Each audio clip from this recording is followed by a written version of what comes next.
Chapter 1, Climbing onto his bed. My lord, have I served you well? Sui raised her enchanting, shimmering eyes, gazing at Pei Yin with a captivating clarity. Pei Yin had indulged in copious amounts of potent liquor that evening, and though the drink was fierce, it paled in comparison to the heat ignited within him by Suhi's mere glance. What a bewitching creature she was. How is it that such a little enchantress has emerged from the Su family? Pei Yin mused, pinching her chin, a playful smile dancing on his lips. Does the young master find me to his liking? A glimmer of moisture sparked in Suhi's eyes, amplifying her allure. Indeed, Pei Yin was quite taken with her. This little enchantress was both innocent and delicate, beguiling and obedient, making it impossible for any man to resist the urge to devour her whole. He had not anticipated encountering such a captivating being during his rare outing. Come here on your own. Pei Yin suppressed the fiery desire within him, reclining against the headboard without moving. Sui propped her delicate, pale arms and slowly crawled toward him. Last month, the venerable ancestor of the Pei family had proclaimed that whoever bore Pei Yan's child would be rewarded with 3,000 taels of gold. With such wealth, she could command respect in the Su household. She envisioned hiring 100 bodyguards, wielding 100 clubs to vanquish the loathsome creatures of the Su family. Did they not wish for her to become a concubine to that decrepit old man? Did they not conspire to drug her tea and strip her of her purity? Did they not want her to suffer, reduced to a mere plaything for an old man? Very well, she would turn the tables and become the ancestor of these vile perpetrators. At last, she reached Pei Yan's embrace, wrapping her arms around his neck and sweetly whispering, Pei Shitsi, please do not cry. Pei Yin chuckled softly, his fingers caressing her tender, porcelain skin as he teased. Let us see who will shed tears. His handsome visage darkened, and he swiftly flipped her onto the silken sheets. Soon enough, Suhi was in tears. This insufferable man was relentless. Was he truly intent on tearing her apart? Have you begun to cry? Do not weep, he murmured, his kisses growing gentler as they trailed down to her ear. Indeed, his actions softened somewhat. Yet alas, he was still a man of base nature, particularly ferocious. Such men, seasoned by the shadows of war, demanded absolute control, even within the tender confines of silk and intimacy. As dawn broke, Pei Yin finally succumbed to slumber. He slowly opened her reddened eyes, turning to regard Pei Yin for a fleeting moment. This was her only chance. She could only wonder how he would react upon waking. But what of it? In any case, she had already taken the first step in her scheme, securing her advance with the venerable ancestor of the Pei family. She quietly slipped out of the room, only to be met with a furious rebuke upon returning to her own courtyard. Suhi, how dare you? You have returned at daybreak. Where have you been? Turning, Suhi was confronted by her stepmother, Su Shi, accompanied by several angry servants. Mother, sister, good morning. Suhi greeted with a curtsy, a smile gracing her lips. How delightful it must be for that venomous woman to see her plans thwarted. Surely, she had scoured the estate for Suhi last night, only to return humiliated to plead with that old man. What a spectacle it must have been, mother and daughter rebuked by the old Marquis. Regrettably, she would miss witnessing that thrilling scene, as she had her eyes set on Pei Y, and, as Su Shi glared at Suhi, her face twisted with rage. What more could you desire when the Marquis has taken an interest in you? Have you forgotten your humble origins? Should he be so admirable, then let my elder sister take his hand. She is more deserving. Suhi replied, feigning sincerity as she wrinkled her nose. As Su Shi scoffed, bring the second young lady to kneel until I say otherwise. She shall not rise, nor may she eat or drink. A group of burly servants approached, dragging Suhi toward the courtyard. The designated kneeling area was strewn with sharp stones, and each time she knelt, her legs would ache for weeks. She was forcefully pressed onto the stones, immediate pain exploding in her knees, cold sweat breaking forth. I warn you, you will comply, whether you wish to or not. The Marquis favors you if you marry him. You shall be the principal wife, and your future will be secure, her stepmother lectured coldly from her seat.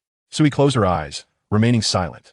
The venerable Marquis was 69 years old, with a penchant for beauties under the age of 19. At 17, Suhi was at the peak of her youthful allure. The moment the Marquis laid eyes on her, he was utterly captivated. Seizing the opportunity, her mother proposed Suhi as a gift, and the old man readily agreed, promising to elevate her father and elder brother status.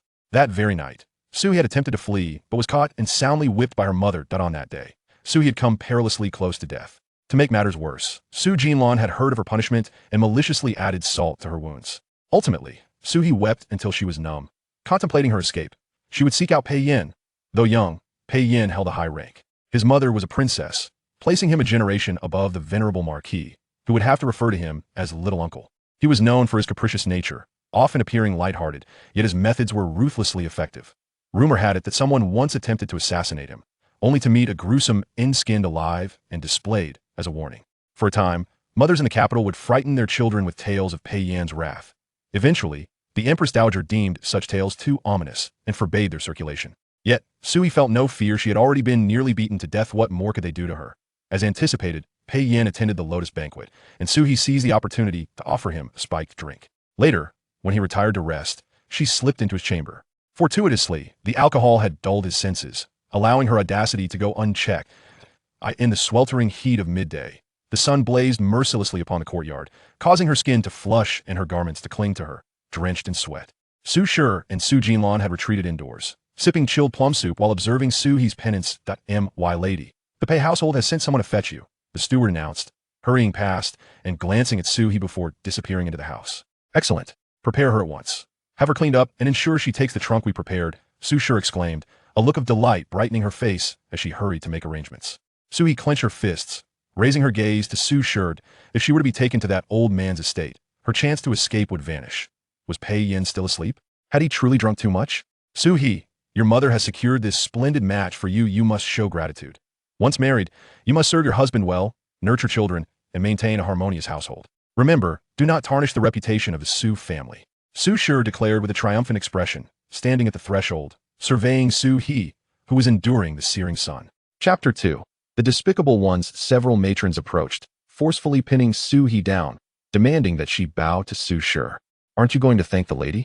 One of the matrons mocked. Bah, despicable wretch. Su He spat, coldly retorting, once I get inside, I'll have the Marquis imprison your son. Su Shi's countenance darkened as she swiftly descended the steps, confronting Su He and raising her hand to strike. Unyielding, Su He thrust her head forward, colliding forcefully with Su Shi's abdomen. The old Marquis was akin to a hellish abyss. Once one was sent there, it was a certain death. One way or another. I'll die. Better to take this vile woman down with me. With a yelp, Su Shi fell to the ground, immediately shouting, Someone go fetch father. Use the family law. If she doesn't learn her manners, how can she face the Marquis? It would be a disgrace to the Su family. Su Jinlan arrived, frowning, her expression filled with displeasure as she glared at Su He. You wicked child. Your nature is unruly, showing no respect for your elders. And now you dare to strike your own stepmother. Seize her. Su He sneered, if I am a wicked child, then you two are nothing but wretched beasts. Truly. The heavens have turned upside down.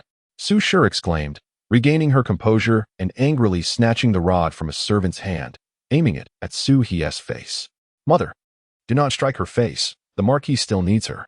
Su Jinlan interrupted, blocking Su Shi's strike. Su Shi, filled with rage, commanded, hold her down. Tear her skirt off. The matrons forcibly held Su He down on the scorching, sharp stones, lifting her skirt and tugging at her undergarments. Su He struggled fiercely, disregarding everything. The rod was specially designed to inflict pain without leaving severe marks on the skin, striking instead at the bones, causing excruciating agony. Hit her hard. Let her remember. Su Shi coldly ordered, a wretch born of a wretch, lacking all decorum. Su He raised her reddened eyes, glaring at Su Shi with hatred. Madam Su, you always berate my mother as a wretch, yet let us not forget, it was Lord Su who deceived my mother into coming here. Lord Su, and you are the most despicable of all. Truly, the heavens have turned upside down. Beat her to death. Su Shi seethed, seizing the rod and striking it down upon Su He. Su He would rather face death than be delivered to the old Marquis. He was a pervert, and countless young girls had perished under his grasp, their bodies returned without a single piece of unblemished skin. Second sister, your lowly mother's entrance into the Su household is her fortune. How dare you insult father? Su Jinlan said mockingly from the side. May you one day have such fortune, Su He spat defiantly. Her mother had once been the daughter of a small merchant family in Jiangnan. Lord Su had deceived her mother, claiming he was unmarried, and brought her to the capital. Only upon entering the Su residence did her mother realize that he was already married with children, along with several concubines. However, with Su He on the way, her mother could not allow her to be called a bastard and had to endure the humiliation. At first, Su Hong would still visit her mother. But it wasn't long before he was lured away by a newly brought concubine, leaving her mother to struggle alone in the inner quarters. Her mother's demise was truly tragic. Su He recalled the day her mother suffered in childbirth, the ground soaked in blood. A vivid crimson that stung Su He's eyes. That day was her 6th birthday, yet from that day forth, no one remembered her birthday anymore. She felt like a wild weed, alone in the back courtyard of the Su residence. Beat her to death, Su Shi shouted, her face turning green with fury as the rod struck Su He's legs again and again. The pain in her bones was unbearable. Stop, please, I beg you, madam. I plead with you, young lady, please stop. Lu Mama rushed forward, kneeling before Su Shi and bowing her head repeatedly. She had been brought by Su He's mother from Jiangnan, and upon realizing the deception, Su He's mother had given Lu Mama her freedom. But Lu Mama had chosen to stay out of concern for her. After her mother's death, her contract was seized by Su Shi, binding her as a servant. Lu Mama, I see that this third girl is a product of your mischief. Let us beat her together, Su Shi sneered. Lu Mama, now over 50, could hardly withstand such a brutal beating. Sui laughed. Go ahead and beat me, but if you don't kill me today, I'll whisper to the old Marquis and have my sister sent over too. We'll serve him together, one for the first half of the night, the other for the latter half. Su Jinlan's face flushed with anger as she kicked Su He's leg. You and your mother are alike, shameless and vile. You are noble, as if you were carved from stone, not born from your mother and a man, Sui retorted defiantly. Just as Su Jinlan was about to kick her again, her expression suddenly changed as she looked towards the courtyard entrance, retracting her foot. Mother, Yilang has arrived. Su Jinlan immediately tugged at Su Shi's hand, signaling her with her eyes. Su Shi looked up towards the entrance, and a tall figure strode in. Clad in shining armor, none other than Yilang. Sui turned her head with difficulty to see Yilang crossing the threshold, his gaze directed towards her. Wasn't he at the border? When did he return? Stop! Yilang exclaimed, forcefully pushing aside the matron's still striking Su He, his face dark with anger. Do you wish to beat her to death? Sui gazed at him, speechless. She held deep affection for Yilang, an affection that had flourished for 15 years, like a moon that had hung brightly in her sky since she was 2 years old. Alas, he was destined for a noble marriage, a reality far beyond her reach. The outside is urging us. The steward rushed in, seeing Sui sprawled on the sharp stones and hastily urging, Where are you going? Yilang frowned, puzzled. To handle some matters. Su Shi forced a smile, speaking gently. Young General Yi, the master is waiting for you in the study. Do hurry. Do not strike her any longer, Yilang said, bending down to help Su He up, frowning as he added, You shouldn't be so stubborn. You can't always fight back. Should I yield? Then they won't strike me? Su He replied, managing to muster a smile. She was reluctant to seek Yilang's help. Although he had assisted her before, each time he did, his mother would come to reprimand her, leading her to refrain from asking for his aid. Hurry and change your clothes. Apply some medicine, Yilang urged. Pulling out a small vial of ointment he always carried and placing it in her palm, his tone gentle.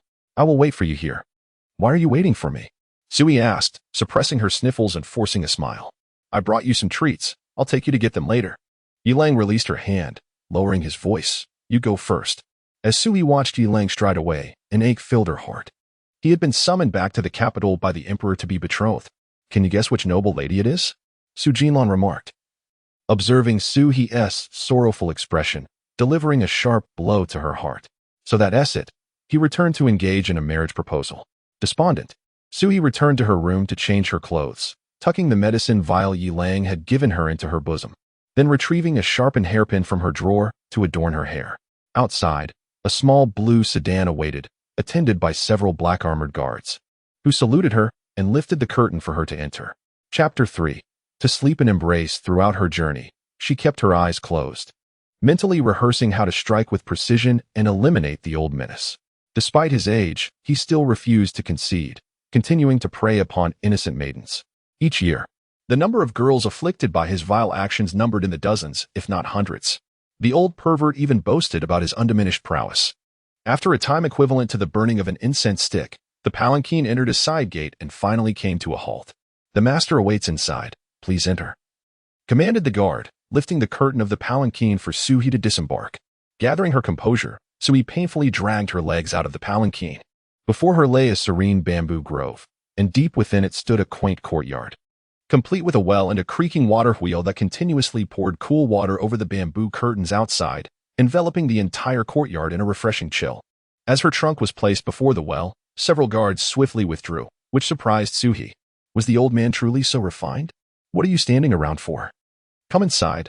A low, languid voice beckoned from the window. Startled for a moment, Sui limped towards the room.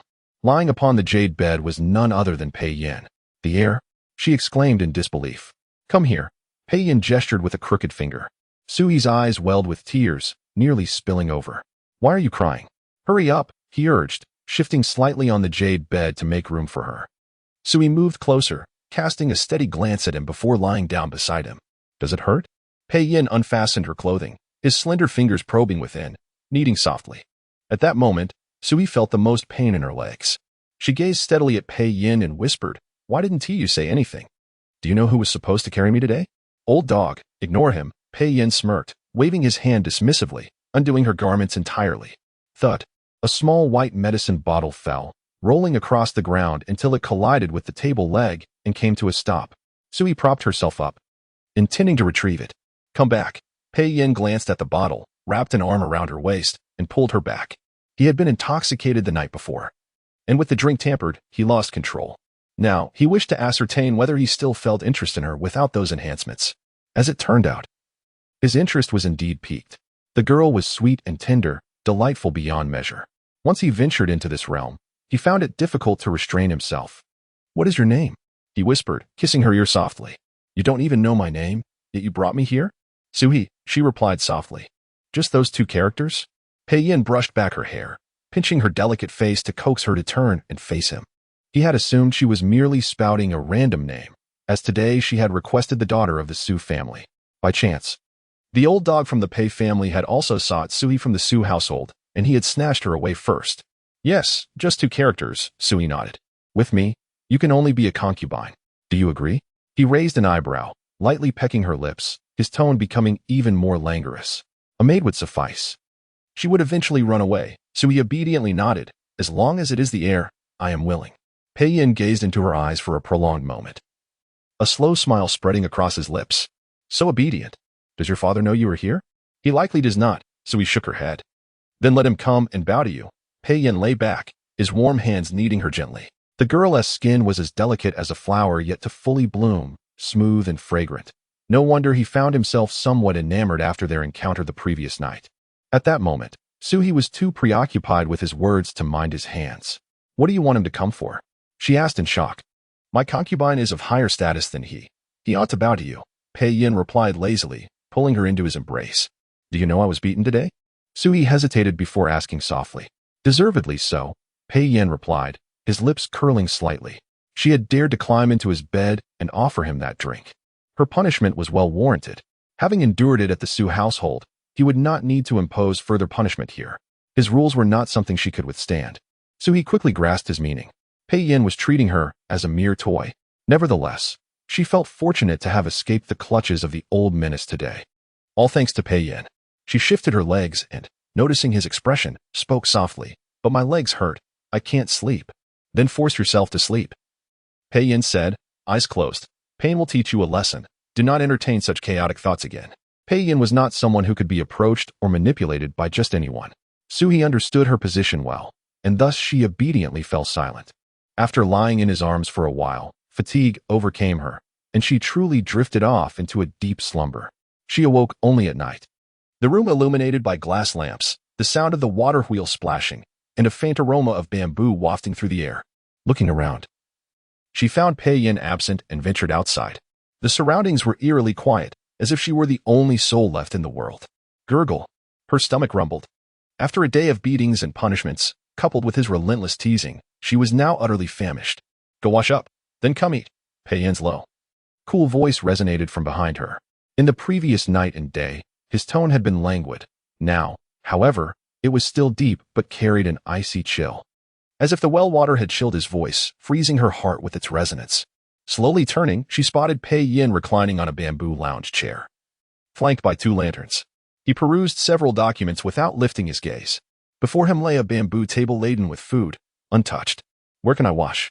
she asked hesitantly. Pei Yin gestured towards the well. "Are you telling me to bathe in front of you?" "I'll eat before I wash," she replied softly. "Go wash up." Pei Yin's eyes lifted from the documents, casting a cold glance in her direction.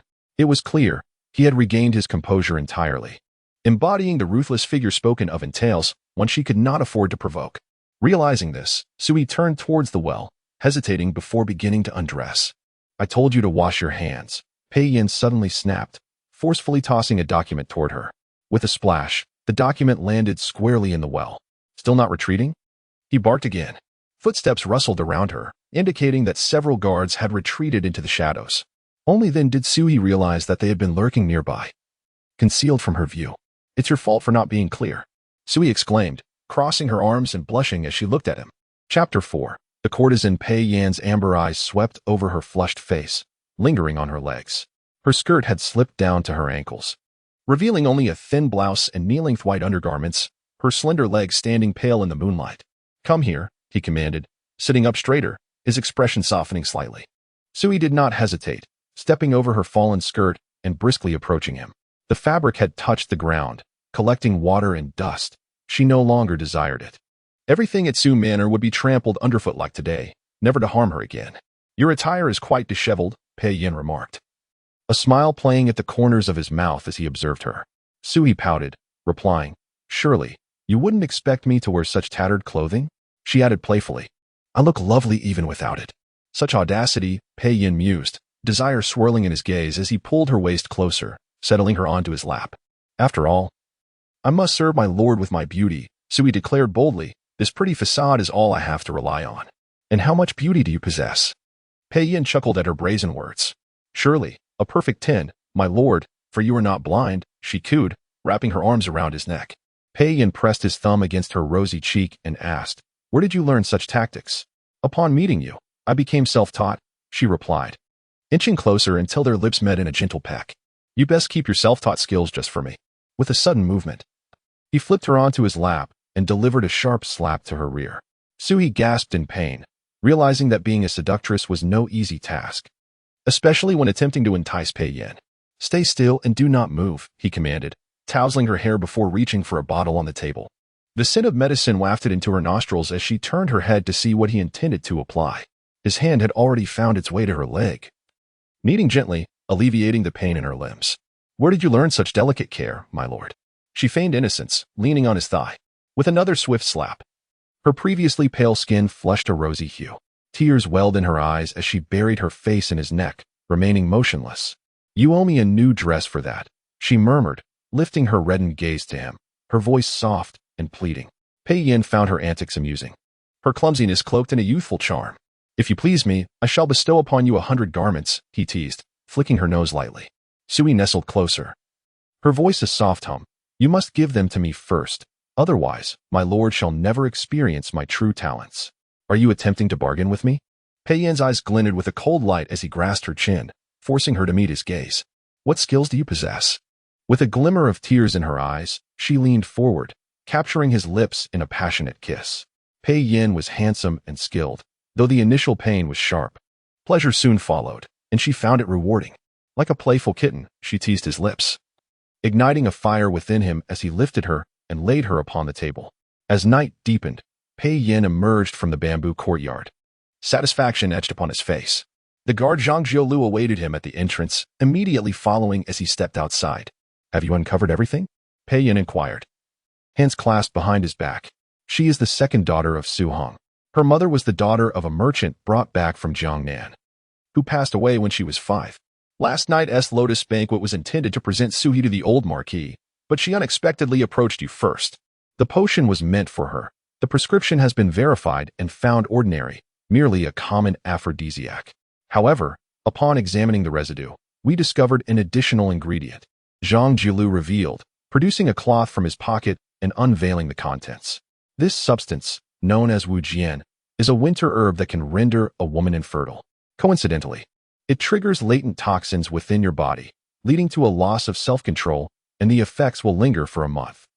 Miss Su must remain here for at least that duration. Pei Yan halted, accepting the cloth and inspecting its contents with his long fingers. A chill flickered in his gaze. It appeared the Su family did not wish for her to conceive. Now that she is in my care, let us ensure her well-being for the month, he declared.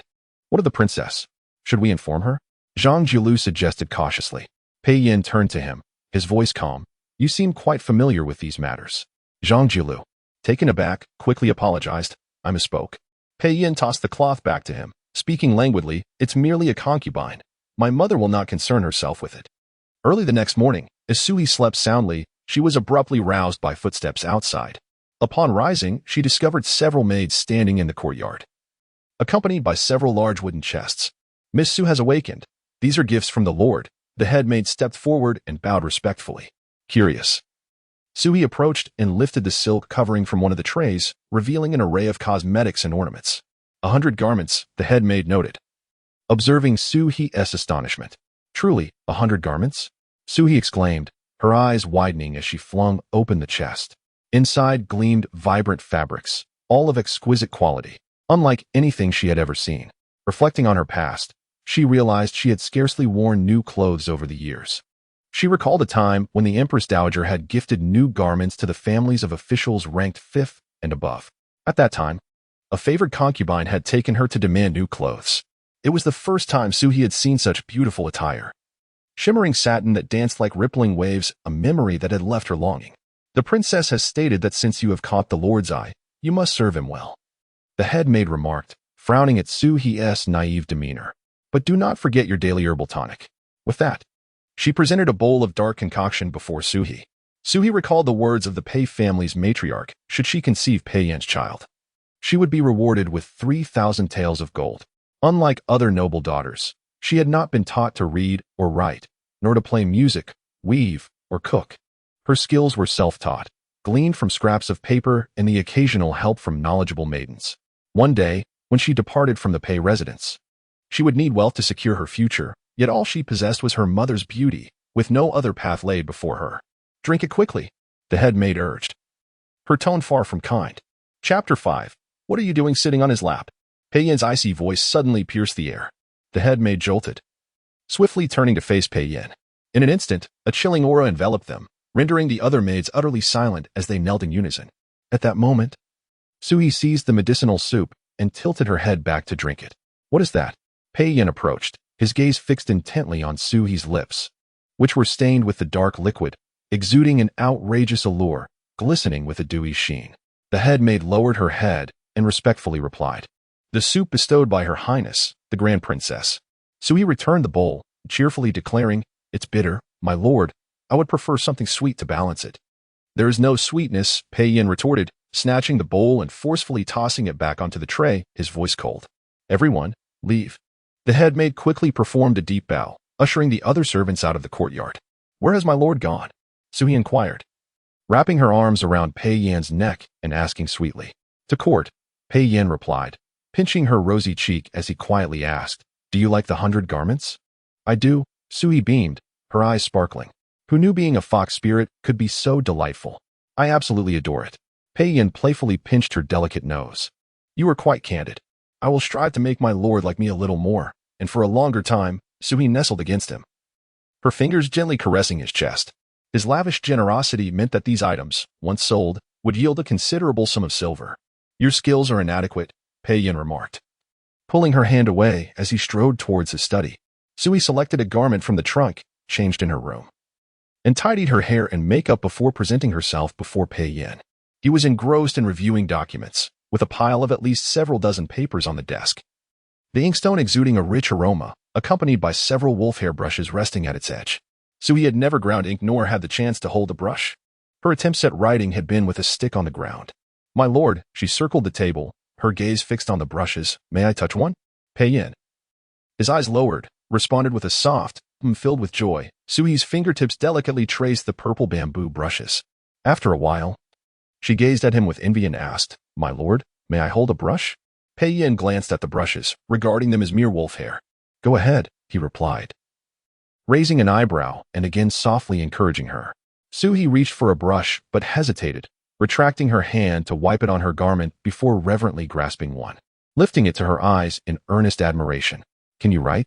Pei Yan asked, not lifting his gaze. "I can," Suhi replied cheerfully, adding, "I just have never held a brush." Pei Yan set down his documents and extended his hand towards her. "Come, sit here." Suhi turned to him, noticing there was no chair beside him. Was he inviting her to sit on his lap? She confidently settled into his embrace, whispering, "My lord, may I write a few characters?" Pei Yan pushed aside the paperwork and unfurled a sheet of rice paper, his jade-white fingertips lightly tapping it. "Write," he commanded in a deep voice. Suhi, having observed her companion's practice writing, had practiced with sticks many times. Later, she had stolen a brush but had yet to use it, receiving a severe beating when discovered. Her companion had even tugged at her eyelids, chastising her for her naivety. Bending her neck, she carefully dipped the brush into the inkstone. scraping it gently to remove excess ink, following the sequence she had practiced. Despite her trembling hands from excitement, she executed each step flawlessly. As the brush finally touched the paper, before she could finish the first character, a droplet of ink spread into a large blot on the thin sheet. "Oh," she gasped, staring in bewilderment at the rapidly spreading ink, asking in confusion, why did the ink dissolve? Pei Yan's hand, resting gently on her waist, offered reassurance as he calmly instructed. "Do not press too hard. Try again." Sui bit her lip, softly asking, "My lord, you wouldn't make me pay for the paper, would you?" "Well, you could." Pei Yan replied with a smirk, intrigued. "What would you use to compensate?" "I will tidy the study, grind the ink, and organize the books for my lord," Sui said with bright, eager eyes. The room was filled with numerous books, brushes, and paper, and she longed to spend her days amidst them. "Have you never attended school?" Pei Yan held her hand, guiding her to roll the brush in the inkstone, scraping off the excess ink before she made her first stroke on the paper. "No," she replied, her excitement growing as she watched the character Su form beneath the brush. "He, as in the grain of rice. My lord, you can write, right?" After completing the character, Pei Yan released her hand, instructing, "You write it yourself." Sui bowed her head, diligently crafting the character. The writing was quite unrefined, being her first attempt with a brush, and the character spread ink in all directions, forming a large dark blot. "Writing is truly delightful," Sui exclaimed, lowering the brush and lifting the paper to her lips, blowing gently on the ink blot. "Would you prefer garments or brushes and ink?" Pei Yan inquired. "Garments. I want garments," Sui immediately responded, although the brushes and ink were valuable. She believed there were fewer buyers willing to pay a high price for them. Garments would sell more easily. Pei Yan chuckled again. "You are quite honest. My lord, do you like it?" Sui turned to him, her eyes sparkling even brighter. Pei Yan playfully pinched her cheek, leisurely responding, "It's acceptable." Sui remained unhurried. If he did not like it, that would be better. Once the novelty wore off, he would let her go, granting her complete freedom. Then she could sell the items, redeem Lu Mama from the Su residence, and embark on her own life. "My lord, General Yi has arrived," Zhang Jiolu announced at the door. Sui turned to look, immediately spotting Yi Lang standing outside. Clad in a moon-white brocade robe with a jade-green wide belt, he appeared even more poised and dignified. Her smile vanished in an instant as she quickly lowered her head, avoiding further gaze. "What is the matter?" Pei Yan observed the sudden tension in her small frame and inquired discreetly. "Someone is here to see you, my lord. I shall return to my room," Sui murmured, pushing her hair in front of her face. "Do you know him?" "Yes," Pei Yan replied, brushing her hair back, holding her chin to ensure she faced him. "I know him," Sui responded obediently. There was no point in lying. A simple inquiry would reveal that the Su and Yi families were separated by merely a wall. "Since you know him, there is no need to return to your room. After all, the discussion is not about state affairs, but rather his marriage proposal," Pei Yan stated calmly. Footsteps approached the entrance, and Yi Lang entered. Chapter 6. She is merely a concubine upon entering.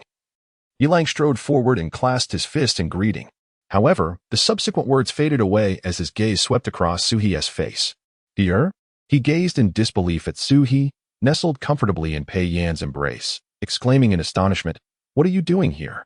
For a moment, Su-hie felt a pang of anxiety, but she gradually regained her composure. She leaned closer to Pei Yan, the corners of her lips curving softly. "Brother Yi Lang, I am now the concubine newly taken by the heir." "Concubine?" Yi Lang furrowed his brow, shifting his gaze to Pei Yan's countenance. Pei Yan's expression turned somewhat cold upon hearing her call him brother. The room fell into an uneasy silence. "Young General Yi, please take a seat." Pei Yan finally spoke after a pause, setting down his brush and patting Su-hie on the waist. "Go make some tea, but I don't know how." Su-hie turned her head defiantly and replied, "Since childhood, I've only drunk well water. I've never brewed tea." "Then learn," Pei Yan chuckled, lifting her slightly off his lap. "No, I'm here to enjoy life," Su-hie protested, snuggling back into his embrace. To dispel his suspicions, she knew she had to act even more intimately in front of Yi Lang. While Yi Lang was kind, he could not save her. She had already climbed up to Pei Yan, the towering Buddha, and she needed to cling tighter. As for Yi Lang, he would soon find himself a suitable match. "Impudent," Pei Yan said, playfully nudging her away. "Go outside." As Su-hie raised herself slightly, Pei Yan pressed her back down, whispering in her ear, "Don't wander too far. Wait by the door." Only then did Su-hie obediently rise, perform a curtsy, and gracefully saunter out.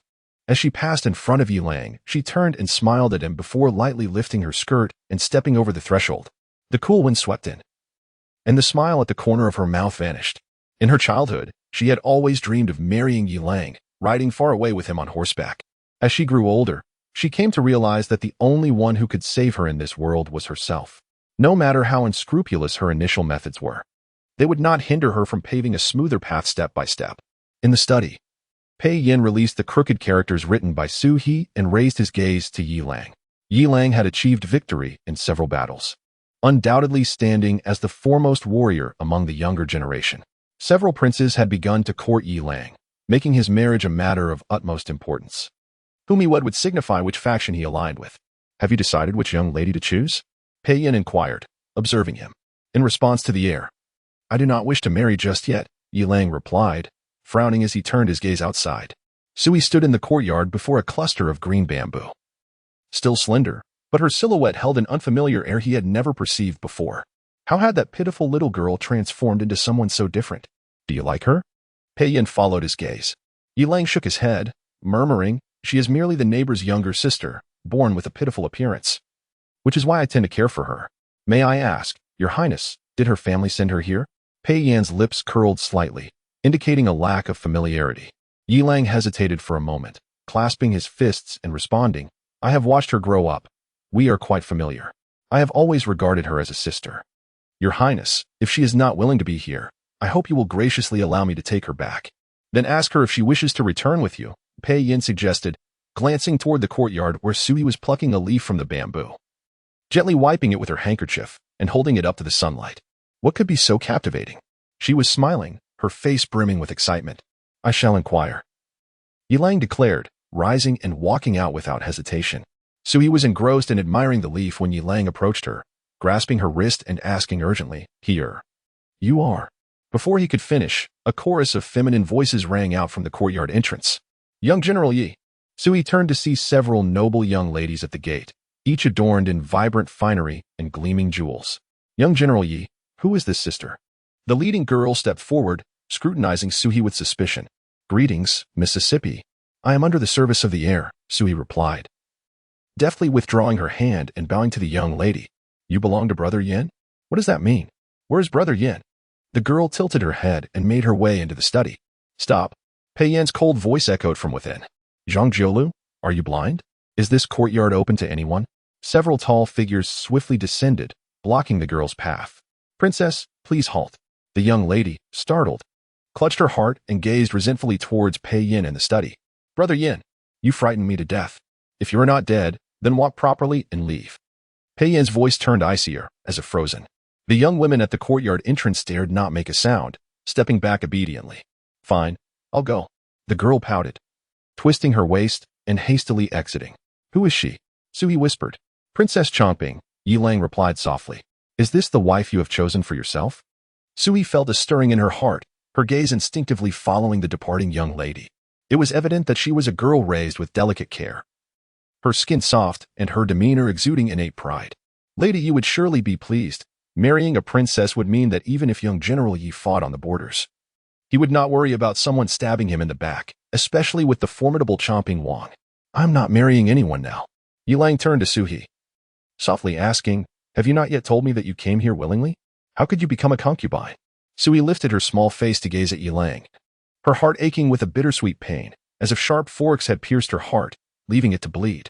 Yes, I came willingly, she replied, her eyes narrowing in a smile. Lord Pei is very kind. I like it here. As long as he is a gentleman, being a concubine is acceptable. Yi Lang scrutinized her expression seriously, and after a long pause, he sighed helplessly. Heir, I initially thought that if the Su family truly bullied you, I would adopt you as my sister and take you to the borders. But if you are truly willing, is that still feasible? However, could his future wife accept having a sister who harbors feelings for him? Even if his wife is kind-hearted, Lady Yi would certainly not allow it. Sui wore a radiant smile, her long lashes fluttering as she lowered her gaze, sweetly replying, Thank you for your concern, Brother Yi Lang. I am very well here. The gentleman treats me well. I shall stay here and go nowhere. Yi Lang furrowed his brow, wanting to say more, but Suhi preemptively interrupted him, cradling the leaf she had just plucked, skipping cheerfully towards the well. Brother Yi Lang, you may continue with your affairs. I have matters to attend to. Has young General Yi finished? Pei Yin emerged leisurely, hands clasped behind his back, gazing at Yi Lang with a knowing smile.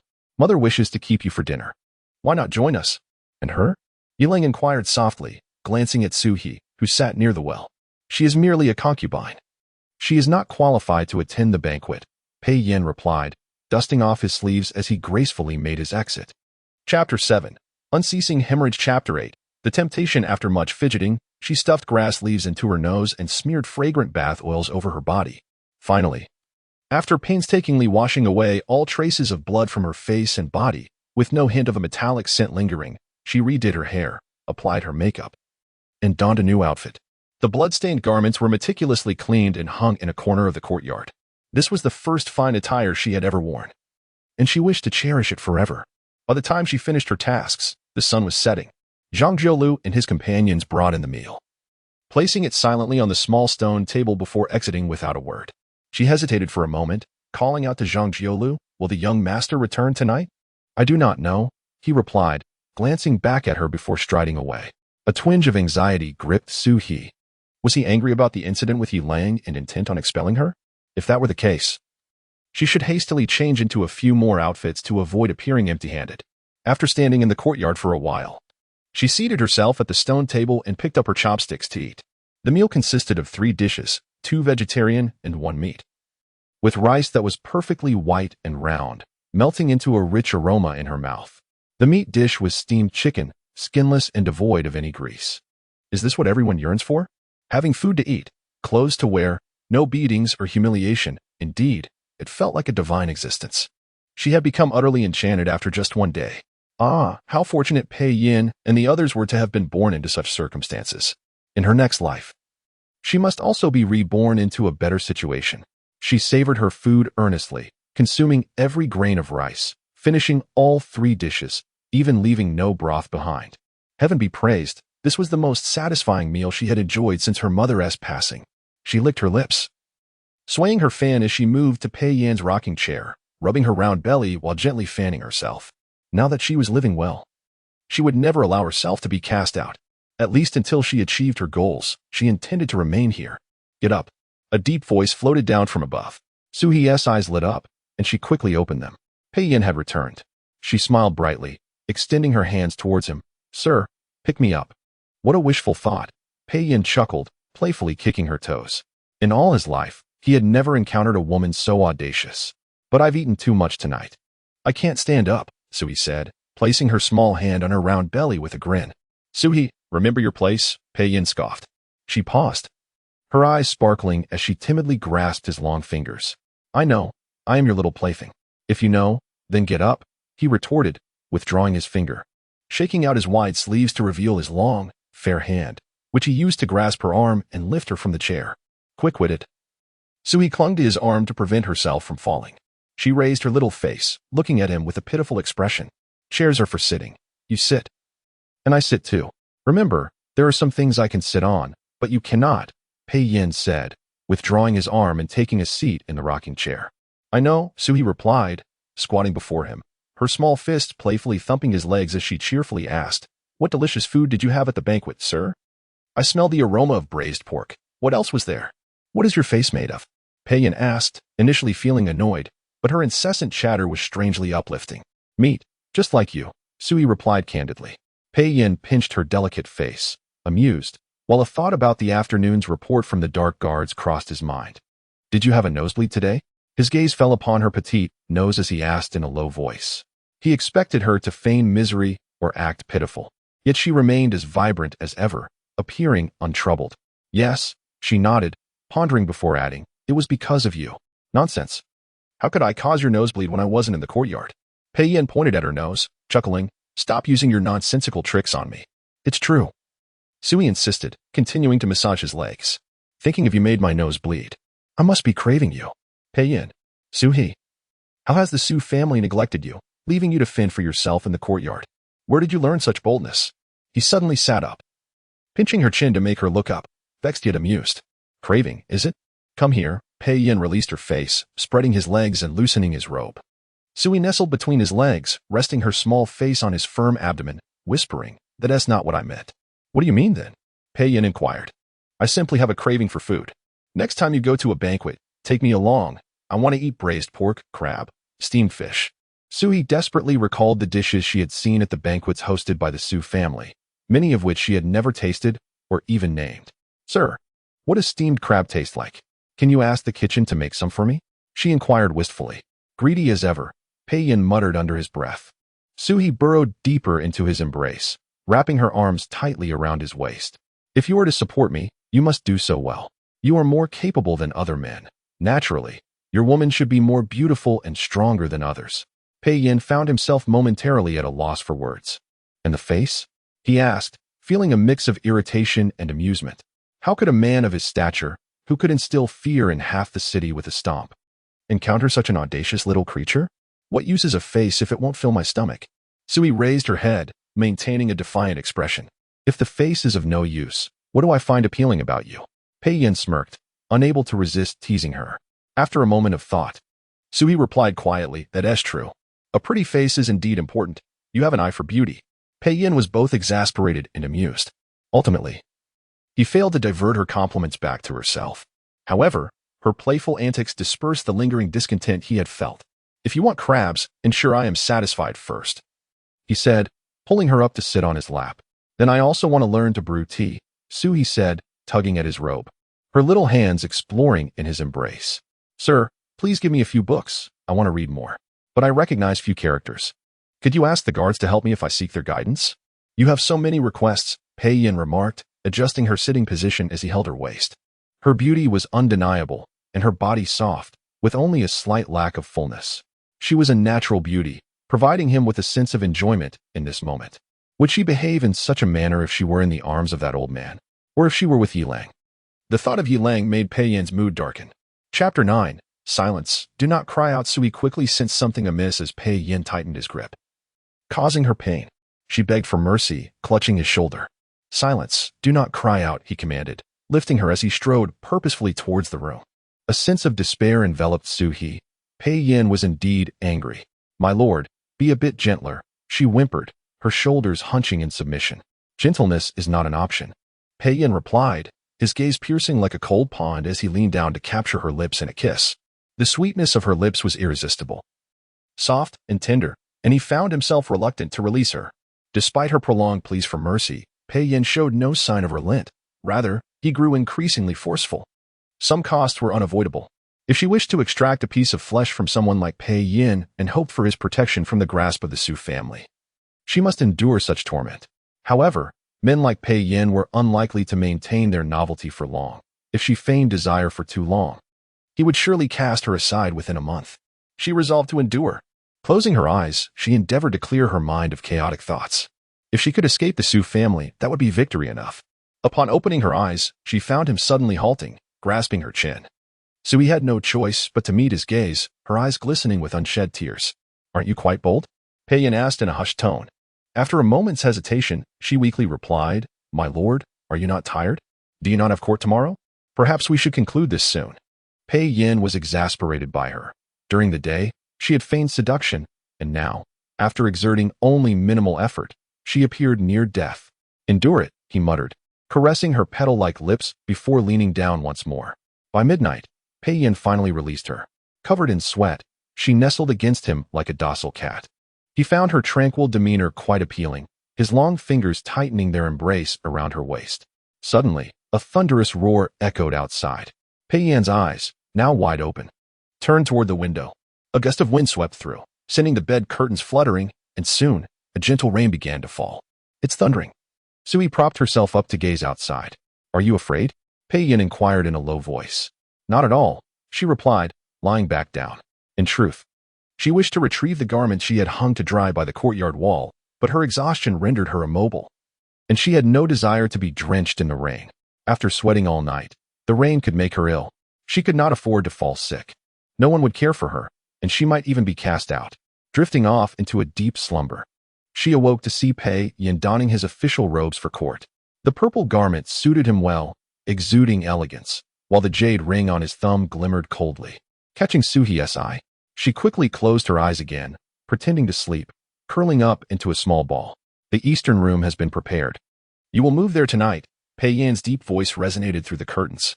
Unable to maintain her pretense any longer, Sui lifted the curtain and rose, gracefully bowing before following him to the palace gates.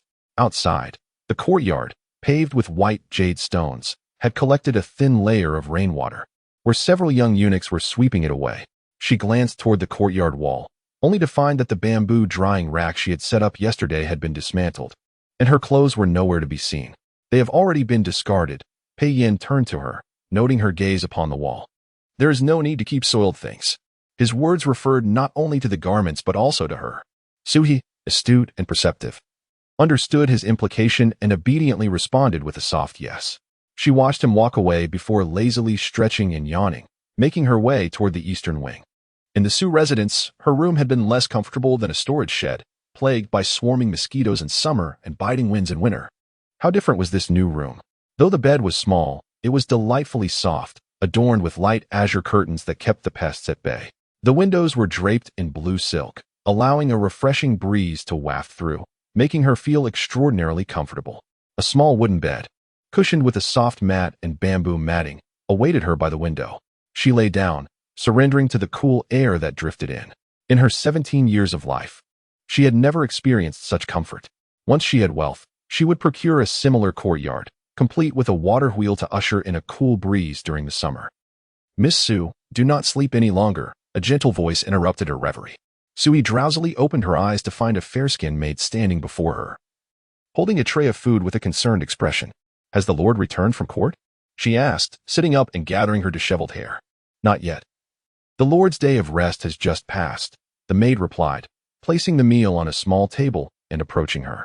Miss, wash up and have your meal. The dishes were the same 3 from yesterday, lacking the pork knuckle and crab she had longed for. Who are you? Sui scrutinized the maid, pondering who had sent her. I am Chiao Yun. The Lord has instructed me to care for you, she replied with a gentle smile. Chiao Yun, Sui mused, dipping her finger in water to write the characters on the table. Is this how you write it? Chiao Yun glanced at her writing and nodded with a smile. Yes. Sui marveled at the complexity of the maid's name. Pei Yin truly was impressive. Did he not find it tedious to write such intricate characters? When she became a mistress, she would name her own maids simply, Little 1, Little 2, Little 3, easily remembered and written. After several bites of food, she suddenly recalled she had not consumed her contraceptive soup. Without lifting her head, she said, Chiao Yun, I haven't had the soup today. Let us eat first. It is not good for your health to drink it on an empty stomach, Chiao Yun advised softly. This was the third person in her life to show genuine concern for her well-being. Her mother and Lu Mama were her blood relatives, yet Chiao Yun, whom she had met for the first time, spoke such considerate words. Unable to help herself, Sui began to take a liking to Chiao Yun and quickly asked, Have you eaten? Let us dine together. There are rules in the manor. Masters and servants cannot share a meal. If you wish to stay here long, some rules must be learned. Chiao Yun gently declined. Sui took a bite of eggplant, smiling lightly. She had no desire to linger here. Pei Yin was too harsh, and she feared she might not endure it. Originally, she intended to leverage his strength to escape the inferno that was the Su family. Now that she had truly departed, she needed to contemplate her future. Dr. Lu has arrived, Chiao Yun suddenly remarked, glancing toward the courtyard. Chapter 10. The medicine of extreme cold. Su, he gazed curiously out the door. What purpose did the doctor serve? The young lady had a nosebleed yesterday, and the master summoned the doctor to examine her, Chiao Yun gently explained. Was Pei Yin truly concerned enough to summon a physician for her? Ever since her mother passed away, even when her arm was fractured, no doctor had attended to her. She had relied solely on Lu Mama to gather herbs for her, using them as medicine while she endured her suffering. The doctor appeared to be around 50 or 60 years old, with graying hair and a kindly demeanor. He took Sui's pulse, lifting his eyelids to scrutinize her face for a considerable time before inquiring, Do you often experience nosebleeds? It's an old ailment. I once fractured my nasal bone, which occasionally leads to bleeding. However, it has happened in quite some time. Sui nodded in reply. Have you recently taken any herbal decoctions?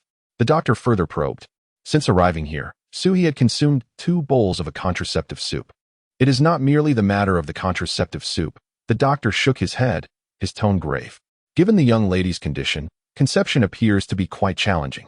Moreover, this situation cannot be attributed solely to a couple of bowls of contraceptive soup. It seems that the prolonged use of extreme cold medicines has taken its toll.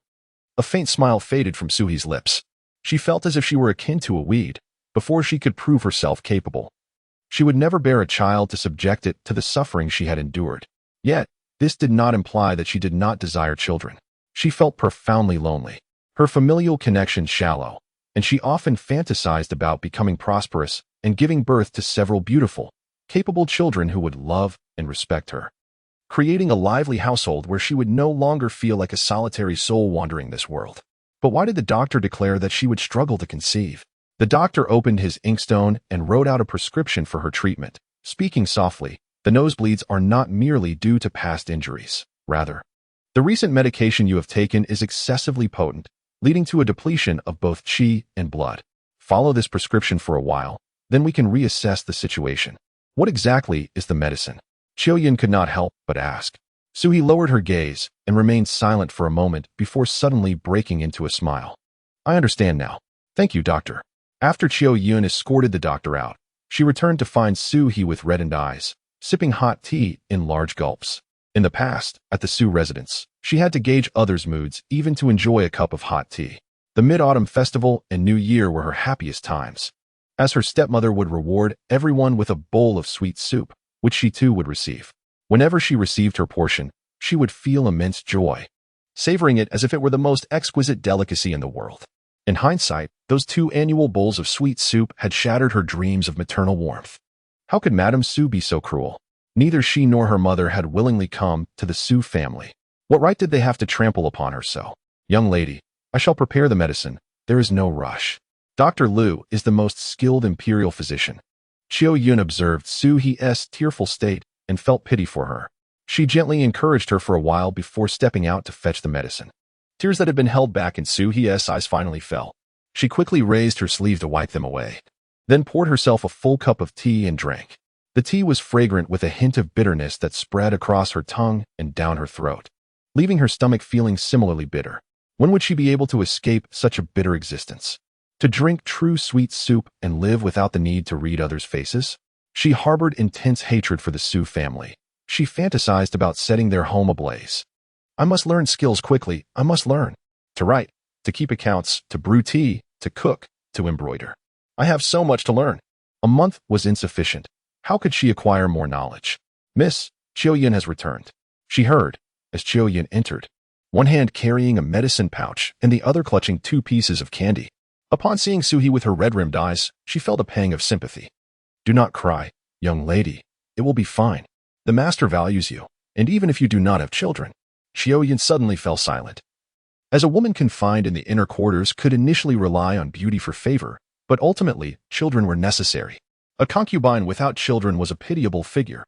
Is that candy? I smell osmanthus. Suhi exclaimed, her small hands brushing her face as she gazed at Qiuyan's hands. Yes, it is osmanthus candy. Qiuyan quickly handed the candy to Suhi, whispering, Please enjoy this while I prepare the medicine.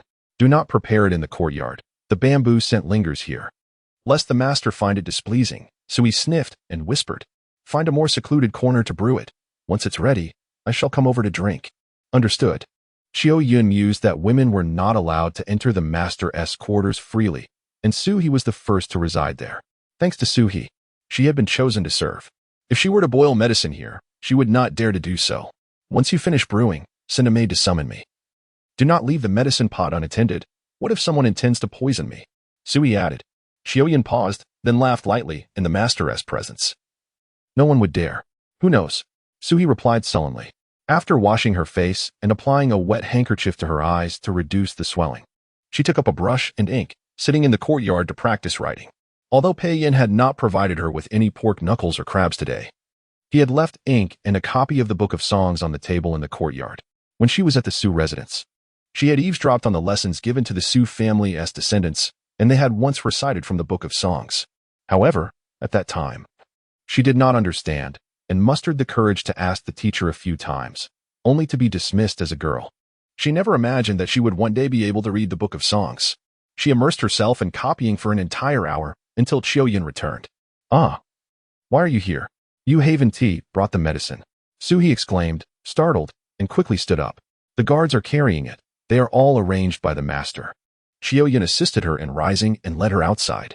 This was the first time Suhi had stepped out of the door since arriving a few days ago. The last time, she had been carried directly into the small courtyard, her heart racing and paying no heed to the scenery outside. Now, stepping out, she realized what true opulence and splendor meant. Before her, a verdant garden stretched to the horizon, with palatial buildings layered one upon another, their tiles gleaming in shades of emerald under the sunlight, shimmering brilliantly. She had previously thought the Su residence was vast, but now it seemed diminutive compared to even a corner of the Pei residence. Slow down on the tea. I've brought more candy. Qiuyan urged her to sit in a pavilion to drink her medicine, fanning her gently to dispel the heat. Suhi found herself momentarily entranced. Qiuyan was actually fanning her. How wonderfully kind of Qiuyan.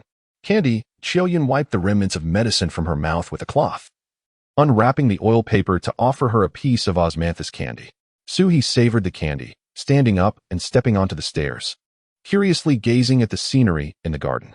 You cannot enter the garden just yet, young lady, Qiuyan said sympathetically, noticing her eager expression. Suhi nodded. I understand. I want to wander off. I just wish to stand here and look. The master has returned, a voice from the shadows announced. Chapter 11. Behave yourself. Suhi hurried into the bamboo courtyard and immediately spotted Pei Yin seated in a rocking chair, engrossed in the book of songs she had copied. My lord, she greeted him formally, sidestepping to the well. She rolled up her sleeves, drew water, and rinsed her mouth. Many affluent families feared illness, wary of the lingering malady. Though her task was to restore a woman's health, it was still a form of medicine, and Pei Yin might not appreciate the medicinal scent. My lord, will dinner be served in the courtyard? Qiuyan, her maid, inquired softly after bowing. No need. I shall dine with my mother tonight, Pei Yin replied, putting down the characters written by Suhi and turning to look at her. The secret guards had already reported the events of the day, and as before, Suhi remained silent, refraining from lamentation. His curiosity piqued. Was she not meant to be spoiled by his affection? Why did she show no signs of entitlement? My lord, do you think my calligraphy has improved? Suhi returned, her eyes sparkling with anticipation for his praise. Yesterday, it was chicken legs. Today, it's duck feet. Pei Yin remarked, his long fingers drumming lightly on the armrest of the rocking chair. Feeling a bit disheartened, Suhi crouched by the table, scrutinizing her earlier work. Mastery of calligraphy was not achieved overnight. It required years of dedication. Today marked her second formal attempt, and to achieve this much was commendable. I believe I have made significant progress, she replied with a smile, neatly stacking her papers as she turned her face toward him. It is my lord who is stingy, unwilling to commend me. Qiuyan, standing nearby, was astonished. She had thought Suhi timid and fearful, yet here she was, audaciously speaking to Pei Yin. My lord, was court today enjoyable? Suhi asked, settling onto Pei Yan's lap and leaning softly against him. Yes, it was acceptable, Pei Yin replied, his hand resting gently on her slim waist, caressing her softly. My lord, I wish to eat pig knuckles for dinner. Could you have the kitchen prepare some for me? Suhi pleaded, clutching at his sleeve. I have never tasted pig knuckles before. She was so slender, with her slight frame, she could not compete with anyone. She needed to cultivate her skills and seize the opportunity to strengthen her frail body. Your digestive system has long been accustomed to a vegetarian diet. You cannot handle pig knuckles now, Pei Yin explained patiently. Then let us have a small portion, Suhi insisted, shaking her fist playfully before his eyes. My stomach is perfectly fine. Behave yourself, Pei Yin urged, gently pressing down on her fist. Qiuyan could only watch in disbelief. Previously, the Princess Chang had arranged for Pei Yin to have concubines, but none had lasted more than a day in his presence. They would not dare to sit on his lap or voice their desires, let alone speak boldly. My lord, the meal from the Princess Chang is ready.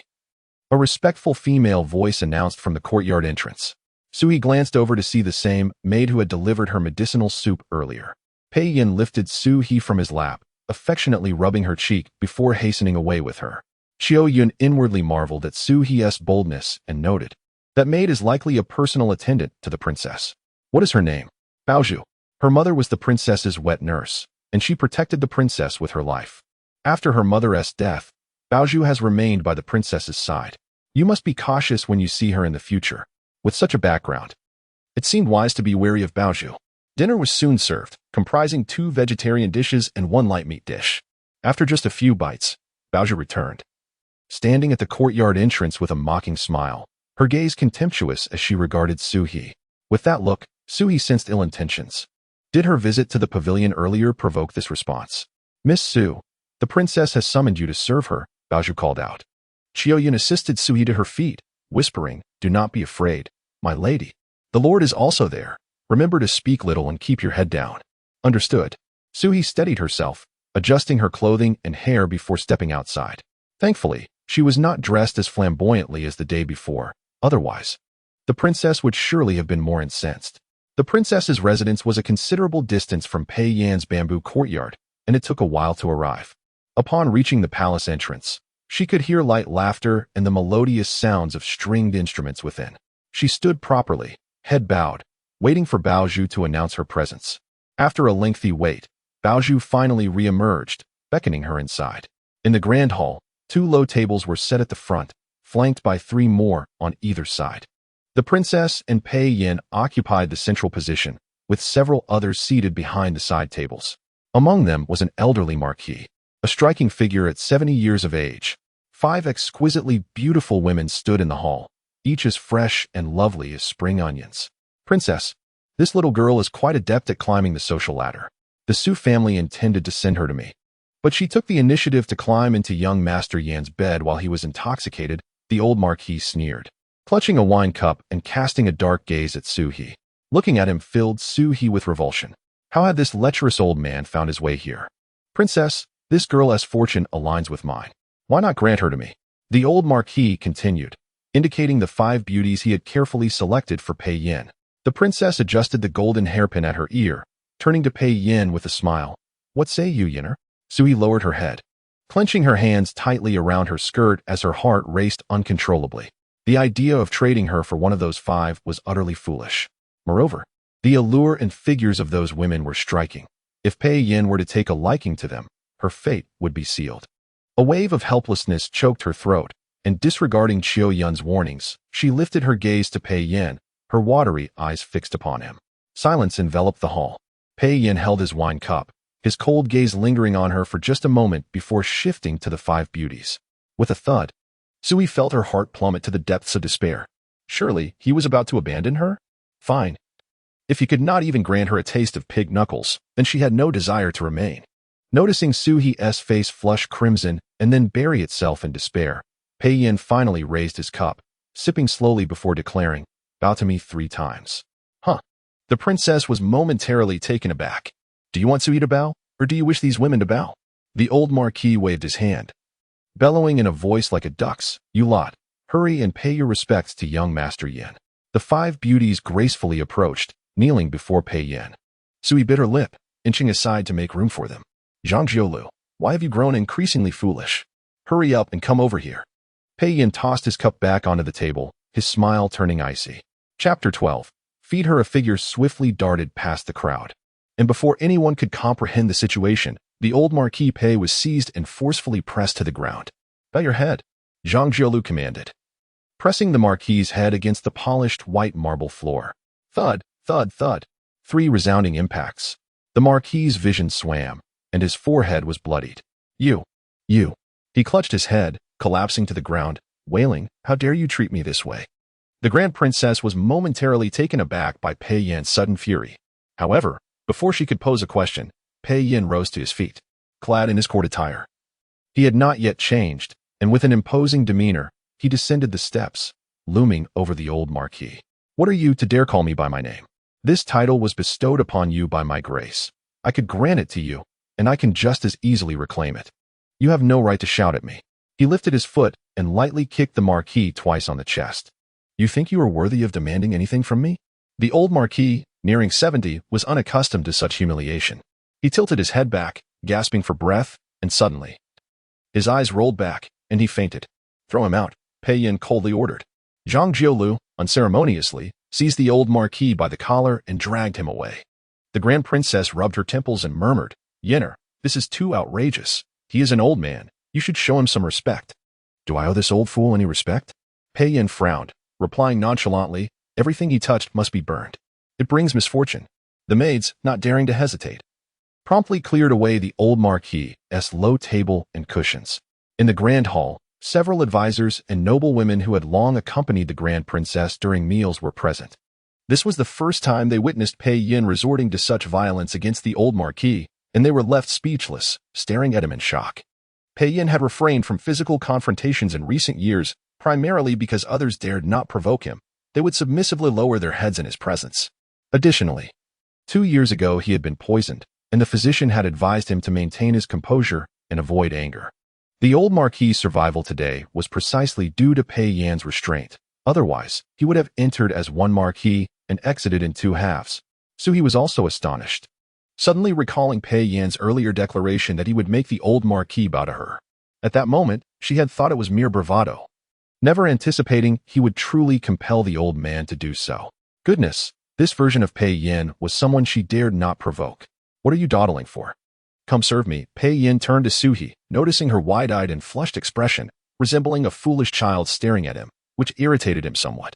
The others now shifted their attention to Suhi. Today, Pei Yin had acted against the old Marquis for her sake, revealing how much he cared for her. A flicker of displeasure crossed the Grand Princess's eyes, but understanding her son's temperament, she knew it was best to leave him be when he was invested in someone. Women like Suhi, akin to mere objects, would soon be discarded. Still not coming? Pei Yin settled down, observing Suhi's immobility, and rapped his fingers on the table in annoyance. Suhi snapped to attention and hurriedly approached him. There was a soft cushion by his legs. She knelt upon it, adjusted the wine jug that had fallen, and poured him a cup of wine.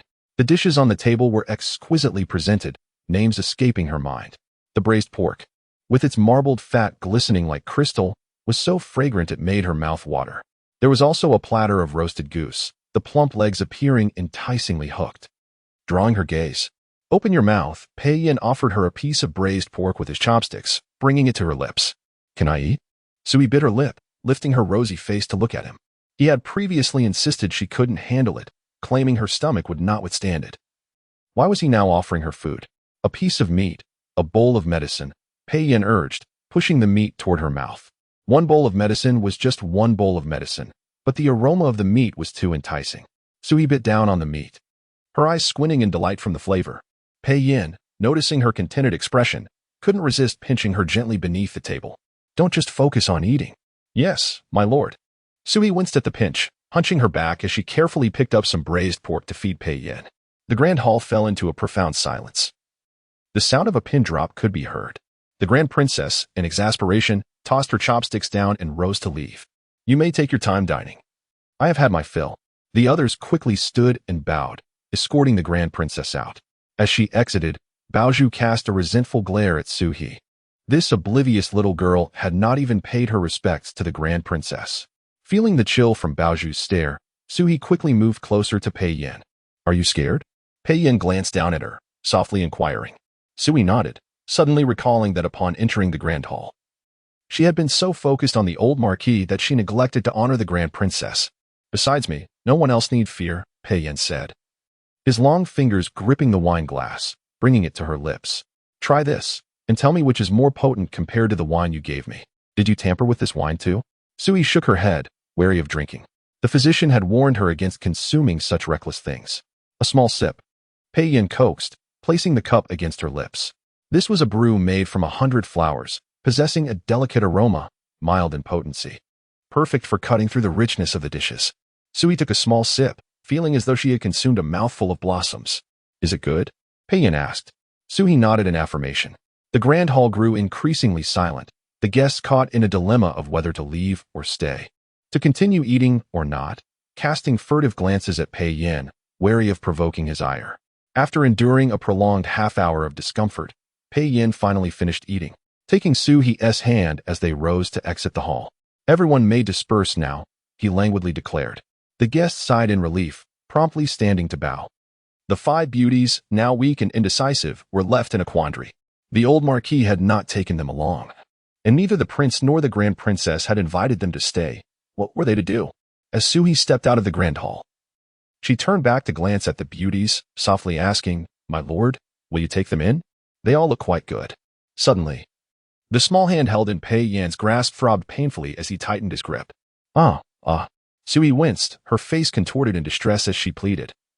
"My lord, be gentle." The little one's voice was truly delicate, and Pei Yin pulled Suhi closer, playfully squeezing her cheek. "You just ate a few pieces of meat?" he inquired slowly. Suhi pondered, counting diligently before murmuring, 5 pieces, plus a plump goose leg and a fish. Are you satisfied? He asked again. Quite satisfied. My little belly is all swollen now. As he gazed into her bright, sparkling eyes, Pei Yin was reminded of the little dog he had raised at the age of 6. His father, believing he should have no weaknesses, had skinned the dog alive before his eyes. Standing on the blood-soaked grass, he had looked into the dog's sorrowful eyes, and all his youthful exuberance turned cold.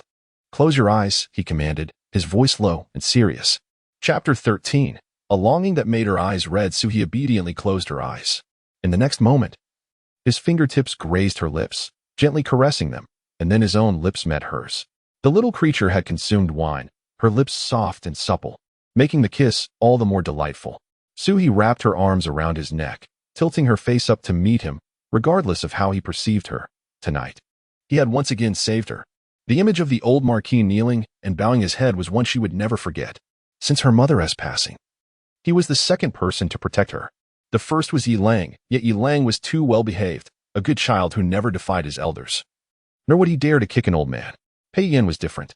He was audacious. Only those with strength and capability could afford such freedom. If she could linger by his side a little longer, perhaps she might learn even more. However, after the disturbance caused by the old Marquis today, the princess had already grown weary of her, and it seemed unlikely she would remain for long, so she needed to prepare for her departure swiftly. That night, Suhi still stayed in Pei Yin's chamber. He appeared to relish the intimacy, indulging repeatedly until they fell asleep past the midnight hour. Once she was certain he was asleep, Suhi quietly got up and stealthily made her way to the courtyard. During the day, she had gathered some bamboo leaves, but had forgotten to soak them in well water for use that evening with the princess. The courtyard was tranquil. She tread lightly, filled a small bucket with well water, and carefully washed the bamboo leaves, one by one. She had a recipe for making bamboo leaf tea, which she used to sell for a few coins during summer while at the Su residence. However, the bamboo there was not as fine as what she had gathered today. These were all tender leaves, and once steamed, they would surely be refreshing. It was a pity she could not go to the garden, otherwise, adding a few flowers and herbs would have made it even more fragrant. With her sleeves rolled up high and her head bent low, she meticulously cleaned each bamboo leaf. And by the time she finished, it was already past the hour of the pig. She returned the small bucket to soak in the well, stretched her waist, and looked up at the moon. Tonight, the moon hung like a silver hook, bright and luminous in the sky. Indeed, after leaving the Su residence, the moon seemed to shine even brighter. Inside, Pei Yin turned in his sleep, his hand falling onto the empty half of the bed. He sat up and immediately spotted Suhi, who was busy washing the bamboo leaves. She had washed them before in front of Yi Lang, but he wondered what was so special about a few leaves. After waiting a while, his impatience grew. He lay back down on the pillow, choosing to ignore her. The young girl likely still held thoughts of Yi Lang. Let her dwell on it, as it was ultimately in vain. When Suhi awoke the next day, Pei Yin had already left for court. After having her breakfast, she began to feel a stomach ache. Qiao Yin suggested it might be due to the greasy food from the previous night. Dr. Liu came again, checked her pulse, and prescribed a concoction to soothe her stomach. Suhi copied the prescription down, taking note of each ingredient. Are you interested in medicine? Qiao Yin asked curiously. Have you ever seen someone treat chickens and ducks? Suhi replied, tilting her head. I once had a stomach ache so severe that I secretly took some herbs meant for chickens, and surprisingly, I felt better. So I later researched a few folk remedies on my own, and they turned out to be quite effective, comparable to this one. Qiao Yin, a household servant, despite her status, lived a better life than Suhi, who would resort to using animal medicine when unwell. With a tender heart, she offered some osmanthus candy, saying softly, You should eat lightly today. Have a few pieces of candy to lift your spirits. Suhi accepted the candy and hesitated for a moment before asking, Sister Qiao Yin, if I made some bamboo leaf tea, could it be sold? Bamboo leaf tea? Qiao Yin looked at the vibrant bamboo leaves by the well, astonished. Who would you sell it to? Suhi pondered for a moment, then inquired, Don't the servants in the manor drink tea in summer? In the princess's residence. During the hottest days, all the houses would distribute tea. Qiao Yin mused, Are you wanting to buy something but lack the silver? Suhi stuck out her tongue and nodded gently. Yes, I want to save some money. How did you sell the bamboo leaf tea before? Qiao Yin asked further.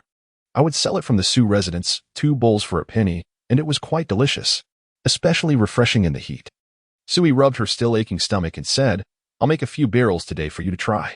If you think it's good, I'll ask the master for a token so we can sell it outside. The master won't allow you to sell tea. Xiao Yun responded. If you wish to buy something, I have silver.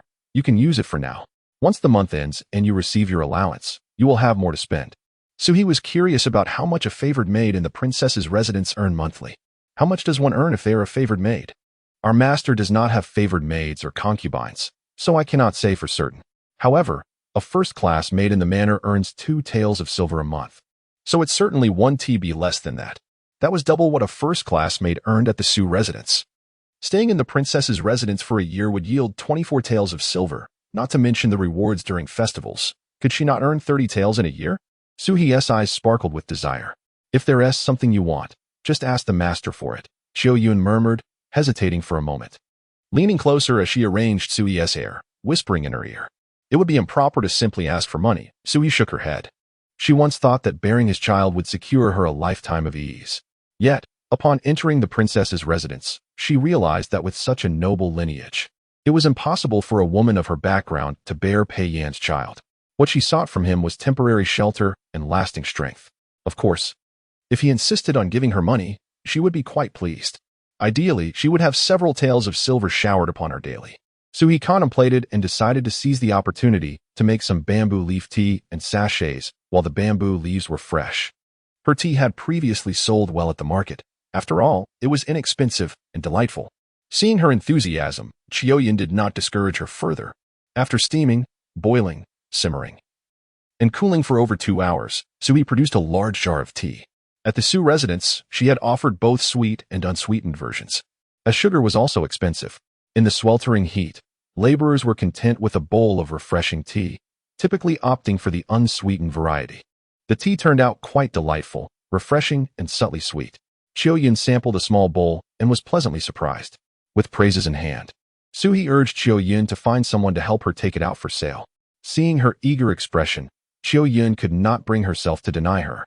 So she took the jar to find a little eunuch running errands outside, asking him to take it to the market and find a shop to sell it. The princess's residence had its own designated purchasing shop, and for just a jar of tea, the shopkeeper, eager to curry favor with the princess's household, would likely buy it without even tasting it. That afternoon, Sui practiced her writing and learned to calculate, with Xiao Yun teaching her how to use an abacus. Miss Xiao Yun, the tea has sold. Here is the silver. The little eunuch returned, handing Xiao Yun a money pouch. Xiao Yun weighed the pouch in her hand. Astonished as she asked, who bought it? There are surely more than 20 taels here. Chapter 14. The habitual one is General Yi, the young eunuch remarked. General Yi is currently hosting a banquet at Chunfeng Tower. The innkeeper casually mentioned that the bamboo leaf tea came from the princess's residence, and General Yi generously rewarded him with 20 taels of silver. In an instant, Sui comprehended the situation.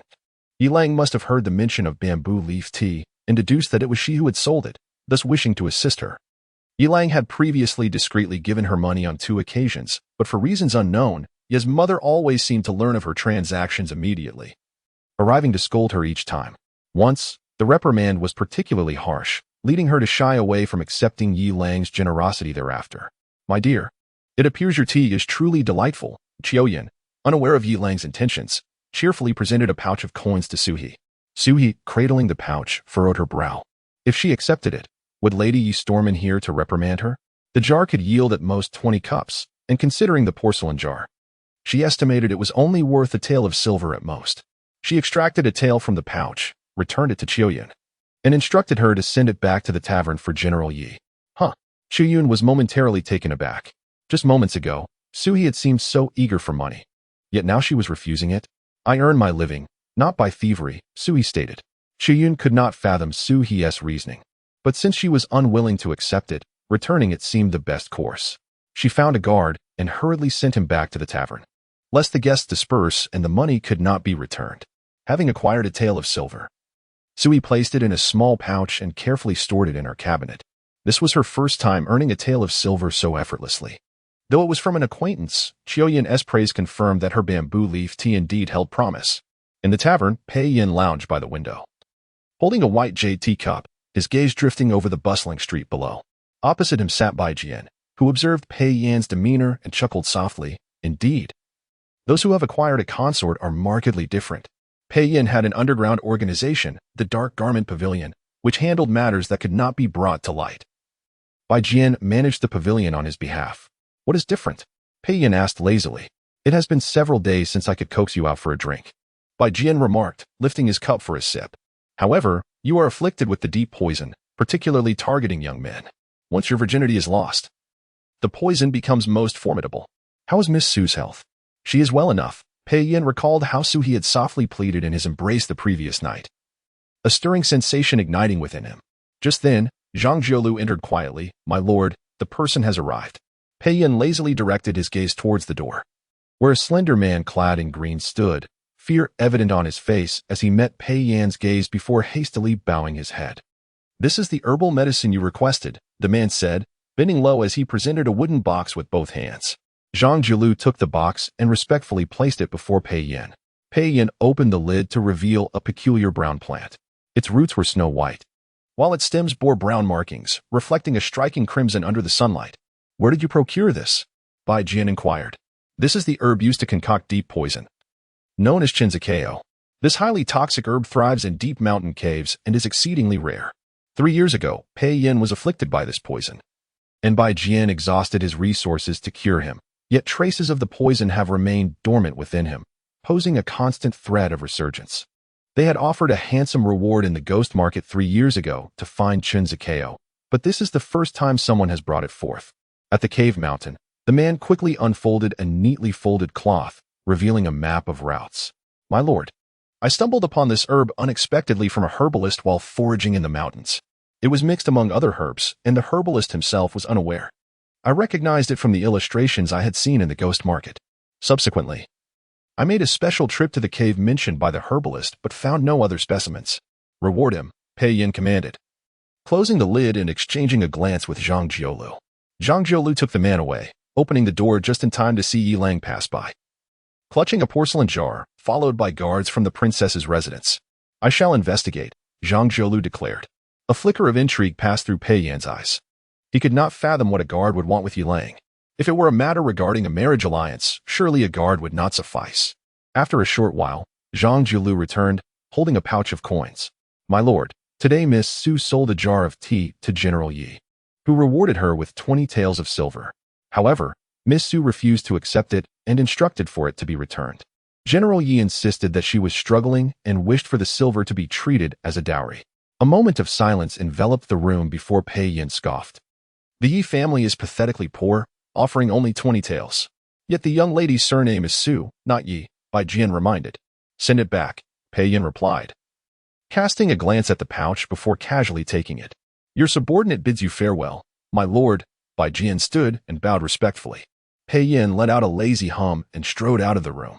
Upon returning to the bamboo courtyard, twilight had descended. Su-he was absent from the courtyard.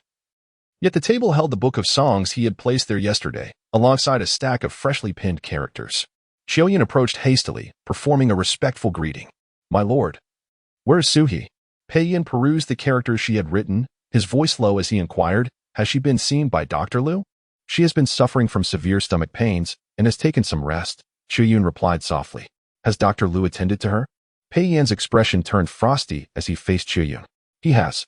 It seems the food was rather greasy yesterday, and she consumed too much tea today, Xiaoyan noted, frowning slightly.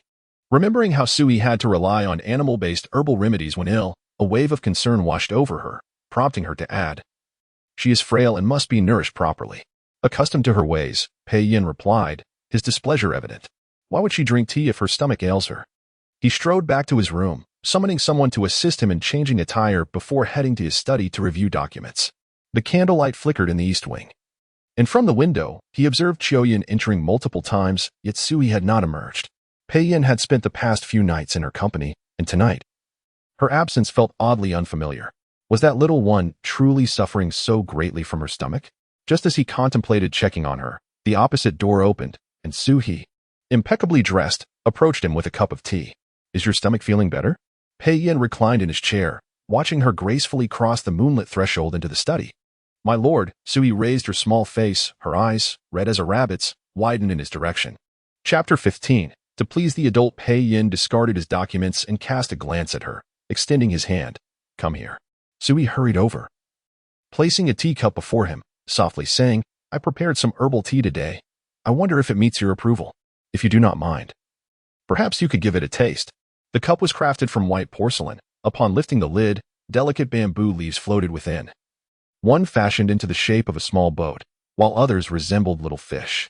As the tea swayed, the bamboo fish appeared to swim in the liquid, adding a touch of rustic charm. Pei Yin inhaled the fragrance of the bamboo, casually setting the tea aside. Due to the poison in his blood, his tea was specially prepared, and he seldom indulged in other brews. Observing his actions, Sui felt no surprise. A person of his noble stature would hardly regard such humble tea. "I shall not disturb you further," Sui said, respectfully bowing before lifting the teacup to leave. "Stop," Pei Yin commanded, frowning as he noticed her intent to depart with the tea. Sui turned, her doe-like red eyes blinking in confusion. "Is there anything else you require?"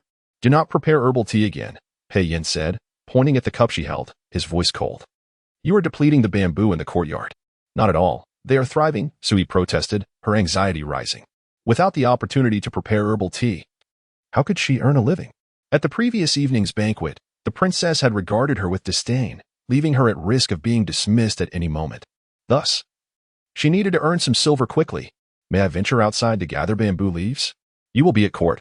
I can return before you come back," she suggested, her head drooping when she sensed Pei Yin's refusal. "That is not permissible," Pei Yin rebuked her firmly. "Nothing is allowed, and you provide no silver. Will you let me perish in poverty?" She thought bitterly. In the Su residence, no one had interfered with her efforts to support herself. Biting her lip, Sui left with a dejected expression, cradling the teacup. Pei Yin couldn't help but smile. Had she just shown him a hint of defiance? With a decisive motion, he tossed the documents to the corner of the table and strode outside. At that moment, as Sui reached the bottom of the steps, she paused, lifted the lid of the teacup, and drank the herbal tea in one swift motion. "Miss, you have a stomachache. You shouldn't consume herbal tea." Xiaoyan rushed over to stop her. "It's just a bowl of water with a couple of bamboo leaves," Sui replied.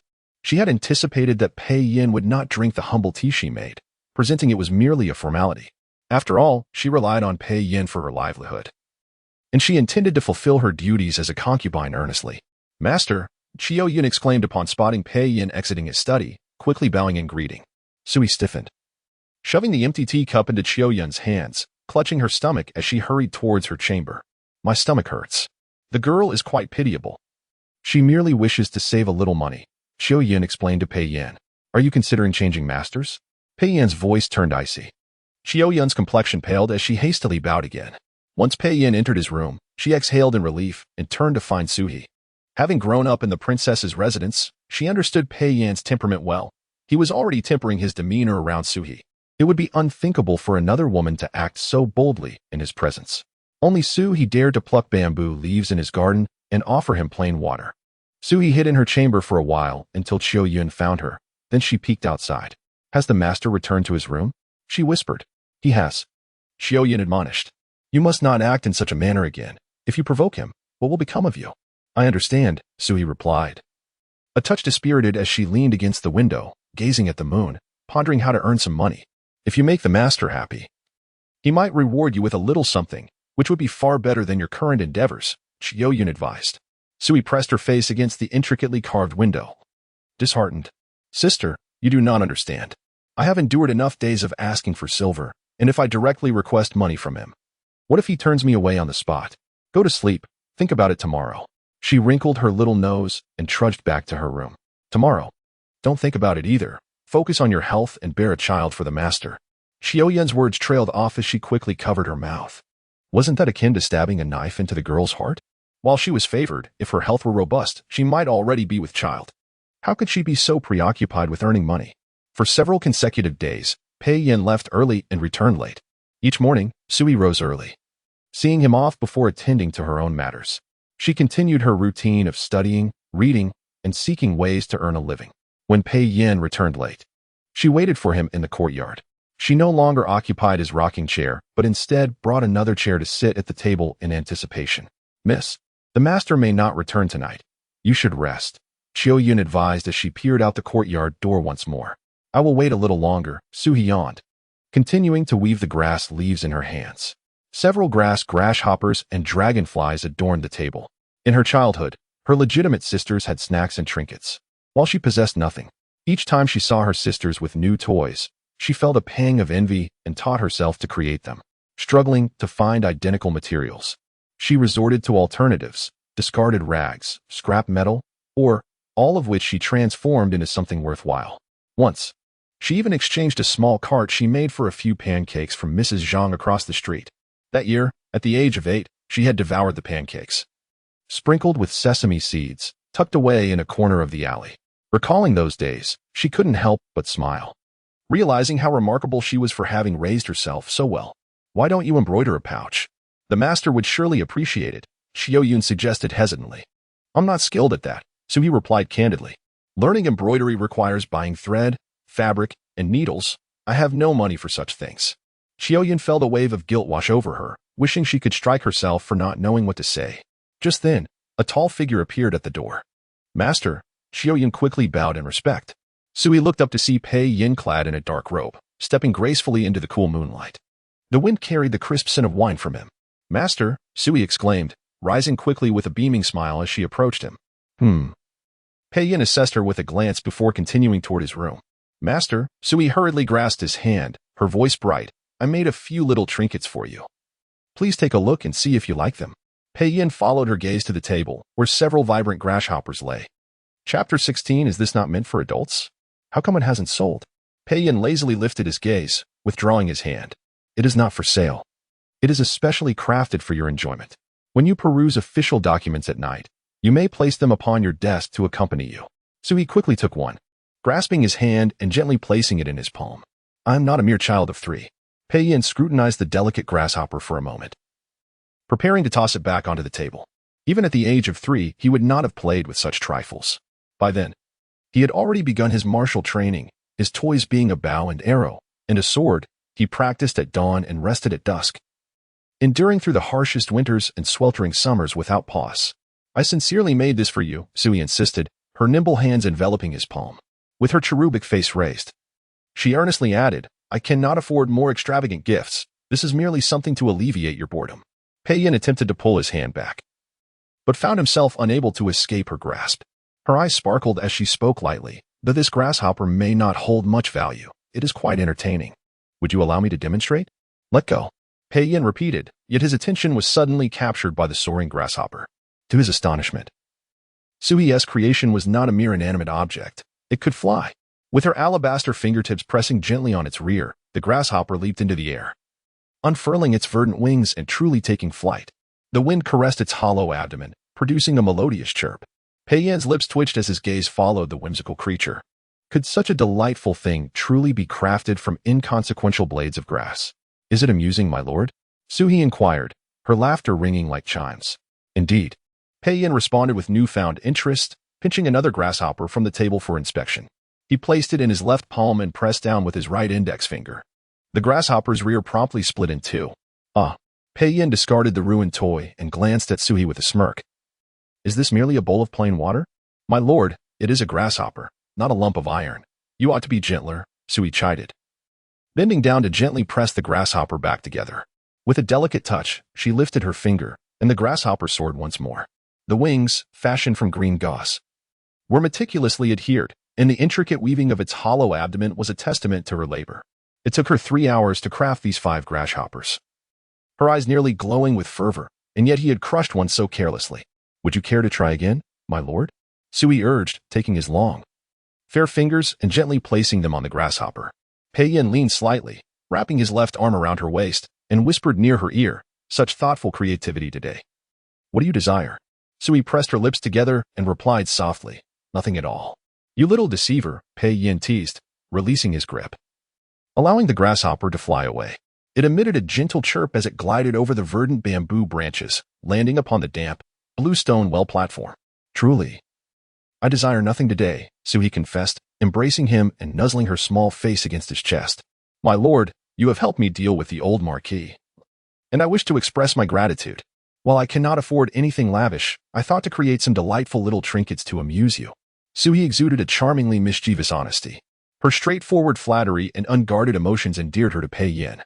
Initially, he only intended for her to stay at the estate for a month, deliberately maintaining a cold demeanor toward her for a few days, believing he should not invest too much energy in a young girl. Yet now, gazing at the grasshoppers, he found that having such an openly expressive girl nearby was not unwelcome. "The grasshoppers are delightful," Speak your wish, he said, taking her hand as they walked toward the room. I wish to sell herbal tea, Sui declared instantly. Granted, Pei Yin replied lazily. But before he could finish his thought, he suddenly turned to her. What do you want? You have already granted it, Sui replied, hugging him and tilting her face up with a beaming smile. My lord, as a man of honor, your word is your bond. If you desire money, I shall give it to you. Selling herbal tea is not an option. Pei Yin appraised her with a knowing look. You have one chance, state your amount. For if you do not, there shall be no second. I wish to sell herbal tea. A small tea shop at the East Market is up for transfer, and it requires only 30 taels of silver to acquire, Sui explained. Pei Yin raised an eyebrow. Which family as concubine sells herbal tea in the streets? How navi? He furrowed his brow and gently pushed her away. Sui understood his disdain but was acutely aware that, at this stage, she could not pursue other ventures. The sweltering heat of summer meant that if she acted quickly, she could still sell herbal tea for 2 months, and come autumn, she could sell pear soup and syrup. Winter would bring even better prospects with steaming lamb soup that would leave one craving more. My lord, the shop can be acquired for only 30 taels. May I consider you a partner? Otherwise, I shall borrow from you. I have inquired and learned that the shop is eager to sell, and the location is excellent. 30 taels is truly a bargain, she said, eagerly following him, assisting him with his attire. That is not how it is done, Pei Yin replied, his gaze lowered as he observed her, standing a head taller. He watched her slender neck bend as she busied herself in front of him, his heart softening further. Let us discuss it later. In the future, when she left the estate, he could provide her with a shop.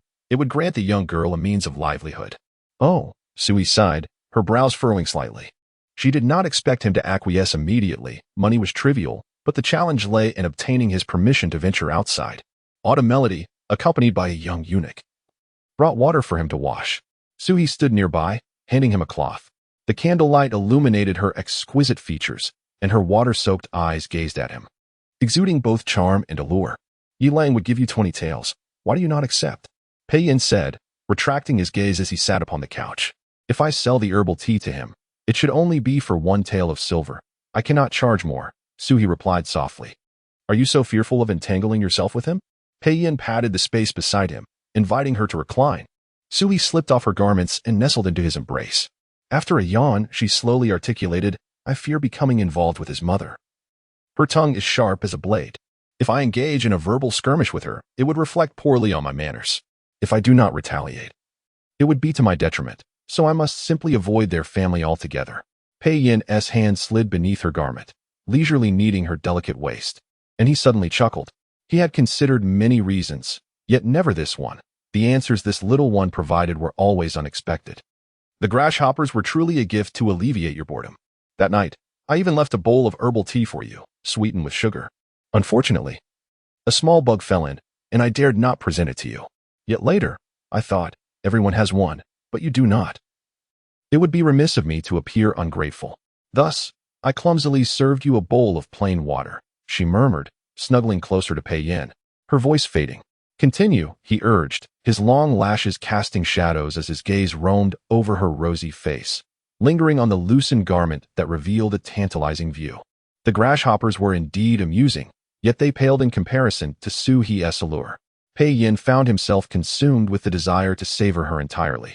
Chapter 17. The methods of adults she could not continue. Sui arched her back, raising her tearful eyes to him, looking at him with a pleading expression. His grip was too forceful. Not going to speak anymore? Pei Yin, with a smile that was not quite a smile, withdrew his hand and turned his body over her. He had witnessed such little tricks of Sui since he was 15 or 16. The women sent by various factions to his side always devised countless ways to draw him into their silken chambers. They sought to capture his heart through a myriad of means. Some approached him under the guise of sincerity, while others deliberately showcased different ways of life. He acknowledged that Sui was somewhat different, but he had not allowed her to stay for the sake of witnessing her tactics. Rather, it was her ability to bring him joy that mattered. Today, I shall show you what true methods are, he said, sitting up and pinching her delicate face. The candlelight flickered, and as Sui gazed at his increasingly close visage, she could only soften her voice in surrender. My lord, you need to attend court tomorrow. You should rest quickly. Pei Yin's heated fingertip brushed her lips. You dare to command me? He chuckled. Sui glared at him for a moment before suddenly biting his palm. You dog of a man. Is there no way to plead for mercy? How fierce. Pei Yin propped himself up, his gaze piercing as he looked at her, amused. Su-hee, blushing, softly pleaded once more, "My lord, I am truly exhausted." Her voice was gentle, her body soft and light, curling in his embrace like a delicate rabbit. With nothing more to do, she had effectively softened Pei Yan's heart. What a delightful little girl. He never truly intended to bully her. You merely wished to tease. The master is not tired, yet you are. I've spoiled you. He pinched her tender little face, his amusement growing. Su-hee ignored him, her eyelids heavy. The fragrant candlelight lured her into slumber. She hummed a few sounds in response and soon fell into a deep sleep. This time, she truly slept soundly, unresponsive to his attempts to wake her. Pei Yin glanced at the time and, noting that it was past the hour of the rat, summoned Xiao Yun to tidy up and change his clothes before departing. My lord, the second prince and the others have already set off. Zhang Jiulu and the guards had been waiting outside the courtyard, and as soon as he emerged, they promptly led his horse over. He had official business to attend to, needing to visit Jinshan Temple. There is a tea shop in the Eastern Market, purchase it. Pei Yin stated as he mounted his steed. A tea shop? Zhang Jiulu was momentarily bewildered. Pei Yin's enterprises spanned the realm. So why would he suddenly wish to acquire a tea shop? Pei Yin lightly flicked the whip, riding into the night with his guards. At the hour of the dragon, Su-hee rose early. Why is the young lady up so early? Xiao Yun was taken aback to see her in the courtyard. My lord is also up early today. Su-hee stretched her limbs, curiously inquiring, did he go to court? Yes. Xiao Yun refrained from mentioning Pei Yin's departure the previous night. As he commanded the Emperor's imperial guards, his tasks were often secretive. They, as servants, could only observe and not speak out of turn. She fetched water to assist Su-hee with her morning routine, but Su-hee stopped her. I can do it myself. Su-hee took the basin, rolled up her sleeves, and scooped a small amount of water, soaking the cloth in the cool well water. She raised her face and pressed the cloth against her skin. The well in the bamboo garden held cool, sweet water, unlike any other. She had heard the elders of the Su family mention that there were 3 heavenly spring wells in the capital, one in the palace, another in Jinshan Temple, and the last in the princess's residence. Little did she know that the spring was not for the eldest princess but for Pei Yin. Sister Xiao Yun. A little maid has come to the gate, bowing and saying that the eldest princess wishes to see Miss Su. Xiao Yun paused for a moment, then hurried to the gate, removing a pouch of coins from her waist and handing a handful of silver to the little maid, softly asking, "Do you know what it concerns?" The little maid shook her head, not daring to accept the silver. "I don't know. Miss Su, please hurry." They only summoned her when Pei Yin was not in the residence. It was likely not good news. Xiao Yun did not dare delay, and quickly helped Su-hee with her grooming and dressing. The eldest princess favored virtuous and dignified women, so she selected a water blue dress for Su-hee, devoid of any embellishments.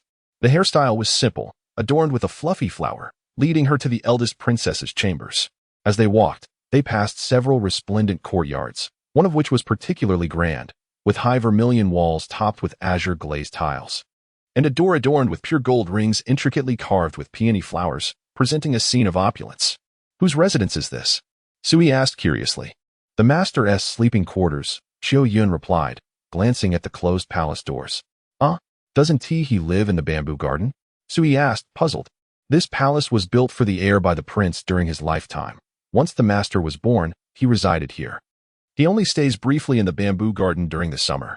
Once the master marries, he and his wife will live here, Xiao Yun explained gently. So that is how it is. She had always wondered how such a noble young man could reside in such a simple place. It turned out Pei Yin's true chambers were so lavish and beautiful. Unable to resist, Su-hee stole another glance at the heavy golden rings on the door, which appeared so weighty that if removed, they could surely crush a bull. In the future, once the young lady is formally recognized and takes a concubine, you will also have your own courtyard. The eldest princess is generous, and the master appreciates you. You will fare well, Xiao Yun noted, observing Su-hee staring at the door, thinking she felt disheartened, and quickly offered comfort. Su-hee smiled and nodded in agreement. That is certain. My lord is a good man. Surely not. Do you still hope to reside within? Baoju's disdainful voice floated over. Su-hee lifted her gaze to see Baoju accompanied by several youthful maidens standing by the roadside, all staring at her in unison. Sister Baoju. Xiao Yun immediately greeted with a bow. I advise you to be sensible. Do not harbor thoughts that are not meant for you. Baoju approached with a cold glance at Su-hee. Yes, Su-hee obediently responded, lowering her gaze and adopting a compliant posture. Baoju rolled her eyes, snapping, Stay close. You few will serve the master together. The eldest princess has specifically sent a tutor. Learn diligently and serve the master well. Yes, Sister Baozhu, the maidens eagerly replied. So it was Pei Yan's new attendants. Given his fierce demeanor in the chambers, having more women to serve him would be beneficial, allowing her more time for her own affairs. With this thought, Suhi brightened and replied, Yes, I shall certainly learn the rules earnestly. Just as Baozhu turned to glare at Suhi for not responding promptly, Suhi's exclamation startled her, causing her to become flustered. What are you shouting about? Truly a lowly thing unworthy of the stage. Chapter 18. A heavy grip. Suhi was somewhat dazed by the loud rebuke from Baozhu. What was Baozhu shouting about? If she was deemed a lowly servant, what distinguished Baozhu as a superior one? They were all mere servants scraping for sustenance within the princess's residence. Why belittle one another? Nevertheless, recalling Qiuyun's words, she resolved to avoid provoking Baozhu. Lowering her gaze, she feigned a compliant demeanor. Suhi, do not think that just because the master currently holds you in higher regard, you can become complacent. The master will soon be engaged. And the legitimate wife brought back in a grand procession. You, a mere seductive vixen, are unworthy even to carry Miss Lu's shoes. Miss Lu? Among the 8 prominent families in the capital, the Lu family stood the tallest, having produced 2 empresses and 3 favored consorts. Currently, the most renowned daughter of the Lu family was Lu Lingxue. With such a lineage, she was indeed a fitting match for Pei Yan. Noticing Suhi lost in thought, Baozhu believed she had struck a nerve and became even more smug. Should you dare to charm the master again, beware of your lowly life. She stepped forward and pinched Suhi's face fiercely. Suhi never anticipated Baozhu would resort to violence. The pinch was so hard that she felt as though a piece of flesh was about to be torn from her right cheek, a sharp sting pulsing through her. Sister Baozhu, it is getting late. Do not delay the important matters, Qiuyun interjected, furrowing her brow as she quickly stepped in front of Suhi. Qiuyun, I advise you to keep your eyes wide open and not choose the wrong master. You will be serving the madam in the future. If the madam discovers you have mingled with such a seductress, how will you face her? Baozhu glared at Qiuyun, reprimanding her without courtesy. As servants, we must wholeheartedly serve whoever the master assigns us to. Who would dare to choose their master? Qiuyun's tone hardened as she continued. Moreover, Miss Su is now residing in Zhuyuan, personally taken under the master's wing. If you injure her face, are you not afraid of the master's punishment? Baozhu was momentarily at a loss for words, but did not dare to retort Qiuyun's remarks. Instead, she vented her frustration on Suhi, casting a fierce glare before hastening her steps with the others. Endure, it will be fine once the master returns, Qiuyun sighed in relief, pulling out a handkerchief to wipe Suhi's face. The delicate features of her face were marred, bruised, and bleeding. Suhi covered her cheek and reassured Qiuyun with a gentle smile, I am fine. Even in a den of wolves like the Su residence, the fierce tigers and leopards in the princess's residence would be even more formidable. She had no intention of making enemies with them and merely wished to endure this phase before finding a way to leave the princess's residence. Go fetch some medicine and send it to Zhuyuan, Qiuyun instructed a young maid, who hurried off to retrieve the ointment while Qiuyun remained steadfastly by Suhi's side. With the long princess's protection, Baozhu had always been arrogant within the princess's residence. She was loyal, efficient, and had earned the long princess's trust. The chief steward regarded Baozhu with respect, and Qiuyun and her companions dared not provoke her easily. Now that Baozhu disliked Suhi, Qiuyun could only monitor her closely, with little else she could do to assist Suhi. After what seemed like a long while, they arrived at Jinan Garden in the southern part of the princess's residence. For matron servants sent by the long princess awaited them, ready to establish rules regarding their daily lives in terms of clothing, food, shelter, and conduct. The foremost among them was Matron Chui, a formidable presence who was not easily gotten along with. Having crossed over 50, her long face was well maintained and pale, adorned with a pair of simple silver earrings inlaid with jade. As she spoke, the earrings swayed, accentuating her elongated visage. The master prefers a light diet, so you must also eat lightly and avoid oily and pungent foods that might displease him. The master enjoys tranquility, thus you should speak softly and tread lightly. Matron Chui circled around the group, her gaze settling on Suhi, wrinkling her brow in distaste.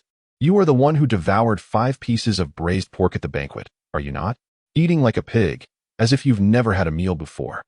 Baodu stood beside her, mocking Suhi without restraint. The other girls could not help but glance at Suhi, their expressions varied. A girl who eats so much without gaining weight? Henceforth, you are permitted no more than half a bowl of rice per meal. And only one piece of meat at most, Matron Chui coldly declared.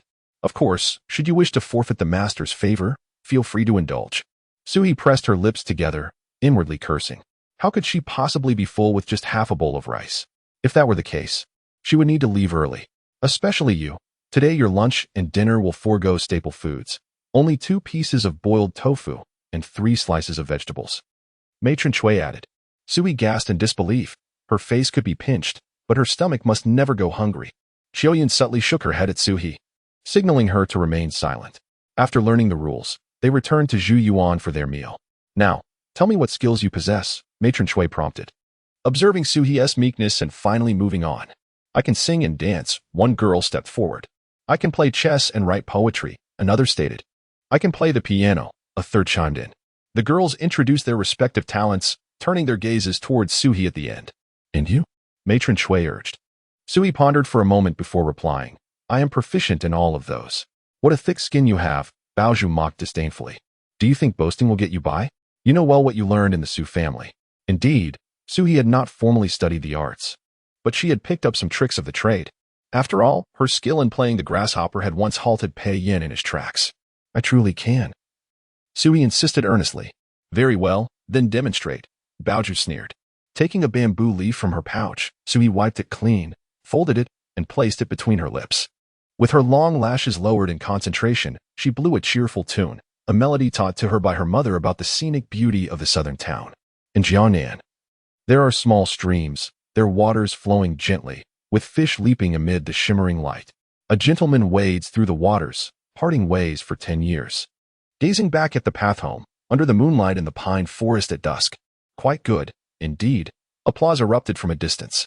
The crowd turned to see Pei Yin and his entourage returning, encircled by admirers, among whom was a tall, elegant, and gentle man, reminiscent of a refreshing breeze. Master. Young Master Lu, they quickly bowed in greeting. To walk alongside Pei Yin and bear the surname Lu, he must be Lu Xiaolin, the eldest son of the Lu family. It seemed the matter of their families forming a union was indeed on the agenda, as Pei Yin and the future brother-in-law began to draw closer. Pei Yin had yet to remove his cloak, still gripping a riding whip, suggesting he had just returned from the stables. The path in front of Jiannan Garden led to the stables of the princess's residence, indicating they had just come from there. What happened to your face?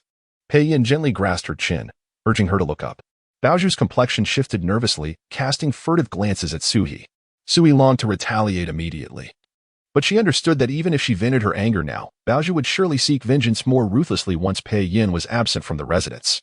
Thus, this matter must remain unspoken. Is this the Su family's illegitimate daughter you brought back? Lu Xiaolin stepped forward, sizing up Suhi and chuckling softly. Indeed charming. My sister will surely be envious. Chapter 19. The whip cracks. Pei Yin seemed oblivious to Lu Xiaolin's teasing. His cold, dark eyes were fixed intently on Suhi's face, his tone growing increasingly stern. I am inquiring, who marred your visage? His voice exuded an aura of authority, causing the very air in the courtyard to grow still. Baozhu immediately recalled the old Marquis, who had been forced to bow before Pei Yin, and her knees buckled as she knelt. My lord, I did not mean it. I was merely jesting with Miss Suhi. Return it, Pei Yin commanded, releasing Suhi's chin and turning to Baozhu. Suhi felt a pang of anxiety. Striking Baozhu would be tantamount to slapping the princess herself. If Pei Yin could protect her today, what of the future? What would become of her? Was it truly just a jest? Gaining her composure, she sought to defend Baozhu. Strike back. Pei Yin's expression darkened as he barked. My people, my belongings. Without my permission, even the slightest infraction warrants severe consequences. Baozhu's complexion turned ashen, her body crumpling to the ground. My lord, please quell your wrath. Xiaoyun, keenly aware of the gravity of the situation, hastily knelt to intercede. Sister Baozhu merely acted in haste. She did not intend to trouble Miss Su. How many times must I repeat myself? I do not speak for a third time. Pei Yin ignored Xiaoyun, his penetrating gaze fixated on Suhi. Under his scrutiny, Suhi felt breathless. It dawned upon her that her petty schemes could not escape Pei Yin's keen perception. He simply chose not to hold them against her. I dare not. She knelt, softening her stance. Baozhu was favored by the princess. It was best to let it go. Lu Xiaolin, stroking his chin, approached to mediate. Consider carefully who is who. Pei Yin's expression remained icy as he suddenly lashed out, a whip striking Baozhu with astonishing swiftness. The force of the blow was so immediate that no one could react in time. Bao Zhu, taken by surprise, felt the whip slice across her right shoulder, tearing through her flesh. Xiaoyan hurriedly rose, helping Su He as they fled the scene. Su He's face paled in terror. Pei Yin, a man capable of such fury, was indeed fearsome. Could she truly escape unscathed from the princess's residence? Chui Mama trembled in fear, not daring to lift her head.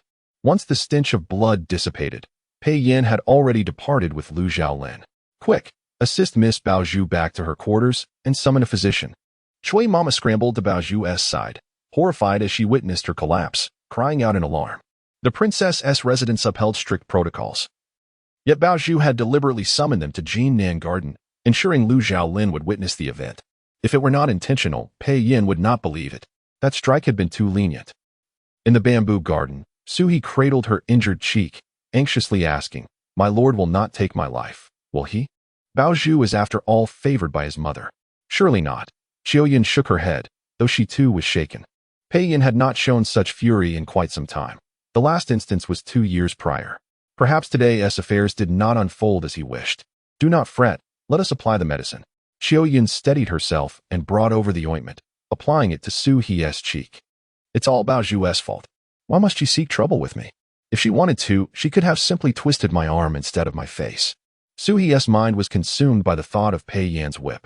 In recent days, aside from being somewhat harsh at night, he had been quite lenient with her during the day, allowing her to forget his inherently fierce nature. She scarcely dared to imagine what would have happened if that whip had struck her. Would she have been cleaved in two?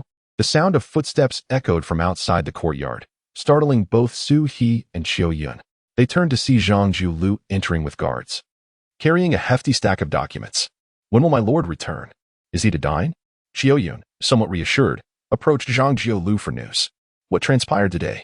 Do not inquire further. Zhang Jiulu glanced at Su He, furrowing his brow before lowering his voice. My lord will be engaged in discussions regarding marriage in the coming days.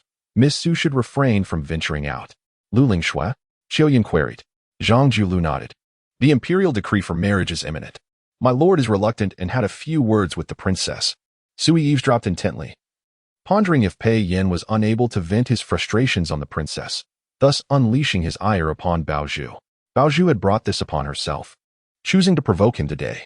Zhang Jiulu made several trips back and forth with documents before departing with his guards. Sui felt a momentary panic, only to find solace as she urged Xiaoyan to prepare a meal. She had not even had breakfast, and now, past noon, her stomach was growling. You truly are unfazed, still able to eat. Xiaoyan sighed sympathetically. With this marriage settled, Miss Lu will surely not permit you to remain. Is that not fortuitous? I shall be driven away, Sui replied, opening a jar of sweets and popping osmanthus candy into her mouth. The broken skin on her cheek throbbed as she chewed, the sharp pain causing her to stop, obediently letting the candy dissolve instead. Being cast out would be even worse. Xiaoyan cautioned. The old Marquis, the Su family, the Lu family, and Bao Zhu. Any one of them could twist your neck. Do not frighten me, Su He exclaimed, spitting out the candy in agitation. The only course of action now is to remain close to my lord. Xiaoyan, resigned, replied. It is better than nothing. Su He slumped onto a chair, murmuring, but I cannot remain shut away for eternity, can I? Once I become a concubine and bear children, things will surely improve. Xiaoyan glanced at her abdomen, sighing once more. Dr. Lu mentioned you might find it difficult to conceive. A concubine without children, how desirable can that be? Yet if you remain merely a side chamber, when the main wife enters, your days will become even more torturous. Su He, dispirited as a withered plant, barely managed to eat a few bites during lunch before clearing the table and retreating to her room to lie down. Get up. Pei Yin had returned to the courtyard at some point, standing at her door and gazing at her from a distance. With a swift motion, Sui leapt from the bed and knelt before him. She had learned to be both adaptable and resilient. She was determined to become a formidable presence. Why kneel? Step out, Pei Yin said, his handsome face devoid of anger, even displaying a hint of languor as he cast her a glance before seating himself in a rocking chair beneath the bamboo. Sui hurriedly rose and stepped outside, standing beside him with her head bowed. Why did you not retaliate when others struck you? Pei Yin casually inquired, accepting the tea that Xiaoyan had presented. I dared not strike back. This is the princess's residence, and she is your mother's person. Your mother is the mistress here, Su He replied softly. My mother would not dare lay a hand on my people. Pei Yin slammed the teacup onto the table, displeased. Now that you are by my side, why do you remain so timid? Do you consider me a mere ornament? That is not. She was but a lowly concubine. Even if she dared to capture a few leopards and consume their gall, she would never dream of opposing the princess. Pathetic. Pei Yin frowned, fixing his gaze upon her. Kneel. Chapter 20. In the carriage just moments ago, he questioned her about kneeling, and now he coldly commanded her to do so again. Suhi, her thoughts racing, feigned innocence and said, "My lord, you cannot return in anger to vex me. What vexation do I bring upon you?" Pei Yin replied, his expression unyielding as he gazed at her. "I merely refrained from retaliation out of my gentle nature, my kindness in treating others, my respect for elders, and my broad-mindedness." Suhi boldly met his gaze, extolling her virtues. Pei Yin tightened his grip on the teacup, staring at her for a moment before he violently slammed the cup back onto the table. "Unappreciative," he scolded. Suhi rolled her eyes internally. "What do you understand?" If she were born a princess, she would undoubtedly possess the courage to retaliate. But what was she now? Merely a lowly concubine, unable even to attend banquets, incapable of confronting anyone. He had always been high above her, never truly capable of empathizing with her plight. Surviving had been her greatest aspiration for the past 17 years. Yet now, she harbored a new desire, to live a better life, to improve her situation bit by bit. She had no intention of complicating matters for herself at this critical juncture. "Enough, go change your clothes and accompany me," Pei Yin said, seeing her stubborn demeanor, and lost interest in further quarrels, waving her away to her room. Zhang Jiulu observed Suhi's departing figure and proactively arranged for a carriage. After a while, Suhi returned to the courtyard, having changed into a resplendent butterfly gown, her hair styled in an elegant high bun adorned only with a vibrant rose. Lacking any noteworthy jewelry, she had sent Xiuyun to the garden to fetch a few rose branches. A mark marred her otherwise delicate cheek, but she had cleverly covered it with rouge, transforming it into a half-blossomed rose, concealing the discoloration with an exquisite charm. Indeed, she was more beautiful than the flowers themselves. With her pure and enchanting eyes, shimmering like the spring sun, she captivated all who beheld her. Pei Yin gazed at her face, his tongue involuntarily pressing against his cheek as he restrained the urge to pull her back onto the couch. "Come here," he beckoned, his long fingers curling towards Suhi. She obediently approached him. Pei Yin grasped her wrist, pulling her onto his lap, retrieving a small vial from his robe. With a flick of his thumb, the cap popped open with a soft sound. "In the future, if anyone strikes you, strike back. Should I discover you do not retaliate, I shall strike you myself. You decide how to handle it," he instructed, pouring the medicine into his palm and gently applying a small amount to her wound. The coolness penetrated her skin, soothing her previously flushed cheek.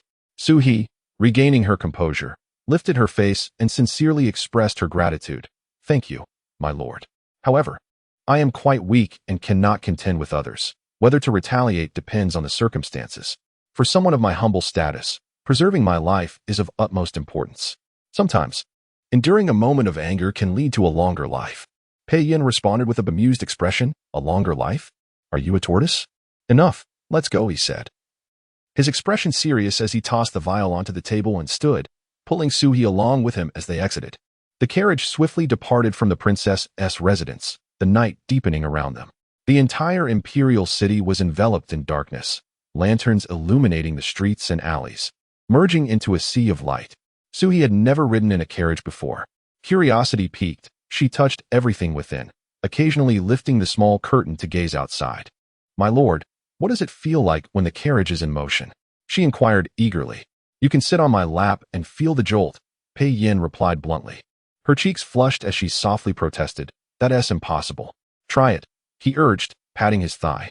After a moment's hesitation, she actually climbed onto his lap. Pei Yin had only intended to tease her, but her insatiable curiosity led her to comply. At that moment, a child darted across the path, prompting the driver to tighten the reins, causing the carriage to jolt backward sharply. Suhi fell into his embrace, leaving no space between them. "Oh," he let out a muffled sound, his hand firmly gripping her slender waist to secure her. "My lord, it was just a child who ran by," the guard whispered apologetically. "I know," Pei Yin replied, lifting her from his lap and glancing outside as he opened the curtain. Leaning out of the carriage, he instructed, "Wait here. I will return shortly." "Yes, my lord," the guard answered. Suhi, curious, peered outside but remained seated. "Come out," Pei Yin called, tapping on the carriage twice. Realizing she needed to follow him, Sui hurriedly disembarked. The evening sky spread before them like a tide, with shops lining the streets illuminated by lanterns. The taverns and entertainment houses bustled with activity, while cosmetic shops remained open, albeit less frequented than those catering to food and revelry. As Sui followed Pei Yan, her vibrant attire drew many gazes, particularly from men who seemed unable to tear their eyes away. She regretted her choice of dress, wishing she had opted for something more modest to avoid inviting unwanted attention. However, before long, she noticed the unwanted stares had faded. She looked up to see Pei Yan had slowed his pace, now walking almost beside her, dressed in dark garb with two short swords at his waist. And holding a whip, he exuded an intimidating aura that deterred onlookers from gazing in her direction. This way, he suddenly halted, grasping her wrist and leading her toward a shop by the roadside. "Shopping," Sui exclaimed, recalling her previous escapades when she had slipped out to sell goods. She had once entered to browse, but the painful feeling of longing for items she could not obtain, coupled with the disdainful looks from the shopkeeper, had discouraged her from returning. Her most extravagant purchase had been a silk flower on her coming-of-age day from a street vendor. "Young master, madam." The shopkeeper beamed upon their arrival, bowing respectfully. "Bring forth a few simple and elegant garments," Pei Yan commanded. Striding past the shopkeeper and settling into a nearby armchair without sparing him a glance, the shopkeeper, turning to Sui, immediately began recommending the most expensive dresses in the store. The fabric of her current outfit was exquisite, and its embroidery a rare find. The priciest clothing in the shop paled in comparison to even a single sleeve of hers. Sui admired one dress, then another, her heart swelling with delight. Indeed, she had never encountered such beautiful items before. She gently caressed the fabric, memories of her mother flooding her mind. Her mother once owned several garments in similar hues, but they had been sold to buy medicine for Sui. Eventually, her mother had sold all her valuables. "If only my mother were alive now, I would surely buy her beautiful clothes," she thought, also recalling Lu Mama, whose garments were tattered and patched repeatedly. Nothing too extravagant, just something convenient for outings. Pei Yan reminded her as he observed her fixation on the clothing. Chapter 21. Stay still, squat down reluctantly. Sui released the several garments laid before her and turned her gaze to the few others brought by the shopkeeper. These pieces lacked the vibrant hues and soft textures of the previous ones. Yet, even these inferior items demanded several taels of silver, a price she could not afford. She gently touched her little purse, which held her sole tael of silver. She resolved that if an opportunity to escape presented itself today, she would flee without hesitation. Although Pei Yan currently protected her, such guardianship could not last a lifetime. Offending Bao Zhu was tantamount to offending the princess, and her life in the princess's residence would only become increasingly unbearable. Choosing for herself, Pei Yan idly tapped his fingers on the teacup, his gaze drifting to a jewelry cabinet in the corner of the shop. A selection of trinkets caught his eye, and he recalled that Sui had only ever worn a single wooden hairpin. Noticing that he was not looking at her, Sui gathered the garments and retreated to the changing room. The outfit she wore was indeed too extravagant, drawing too much attention as she walked through the streets. He observed her departing figure and raised his hand, gesturing toward the counter.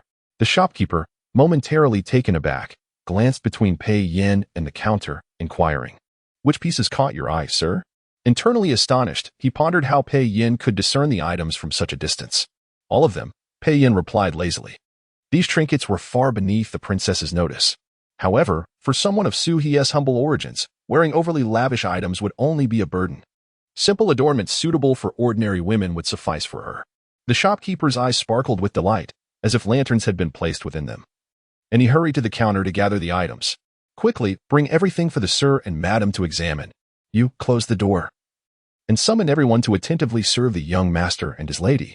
Beads of sweat formed on his forehead as he excitedly beckoned the attendants. When Sui emerged from the changing room, 3 shop attendants stood in the main hall, meticulously arranging the jewelry from the cabinet on the table for Pei Yan's perusal. "Do you wish to purchase more jewelry, sir?" Sui approached, her curiosity piqued. "Squat down," Pei Yan instructed, lifting an intricately designed hairpin adorned with a delicate bird motif, measuring it against her hairstyle. Sui steadied herself against his leg, tilting her head slightly to admire the hairpin, which was a brilliant yellow and embellished with 6 small red stones. "This is garnet, currently in vogue in the capital." The shopkeeper interjected, noting her interest in the hairpin. "Many noblewomen favor this style." "It's beautiful," Sui replied, recalling how her elder sister owned 2 similar pieces. Merely glancing at them would earn her a reprimand. Yet now, she possessed one. Pei Yin cradled her small face and softly instructed, "Stay still, squat down." A clever attendant promptly fetched a stool and placed it beside Suhi. "Madam, please take a seat," he said with a beaming smile. Suhi turned to Pei Yin, awaiting his command. Being indebted to others often leads to complications. Whether she could sit depended on his discretion. "Sit," Pei Yin replied, glancing at the stool before taking a simple silver bracelet from the table and slipping it onto her wrist. Suhi lowered her gaze, caressing the bracelet as she spoke. "My mother once had 2 such bracelets. This style is popular in Jiangnan, where women adore them. It has recently gained popularity in the capital as well." The shopkeeper chimed in, unaware that Pei Yin had intended to cover all expenses. Suhi thought he was prompting her to choose. So she removed the hairpin and clasped the bracelet, saying, "Sir, I only want the bracelet."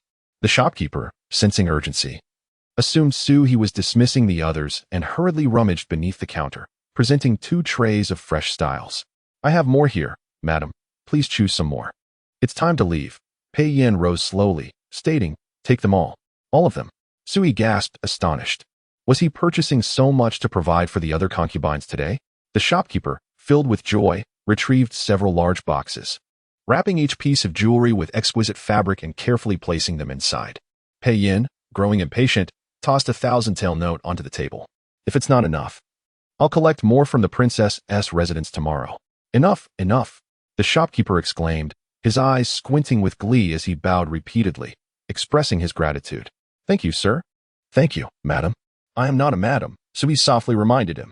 The shopkeeper suddenly realized, connecting the dots regarding the princess's residence upon scrutinizing Pei Yin's face.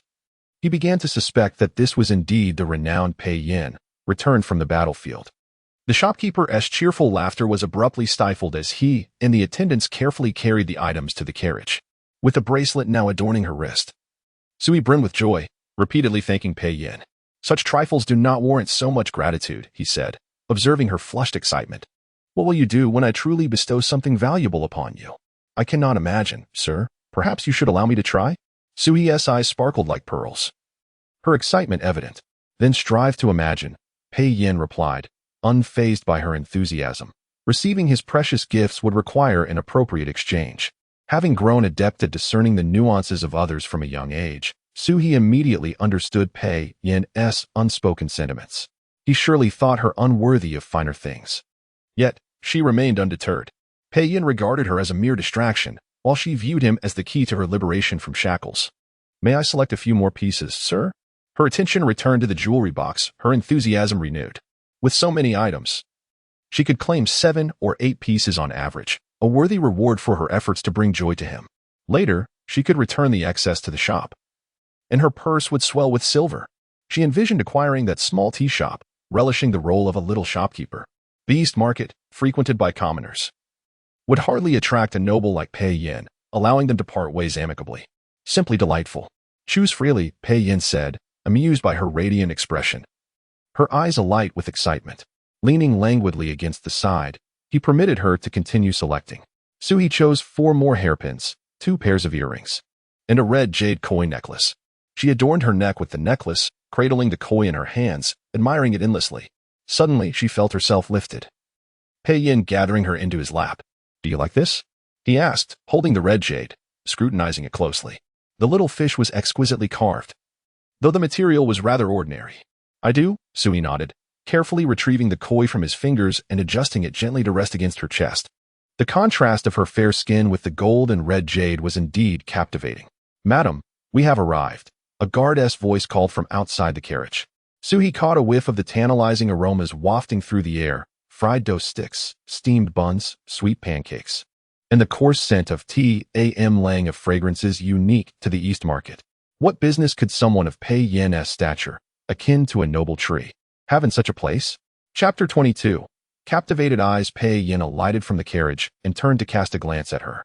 Suhi emerged from the carriage, her steps light as she hurried to keep pace with Pei Yin. "My lord, where are we headed?" She boldly tugged at his sleeve, her voice buoyant with curiosity. "To have tea," Pei Yin replied, lowering his gaze to observe her delicate fingers grasping his sleeve, and he slowed his pace. "Can you truly find enjoyment in the tea here?" Suhi inquired, surprise lacing her tone. "Not particularly," Pei Yin responded languidly. "Then why come here?" Suhi could not fathom his thoughts and merely followed him forward. As they turned down a narrow alley, a quaint tea shop came into view. With a thump, her heart leapt. Wasn't that the very tea shop she had her sights set on? Could it be that Pei Yin was willing to assist her in acquiring it? If that were the case, she would be overjoyed. The humble tea shop seemed akin to a delectable morsel of braised meat, exuding an irresistible aroma that ensnared her gaze. Her aspirations were few, yet owning a modest tea shop was her dearest wish. She envisioned herself rising early, stoking the tea stove, brewing several pots of tea, preparing snacks, and then sitting at the entrance with a fan, watching patrons trickle in to sip tea and savor treats, coins clinking into the ceramic jar by her side. The sound of clinking coins was the sweetest melody in the world. As the tea shop drew nearer, Suhi felt her cheeks flush with excitement, and she instinctively gave his sleeve a gentle shake, yearning to inquire further. Just as she was about to speak, a crisp voice rang out from behind them.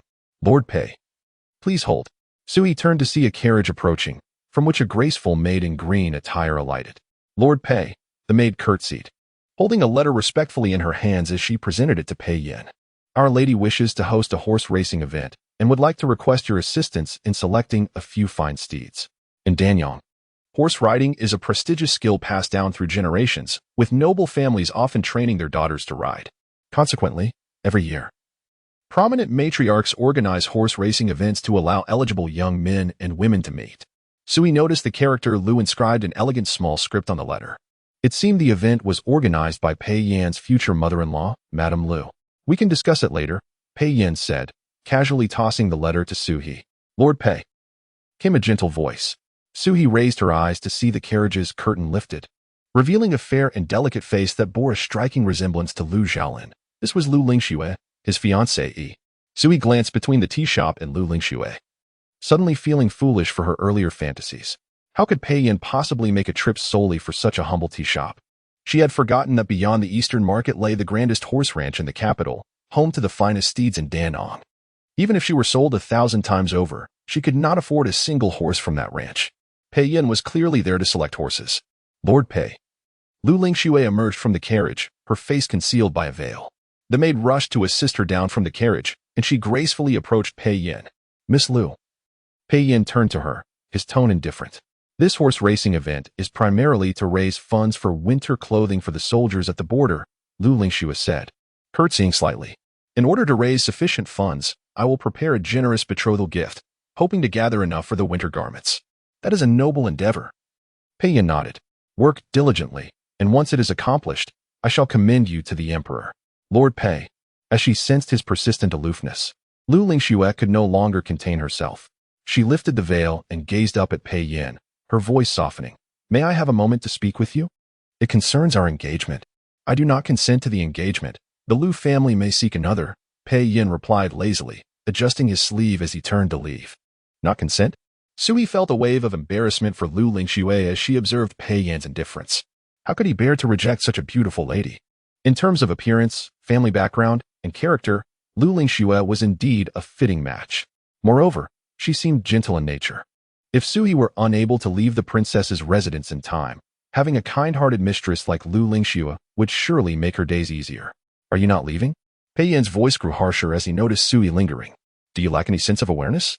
Chastised, Sui hurriedly offered a respectful nod to Lu Lingxue. "Miss Lu, I must take my leave." Lu Lingxue turned to Suhi, managing a strained smile. "Hurry along, lest he scold you further." Having already been scolded, what more could it matter? Suhi sighed as she hurried after Pei Yin, but in her haste, the letter slipped from her grasp and fell to the ground. The streets of the Eastern Market were rife with dust and mud, and the letter became soiled upon impact. Quickly, she picked it up and carefully wiped it with her handkerchief. Such a pity, for this exquisite letter could have been reused after cleaning off the gold foil. "Discard it," Pei Yin said, his expression darkening as he snatched the letter from her hands and carelessly tossed it aside. "How rude." Sui turned to see the carriage rolling away, its occupants able to witness Pei Yan's dismissive gesture. "To whom do you speak of manners? Your only obligation is to me," Pei Yin frowned, stepping over the discarded letter without a glance. Sui felt a pang of regret for the gold foil as she looked back longingly before catching up to Pei Yin. As they passed the tea shop, she cast several lingering glances at it. The sign that once hung outside had vanished, and the familiar faces of the proprietor and attendants had been replaced by strangers. It had clearly changed ownership. What a shame. If only she had 30 taels of silver. Just moments ago, he had spent 1,000 taels without haggling, so why would he not lend her 30 taels? Did he believe she could not repay him? But she was confident. Given the capital, she could surely earn it back. After walking for a short while longer, the horse ranch appeared before them. The carriage they had arrived in was already stationed outside the ranch, where several young noblemen stood, craning their necks to catch a glimpse of Pei Yin. They must have recognized the carriage of the Longgong residents and had come to await Pei Yin's arrival. Despite his fearsome reputation, Pei Yin was known to enjoy social gatherings and would occasionally surprise guests with his presence at banquets. Initially, his arrival would send shivers down the spines of attendees. But once it became clear that he merely sought to partake in the festivities, they gradually accepted his dual nature of being both formidable and sociable. Over the years, it became customary for guests to present invitations to Pei Yin at the onset of banquets. Whether he attended or not depended solely on his mood. On the night of the Lotus banquet at the Su residence, it was merely a whim that had drawn him to indulge in the seasonal feast. Lord Pei. Upon seeing him approach, the young noblemen's faces brightened as they stepped forward to greet him. Upon noticing Sui trailing behind Pei Yin, they exchanged looks of surprise. And who might this young lady be? One of them inquired curiously. Pei Yin shifted slightly to obscure Suhi, his voice flat. A maid from my household. Ah, a maid. How delightful. A maid possesses more freedom than a concubine, another remarked. Suhi lowered her gaze, feigning utmost submissiveness as she stood behind him. Lu Lingshue's carriage had also arrived, needing to navigate a longer route, unlike the pedestrians who could simply traverse the alley to reach their destination. Chapter 23, Mind a Command. Here's to ride, Miss Su. Good day. Sui greeted Lu Lingxue with a curtsy. No need for such formalities, Miss Su. My lord, shall we proceed inside? Lu Lingxue approached, offering a gentle smile. She was taken aback to find Pei Yin at the equestrian center. His aloof demeanor in the East Market had led her to believe he would not attend. Lord Pei, please. Several young masters surrounded Pei Yin, escorting him into the grounds. Sui hesitated, glancing at Lu Lingxue, wondering if she should defer to her. Lu Lingxue met her gaze, her smile tender, and followed Pei Yin. Her delicate grace complemented his towering presence, a vision of harmony from behind. The expansive equestrian center featured a viewing platform enclosed by thick wooden posts. Sumptuous curtains adorned the platform, each concealing a radiant jade-glazed lantern. Many had already gathered on the platform, partaking in fine wines and exquisite pastries amidst lively conversation. They rose to greet Pei Yin upon his arrival. A rare sight indeed, Lord Pei gracing us with a lady in tow, remarked a blue-clad gentleman on the left. His eyes fixed on Suhi. Suhi offered a demure curtsy, her gaze drawn to the refreshments. 6 plates of pastries tempted her senses. Yet she hesitated to indulge without Pei Yin's lead. Lost in contemplation, a refined hand extended before her, offering a pastry directly to her lips. Startled, Sui instinctively opened her mouth. Such tender consideration astonished the onlookers. Even more extraordinary, Pei personally attending to a lady, someone exclaimed, their eyes glued to Suhi. Calm yourselves, Jean. What is so remarkable about this? Lord Pei is, after all, a man. Lu Xiaolin strode onto the platform. His serpentine gaze briefly lingering on Suhi before settling on Pei Yin. The truly remarkable thing is Pei's presence at the equestrian center. Indeed, his first time.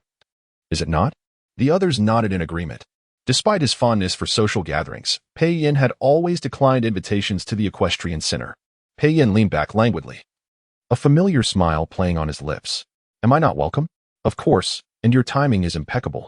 2 magnificent Baoshan snow steeds have arrived today. Lu Xiaolin sat beside Suhi, rolling up his sleeves as he poured 3 cups of wine. Lu Lingxue stepped forward, placing a cup beside Pei Yin before returning to Lu Xiaolin's side. What are Baoshan snow steeds? Suhi whispered. Horses from the western frontier, dwelling in the foothills of snow-capped mountains, notoriously difficult to tame. My father dispatched men who spent a decade searching for these 2, Lu Lingxue explained gently. Priceless treasures. Even rarer than the famed Fergana horses, Lu Xiaolin declared with pride, clapping his hands towards the arena. At a whistle's call, 2 majestic silver-white steeds galloped into view. Their hooves pounding the earth. Their coats shimmered like satin, appearing ethereal beneath the moonlight, more akin to illusions than real horses.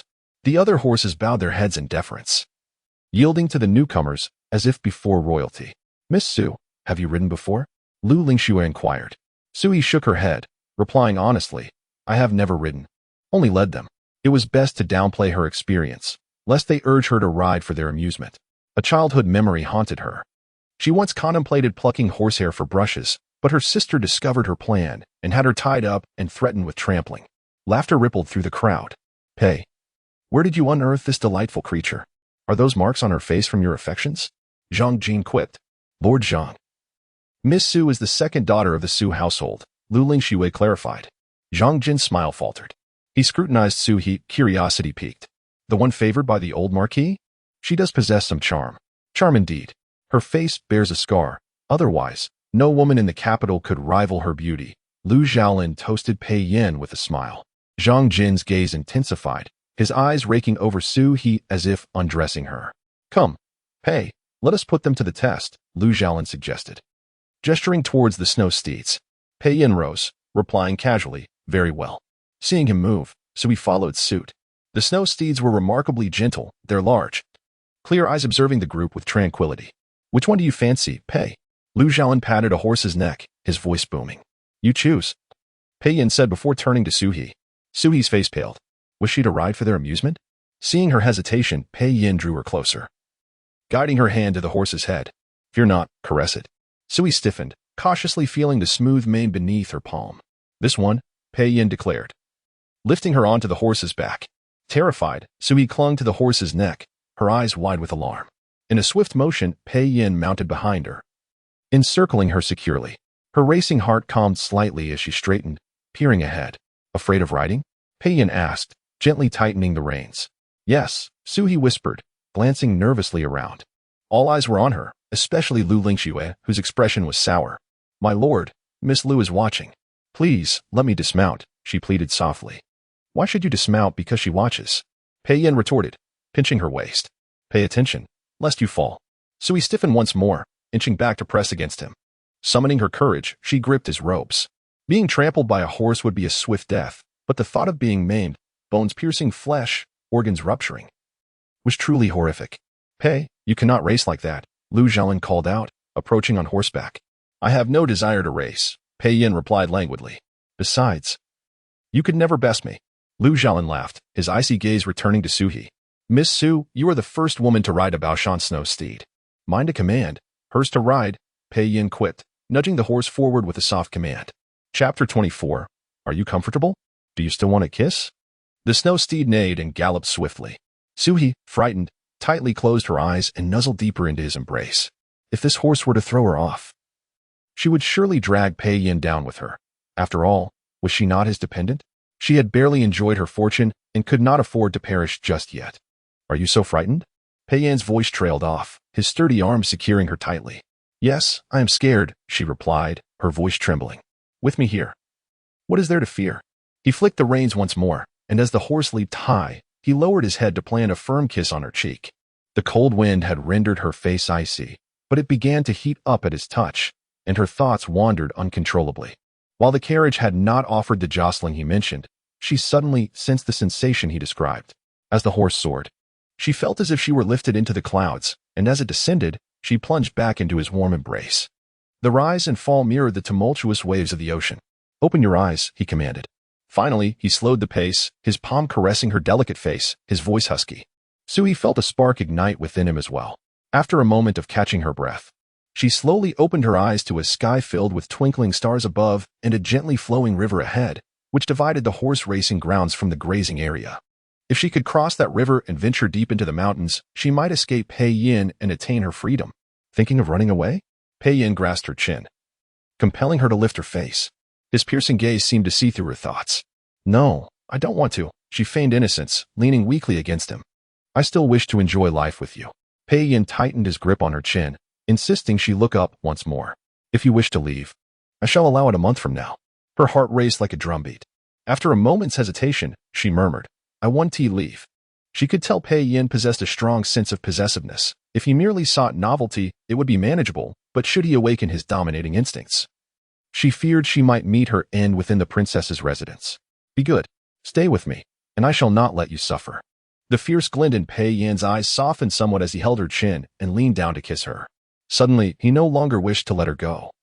No other noble ladies held the same allure as Su He. Are you comfortable? Do you still wish to kiss?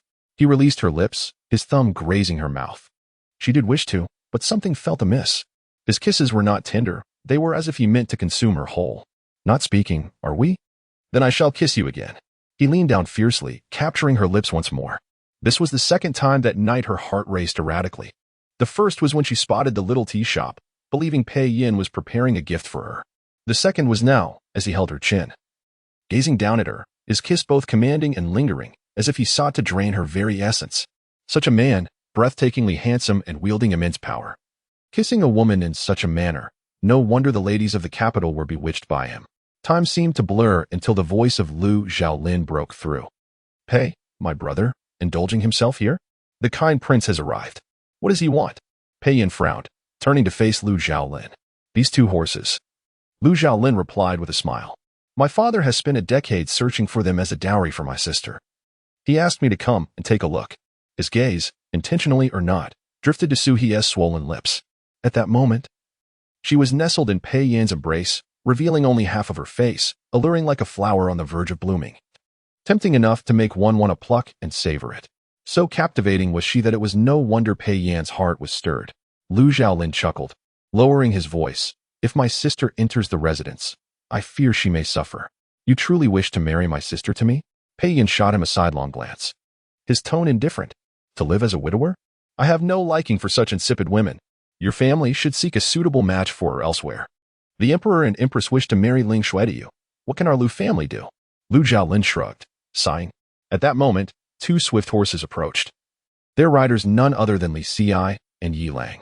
What are you two doing hiding here? Come, let me test the snow steed, Li Xi called. Pulling the reins with a grin, briefly pausing his gaze on Su He before shifting it away. Pei Yin, come run a few laps with me. Lu Xiaolin dismounted with ease, handing the reins to Li Xi. Wait here. Pei Yin grasped Su He at the waist, gently lowering her to the ground. Soon, Li Xi and Pei Yin rode off side by side.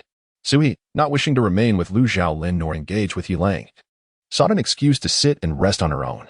After so long on horseback, her waist ached painfully. As she rubbed her back, Yi Lang's voice floated down from above. Heir.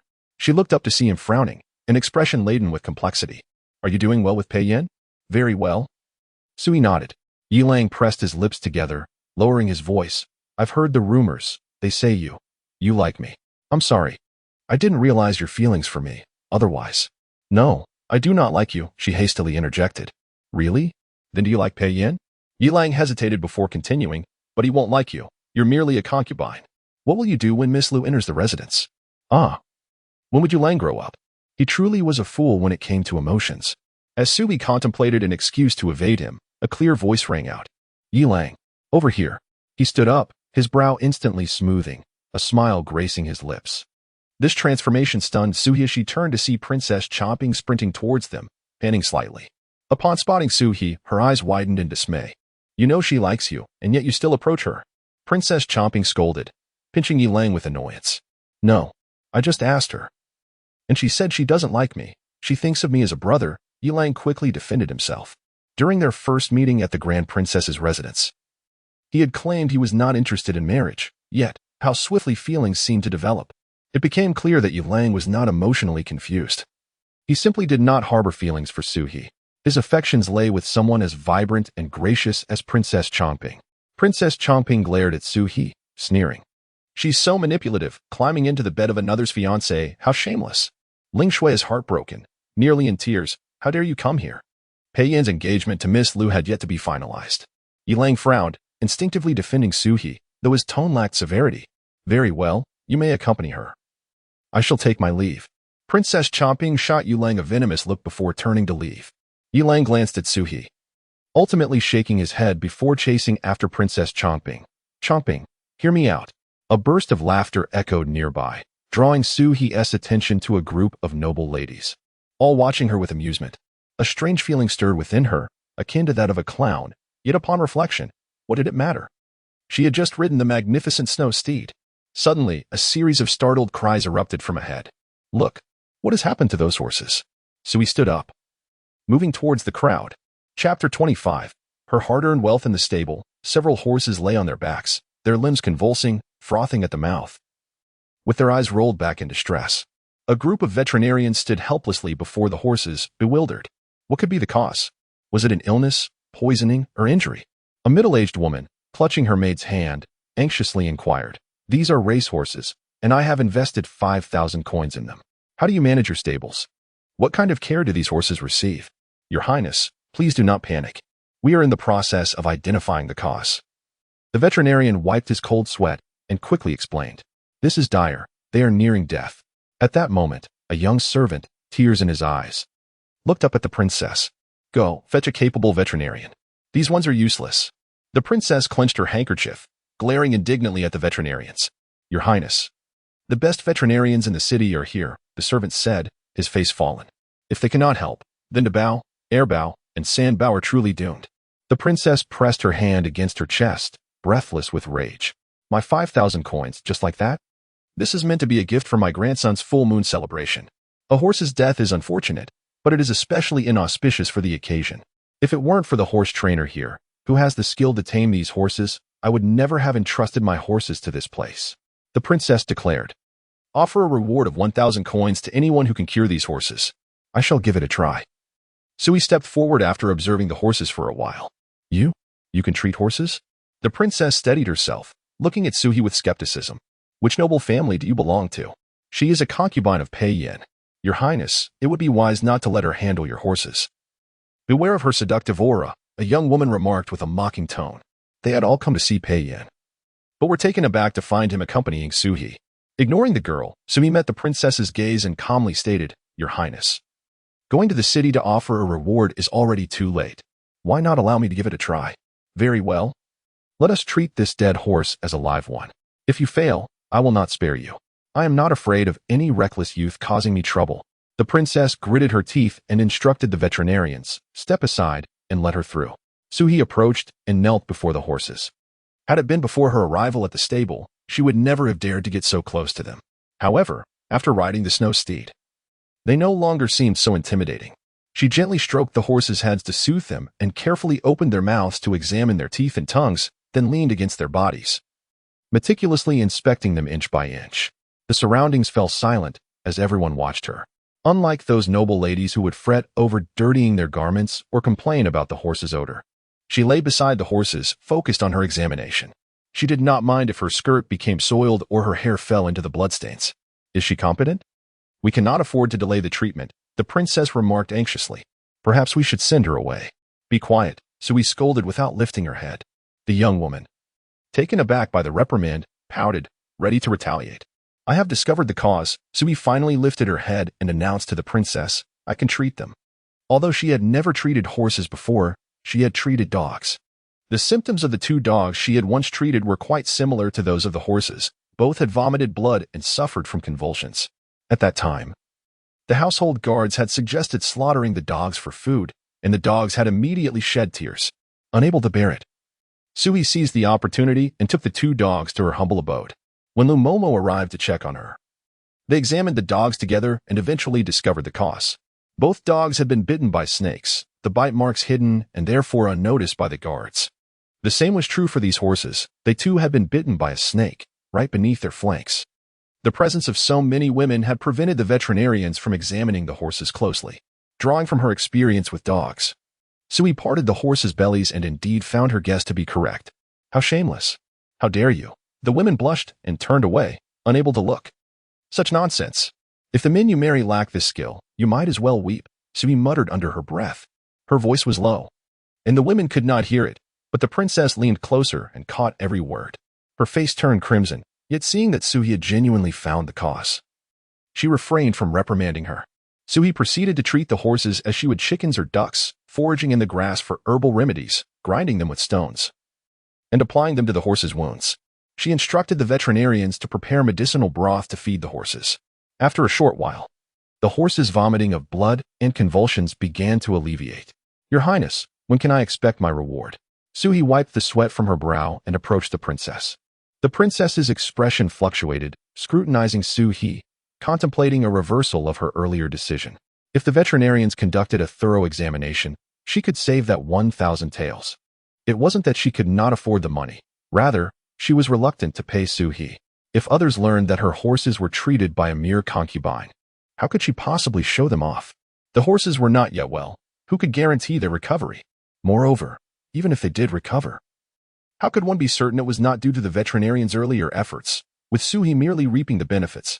Noticing the princess's hesitation, one of her maidservants stepped forward, pulling a few pieces of silver from the coin pouch and tossing them toward Suhi. "This is the reward from your highness. Take it and go." Why must women make things difficult for one another? Why is your word not trustworthy? Suhi slowly lowered her hand, which had been wiping her face, and looked directly at the princess, stating firmly yet respectfully, "The reward was promised in front of everyone. It would be unseemly for your highness to go back on her word. Surely, Lord Pei is not lacking in wealth, so how dare you refuse to pay? Very well. If you refuse to give it, then I shall reclaim these herbs." Suhi bent down and began to remove the herbs she had applied to the horse's wounds. The herbs she had gathered were crushed, so the veterinarians had not been able to identify them. If she took the herbs away, the horses would slip back into unconsciousness. Naturally, they could still be cured, as the veterinarians now understood they had been bitten by snakes. The princess watched as Suhi made her move, her expression darkening. She stepped forward to intervene. "Stop. The payment for those herbs has already been given, has it not?" Suhi glanced at the silver pieces scattered on the ground and retorted, "These coins should belong to this land." For the esteemed Duke Wang would not expect such conduct from his family. The princess faltered in her speech, casting a guilty glance around. After all, Suhi was favored by Pei Yan, and it seemed inappropriate to simply throw silver at her.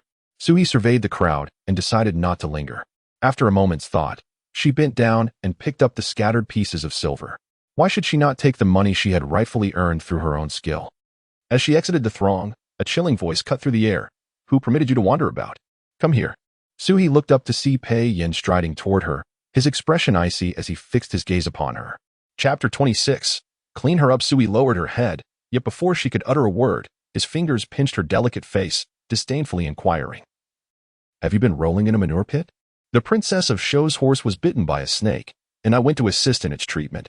Suhi winced at the pain from his grip, but dared not retaliate, her eyes wide with trepidation as she softly replied, "Sir, your grip is too tight. My face hurts. Despite the pain, you remain oblivious to my warnings. I instructed you to wait in place. Why did you run off?" Pei Yan's handsome face remained impassive as he reprimanded her without mercy. Lowering her gaze, Suhi tightened her hold on the few pieces of silver in her hand, silently enduring his scolding. She deserved to be chastised. She should not have recklessly sought trouble. The fragments of silver she clutched could hardly amount to 4 or 5 taels, and none of them were worth anyone's notice. Nor did she wish to embarrass herself by presenting them publicly. "What are you holding? Release it." Pei Yan quickly noticed her grip and seized her wrist, rebuking her in a low tone. Feeling a jolt in her wrist, she involuntarily loosened her grip, and the silver pieces fell to the ground. A murmur of whispers surrounded her, some mocking, others scolding, all condemning her for being greedy and shameless. In a daze, she spotted Yi Lang standing among the crowd alongside Princess Chongping, both staring at her in shock. By this time, she recognized that her feelings for Yi Lang had faded. Perhaps she had ceased to harbor affection for him long ago. Back then, he was merely the only person she thought could assist her, thus she clung to hope. Yet at this moment, she understood that no one in this world could truly help her. Yi Lang had been unable to assist her, and neither could Pei Yan. These nobles lived high above, dismissing mere tales of silver as beneath their consideration, unwilling even to glance down upon it. But Suhi was different. She had always relied on herself to make a living, sparing even a few copper coins. 4 or 5 taels of silver was indeed a substantial amount for her. Moreover, it was clear that the princess of Zhou had promised 1,000 taels. Only then would she have been willing to wallow in the muck.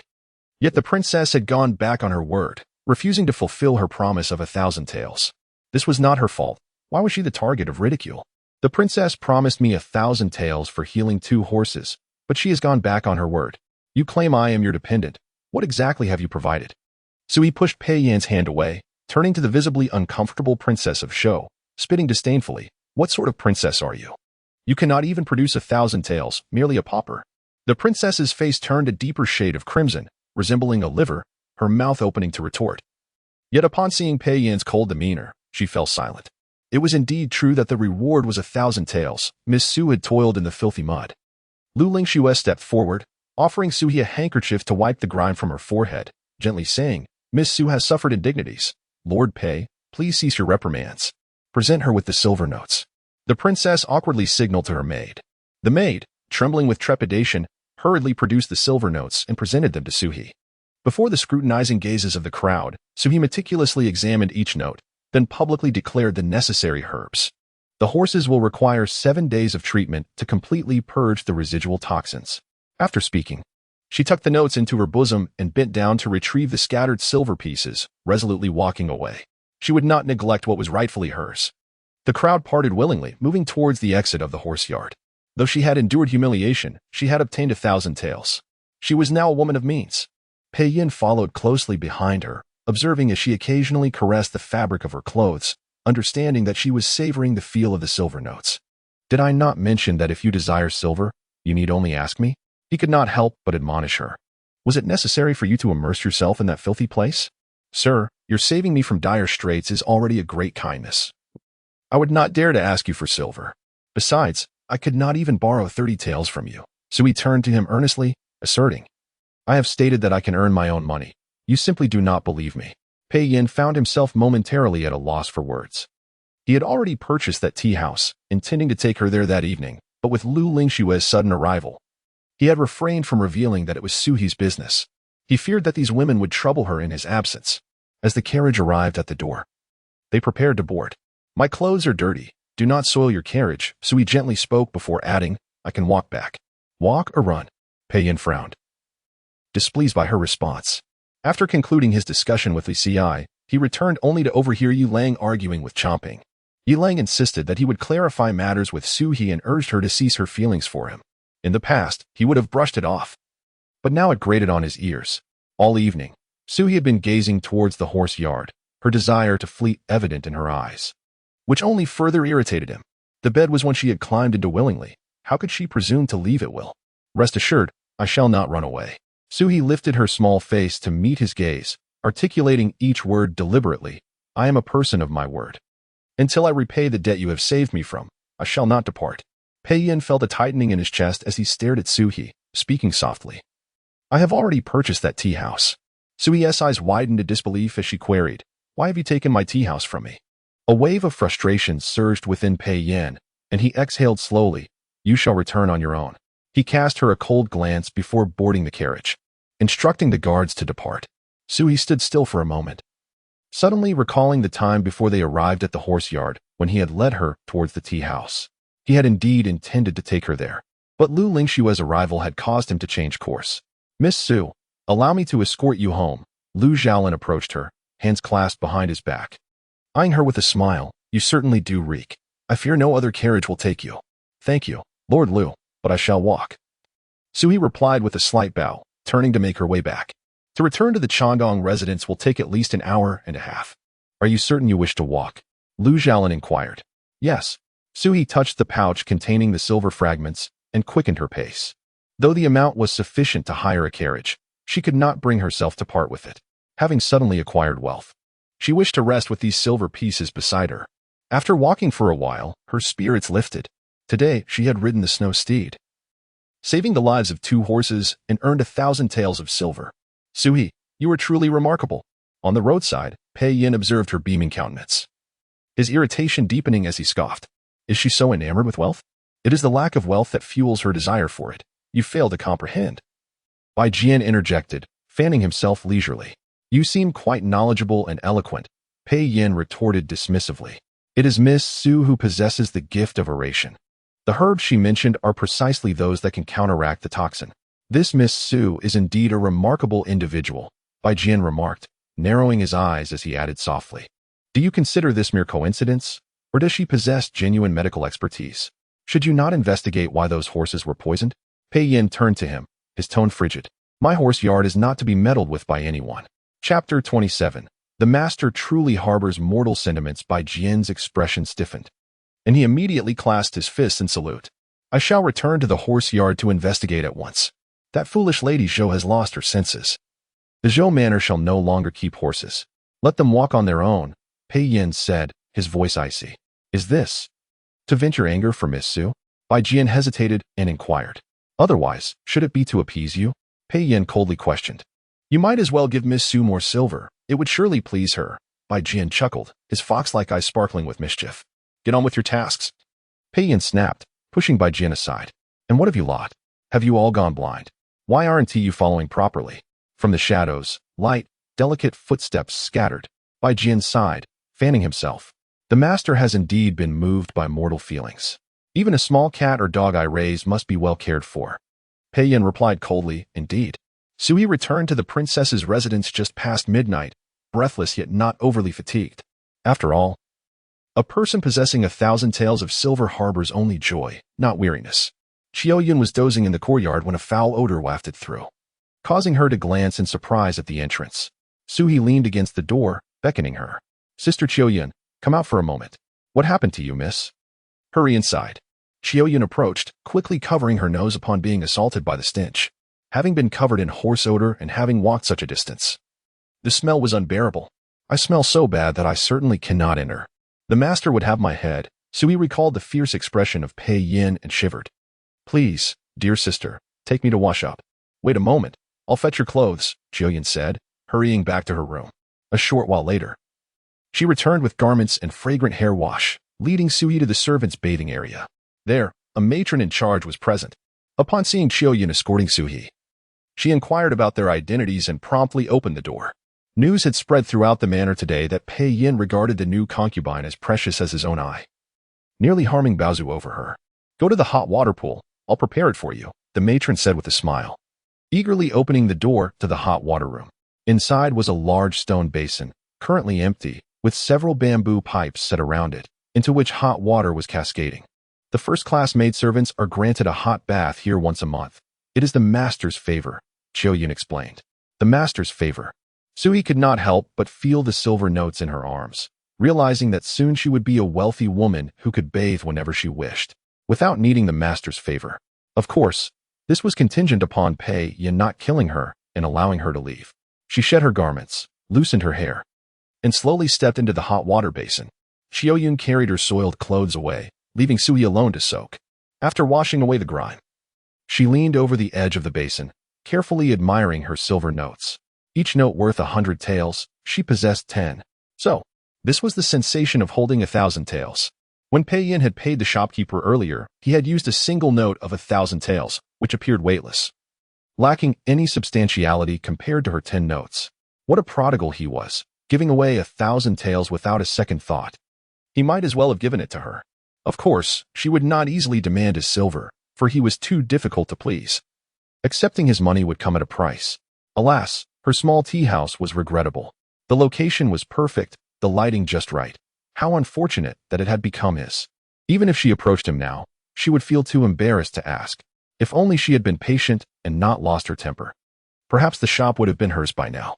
Regret filled her. Sometimes, pride could be tempered, it need not be held so dearly. Lost in thought, a tall shadow loomed over her, casting a solid presence above.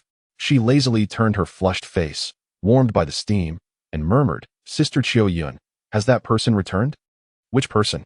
Pei Yin crouched down, splashing water over her. Master, Sui steadied herself, hastily folding the silver notes and pressing them beneath her clean garments before turning to face him. Get up. Loosen your clothing for me, Pei Yin said, beckoning her with a finger. Could he not stop tormenting her? She was exhausted. Resigned, Sui climbed out of the basin, bowing her head as she loosened his sash. Do you still wish for the tea house? Pei Yin asked slowly, his gaze fixed upon her. Sui's heart raced anew as she gently unfastened his robe, whispering, I want it, but I dare not ask. Accepting the master's possessions would invite reprimand. What reprimand to you? You will have to endure. He leaned closer, whispering a word in her ear. Sui blushed furiously, unable to believe his soft, exquisite lips could utter such a straightforward, coarse word. Serve me. Pei Yin settled beside her, the robe loosely draped, revealing his strong waist. Outside, not a sound could be heard. Neither Qiao Yun nor the matron dared to enter. The water remained warm, as someone continually stoked the fire, pouring just the right temperature of hot water into the basin, providing both of them with an exquisite sense of comfort. The following day, Sui sat in her small room, sorting through the items she had purchased from the jewelry shop the previous day. She had not anticipated that Pei Yin would gift her all these treasures. He must have realized he had wronged her and was compensating. Initially, he intended to give a few items to each of the concubines. Sui leaned over the table, admiring the array of jewelry, and cheerfully remarked, Sister Qiao Yun, you should have seen how he pinched my face and scolded me at the horse yard last night. The master was merely concerned for you. With so many people at the horse yard, he feared for your safety. Qiu Yin defended Pei Yin. Not at all. His eyes nearly popped out of his head. And that lady Zhou, how could she so shamelessly go back on her word? If it weren't for the poor horse, I wouldn't have shared the herbal remedies with her at all. Sui sat up, expressing her dissatisfaction. Those of lower status often face such treatment. Once you elevate your standing, they shall no longer dare to belittle you. Qiu Yun surmised, understanding the women's intentions to bully Su He due to her humble origins. Sister Qiu Yun, please choose a few pieces for yourself, Su He said, pulling her busy sister closer to select jewelry. These are gifts from the master. Take care to keep them for yourself, and do not give them away casually, or he will surely be displeased. Qiu Yun gently shook her head, smiling tenderly. Miss Su, the Grand Princess has arranged a courtyard for you. Please move there now, announced the steward's voice from the gate. Chapter 28. My lord, please open your mouth. Sui instantly felt a wave of anxiety wash over her. Had Baoju received lashes because of her? Would the Princess of Chang deceive her and lead her to her demise? Fear not. The Princess of Chang has never harmed those favored by my lord. Qiu Yin reassured her. Should I move then? Sui pondered, unsure of her decision. Perhaps I should wait until my lord returns and inquire further? You must relocate. Miss Su, the steward eunuch urged from outside. It is a grand opportunity to elevate your status. From a consort to a concubine? Sui hesitated for a moment before rising to gather her belongings. The increased monthly allowance of a concubine was tempting, and she wouldn't refuse a chance to gain more. However, she was unsure where to place her jewelry and hairpins. What if they were discovered if left in the new courtyard? And if she entrusted them to Pei Yin, what if he changed his mind and refused to return them? Let us first assess the situation, Qiu Yin suggested quietly after some contemplation. Very well. Sui tidied her appearance in the mirror and stepped outside with Qiu Yin. Upon seeing her, the steward eunuch performed a shallow bow and turned to lead the way. After a brief walk, they arrived at a serene little courtyard located in the southeastern corner of the bamboo courtyard, not far from it. The courtyard featured white walls and a vermilion gate, guarded by two auspicious stone lion statues. Two octagonal lanterns hung at the entrance, with a plaque in the center displaying the words CI in Yuan painted in green. It was a lovely courtyard, albeit one that sounded reminiscent of a nunnery. The necessary furnishings were prepared within, and my lord would soon return to reside in the main courtyard, while Miss Su would make her home here henceforth. The steward eunuch opened the door, stepping aside to allow her entry. Inside stood a maid and a young eunuch, both of whom immediately bowed upon seeing Sui. Greetings, Mississippi. There is no need for such formality, Sui replied with a gentle smile as she stepped through the doorway, her curiosity piqued as she surveyed her surroundings. The courtyard was modest, comprising 5 side rooms with a central main chamber flanked by 2 rooms on either side. The main room was adorned with xiangfei curtains, and a sachet of mugwort hung to ward off insects. Several large jars in the courtyard contained water lilies, while small fish swam beneath them. A few camellias graced one side of the courtyard, their branches heavy with large red blossoms, swaying gracefully in the breeze like a beautiful maiden. What brings you two here? Qiu Yin inquired, her expression one of surprise. The Princess of Chang personally selected us, the steward eunuch replied. She said Miss Su should bring joy to my lord and deserves ample reward. Rong Yu and Rong Ci are trusted attendants raised under the princess's watchful eye. They are efficient and reliable, so Miss Su may command them as needed. Sui hurriedly bowed in the direction of the princess's quarters. I thank the princess for her kindness. The princess has instructed that you serve my lord diligently, the steward eunuch added with a few more reminders before taking his leave. Rong Yu and Rong Ci performed another deep bow and stood before Su He, awaiting her instructions. Seated on a stone bench in the corridor, Sui scrutinized the two and asked, Can you both prepare herbal tea? Qiu Yin quickly glanced at Su He, her lips pressed together. Unable to contain herself, she softly reminded, My lord does not favor your herbal tea. Yet such a spacious courtyard should not be wasted without any purpose, Sui countered. Besides, I have yet to practice my writing and accounting today. Sui instructed Qiu Yin to fetch her books and writing materials, and she settled at the table, diligently practicing her strokes. Learning literature in the morning would enable her to earn a living in the afternoon. She was meticulous, aiming to fill 10 sheets of paper, not one less. After all, such exquisite Xian paper was costly outside, and she could utilize 10 sheets at once without hesitation. While Qiu Yin sat nearby sewing, she intermittently paused to pour Su He a cup of tea. The courtyard was tranquil, with Rong Yu and Rong Ci busily engaged in their tasks. Rong Yu was preparing vegetables, while Rong Ci washed the dishes. By the time Sui finished her writing practice, it was already noon, and Rongyu had prepared lunch, awaiting her enjoyment. Is there a small kitchen here? Sui exclaimed joyfully, immediately grabbing chopsticks to taste a morsel. The princess mentioned that you enjoy dining, so she made an exception and provided this small kitchen for you. Rongyu respectfully responded with a bow. Does this count as extending kindness to the surroundings? Sui mused. Since Pei Yin is currently attentive to you, the princess is also favoring you a bit more, Xiao Yun whispered. Sui pondered for a while, then softly remarked, should I bow in gratitude then? That would be appropriate. Xiao Yun hesitated before nodding gently. Sui's face brightened with a smile. Then I shall make some sweet cakes to present to the princess. Xiao Yun remarked. Miss Su truly cannot remain idle, even for a moment. Eagerly, Sui entered the small kitchen, her eyes sparkling at the sight of the bountiful fruits, vegetables, meats, and fish. She swallowed hard. Had she ever been afforded such luxuries? Her long-starved stomach seemed to awaken, yearning to savor every delicacy laid before her. Most importantly, she now had a place to hone her culinary skills. The ingredients were readily available, along with many spices she had never before encountered. All those delightful pastries she had imagined during her years of hunger could finally become reality. I wish to make sweet corn cakes. She rolled up her sleeves, carefully washing her hands in a basin and drying them with a clean cloth before stepping lively to the work counter. Have you done this before? Rongyu approached, tying an apron around her waist. I have. Sui nodded confidently, having dreamt of it many times. Xiao Yun merely sighed. Rongyu continued. Mash the red dates into a paste, mix with warm water and yellow corn flour, and let it rest for half an hour. Grease the pot and steam for half an hour. Sui diligently followed the steps she had rehearsed countless times in her mind, finally lifting the pot to unveil the sweet corn cakes, slicing them delicately into thin pieces and sprinkling them with osmanthus petals. How fragrant! So sweet. Xiao Yun, having tasted her previous herbal tea, was not surprised by her culinary skills. However, upon learning this was her first attempt, she marveled at Sui's innate talent in the kitchen. Sui arranged the sliced corn cakes on a plate and retrieved a small green jade bowl, carefully storing a portion in the cupboard. For my lord? Xiao Yun guessed. Smiling as she spoke, my lord seldom indulges in sweets. Whether he eats them or not is his concern. My making them is my intention. Besides, a little sweetness won't harm him, Sui asserted. How can he be so picky when there are delicacies to enjoy? Such audacity, speaking behind my back. A cold voice interrupted from behind them. Xiao Yun and the others quickly knelt in greeting, cold sweat beading on their backs.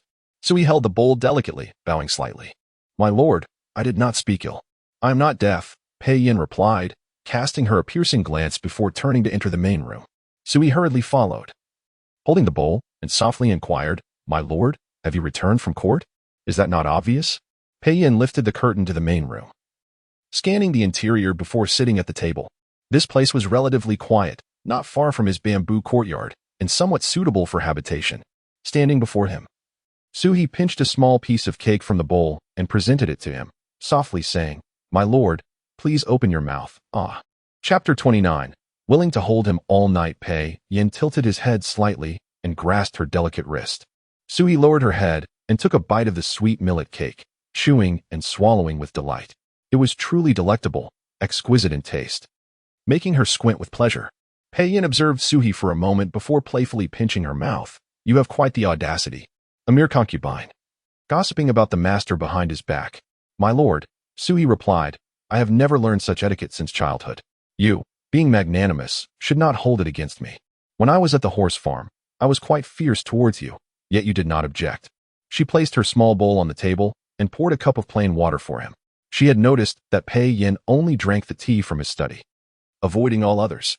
Lacking tea leaves here, plain water was more suitable for him. Pei Yin lifted the teacup to his lips, his gaze returning to her. Where did you learn the recipe you mentioned at the horse farm? I created it myself. Was it the princess of Zhou who sought the recipe? Unable to control the dosage, I presume? Sui whispered, counting on her fingers. These herbs are easy to find, but the effects differ with varying dosages. I have experimented many times. And where did you conduct these experiments? Pei Yin inquired slowly, studying her eyes. Does the Su residence have many people afflicted by poison? It is meant for treating snake bites. It can also be used for scorpion and centipede stings. Just as Sui intended to sit on a nearby chair, Pei Yin extended his arm, encircling her soft waist and pulling her onto his lap. Sui turned to him, her voice barely above a whisper. Does my lord desire this recipe? What? If I provide it, will you demand payment? Pei Yan's fingertips grazed her injured cheek as he retrieved a vial of ointment, applying it to her wound. Although Lu Jialin's gaze upon her was unkind, he had spoken a truth. No woman in the capital could compare to Suhi's beauty. She was indeed stunning. Were it not for her captivating visage, Pei Yan would not have kept her. As long as it is what you wish. I would never dream of charging you, my lord. Whatever you desire, I shall procure for you, Suhi said, tilting her head and closing her eyes to relish the cooling balm upon her cheek. Pei Yan's gaze lingered on her petite mouth, unable to resist leaning in to steal a kiss. Her lips, still sweet from the millet cake, were soft and delectable. Indeed, there was a certain allure to sweetness, the taste lingering on his palate. Speak some genuine words, he murmured, releasing her lips as he noticed the marks left behind. Suhi opened her eyes, gazing at him intently. This is the truth. Whatever you desire, my lord, I shall bring it to you without fail. One must be grateful. Although I utilize you to escape my plight, I truly live comfortably in your presence. I am well fed, enjoy a soft bed, wear beautiful garments, and even possess a room solely for myself. You are of noble birth. You cannot imagine how happy I am to have acquired so much good fortune. Pei Yan looked at her, his heart softening considerably. After a moment of silence, he replied quietly, You have also earned 1,000 taels, along with the tea shop. Truly for me. Suhi's eyes sparkled with excitement. Her cheeks flushed. Indeed, Pei Yan affirmed, producing the property deed from his pocket. He had purchased the entire tea shop, not merely renting it.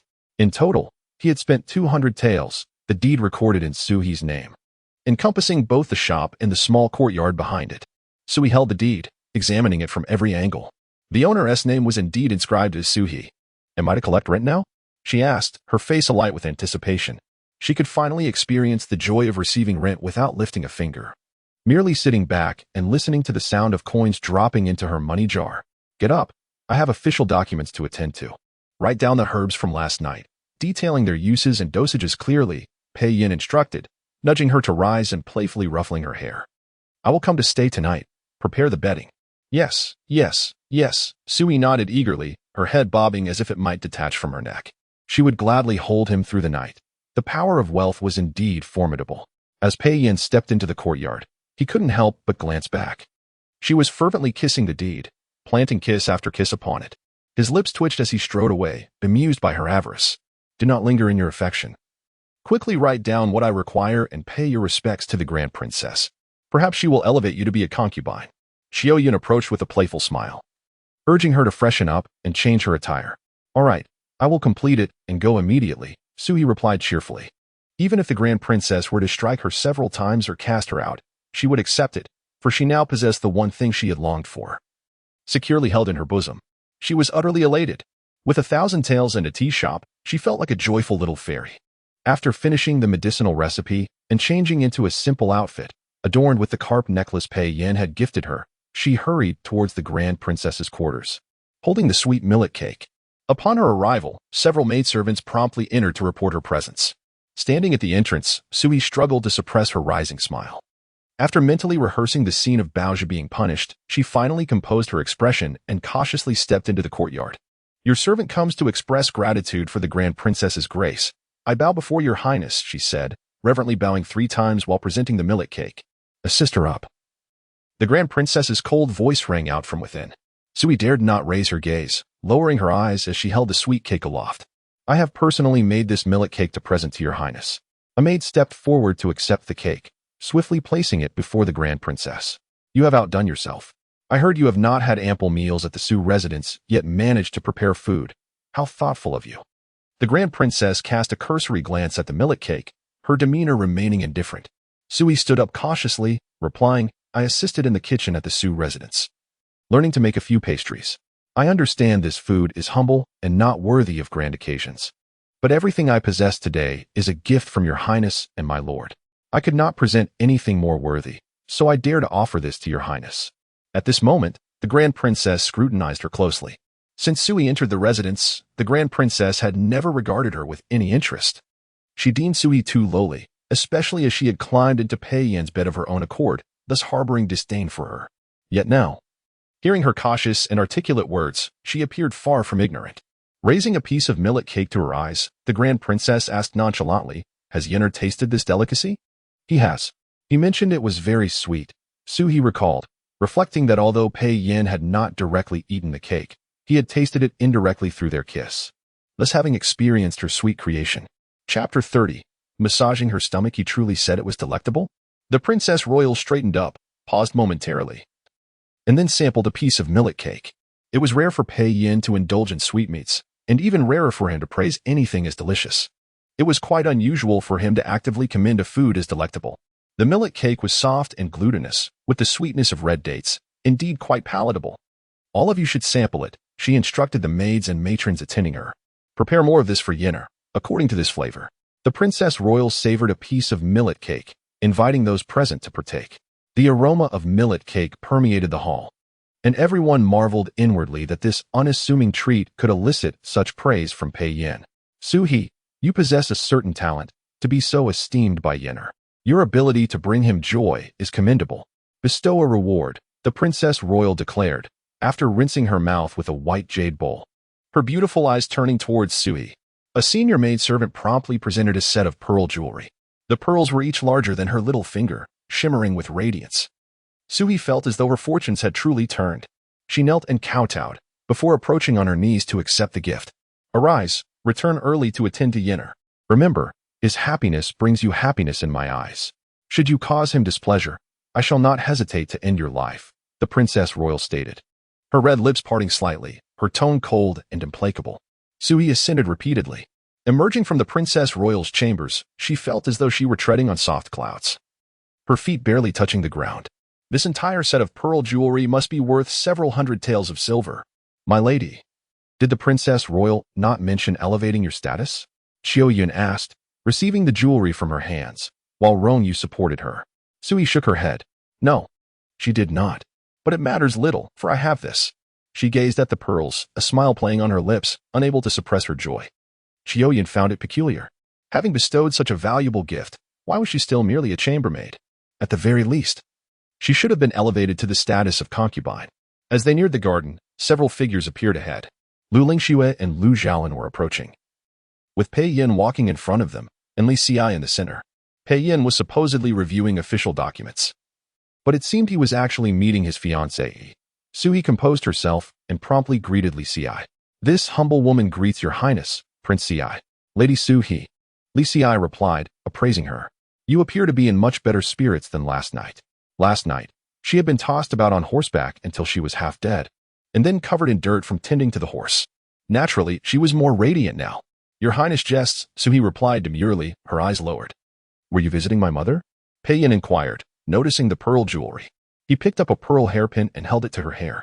These are sea pearls that were presented as tribute by the Hurong kingdom the year before last. How did you acquire them from my mother? Is it forbidden? Am I unworthy? She thought. Noting his stern expression in front of his fiancée, Su-hee glanced at him and whispered. The Princess Royal praised me for serving you well, my lord. Indeed, Pei Yin said, setting the hairpin down. Cease your aimless wandering. Have you completed the task I assigned you? Yes, I have, Su-hee replied meekly, shrinking back. Lord Pei, allow Lady Su to join us for a stroll. I have yet to explore the garden. I have heard that the Princess Royal's creation is a rare and magnificent sight. Lu Lingxue interjected, smiling and nodding at Su-hee. She is not worthy, Pei Yin declared, striding forward. Lu Lingxue paused, casting a pitying glance at Su-hee before following Pei Yin. Li Xi and Lu Zhaolin passed by without acknowledging Su-hee, admiring the lush scenery and engaging in hushed conversation. Let us return, Su-hee said, straightening her back and walking briskly back. Xiaoyun watched her with concern, fearing that she might be saddened. But Su-hee was far from distressed. She had no desire to engage with these esteemed individuals. They were all of noble birth, free to converse and admire the scenery. While she stood by like a shrinking turtle, only a fool would choose to accompany them. Upon returning to the courtyard, Su-hee immediately instructed Xiaoyun to retrieve all her belongings from the bamboo garden. Even the grasshoppers she had crafted were brought over. Rongyu prepared the evening meal, and Su-hee ate contentedly, savoring 3 bowls of rice and pacing around the courtyard, rubbing her distended stomach. Xiaoyun remade the bedding, noting that Pei Yin only used silk satin from Jiangnan, unable to sleep on anything else.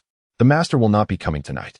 He is accompanying Miss Lu to the temple fair to view the lanterns, a young eunuch announced, bowing to her before turning to leave. Sui rubbed her stomach absently and said, "If he does not come, then he does not come." Yet, her heart felt a pang of tightness. Yilang initially claimed he would not seek a match, only to fall in love with the chomping princess. Pei Yin claimed to dislike blandness at the horse farm. Yet he was accompanying Lu Lingxue to the temple fair. Thus, men's words were deceitful, and none could be trusted. The only things one could trust and rely on in this world were silver and property. Sui resolved to inventory her assets. She entered her room with enthusiasm, retrieving all her jewelry and silver notes, examining and caressing each item. "My lady." Xiaoyan entered the room, amused by the sight of the items strewn across the bed. "Cease your fretting and sleep." "I am too full to sleep," Suhi replied, rubbing her stomach. She picked up deed to the estate. "Sister Xiaoyan, if I were to apply for a permit to leave the estate, would the steward grant it?" "No, he would not," Xiaoyan replied bluntly. "You are a chambermaid. To leave, you would need to report to the Princess Royal." "I have no intention of fleeing," Sui countered. "Even so, it would not be granted," Xiaoyan replied. Beginning to tidy up, Sui's jewelry surprised Xiaoyan. The styles were clearly fashionable, while the Princess Royal War Palace made hair ornaments of precious materials. If Pei Yin wished to reward Suhi, it would be easy to retrieve a few items from the treasury. She wondered why he was purchasing these ordinary trinkets for Suhi from outside. Xiaoyan also pondered why Suhi, despite being favored, remained a mere chambermaid. It was as if he might abandon her at any moment. Could it be because he had heard that Suhi was unable to bear children? Xiaoyan watched Suhi's cheerful demeanor and felt sympathy for her. A woman unable to bear children in the inner quarters was doomed. It was wise to accumulate as much wealth as possible while she was still favored. Xiaoyan finished her tasks and left. Sui placed the small box containing the silver notes and estate deed under her pillow, resting her head upon them as she drifted off to sleep. In her drowsiness, she sensed a large furnace beside her, causing her to break out in a sweat. She attempted to open her eyes, but found them covered by a cloth. Her undergarments were removed one by one, until she was completely bare. Pei Yin had returned late at night and was now ravishing her. She felt his slender, scalding fingers moving and caressing her body, causing her to moan softly. "My lord," Sui whispered. Pei Yin murmured languidly, his voice penetrating the darkness and reaching her ears. "My stomach is bloated," Sui whispered. His hand covered hers, his palm scalding against her navel. Chapter 31. The red silk ribbon tied around her eyes. "Are you feeling more comfortable?" Pei Yin propped his head on one hand, leaning towards her. Sui's fair skin contrasted beautifully with the red silk ribbon tied around her eyes, enhancing her delicate features like a trembling pear blossom. She wrinkled her petite nose and replied softly, "Yes, a bit more comfortable." "Indeed, you should digest and move about a little," Pei Yin teased, playfully pinching her cheek as he spoke slowly. "How about a horseback ride? At such a late hour?" Sui lazily lay back, reluctant to move. "No need to go outside." Pei Yin took her hand and placed it on his waist. Sui's face flushed quickly. She mumbled a no, yet he lifted her effortlessly. In a haze of time lost, the red silk on her eyes became damp with sweat before he finally paused. Sui lay limply in the center of the small bed, like a fish stripped of its bones. She pulled off the red silk and turned to look at him. He was peacefully asleep with his eyes closed. Would he treat Lu Lingxue the same way after marrying her? The thought made her hesitate. Gazing at him, she felt a pang of jealousy at the thought of sharing him with anyone else. Suddenly, a shadow loomed over her, and a hot palm covered her face. "You're peeking at me," came a hoarse voice in her ear. "I was peeking. I was just looking," Sui replied softly. "Do you like what you see? Is it beautiful?" Pei Yin inquired again. Sui bit her lip and honestly answered, "Not really." Pei Yin's expression shifted, and he playfully rubbed her small face vigorously. Sui gasped for breath, quickly correcting herself. "It is beautiful. You're the most handsome person. Where's the beauty?" Pei Yin deliberately teased her. "Everywhere." Sui replied without hesitation. "Your words are quite deceptive," Pei Yin said with a smirk. Sui pondered for a moment and replied softly, "I'm not lying. Lying is for little dogs." "Really?" Pei Yin's tone softened slightly. Sui thought again, her lips moving. Woof woof. Some aspects truly weren't beautiful. Not only were they unappealing, but they were also fearsome, nearly causing her pain. Pei Yin propped himself up, gazing intently at her. "To be honest, in all my years, this is the first time I've encountered someone so oblivious to danger. My lord, I believe some matters require a degree of honesty." Sui laughed after her playful barking. Today, she felt particularly cheerful, and Pei Yin seemed less intimidating than usual. "If you ever deceive me and refuse to admit it, just bark a few times, and I'll understand," Sui added. Pei Yin was taken aback but quickly moved to leave. The light returned to Suhi's eyes. She turned her small face to see him already sitting up, having drawn aside the curtains. Are you going back to the bamboo courtyard to sleep? I want to come tomorrow. Pei Yin glanced back at her. All right. Suhi felt a rush of joy at the prospect of not having to attend to him and being able to enjoy the cozy bed entirely to herself. My lord, do I still need to learn the rules? As he was about to step outside, Suhi quickly poked her head out from the curtains to ask. Yes. Pei Yin stepped over the threshold and replied sternly, and practice your calligraphy. No slacking off. Calligraphy was indeed necessary to practice. But Suhi was less inclined to learn the rules. The matrons were rather unpleasant, fierce, and wouldn't even allow her to eat her fill. However, she considered that knowing the customs of noble households could benefit her in business when she established her own home. Ultimately, learning more could only be advantageous. Time to sleep. Suhi closed her eyes and drifted into a comfortable sleep. Pei Yin, not having received a response from Suhi, turned to look back and found the room enveloped in tranquility.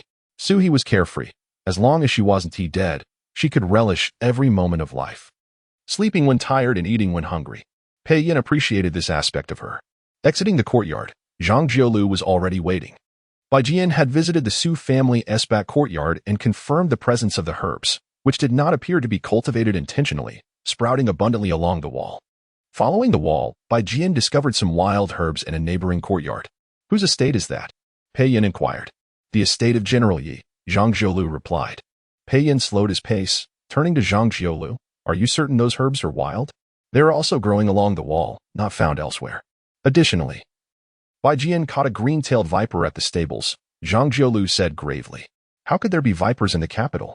A cold glint flickered in Pei Yin's eyes as he spoke in a deep voice. Bai Jian said that the appearance of one viper indicates the presence of a nest nearby. With the horse racing event approaching, if any horses or people are harmed, the consequences would be dire. The palace might close the stables and conduct a thorough investigation into the owner. Zhang Jiolu expressed his worries. Is this an attempt to force you out, my lord?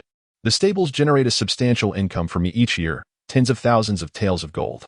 I wonder if someone is envious or if they detected the unique status of the stable owner and wish to compel him to reveal himself. Since Miss Su can treat injuries from green-tailed vipers, might she have a method to lure them out? Zhang Jiolu asked. Such tasks should be handled by you, not relying on a woman. A man should protect his wife, daughters, and sisters, not put them in danger. Pei Yin's expression darkened as he fixed a displeased gaze on Zhang Jiolu. Zhang Jiolu was taken aback, quickly bowing his head in apology. I understand my mistake. Do not let it happen again. Pei Yin scoffed and strode ahead. Zhang Jiolu let out a breath of relief, but soon felt something was amiss. Pei Yin commanded women in his ranks, and they were just as valiant as men. His viewpoint was that women could also achieve great things and should not be confined to trivialities, but rather charge forth. It seemed that Suhi was indeed exceptional. What are you grinning about? Move faster, Pei Yin scolded. Woof woof.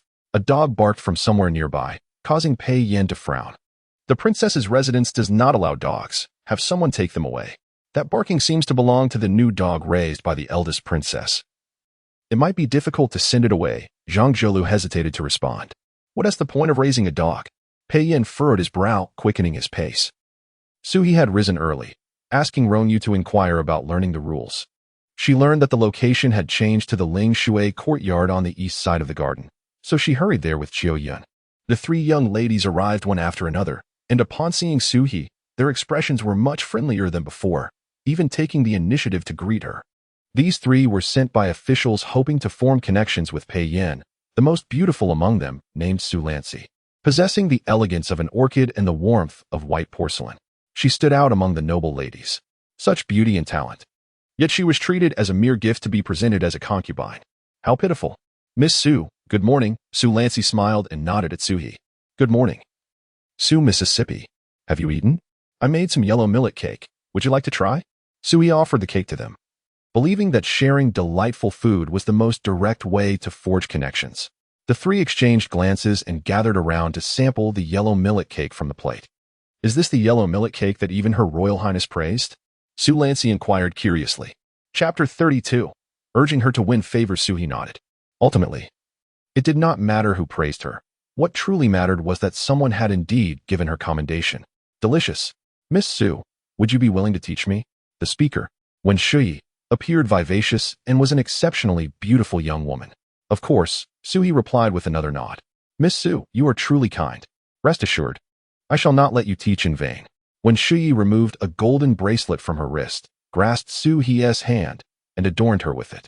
What is this? Are you attempting to curry favor? Ning Xiaoxiang, who had remained silent, frowned and cast a discontented glance at Wen Shuyi. Judging by her attire and demeanor, Ning Xiaoxiang seemed less fortunate than the others. I cannot accept this. It is too precious. Sui gently returned the bracelet, smiling as she said, If the three of you wish to learn, I will write down the recipes. I heard that there is a small kitchen in your courtyard. Why don't we learn in your little kitchen? When Shuyi continued, clutching the bracelet, Sui understood her intentions well. She wished to accidentally encounter Pei Yin. It was no wonder she harbored such thoughts. Sent to curry favor with Pei Yin, their fates compelled them to vie for his affection. Should they fail to earn his favor, they would either be trapped in the inner chambers for life, worse off than mere maidservants, or treated as gifts to be bestowed elsewhere. They were human beings, not mere objects to be exchanged, and their ultimate fate would be grim. Very well. Sui nodded again. Regardless, she intended to leave. Performing good deeds would accumulate blessings for her future. Xiaoyan stood by, frowning deeply. Pei Yin was notoriously possessive and preferred tranquility. Bringing these women back would surely displease him. Moreover, which woman would willingly share her affections? Her young lady was far too innocent and kind-hearted, unable to see that these women were drawn to Pei Yin. Clearing her throat a few times, Xiaoyan stepped forward and bowed to the group. Ladies, the matron is arriving soon. Please prepare yourselves. The four women then dispersed, taking their respective seats. Today, they were to learn the etiquette expected of the ladies of the Wang residence, encompassing the proper manners for walking, speaking, dining, and drinking tea. Sui found these rules utterly absurd, designed solely to torment individuals. Why complicate something as simple as eating and drinking with an array of troublesome rituals? Living with such complexity was less desirable than being a tree, standing still and absorbing the essence of the sun and rain without the need to adhere to rules. Before long, 3 matrons arrived. Matron Chui was no longer among them. The newly appointed head matron, surnamed Wang, appeared much more amiable. She distributed a book of regulations to each of the 4, instructing them to memorize it, before beginning to teach them the proper protocols for drinking tea and consuming beverages. The first cup is for rinsing the mouth. Only the second may be consumed. One must not speak or move while the master is yet to finish eating. One must not raise their head or gaze about until the master has risen. Matron Wang held a ruler in her hand, occasionally tapping it against their backs to ensure they stood straight. Sui drifted into a reverie, feeling somewhat drowsy. After half a day of lessons, her stomach rumbled, akin to a small drum. Miss Su, your mother and sister have arrived. At that moment, Rongyu approached, greeting Matron Wang before stepping up to Suhi. This is a good excuse to return and rest. However, before Suhi could smile, she noticed Rongyu's serious demeanor, which suggested this was no mere pretext. What do they want? Sui furrowed her brow, expressing her displeasure. I do not know. They are still seated in the courtyard. Rongyu shook her head. Miss Su, you should return, Matron Wang said, allowing her to leave. Thank you, Matron. Sui expressed her gratitude and hurried back with Qiuyun. She feared that Su Mother and Su Jinlan might rummage through her belongings and steal her silver notes and jewelry. How did they get in? Qiuyun grasped Rongyu's arm, whispering. They presented an invitation. Her Royal Highness the Grand Princess said it would be fine for family to meet, Rongyu replied. Qiuyun glanced at Su He, her brow furrowing. Su He has lived in the Su household like a pig or a dog. How can they still have the audacity to seek her out? Could it be that they wish to take advantage? Quickly return. Do not let them touch anything in the courtyard, Qiuyun said sternly. Inform Rong Ci. He will know what to do, Rongyu hastily added. Move quickly. Those two are not good people, worse than dogs. Be cautious of them stealing my belongings, Sui urged, concluding with a cold laugh. Now they cannot control me. You two must keep your eyes peeled. If they dare to touch my things, they will pay dearly today and leave without even their trousers. Upon hearing this, Qiuyun and Rongyu disregarded decorum, grasping each other's hands as they dashed towards Cian Courtyard. At that moment, in Cian Courtyard, Madame Su and Su Jinlan sat at a stone table, impatiently gazing towards the entrance. Rong Ci stood nearby, glancing at the two women from time to time. What sort of manners are these? When guests arrive, why is there no tea served? Furthermore, with the sun blazing, how can we let guests sit outside? Su Jinlan's face was flushed from the sun as she fanned herself with a handkerchief. Unable to endure sitting still any longer, she rose and headed towards the main room. Miss Su, please wait, Rong Ci promptly called out. Su Jinlan shot an annoyed look at Rong Ci. What is it? as Su-hee's elder sister. I cannot enter her quarters? Of course, you may enter. However, the adults are all residing here tonight, and he cannot tolerate the scent of outsiders, lest he be displeased. Rong-Xiai said with a slight bow and a gentle smile. What scent could there possibly be? You are merely a little eunuch. Do you dare to criticize me? Su Jinlan's expression darkened further as she lifted her sleeve to sniff, angrily thrusting her hand towards Rong-Xiai's nose. Smell this. This is the finest perfume from Shigue Fong, worth 10 taels of silver for just this small box. The master does not tolerate the scent of perfume and will become enraged. Rong-Xiai deftly dodged Su Jinlan's hand, still wearing a broad smile. Now that he has taken my sister as his wife, would he still dare to be angry with me? Su Jinlan feigned bravado, but it was evident she feared Pei Yin as she refrained from pushing further. With a few more vigorous fans of her handkerchief against her face, she returned to the stone table. Why is it that you are the only one in the courtyard? If Lord Pei values her so highly, why are there so few attendants to serve her? Madame Su observed the courtyard, finally adopting an authoritative posture as she addressed the young eunuch. The master enjoys tranquility and prefers to be alone with Miss Su. When the master visits, we must all vacate the premises, leaving not a single person behind. Rong-Xiai explained. Madame Su nodded, then added, this courtyard is small and distant from the master's sleeping quarters. I wonder when it will be possible to change residences? Rong-Xiai smiled, but did not respond further. He understood that she was inquiring about when they might elevate their status. Miss Su has returned. Rong-Yu entered the courtyard, exchanging a glance with Rong-Xiai. Madame Su and Su Jinlan exchanged knowing looks, straightening their backs and assuming a commanding posture.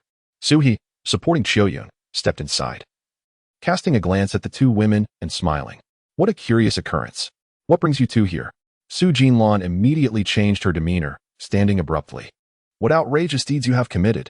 As a daughter of the Su family, without a matchmaker, without a proposal, without parental consent, you have recklessly entered another household as a concubine. Do you not realize your error? Qiu-yun, you respond to her. Sui shot her a glance and released Qiu-yun's hand. Chapter 33. Bruised and beaten Qiu-yun stepped forward, casting a cold glance at the two, and proclaimed, Madame Su, Miss Su, have you forgotten that Miss Su is now a person of Lord Pei's household? It was the Su family who personally sent her into the sedan chair that day. If the Su family did not wish to send her, then you should approach the Lord and bow in apology, confessing that you deceived him and wish to reclaim Miss Su. Both Su Mu and Su Jinlan's expressions changed dramatically. May I inquire how you address yourself? Su Jinlan scrutinized Qiu-yun and forced a smile. Qiu-yun, she replied, neither servile nor arrogant. Miss Qiu. Sui has willingly associated herself with Lord Pei. Su Jinlan began, only to be brusquely interrupted by Qiu-yun. I shall repeat myself. Miss Su is already a member of the Lord's household. Madame Su and Miss Su have no right to speak here.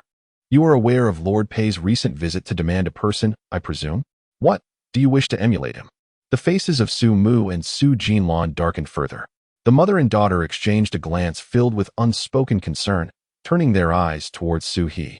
Lord Pei had been forced to bow and subsequently fell ill, now bedridden and incapacitated. Actually, we did not come here to reprimand our second sister.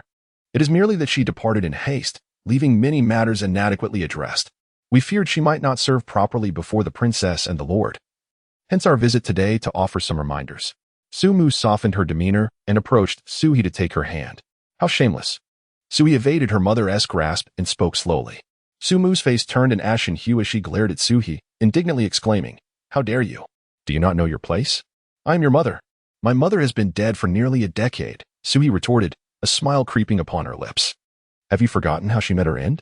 On the day of her delivery, I begged you for a midwife and a physician to heat water and prepare a charcoal stove, yet you had me thrown out, my head cracked, and declared that my mother could not even bear a son, cursing her to death. That day, my mother screamed until her voice failed, nearly bleeding to death. My brother was stillborn, his body a dark purple hue. Su-hee's voice was soft, seemingly calm, her smile radiant, yet her words sent shivers down the spine. The courtyard fell silent, save for the whispering of the wind through the branches. Su Mu felt a chill run down her spine, cold sweat trickling down her back. She had come here believing Su-hee would be easily manipulated, hoping to compel her to persuade Pei Yin to secure good positions for Su Fu and the two sons at home. Now, it seemed she had miscalculated. You were just a child then, you must have misremembered. She steadied herself, forcing a smile. I was young, but not foolish. Su-hee fixed her gaze upon her mother. idly fiddling with an empty pastry plate on the table. The white porcelain clinked sharply against the stone table. I have thought since then that your entire family should perish in the same manner. Sui's lips curled into a sweeter smile. Madam Su, you might as well return home and prepare for death. You dare disrespect your elders? You threaten me. Sumu glanced around, noticing Su Jinlan's pale face, and summoning her courage, lunged at Suhi, aiming to strike her. The slap landed squarely on Sumu's face. Before she could react, Suhi had already wiped her hands with a cloth and returned to her seat. Good heavens! She had practiced this in her dreams countless times. Finally, she had struck. What a relief! Sumu's cheek reddened visibly, disbelief washing over her as she stared at Suhi, her mind blank. Vile servant, you dare strike your mother! Su Jinlan shrieked, rushing forward to retaliate against Suhi. Swift as lightning, Suhi intercepted her hand, pushing her forward, causing her to stumble, and kicked her as she fell. This move had been rehearsed in her mind many times. Mother, she kicked me. Su Jinlan clutched her arms, tears brimming as she sought her mother's aid. Yet, in the past, it had been Su Jinlan who had kicked her, targeting Sui's chest, mocking her for her developing figure. At 13, Sui had been left writhing in pain on the ground, her chest bruised and battered. This mother-daughter duo was cruel, tormenting Suhi as if she were a mere beast of burden. Vile wretch, you dare strike Laner. Sumu, now frenzied, lunged at Suhi. Xiaoyun and Rongyu hurried to intervene, but Sumu seemed possessed by a surge of strength, overpowering them. Suddenly, a whip descended from the air, coiling around Sumu's wrist like a serpent, lifting her high. Encased in her purple brocade skirt, Sumu resembled a plump snake writhing midair, before crashing heavily into the fish tank. The sound of splashing water erupted as Sumu, terror-stricken, clawed her way out of the tank. Mother! Su Jinlan finally snapped back to reality, stumbling towards the fish tank. Sui turned towards the entrance, where Pei Yin stood, a whip in one hand and a fluffy, cream-colored bundle in the other, radiating golden light as he stood at the courtyard's entrance. Beneath his dark hair, his cold eyes scanned the courtyard, devoid of warmth. Didn't you say you wouldn't return today? Pei Yin lazily lifted his gaze, casually tossing the whip to Zhang Jiulu. It's merely a person. I thought a python had slithered in. He strolled into the courtyard, addressing the stunned crowd. Why the daze? Hurry and assist her. Su Jinlan, initially frightened, now thought he hadn't truly seen what had transpired, and quickly called for help for her mother. Be quick, what if my fish dies? Pei Yin settled into a rattan chair, casting a cold glance at the gathering by the fish tank. If my fish dies, can you compensate me? Su Jinlan, trembling like a fragile camellia in the wind, looked towards Pei Yin. My lord, I am Su Jinlan. This is my mother. We came to visit our second sister. Pei Yin placed the fluffy creature on his lap, his long fingers absent-mindedly stroking it. Oh, my lord, we are here to see Su He, but she has misbehaved. Just look at my face. Sumu hurriedly approached, wiping the water from her face.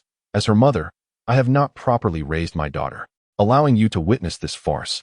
It is indeed a farce. Pei Yin's gaze lingered on Sumu's face for a moment before he laughed. He actually smiled. How delightful he looked when smiling. Su Jinlan stared at him, momentarily entranced. How could such a handsome and influential man favor Suhi? Heir, do you realize your error? Now that you are in the Lord's presence, you must serve him well. How dare you treat him in such a manner? Sumu, seeing Pei Yin smile, immediately pushed Suhi. Chapter 34. Your tears render me helpless. Well asked. Pei Yin replied with a smile, turning to Suhi. Do you recognize your mistake? What mistake could Suhi possibly have made? Anger began to brew within her. Pei Yin was truly despicable, siding with the Su family to bully her. With a determined pout, she averted her gaze skyward. At that moment, a saying she had heard came to mind. When Pei Yin smiles, blood flows like a river. Clearly, that rumor held no truth, for Pei Yin was smiling like a blooming flower, devoid of any sinister aura. It appeared he was indeed oblivious to his errors. Noticing her silence, Pei Yin reclined lazily in his chair and remarked nonchalantly, the ones I nurture are truly useless, allowing wild dogs to bark at the princess's residence. Is the gate of my palace so easily breached? Sumu and Su Jinlan exchanged puzzled glances. Was he referring to Su He or to them? Su He, let me teach you once more. When hitting someone, it must be a decisive blow, leaving them no chance to retaliate or the audacity to provoke you again. With a wave of his hand, a gust of cool air swept through the room. In an instant, two tall figures clad in black emerged from the shadows, each seizing one of the Su women, their sheathed daggers striking brutally against Sumu and Su Jinlan's faces. There were a few sharp sounds, Teeth flew, and blood splattered. Su Mu and Su Jinlan collapsed to the ground, clutching their faces, gazing in terror at Pei Yin and the two masked women. We are members of official families. How can you assault us so casually? Su Mu gasped, blood bubbling from her mouth. Do I have any official family members here? Pei Yin leisurely stroked the furry creature in his arms, still smiling. I have merely caught two snakes that slithered into my abode. He paused, his smile deepening, his dark eyes glimmering with a hint of light. If you don't skin them, I'll just toss them to the dogs. You dare. Su Mu felt a surge of heat rush to her head. She had heard of Pei Yan's notorious reputation. Yet his recent behavior had been so ordinary that it made one forget the blood-soaked warrior he once was. What I have to fear? Pei Yin leaned against the armrest, propping his handsome face with one hand. His interest peaked as he wiggled his fingers. The first cut shall be across the forehead, slowly peeling downwards. You two are novices, so today is your chance to practice. The two masked women bowed respectfully, drawing their short blades as they approached the Su women. Qiu Yun and the others were already terrified, kneeling without daring to raise their heads. Suhi widened her eyes, glancing between her mother and sister, then back at Pei Yin. Was he truly serious? Pei Yin smiled. Indeed, he was intent on a bloodbath. The masked woman before Su Jinlan struck first, gripping her face and dragging the blade across her forehead. Here, quickly plead for mercy for mother and sister. Su Mu lunged at Suhi, clinging to her leg, weeping profusely. Think of your father, and, yes, Lu Mama too. Are you threatening me? Suhi snapped, her anger flaring. She had intended to rescue Lu Mama. The only reason she hadn't done so earlier was due to her own precarious situation. Now that she had the tea house, she was devising a plan to redeem Lu Mama and have her stay there. How dare Su Mu use Lu Mama as leverage? No threats, no threats, here. You are also a daughter of the Su family. Su Mu's heart brimmed with hatred for Su He, yet she feigned desperation, crying continuously. Sir, it is unseemly to disfigure others. Let it be for today. Su He contemplated for a moment, and then stepped forward to block the two masked women. The masked women clasped their fists in salute and retreated to the side. Su Jinlan lay on the ground like a puddle, cradling her forehead and sobbing. Su Mu, disregarding her image, rushed over to embrace her, wailing pitifully. Suhi furrowed her brow and instructed Qiu Yun to bring over paper and pen, placing them before the mother and daughter. When my mother came to the Su residence, she brought a dowry, all of which you seized. You will write a letter of commitment to return everything within 3 days. Where did your mother get her dowry? Su Mu cautiously glanced at Suhi, unwillingly muttering. On that day, Su Heng officially proposed in Jiangnan, and there was a list of dowries, all documented in Jiangnan. Suhi fixed her gaze on Su Mu, enunciating each word. Return everything to me, especially my mother's ship and Lu Mama. If even a single item is lost, I will have you flayed. Her mother hailed from a merchant family in Jiangnan. Although her dowry was modest, it included 2 shops, 3,000 taels of silver, and a small merchant ship. That ship was commissioned by her maternal grandfather for her mother's marriage, named Encountering Dawn. Have you no shame? To swallow someone else's dowry and bully their daughter like this? Rong Yu ground the ink vigorously, pushing the inkstone towards Su Mu. Write quickly. Qiu Yun, usually gentle, was now trembling with rage, forcefully handing the brush to Su Mu. One might disregard a concubine's daughter, but to treat a young girl so cruelly was utterly vile. Even the family pets lived better than Suhi. And my fish? 1,000 taels of gold each. Suhi, count how many were crushed, and make Su Heng compensate. Pei Yin drummed his fingers lazily on the armrest. Is it truly so? Suhi's eyes lit up as she dashed to the fish tank, observing the lively fish within and gasping, Heavens, they've all been crushed? How is this possible? Su Mu trembled in disbelief, staring at Suhi. They merely fell into the water. How could they be crushed? Sir, the poor fish have all perished, totaling. Suhi looked at Su Mu, a sly smile creeping onto her face as she pronounced each word deliberately. 13. At 1,000 taels of gold each, 13 amounts to 13,000 taels of gold. This is pure gold. Sir, Suhi is lying. How could there be 13 fish? Su Jinlan, panicking, crawled towards Pei Yin, tears streaming down her face. Sir, do not be deceived by Suhi. She has been of questionable character since childhood. Her secret meetings with General Yi are common knowledge. Oh? Pei Yin raised an eyebrow, nodding. Quite good. I enjoy seizing love. Su Jinlan's words caught in her throat as she felt an icy chill envelop her. She had come today merely to gauge the situation, thinking Suhi would still be easily manipulated, never anticipating such a dire outcome. Is there more? I love to listen. Do share more. Pei Yan's gaze turned icy as he focused on Su Jinlan. Nothing more. Nothing more. I will write it now. Sumu finally sensed the gravity of their situation. If this continued, they might genuinely face flaying. Let us leave for now. She exchanged a knowing glance with Su Jinwan and hastily penned a letter of commitment. Upon receiving the letter, Sui felt a long-suppressed anger gradually dissipate. 10 years. She had endured to this day. Each memory of her mother's forlorn eyes before her passing twisting her heart like a knife. If only her mother were alive to witness the retribution against this mother-daughter pair. Why cry? A cool finger brushed her tear-stained cheek, and she found herself cradled in his lap, gently rocked. Sui's soft form nestled against him, her tears soaking into his neck. Do you know, when you cry, I cannot contain myself? If you continue, I shall have to carry you back to your room. Pei Yin placed the furry creature into her arms and pretended to lift her away. Chapter 35. Tonight, the Lord will surely be satisfied. No, it is broad daylight. Sui quickly stifled her tears. The bright sun illuminated every corner of the small courtyard, and the ruckus he created was so loud that it would surely embarrass her. Why would she cry? Pei Yin gently pinched her tender face, his fingertips lightly rolling over her skin. No more tears, he said. If she were to cry, it would have to be after he had left, under the covers, allowing herself to weep freely. Are you planning to wait until I leave to cry? Pei Yin inquired again. How was it that he seemed to delve into her very thoughts? Was he some sort of bug? A heartworm? Sui stared at him in astonishment, her mind flashing with inappropriate images, her cheeks flushing as she swiftly broke free from his embrace. Qiu Yin, I am hungry. Please prepare the meal quickly, she said hurriedly. Yes, Qiu Yin replied, bowing slightly as she exited the room, accompanied by Rong Yu and Rong Xi. A small white fluffball scampered to Su-hee's side, sniffing at her skirt and starting to paw at her embroidered shoes. What is this? Su-hee asked curiously, glancing down. Take good care of it. If it loses even a single hair, I will hold you accountable. Pei Yin said as he picked up the white fluffball from the ground and placed it into Su-hee's arms. A puppy? Su-hee inquired, playfully tugging at the fluffball's ears. The little creature had green eyes, pointed ears, and a sharp little mouth, resembling anything but a dog. Wolf.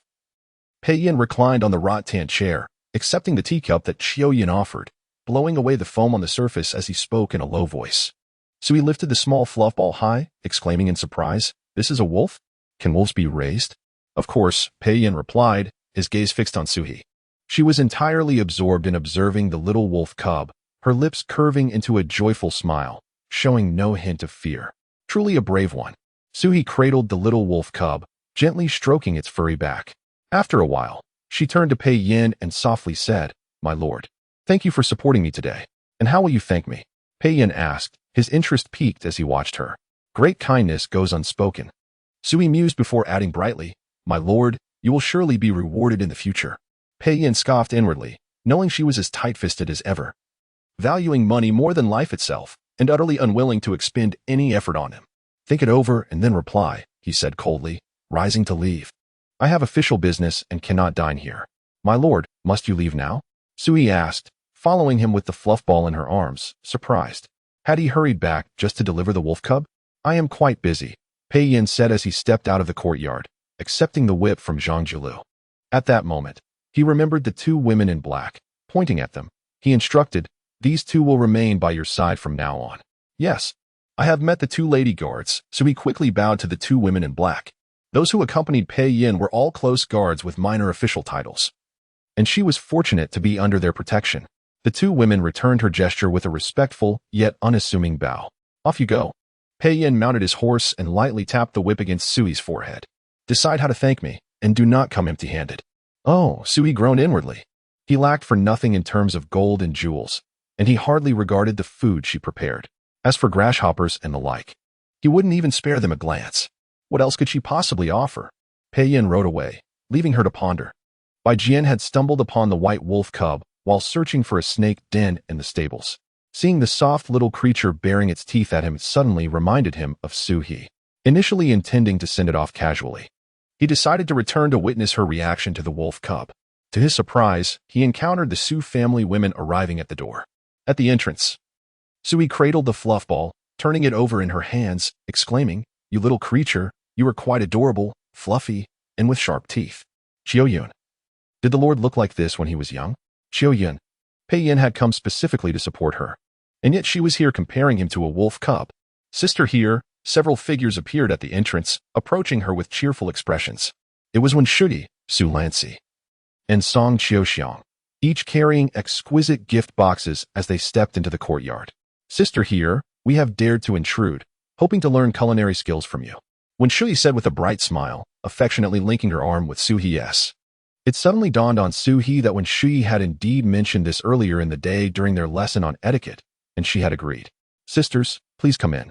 Suhi said, her mind racing with ideas, eager to welcome them inside. Men are all fond of beauty.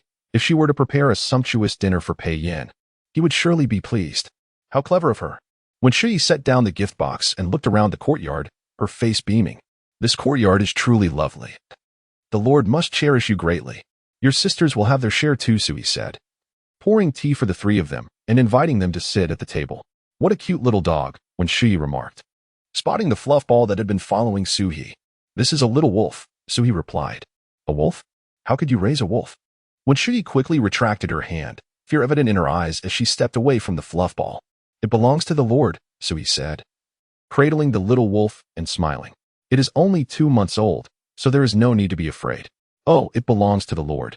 When Shui said with a laugh, mustering her courage to reach out and pat the wolf's head. My lady, we can now begin preparing the dishes, Rongyu said, approaching and bowing to the group. Focus on the task at hand. Do not get distracted by flattery. Song Xiaoxiang rolled her eyes, standing up and pushing past Wen Shui. Sister Heir, please do not hesitate to share your expertise, Wen Shui said, unperturbed, smiling as she leaned closer to Suhi. Having encountered many such people in the Su family's inner quarters, whether concubines or servants, who sought to ingratiate themselves with those of higher status to improve their own circumstances, Suhi had no desire to vie for affection, as her aspirations lay elsewhere. She intended to become a wealthy woman. Once she reclaimed her small merchant ship, she would first rent it out to collect the shipping fees or transform it into a riverside tavern, selling exquisite apricot blossom wine. Suhi felt buoyant enough to soar. As night fell and the dew thickened, the weeping crabapple blossoms cascaded from the courtyard walls, filling the air with their fragrant scent.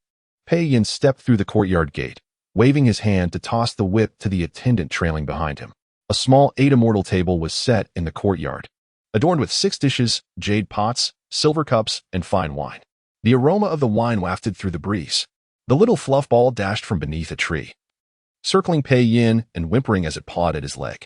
Pei Yin leaned down, scooping the fluff ball into his arms, and sauntered over to the table to sit down.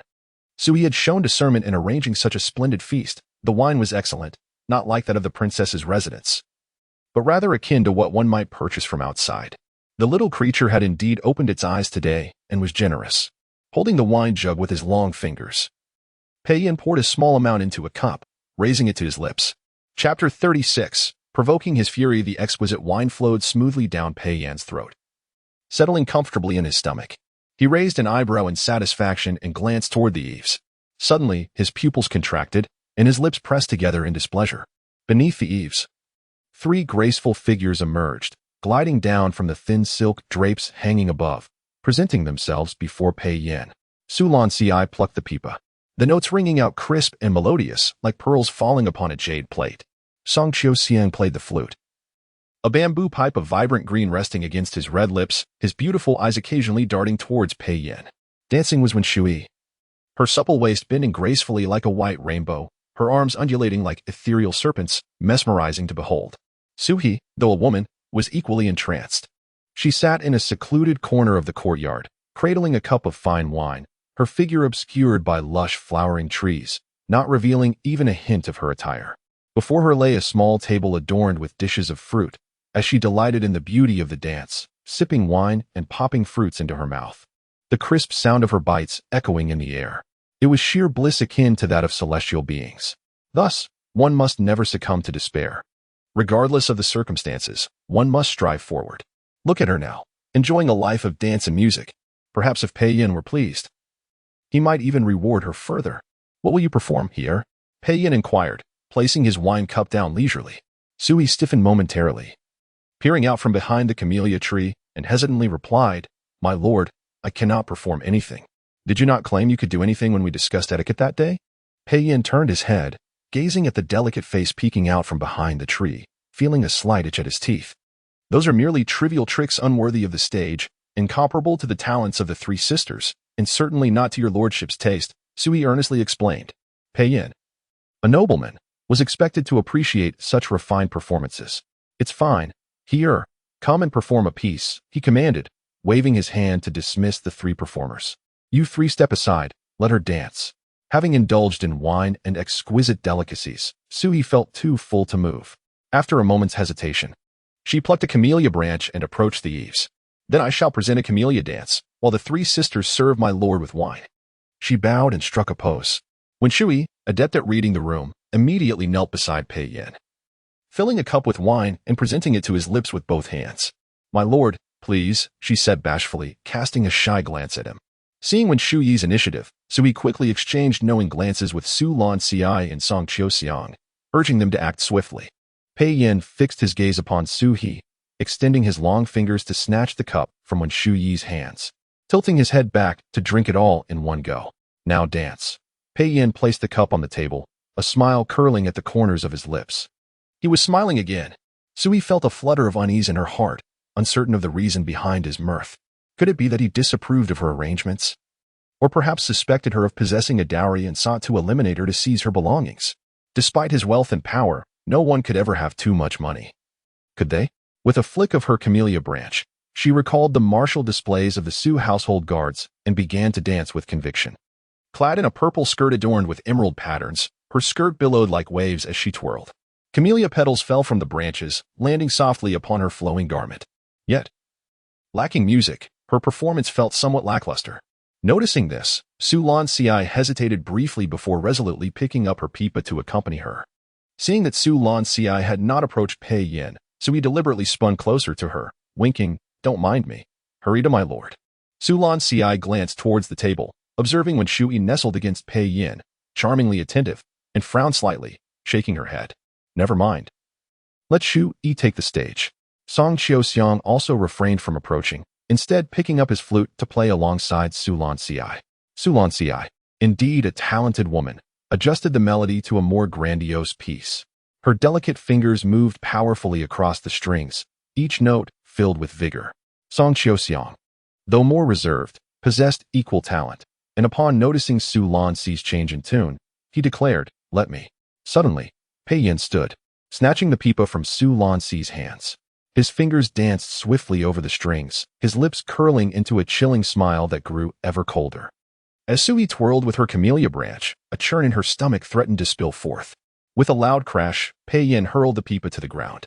Sui fell, dumbfounded, looking up at Pei Yin. "What right do you have to take the stage without the skill?"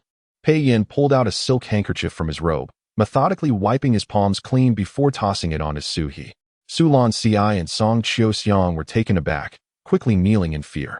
Pei Yin cast a glance at them before striding out of the courtyard. "My lord." When Shui called out sweetly, "What is your name?"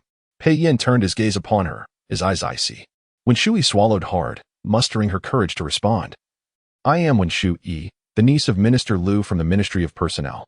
I admire you greatly and wish to serve you. Did you hear that? Have you learned?"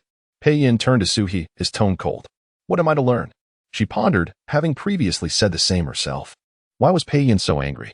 "Come with me," he commanded, noting Su He's flushed face, and with a huff, pointed towards Wen Shui before striding away. Wen Shui was overjoyed and quickly rose to follow him. Qiu Yun and Rong Yu rushed over to help Su He up from the ground. "Are you all right?" Qiu Yun offered her a cup of tea.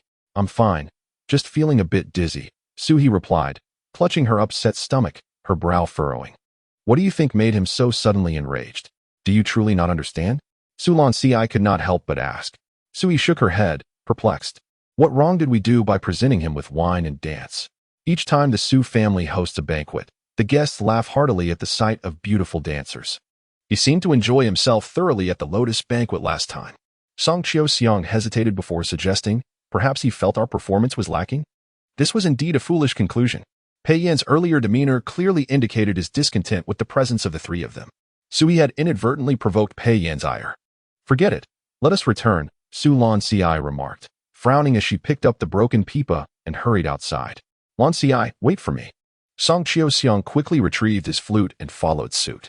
Sui felt her stomach churning persistently, utterly miserable. After sipping 2 cups of tea, she was finally able to vomit, feeling slightly better. She lay on the couch, staring at the swaying canopy above, increasingly bewildered. What could possibly be the source of Pei Yan's anger? Even in his fury, was it necessary to smash someone's pipa? Furthermore, had he taken Wen Shu-yi back to the bamboo courtyard tonight? Once more, her stomach churned with discomfort. It was a peculiar sensation, unpleasant, heart-wrenching. A desire to vomit, yet unable to do so. Morning arrived. Soo-hee rose early, completing her grooming and makeup before heading to the etiquette courtyard with Chio-yun. Soon, Su-lan Si and Song Chio-seong arrived as well, and the three engaged in idle chatter until Wang Mama and others appeared, this time bringing along several fresh and lovely young faces. Another batch of beauties sent to please Pei Yin. Soo-hee gazed at the four enchanting girls before her, her mind momentarily blank. Chapter 37. The clothes soaked with sweat. A few beauties first noticed Soo-hee, curiously sizing her up, yet none approached her to greet. Wen Shu-yi hasn't arrived yet. She must be late, whispered Song Chio-seong, glancing down the road. Miss Wen won't come today, replied Wang Momo, casting a glance at Soo-hee before stepping forward to address the crowd. Those who are new today, please stand at the back. We will learn the rules of the racetrack, as in a few days, there will be a horse racing event, and the master will select 2 young ladies to attend to him. The racetrack. I hear the horses there are rare and exquisite creatures, seldom seen elsewhere, Song Chio-seong exclaimed, excitement gleaming in her eyes. Soo-hee felt a moment of blankness. Was Wen Shu-yi's absence due to fatigue from last night? Can you ride? Su Lancy inquired with curiosity. I can, Song Chio-seong replied, her smile dimming. I grew up at Yuchang Pass with my father, riding daily by his side. When my father returned to the capital with General Yi, our whole family followed. Your father served under General Yi? It seems contradictory that a man of such integrity would send his daughter to be a concubine, Soo-hee remarked, astonished. Song Chio-seong's eyes reddened as she gently dabbed at her tears with a handkerchief. My father passed away, my uncle and aunt could not tolerate my mother, viewing us as country folk, and cast us out. My mother was gravely ill recently, and when I sought financial help from them, those wretches. Soo-hee felt a surge of anger, her fists clenched tightly. How many of us sent here as concubines have a good family background? Su Lancy tenderly cupped Song Chio-seong's face, wiping her tears away with a sigh. Wen Shu-yi is quite proactive, Song Chio-seong said, pouting as she surveyed the other newcomers, who were all quite dazzling. I'm not beautiful enough, nor can I charm with sweet words. The master won't favor me. You've come this far. Why not give it a try? Do you intend to spend your life in misery here? If you could have a child or 2, that would be wonderful. If not, you must plan ahead and save some money for yourself, Soo-hee gently urged, taking her hand. You could also be more proactive. No sooner had she spoken than a chilling breeze swept past her, swiftly transforming into an icy dagger that pricked her skin uncomfortably. She turned quickly, only to see the branches swaying in the wind, the cold fragrance of camellias dancing in the air. Ladies, we shall begin now. Pay attention and remember well. If you are chosen by the master, it would be a great fortune, Wang Momo announced, clearing her throat and tapping her small ruler on the table. The master will only select 2 to attend to him. Surely Soo-hee will be among them, as Miss Wen just earned his favor last night. So does she even need to learn? Song Chio-seong said, discontented. Do not presume to understand the master's intentions, Wang Momo frowned, casting an irritated glance at Song Chio-seong. She lowered her head, sulking like a petulant child, retreating behind Su Lancy. Wang Momo continued as before, distributing writing materials and meticulously explaining the rules of the racetrack, instructing them to transcribe them from memory. Soo-hee's writing had improved significantly, though she was still slower than the others. Once everyone had finished, she was the last to submit her written rules. Well done, everyone. Sue, you were a bit slow and made 5 errors, Wang Momo noted, circling Soo-hee's mistakes. Glancing at the sky, she added, let us take a break. Have some cold tea to cool off. We will continue shortly. As the group dispersed, the 4 newcomers gathered around the desk, laughing at Soo-hee's writing. Soo-hee lifted her gaze, fanning herself as she found a shady spot beneath a nearby tree. She wondered what they found so amusing. Song Chio-seong approached and sat beside Soo-hee, casting an annoyed glance at the 4 beauties. Let them laugh, Soo-hee replied nonchalantly. I've only been learning for a month. I think my writing is quite good. Do you want some candy? I made it myself. She poured out a few homemade mint candies from her pouch. Your ingenuity is delightful, Su Lancy said, carefully unwrapping a leaf to take a small bite of the vibrant green candy. I brought some snacks too, Song Chio-seong added, pulling out a few pieces of cake from her cloth bag. Green bean cake, my favorite, Soo-hee exclaimed, taking a piece with delight, savoring the coolness that spread through her throat. This is too big. I can't finish it. Here, have half, Su Lancy said, breaking her piece in two, offering half to Suhi. Suhi accepted it, devouring it in one bite. Would you like more? Song Xiaoxiang asked, noticing how much Suhi enjoyed it, quickly offering another piece.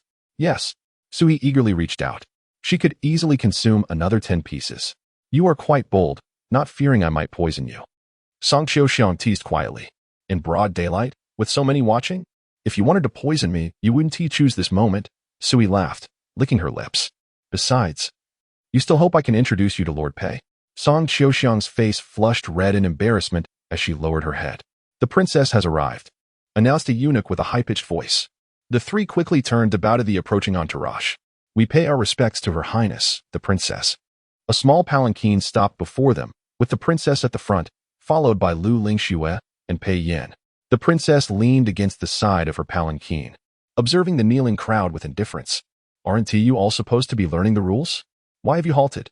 Replying to Her Highness.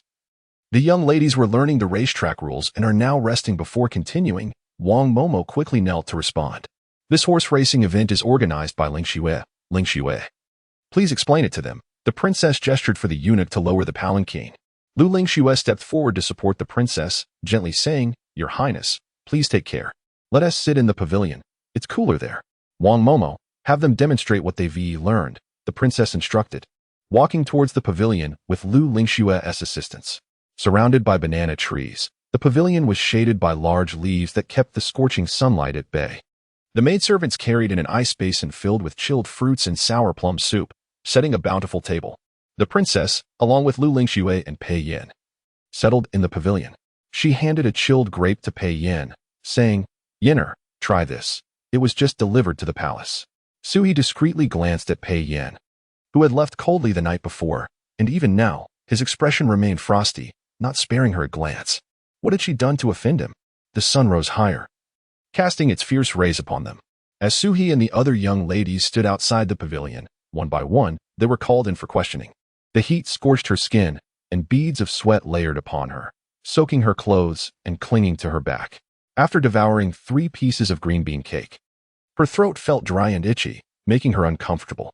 Chapter 38. The Sunburn on Heir, a collection of notes written by several young ladies, was presented to the Grand Princess by Wang Mama, who held a stack of paper filled with writing. The Grand Princess casually flipped through a few pages, her gaze settling on one particularly poorly written sheet, causing her brow to furrow. In her mind, even Pei Yin had to possess both virtue and talent, excelling in the arts. The handwriting on this page barely qualified as neat, starkly contrasting with the elegant script of the other young women. Whose work is this? The Grand Princess inquired, selecting the paper and directing her gaze toward Wang Mama. After a quick glance, Wang Mama responded promptly, It is by Miss Su. The Grand Princess's frown deepened as she gazed at Su He, who stood outside the pavilion. This girl cannot recognize a few characters. She must be well educated and cultivated to attend the horse racing event. Perhaps she should not go. Yes, Your Highness, Wang Mama bowed respectfully. Lu Lingxue discreetly glanced at Pei Yan's expression, noticing that he slightly raised his eyes, sweeping over Su He before returning his focus to the teacup before him, regarding her as if she were merely a wisp of air. Lu Lingxue smiled gently and said, Let Brother Yin decide. Su He's heart jolted at the change in address. Lu Lingxue had previously referred to him as Lord Pei, but now she called him Brother Yin. Indeed, a man's words are often untrustworthy. Yi Lang had expressed disinterest in marriage, yet he was now fervently engaged with Princess Chomping. Pei Yin claimed he disliked the bland. Now he allowed others to call him Brother Yin. Fortunately, she had not taken any of their words to heart. These few characters are commendable. Summon them in so I may see, the Grand Princess declared after reviewing the stack of writing. Wang Mama called in 5 individuals, among them Su Lancy. Song Xiaoxiang and Su He stood beneath the scorching sun, enduring its relentless heat. A droplet of sweat, the size of a bean, slipped from her chin and splashed onto the ground. Soon, more beads of perspiration began to descend, creating a small pit at her feet. Her throat felt parched. Her skin burned under the sun's intensity, and it seemed as though her skin might crack from the heat. The midday sun was indeed merciless. She gripped her handkerchief, torn between wiping away the sweat and adhering to the rules. The matron had previously instructed them to remain still when the mistress had not commanded movement, standing as rigidly as wood, with even the slightest blink requiring a lowered head and a subtle motion. Sui was resolute in her refusal to become a concubine for this very reason. Why would a decent person wish to become a servant, where even breathing required one to gauge their mistress's mood? Lancy is commendable, and Wanru is delightful as well. Lu Lingxue selected two individuals and turned gently to Pei Yin. What do you think, Brother Yin? Pei Yin replied, setting down his teacup. You may choose. I have official matters to attend to. Mother, I shall take my leave. Go then. The Grand Princess nodded, her tones soft yet firm. It is hot. Ensure they attend to you carefully, lest you suffer from heat stroke. Yes. Pei Yin clasped his fist in a gesture of respect and strode out of the pavilion. Sui discreetly lifted her gaze towards the pavilion. Before long, his robe swayed into view, yet he did not linger, swiftly passing by her. Sui lowered her long lashes, standing silently. By harboring no expectations, one can avoid disappointment. She had never truly anticipated Pei Yin would take her away. It was merely sunlight. After all, she had endured it before. After standing for over half an hour, Song Qiuxiang swayed and collapsed to the ground. Miss Song has fainted. Wang Mama hurried over and whispered, Quick, move her to a shaded area. The Grand Princess took a sip of tea before speaking slowly. Let us disperse for today. Lancy and Wanru, stay with Lingxue a while longer. You may return. Suhi offered a shallow bow, preparing to depart. Suhi, you have earned the favor of the Lord. You must take this to heart. You should practice your skills in music, chess, calligraphy, and paintings, so that when the Lord hosts guests, you may serve as well, the Grand Princess admonished sternly. Sui bowed again. Yes, this servant will remember. Finally returning to the Cian courtyard, Sui's voice had become hoarse from her ordeal, her clothes drenched in sweat. Quick, bring me a bowl of cool water. She croaked, fanning her face with her hand. It must be warm water. Do not touch anything cold. Qiuyun hastily brought over water, while Rongyu fetched a bowl of sour plum soup, and together they assisted her in drinking. After consuming 2 large bowls of water, Sui felt slightly better. She had come to understand today's events. It was a deliberate attempt to enforce discipline upon her. It was likely a warning that Pei Yin's wife was soon to arrive, urging her to behave herself. Moreover, Lu Lingxue had yet to enter the household, and the schemes had already begun. Once Lu Lingxue was inside, Sui's life would likely become even more arduous. Today, she could bask in the sun. Tomorrow, she might be caught in the rain or forced to kneel in the frigid snow. With her lowly origins, even if she fought, she could only hope to become a favored concubine. The mistress's methods of dismantling concubines were numerous, often bloodless yet deadly. There would be no place to voice her grievances. She could not remain here. She must find a way to extricate herself swiftly. She must also urge the Su family to return her belongings. Prepare me some mung bean soup. I shall meet with the Lord tonight. Sui said after gathering her strength. Why is your voice so hoarse? Qiuyun asked with concern. I stood too rigidly. Sui collapsed onto a rattan chair. Speaking feebly, hurry and prepare it. Ensure the soup is sweet and clear. I shall go at once. Rongyu hurried to the kitchen. Qiuyun fanned Sui, whispering. First, dry off the sweat, and once you stop perspiring, you may take a bath. Sui lay dazed for a moment before sitting up to remove her damp clothing, leaving only her undergarment on. The wet fabric clung to her skin, causing discomfort. I've become sunburned, she lamented, seeing her red neck and shoulders. Qiuyun's eyes glistened with concern. I will fetch some ointment from Dr. Liu. Do not go, Sui called after Qiuyun, contemplating briefly before softly adding. I will give you money. Have someone buy it from outside. The household physician has medicine. It is unnecessary. Qiuyun's words were interrupted by Suhi. The household physician will not provide it for me. The Lord seems to be upset with me for some reason, and the Grand Princess is deliberately reprimanding me today. Take some silver and send someone to buy it, and procure an extra portion for Song Qiuxiang, who fainted from the sun. Sui spoke in one breath, her voice growing even hoarser until she could barely speak. I shall send someone immediately. Do not speak, Qiuyun said hastily. Sui closed her eyes, vigorously fanning her face with the handkerchief. Her skin was red, itchy, and painful, yet she dared not scratch, enduring the torment. She began to worry. Pei Yin had a strong desire, and she would be meeting him tonight with this unsightly face. He might not even acknowledge her. Yet the horse racing event was imminent. She needed to secure her dowry and leave the princess's residence while he was preoccupied. After sunburn, one must bathe in cool water, once the sweat dries. She could wash. A dark-clad female guard strode over, placing a white porcelain bottle on the table. She glanced at Suhi and said, Apply this medicine to the sunburned areas. Did the Lord send you? Qiuyun asked eagerly. Chapter 39. Am I no longer able to grasp your hand? It is my own medicine, the dark-clad female guard stated calmly, her gaze unwavering. The Lord has not issued any orders. Xiao Yun was momentarily taken aback. Her eyes filled with pity as she looked at Su He. The young ladies had not even managed to acquire a concubine status. Were they destined to fall from grace? Rong Yu and Rong Si had prepared a bath, filling a tub with cool water. As Sui immersed herself, the sunburned skin began to feel some relief. Yet, her face and neck still throbbed, and her hands were reddened, foreshadowing the darkness that would emerge once the redness faded. She would henceforth have a pair of small, dark hands. Leaning over the tub, she dejectedly examined her hands. After soaking for nearly half an hour, Xiao Yun entered with the ointment she had procured. Miss, I have brought the ointment. I just sent someone to deliver a portion to Miss Song. Hearing that Song's mother had passed away and that she was preparing to return home, Sui was stunned. Will the princess's residence provide her with silver for the funeral? She inquired softly. As a secondary wife, she should receive 5 taels of silver according to custom. Only 5 taels? Sui was momentarily lost in thought before urging Xiao Yun, quickly take 10 taels to her. 10 taels? Xiao Yun looked astonished. Su He, who usually pinched every coin, was surprisingly generous today. To purchase a coffin, funeral attire, and to conduct rites, 5 taels is hardly sufficient. Please take 10 taels to her, Su He insisted gloomily. When her own mother had passed, they had used a simple coffin and hastily buried her in worn clothing. Reflecting on it now shattered Su He's heart. Song Xiaoxiang was also a pitiful soul. Perhaps this would remedy some of the regrets from that year. Xiao Yun fetched 10 taels and urged Rong Si to hurry.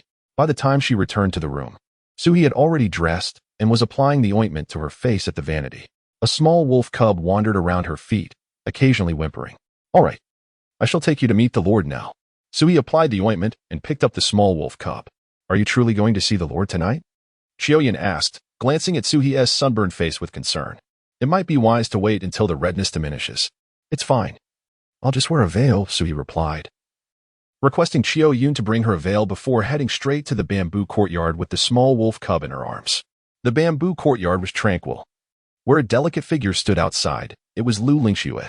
She was unexpectedly residing at the princess's residence tonight, accompanied by her maid. She carried a beautifully crafted food box and was conversing with the guards at the courtyard entrance. Sui halted, hesitating before hiding behind a tree, cautiously peering into the courtyard. Brother Yin has been exhausted by official duties. This is lotus seed soup to help him cool off. Lu Lingxue spoke gently. The Lord is not receiving guests tonight. Miss Lu, please return, the guard replied, bowing respectfully. Can the soup be delivered? Lu Lingxue inquired softly. Certainly, the guard replied, accepting the food box and striding into the courtyard. Standing at the entrance, Lu Lingxue expressed affectionately, Brother Yin, I have simmered the lotus seed soup for 2 hours. Do remember to drink a cup before bed. Sui stroked the small wolf cub in her arms, quietly mimicking, Brother Yin, remember to drink a cup. Is it beautiful? A low voice startled Su He, causing her to jump, nearly letting out a scream. A scorching palm swiftly covered her mouth, and the faint scent of bamboo wafted from Pei Yin. My lord, Sui stared wide-eyed, astonished to see Pei Yin. How did he end up here? I am asking you, is it beautiful? Pei Yin fixed his gaze on her slightly reddened eyes, his tone low. Beautiful. Miss Lu is talented and graceful, akin to a water lily. Sui forced a smile, straining to praise Lu Lingxue, knowing well that she was his fiancée. Flattering her could only be prudent. Such flattery, Pei Yin seized Sui's wrist and began to pull her along the path. Come, praise her in person. Sui panicked, quickly withdrawing her hand. She hadn't done anything wrong yet, but Lu Lingxue and the princess had already turned her into a red carrot. If Lu Lingxue witnessed her pulling on Pei Yin, she might very well have her sunbathed again the next day, reducing her to a mere husk. Pei Yin hadn't anticipated her struggle, allowing Sui to break free from his grasp. He turned, casting an irritated look at her. What are you fidgeting about? Can I not hold your hand? Indeed. Sui retorted. The Lord has instructed me to care for the little wolf. Perhaps you should first check on its well-being. She raised the small wolf cub in her hands, speaking softly. This statement was directed at Pei Yin, but was meant for Lu Lingxue's ears. Lu Lingxue, hearing the commotion, looked surprised at Pei Yin and Su He. Yet within a heartbeat, she donned a gentle smile. Is this a little wolf? I thought it was a puppy. She approached, curiously gazing at the cub in Su He's arms. It is a little wolf, Su He replied softly. Brother Yin, This little wolf is adorable. Could you possibly give it to me? I promise to take good care of it. Lu Lingxue smiled, reaching out to take the cub. The little wolf squirmed and opened its mouth, biting Lu Lingxue's hand. Though its teeth were not fully developed, it bit with considerable strength, causing blood to well up on Lu Lingxue's hand. Ah! Lu Lingxue yelped in pain, tears springing to her eyes. Brother Yan, it bit me. It is a wolf. Of course, it will bite. Do not touch what should not be touched, Pei Yin said, swiftly snatching the small wolf from her, carrying it toward the courtyard as Sui rolled in behind. Sui bowed to Lu Lingxue and hurried to follow Pei Yin. Tears brimmed in Lu Lingxue's eyes as she hastily returned the gesture, pressing a handkerchief to her bleeding hand before departing in a hurry. Sui's heart brimmed with frustration. The small wolf had bitten Lu Lingxue. While the princess might not trouble Pei Yin over this, Sui would undoubtedly face repercussions. There would be no escaping punishment tomorrow. Why couldn't Pei Yin ease her burden? Such a beautiful Lu Lingxue had willingly presented herself. He could simply embrace her without making things difficult for her. With her gaze lowered, she assumed a docile demeanor, quietly standing before Pei Yin. He placed the small wolf on the ground to roam freely, then reclined in a nearby chair, his sharp gaze fixated on Sui. Do you realize your mistake? Pei Yin asked coldly. Sui genuinely did not comprehend what she had done wrong.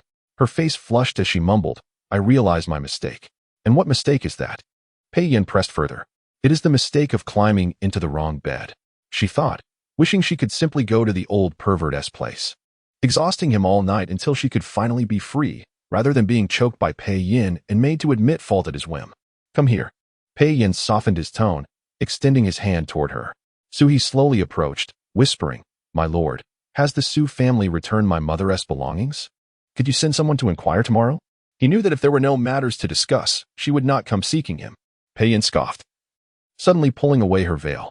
Chapter 40. Stuffing her mouth with grapes, her small face was flushed crimson. On her right cheek, there was a distinct patch of sunburned skin, which, if not properly treated, would surely peel. Are you foolish? You scheme endlessly in front of me, yet you pretend to be dazed here? Pei Yin pulled her onto his lap, his teeth grinding in frustration. You dare not, with the Grand Princess and the future Madame Pei present. Besides, my lord, you wouldn't dare offend them, would you? Sui replied candidly. Some individuals may appear gentle, but behind the scenes, they could wield ruthless tactics. She was unwilling to take any risks and wished to avoid complications before leaving the residence.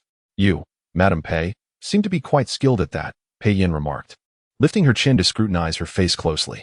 Ouch, that hurts, Sui frowned, softly pleading. My lord, be gentler when pinching my face. I might just ruin it. Pei Yin retorted, though he released his grip. He was not afraid of offending his mother. He was simply infuriated with Sui. She had devoted all her cunning to him, persistently pushing him towards other women, displaying a heartless and ungrateful nature. My lord, regarding the Su family. Silence. I am not concerned, Pei Yin interrupted coldly. Sui lowered her gaze, looking dejectedly at Pei Yin. After hesitating for a while, she quietly inquired, My lord, I truly do not understand why you are angry. Was my dance the other night unsatisfactory? I have not learned it formally. That is the best I can do. I can practice tomorrow, if you wish. Miss Wen dances beautifully. Perhaps you would like her to perform for you daily. Pei Yin tightly pinched her lips. It seemed she genuinely did not realize her mistake. Had she not once been infatuated with Yilang? How could she fail to comprehend such a simple matter? After contemplating for a moment, his expression grew increasingly grim. Sui evidently did not harbor feelings for him, hence her inability to understand. Nervously, Sui sat for a while, mustering the courage to slip her small hand into his garment, whispering, Shall I attend to my lord while he rests? Merely embracing her was already tempting for Pei Yin. Everyone out, close the courtyard door, he commanded, pressing her hand down firmly. The hurried footsteps quickly retreated as Zhang Jiolu pulled the courtyard door shut from outside. Only Pei Yin and Sui remained in the small courtyard. For some inexplicable reason, Sui suddenly felt that residing in Cian courtyard was less desirable than staying in Zhu courtyard. She rather enjoyed this place. It was peaceful and free, and Pei Yin was present every day. Her heart raced unexpectedly, leaving her limbs frozen in shock. What was she thinking? How could she prefer Zhu courtyard simply because Pei Yin was here? It was not her face that was sunburned. It was her mind that had been scorched. What are you daydreaming about? Aren't you supposed to serve me? Pei Yin pushed her off his lap, adjusting his position to sit properly. Sui's face turned even redder. After hesitating, she cast a few glances at him, bravely stating, Did Miss Wen visit you last night? You should wash up again. Pei Yin. She had pushed him away, and now she was complaining?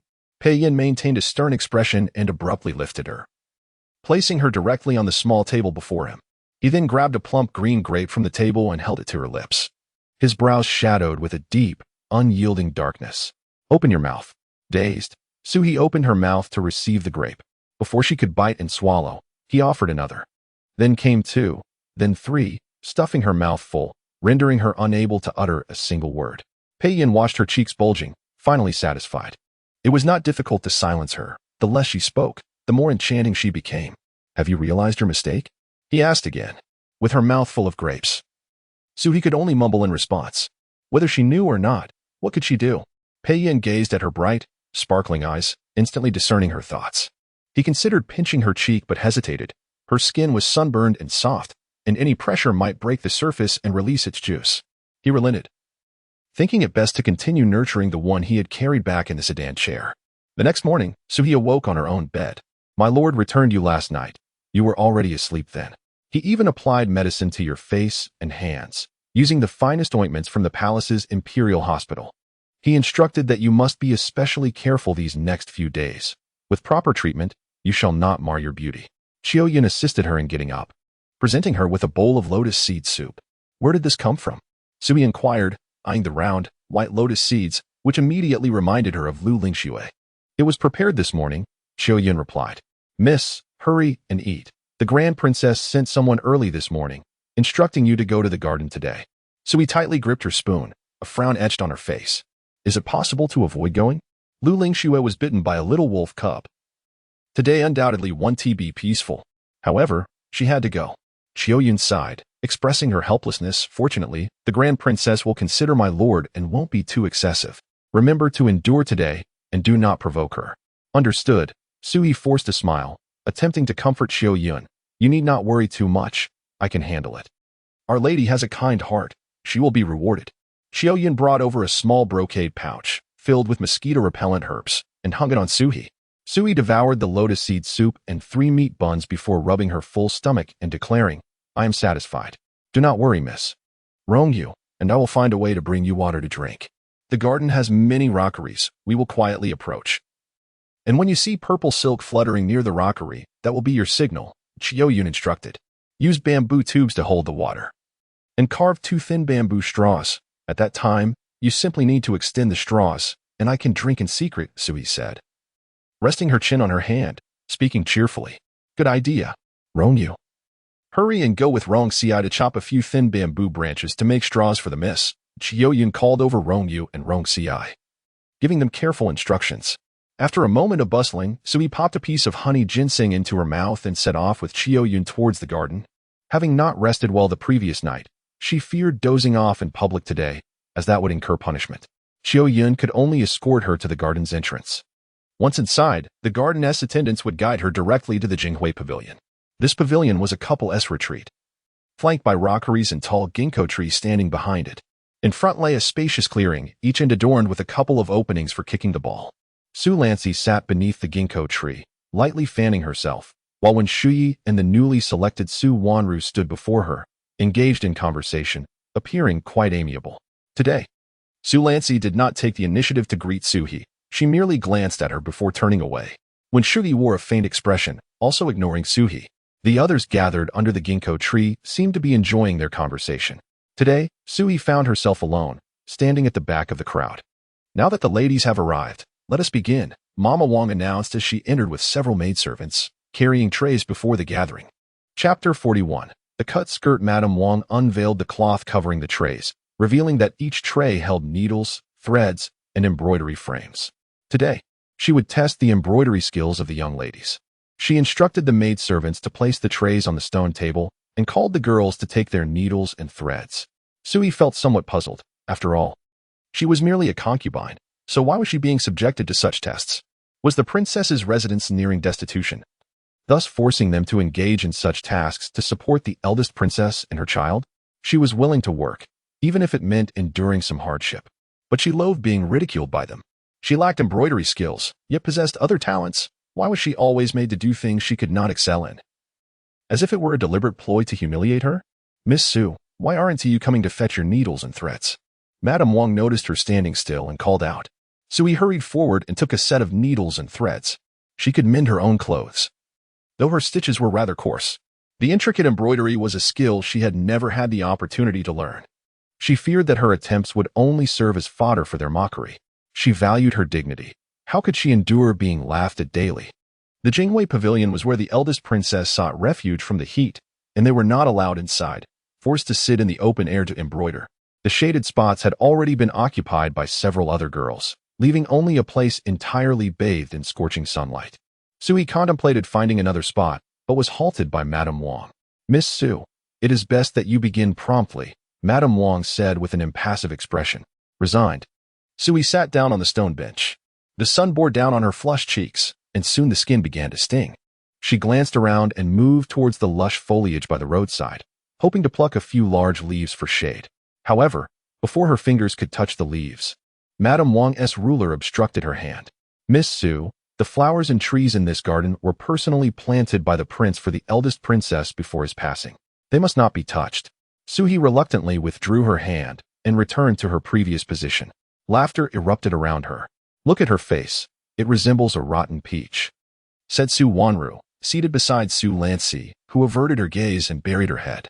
Sui turned her attention away and retrieved a pair of scissors from her embroidery basket, lifting her skirt and snipping off a piece, which she then draped over her embroidery basket, turning it upside down to fashion herself a makeshift sunshade. What are you doing, Miss Su? Madame Wang, using her ruler, lifted the fabric blocking her view, her expression one of astonishment.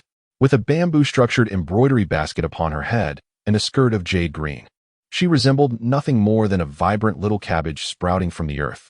If my face gets any more sunburned, it will be ruined, and the elder will be displeased. Sui gently pushed aside the ruler, pulling the fabric closer. Madame Wang, holding the ruler, swallowed her irritation and insisted, then start embroidering quickly. It must be completed within the hour. Sui complied, grasping the delicate embroidery needle and attempting to visualize her design. After pondering for a long while, she remained uncertain of how to begin. She had never embroidered before and truly had no idea how to proceed. Miss Su, why have you not yet begun?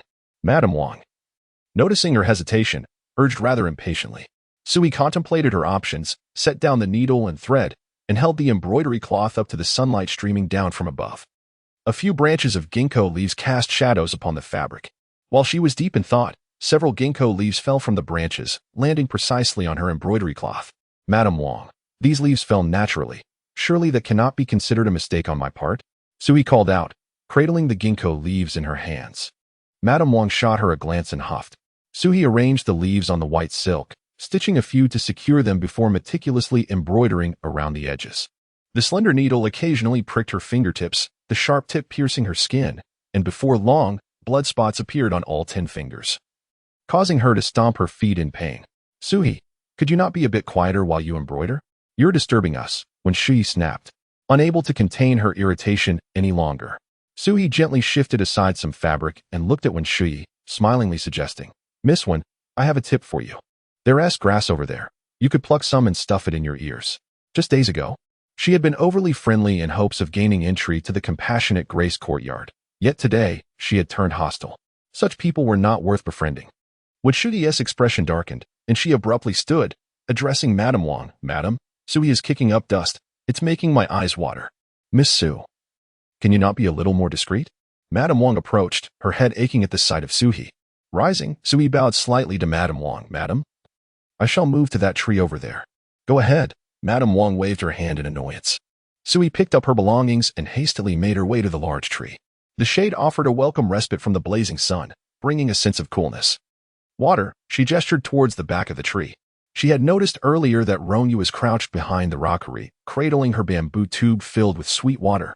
A few slender bamboo tubes formed a long line stretching from behind the tree, and as she sat sideways, biting down on the tube, her hands remained busy with the embroidery. From Madame Wang's vantage point, she was entirely hidden as she sipped her water. Delicious. Did you add honey? She whispered after finishing her drink. Yes, and Xiao Yun also added mint. Ronyu replied softly.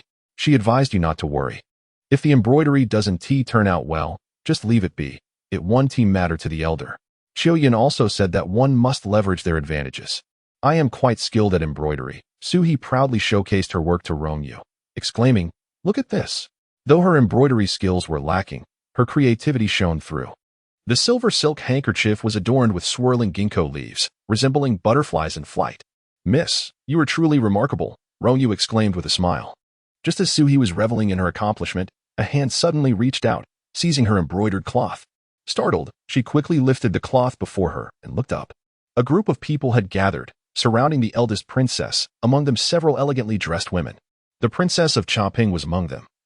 And it was she who had snatched Suhi's embroidery cloth. Holding the embroidered cloth aloft, she pointed at the ginkgo leaves and exclaimed, "Suhi, how dare you unlawfully pluck ginkgo leaves? Do you not know that these 2 ginkgo trees were specially sought out and planted by the prince for the eldest princess on the day of their wedding? How dare you defile them with your filthy hands? Your Highness, the leaves fell from the branches, even Madame Wang and the others witnessed it." Suhi quickly knelt to explain. "Even if they fell to the ground, you are not the kind of lowly maid who can touch them. Besides, are there any fallen ginkgo leaves on the ground? Clearly, you're lying," the princess of Chomping mocked.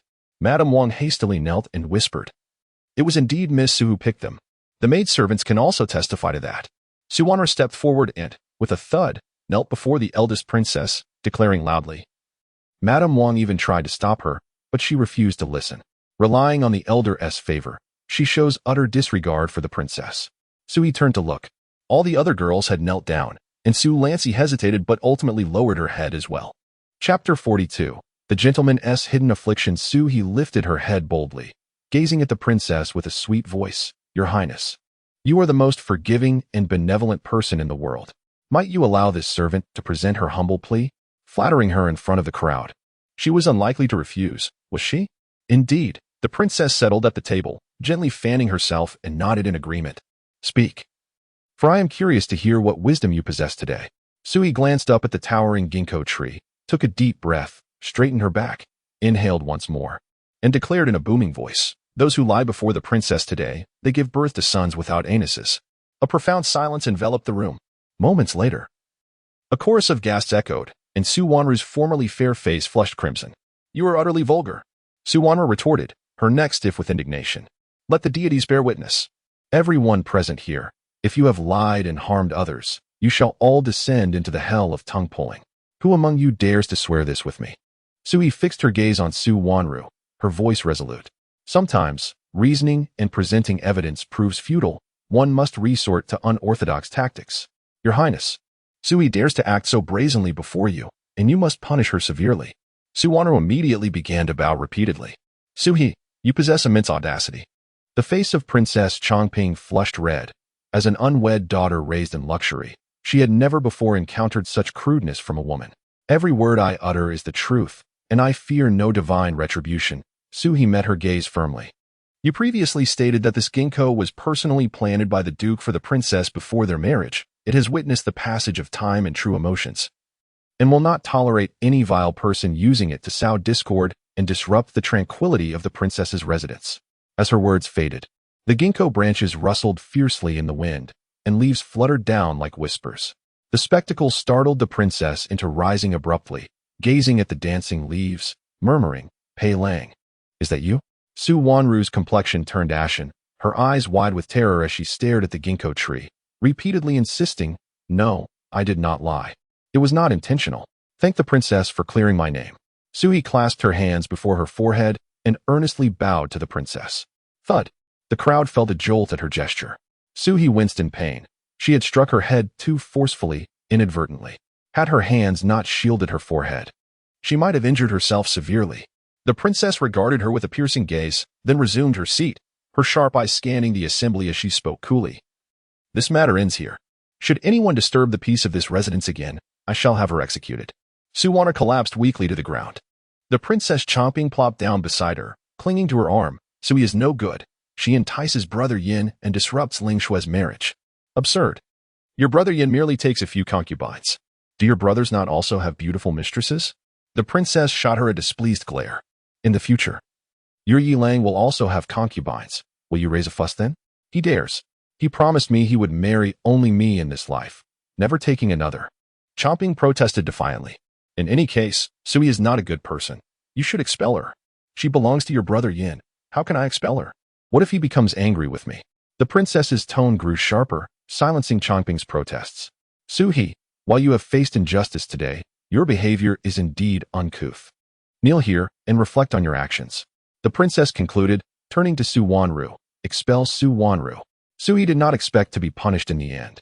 Her leg injury was already painful, and after kneeling briefly, her knee felt as though it might split open. If she continued kneeling, what would become of her knee? She had scarcely begun to enjoy her fortune. How could she allow herself to be ruined? A plan must be devised. No matter what, she would have to leverage Pei Yin. She immediately bent down again, softly saying, I have something to confidentially report to your highness. What matter? The princess frowned, scrutinizing her. It concerns the gentleman, Su-hee replied promptly. The princess, having only Pei Yin as her son, despite her dislike for Su-hee, nodded upon hearing Pei Yin was involved. The women rose, bowed to the princess, and departed in unison. Suppressing the pain in her leg, Su-hee moved closer to the princess, whispering, The gentleman has a hidden affliction. The princess paused, momentarily stunned, seemingly unable to comprehend Su-hee's words. What affliction does Yin have? Speak louder. How could she shout rumors? Su-hee hesitated, glancing around before stepping forward slightly and raising her voice a notch. The gentleman. He has a hidden affliction. What affliction does Yin have? The princess jumped to her feet, astonished as she regarded Su-hee. Resolutely, Su-hee fabricated, in truth. The gentleman kept me behind to remedy his hidden affliction. Otherwise, with my humble demeanor, I would never catch his eye. Once I cure him, he will let me depart. He just spent the night with what should he? The princess's expression darkened, her voice sharp. Speak again, and I shall punish you. That is not the case. Su-hee replied confidently. The previous night, when Pei Yin was in high spirits, she had discreetly tested him. He had indeed slept alone. And when Shui had not entered the bamboo courtyard, the princess's expression shifted, her demeanor changing to one of inquiry. How did you treat him? I possess the skill of massage and would be honored to demonstrate for your highness. Su-hee seized the opportunity, moving behind the princess and placing her hands on her shoulders, applying pressure. This technique, handed down through her family, was unparalleled, capable of unblocking meridians, detoxifying, and dispelling cold. In truth, she had learned this from a discarded martial arts manual.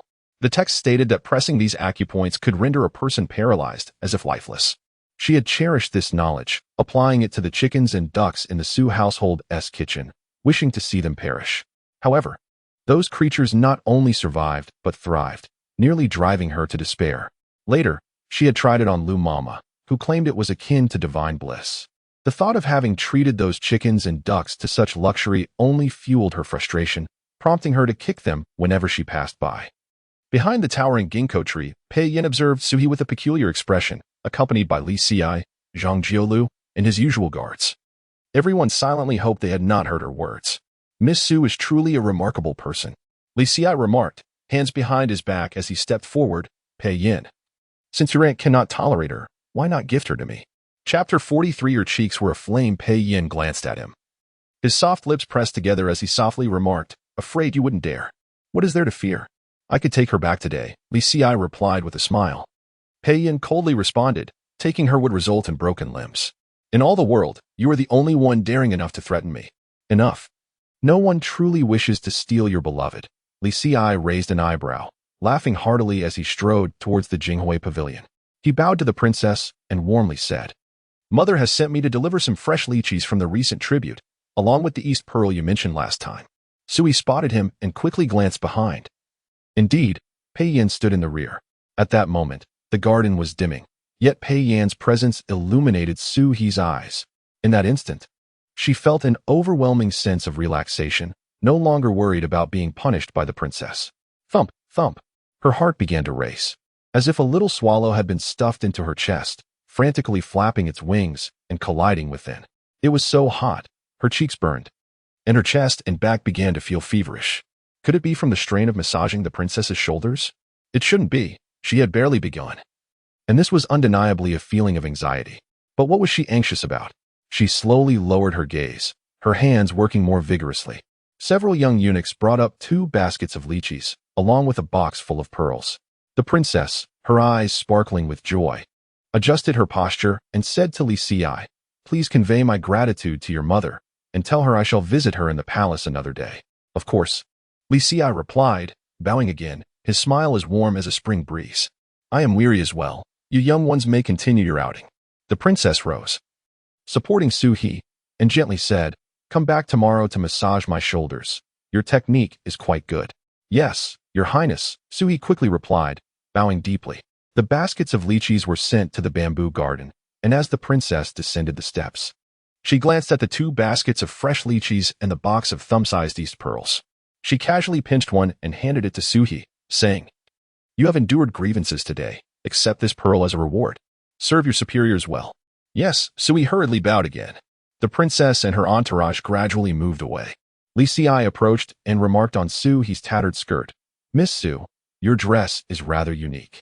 Realizing a section of her skirt had been cut away, revealing a thin and translucent lining, her legs were subtly visible beneath, alluringly so. She quickly ducked behind Pei Yin, whispering, "My lord, please do not mock me. Now that the gifts have been delivered, I shall return to the palace to report." Li Si smiled at Pei Yin and left. Su-hee sighed in relief, holding the East pearl up for a look, her interest waning as she tucked it away. "What? Such a large pearl fails to capture your fancy?" Pei Yin observed her dejected expression, amused. "But I must massage the princess's back tomorrow." Su-hee moved to a stone bench, lifted her skirt, and gazed at her swollen knees, saying, "My lord, will I become a cripple?" Pei Yin approached, squatting before her, taking her knee in his hand, and solemnly stated, "I will inform my mother that you are unwell and need not attend tomorrow. But even if I miss tomorrow, what of the future? No matter, I can manage." Su-hee lowered her head, speaking dully. "The Su family has returned the dowry," Pei Yin said, reaching into his robe to retrieve the silver notes. The accompanying items had long been used up, as they were not rare treasures. The small merchant ship had already been converted into a pleasure boat, one of several used for the annual Lotus banquet. "Really?" Su-hee's eyes brightened, her little hand reaching into his embrace. Indeed, she grasped a stack of silver notes. 10,000 taels.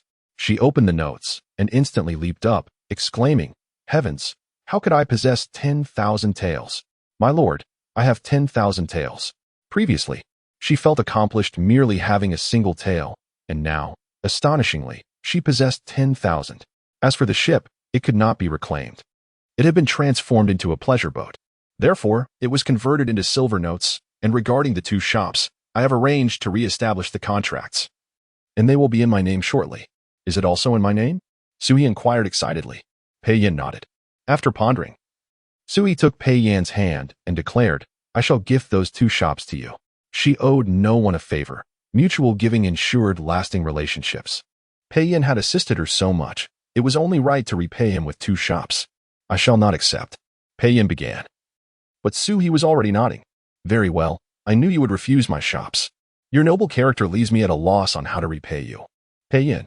He knew she wouldn't be so generous. It was mere pretense. "My lord, I have never tasted lychees." Su-hee stuck out her tongue, mustering the courage to ask for more. "Taking advantage, are we?" Pei Yin pinched her rosy little face, voice low. "What audacity you have, always asking for things." "It is your indulgence, my lord. You enjoy it," Su-hee said, her face contorting under his grip, leaning closer to him, whispering, "Moreover, if I have tasted them, I shall prepare a delightful dish of fresh lychee for you. Would you like to taste it? It is you who desires it." Pei Yin released her, slowly standing. If she truly wished for it, she could buy it herself. Su-hee smiled brightly, cheerfully saying, "Then could you grant me a permit to leave the estate? I can go buy some and prepare a meal for you." "I have no permits." Pei Yin poked her cheek, speaking sternly. "I have official duties to attend to. Now that your mother's belongings have been returned, stay put and avoid wandering." Su-hee nodded. "Understood. I shall not wander." Pei Yin tugged at her collar, lifting it slightly before turning to leave. Su-hong had sought him out today, flattering and begging, personally offering silver notes. Initially intending to send someone else with the notes, he had received word that Su-hee had been reprimanded again, prompting him to deliver the notes in person. His mother believed that Su-hee was merely a fleeting fancy, and thus had been lax in her oversight. However, now that he intended to keep Su-hee, she must learn the rules. It seemed, however, that the rules could no longer be taught. The little one he had been nurturing had slimmed down considerably in just a few days. Su-hee remained seated, watching him walk away until he was out of sight, her small face falling. She still felt an intense flutter of anxiety, and she realized she was actually looking forward to seeing Pei Yin. At the moment he had appeared, she had an overwhelming urge to run to him and wrap her arms around him. She must be ill.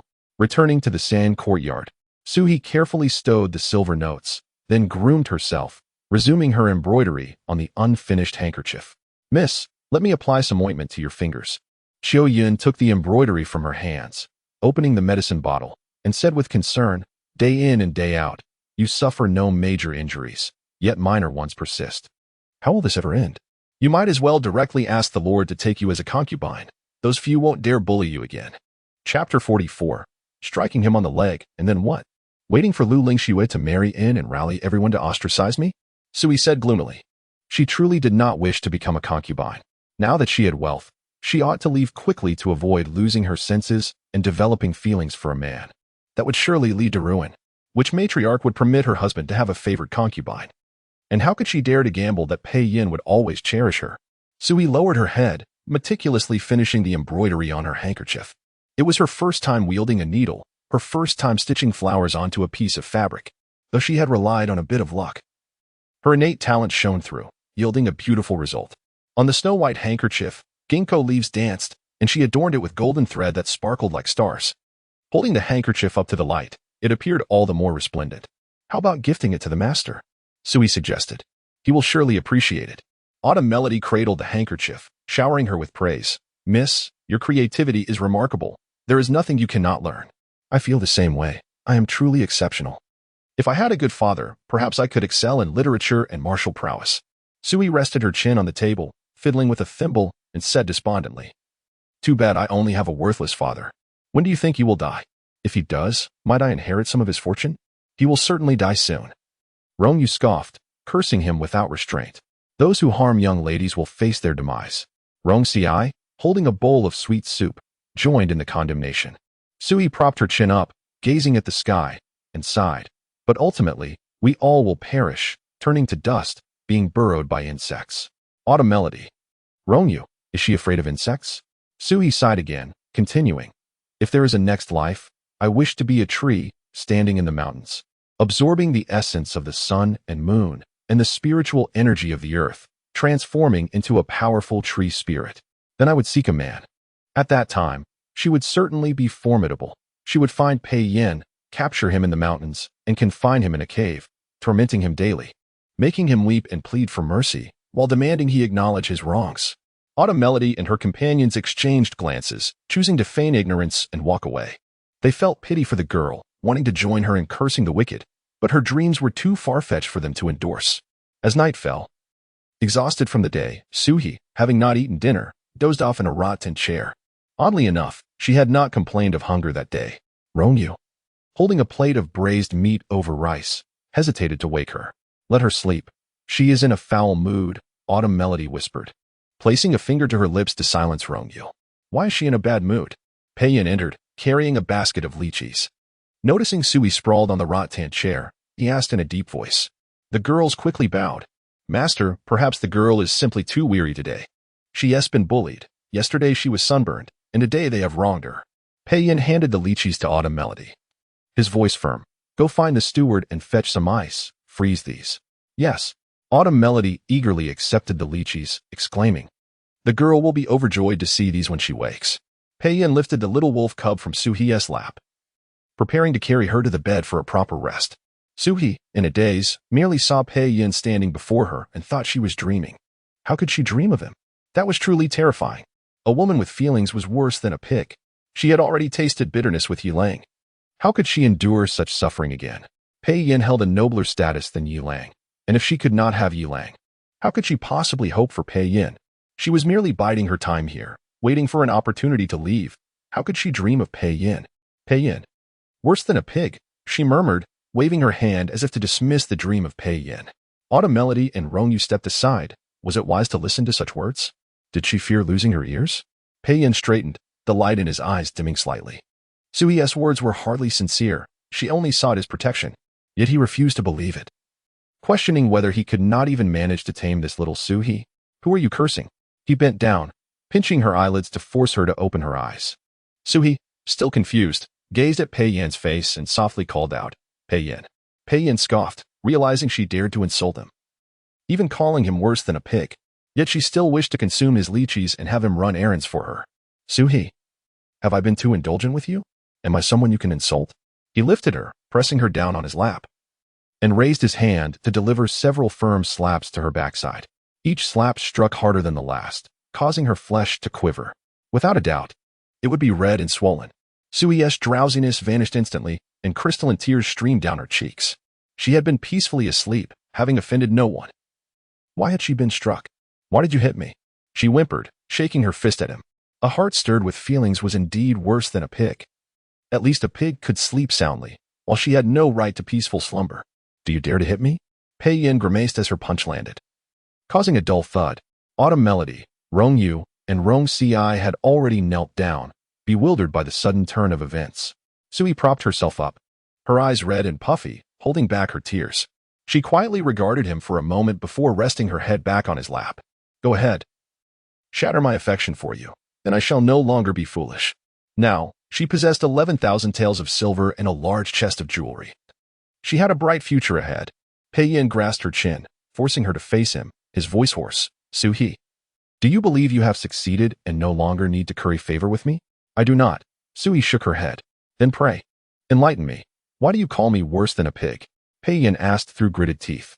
Sui was not cursing him. She was cursing herself. She gazed at him for a moment, all her anger dissipating.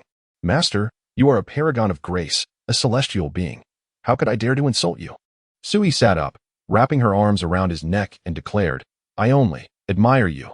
She hesitated, swallowing back the words she had almost spoken, her small hand caressing his cheek as she softly said, I can only envy you, worship you, and look up to you. Her mouth brimmed with sweet words. Yet none were genuine. Pei Yin tightened his grip on her chin and forcefully pressed his lips against hers, tasting the sweetness of blood. Autumn Melody and Rong Yu quickly shut their eyes, bowing their heads as they exited the courtyard. Pei Yin carried Su-He into the room, throwing her onto the bed with force.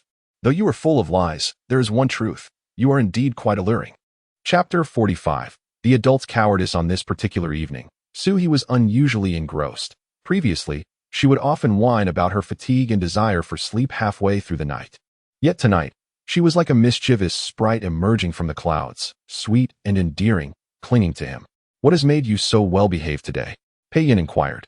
His voice hushed as he playfully pinched her cheek. I wish to attend the horse racing event. Please take me, my lord, Su-He implored softly, wrapping her arms around his waist. It's not merely a matter of pride. They mock me, deeming me unworthy, yet I wish to accompany you nonetheless. Is it merely about pride? Pei Yin gazed into her reddened eyes, probing for sincerity. Indeed it is. Su-He nestled closer, her voice softening further. Please, my lord. Show me affection. Pei Yin was aware that her words were often laced with insincerity. However, recognizing the trial she had endured recently, his heart softened, and he acquiesced. I shall take you. He reclined, drawing her into his embrace. With a gentle sigh, Su-He reflected on her situation. Had she not been emotionally invested, she could have continued her charade, deceiving for more coin, learning a few things, and enjoying a life of indulgence, an existence akin to a celestial being. Yet, the more time she spent with him, the deeper her affection grew. No one had ever fulfilled her desires as Pei Yin did, and she feared becoming too dependent on him. As a woman without support, how could she dare lean on a man? She dreaded becoming like her mother, ultimately succumbing to a fate of degradation. As the night deepened, the princess's chamber remained aglow with bright candles. Dressed in a flowing white nightgown, her long hair cascading around her, she sat before her vanity, slowly grooming her tresses. Baoju knelt before her, gently massaging her legs with a small jade hammer. Having endured a few lashes, she had only just managed to rise. Fearing that the princess might dismiss her, she forced her aching body to serve her. You are still unwell. Rest a few more days. I have attendants to assist me, the princess said, placing her ivory comb down and gently patting Baoju's head. I long to serve you, my princess, day and night, Baoju replied earnestly. Stand, no need to kneel, the princess encouraged, supporting her as they walked to the bed.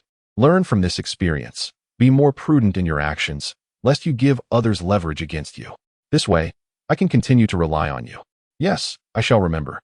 Baoju replied, bowing deeply, her fear evident. A maid named Yuxia presented a cup of calming tea to the princess, speaking softly, Your Highness, it is late. Please partake of this tea and rest. Baoju quickly accepted the tea, testing its temperature with a silver needle before offering it to the princess. Your Highness, the temperature is just right. Please enjoy. The princess took a slow sip and asked, What do you think Pei Yin feels for Su-He? Despite her schemes against him, he endures. After a moment of hesitation, Baoju replied, I believe when one cares for a pet, they tend to be more lenient. The princess pondered this, shaking her head. Pei Yin is my cherished son. If he truly desires a beloved pet, I would not object. Yet, Suhi is far too cunning and of too lowly a status. Once she enters the household, it may disrupt the peace within. I intended to temper her disposition, yet Pei Yin insists on protection, rushing to me to prevent her from learning proper decorum. With a sigh, she returned the teacup. A child grows independent of their mother. Very well. Once the Liu family girl arrives, I shall deal with her myself. I have no desire to quarrel with my son. Your Highness is wise. Suhi is merely a trinket. Perhaps soon Pei Yin will tire of her, Baoju remarked as she continued to knead the princess's legs. The princess closed her eyes, resting quietly. After a moment, she spoke. Strangely enough, that girl does provide a certain enjoyment when she massages. Had her background been more refined, she might have risen to become a favored concubine. However, the Su family initially offered her to the old Marquis, and she has since compromised herself. Such a concubine is utterly unattainable. If she were to become pregnant, perhaps a lowly concubine could be arranged. Should Pei Yin discard her, she could then serve me, rather than scavenge for sustenance outside. You have a kind heart, Your Highness, Baoju quickly responded. The princess waved her hand, drifting into slumber. For days later, Pei Yin's carriage ambled along the road. Inside, Suhi donned a light green dress, her hair styled in a bun adorned with jade earrings. Applying lip color with a small bronze mirror. My lord, must you insist I wear green? Suhi pouted, glancing at him.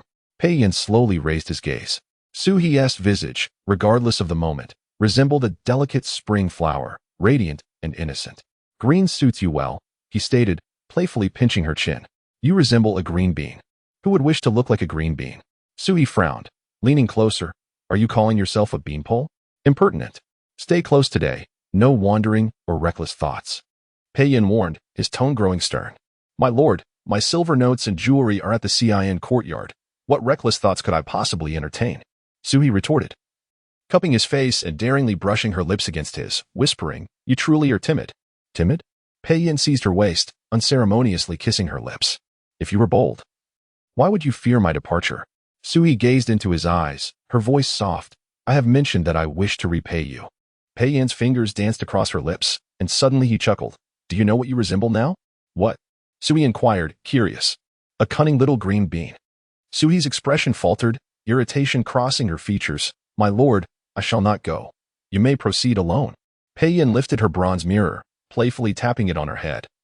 If you do not attend the horse grounds, how will you have the chance to escape? It's better that you go, run as you please. And I shall catch you. Once I do, you shall face a fitting punishment. That will be entertaining. Suhi, does he sense something? Once you enter the horse grounds, if you truly wish to flee, head east. The mountains you observe that night are impassable, filled with traps. Step on one, and you shall be shattered. To the east is a concealed river. Leap in, evade the man-eating fish within, swim for a day, and you will reach a small town. There.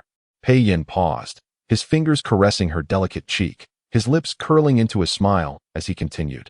There are my people. Those who have wronged me are confined there, skinned and flayed, their bones shattered.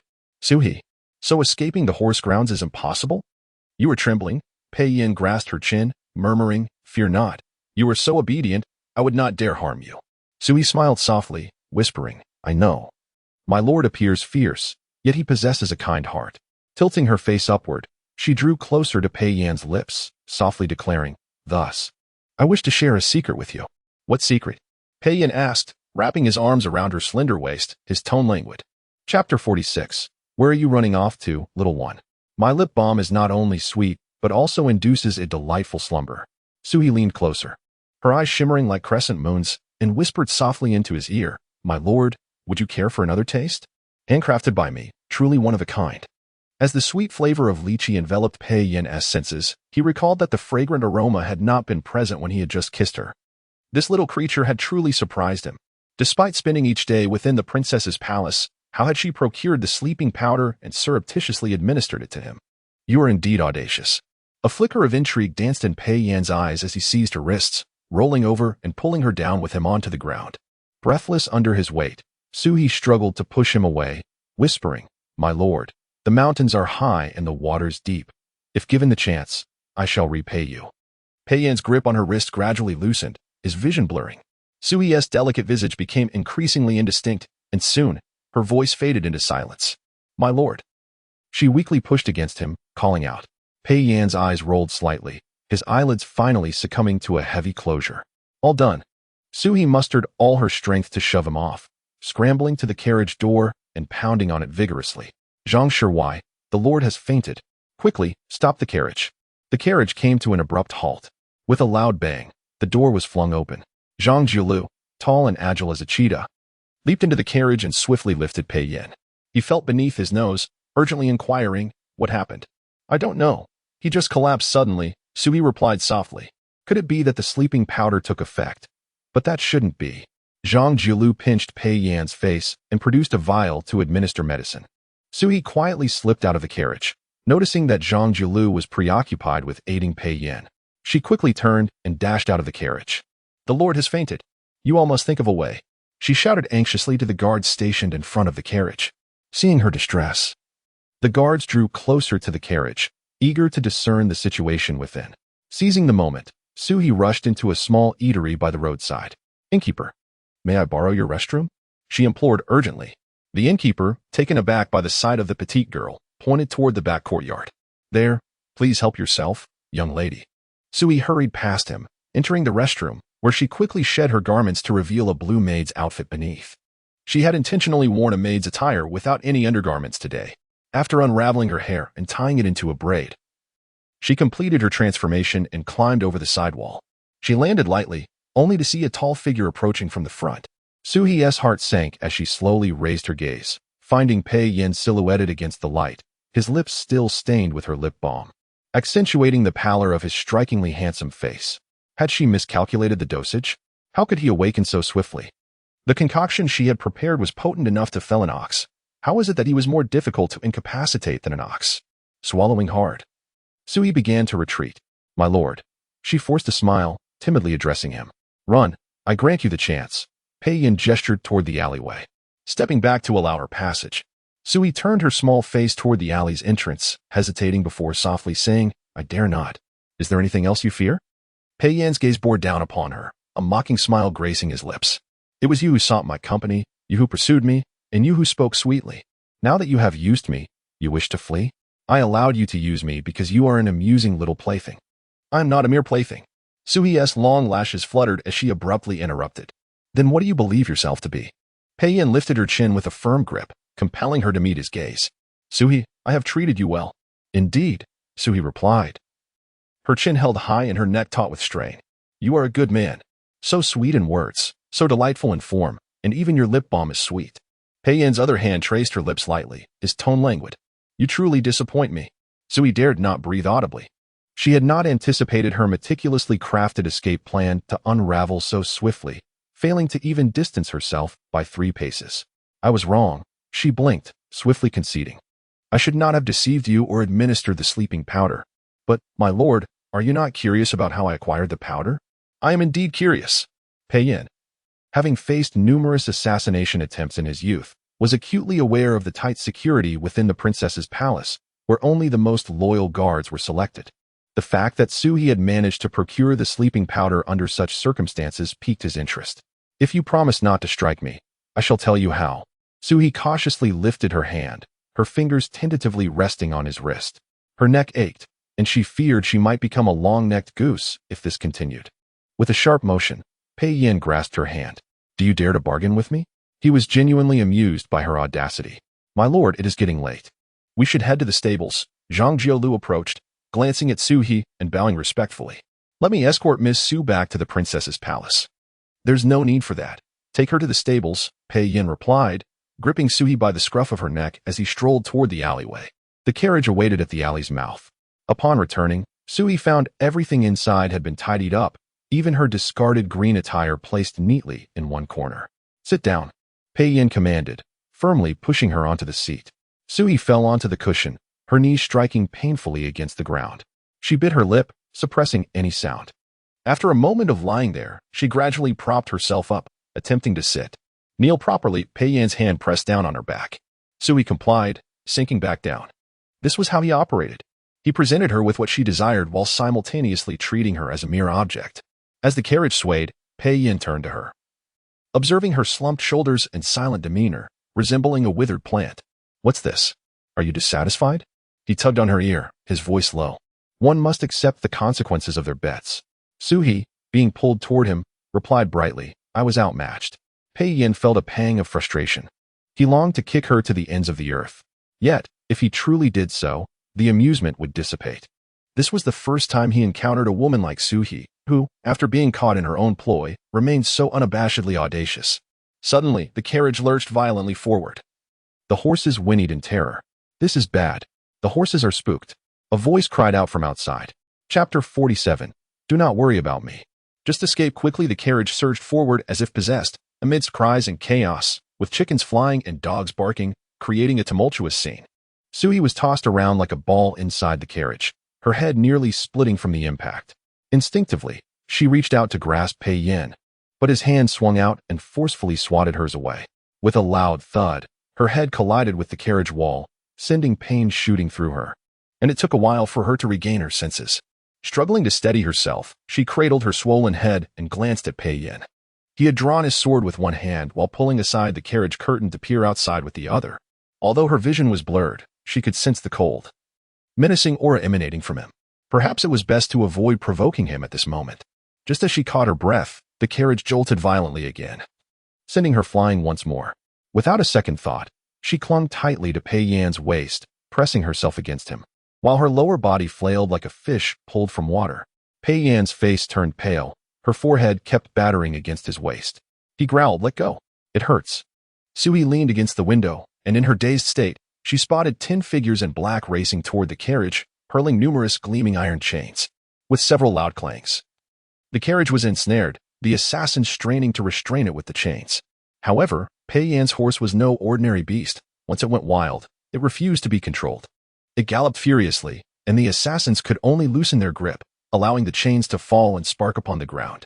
The two of them rolled within the carriage for what felt like an eternity before Pei Yin finally seized an opportunity, driving his sword into the floor to stabilize himself. Suhi, still clinging to him, felt dizzy, her head spinning to the point where she saw multiple versions of Pei Yin. "Don't faint," he warned, his gaze fixed on her. With a weak flutter of her eyelids, she murmured, "You need not worry about me. Just escape quickly." If he could manage to flee, perhaps the pursuers would follow him, and once the horse had run its course, she could be far away. Pei Yin's eyes turned frigid, a sardonic smile gracing his lips as he fastened a golden bracelet around her slender wrist. A golden bracelet? A twinge of guilt washed over Suhi. Pei Yin had always been kind to her, but that guilt was fleeting, swiftly replaced by outrage.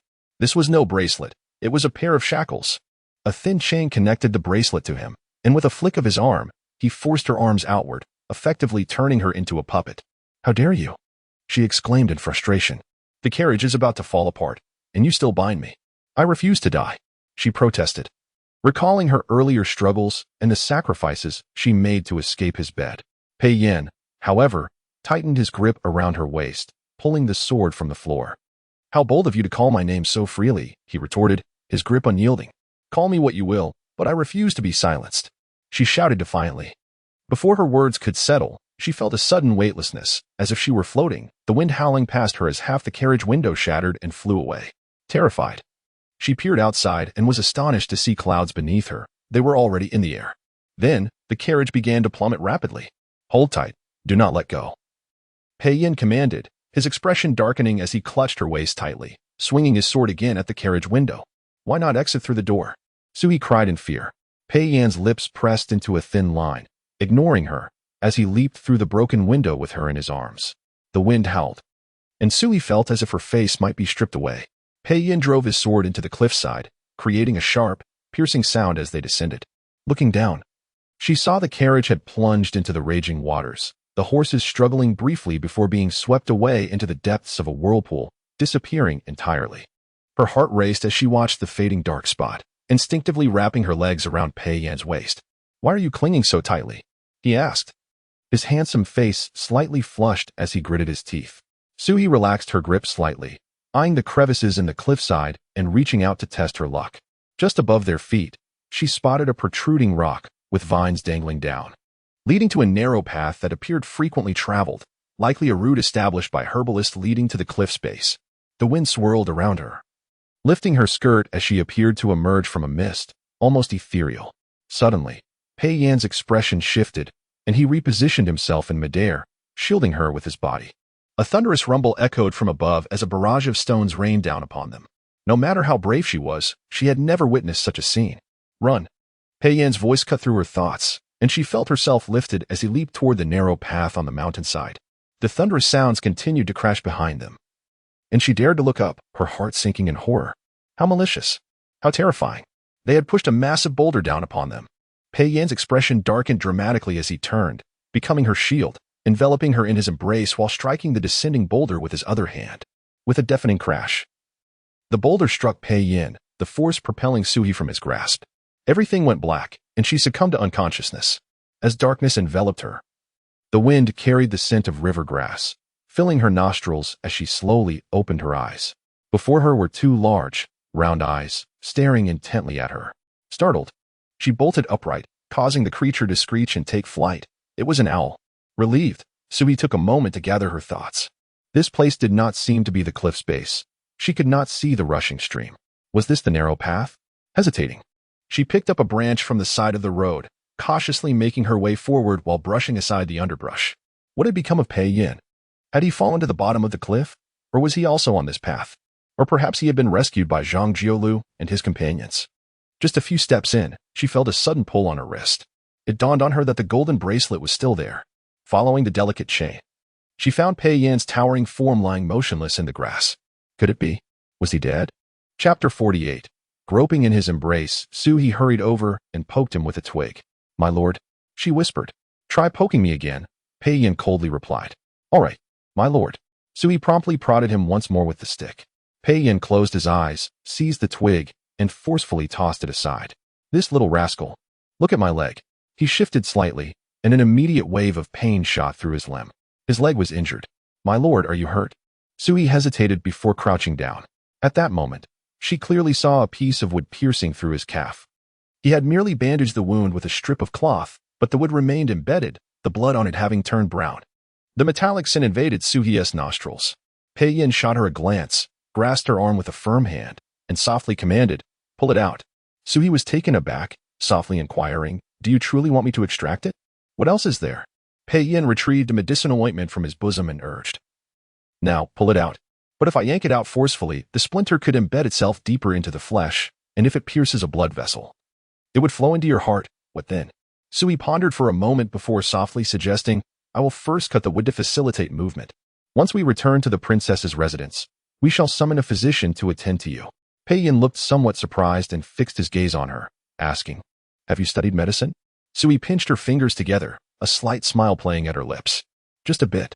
I learned from the heavenly physician. And who is the heavenly physician?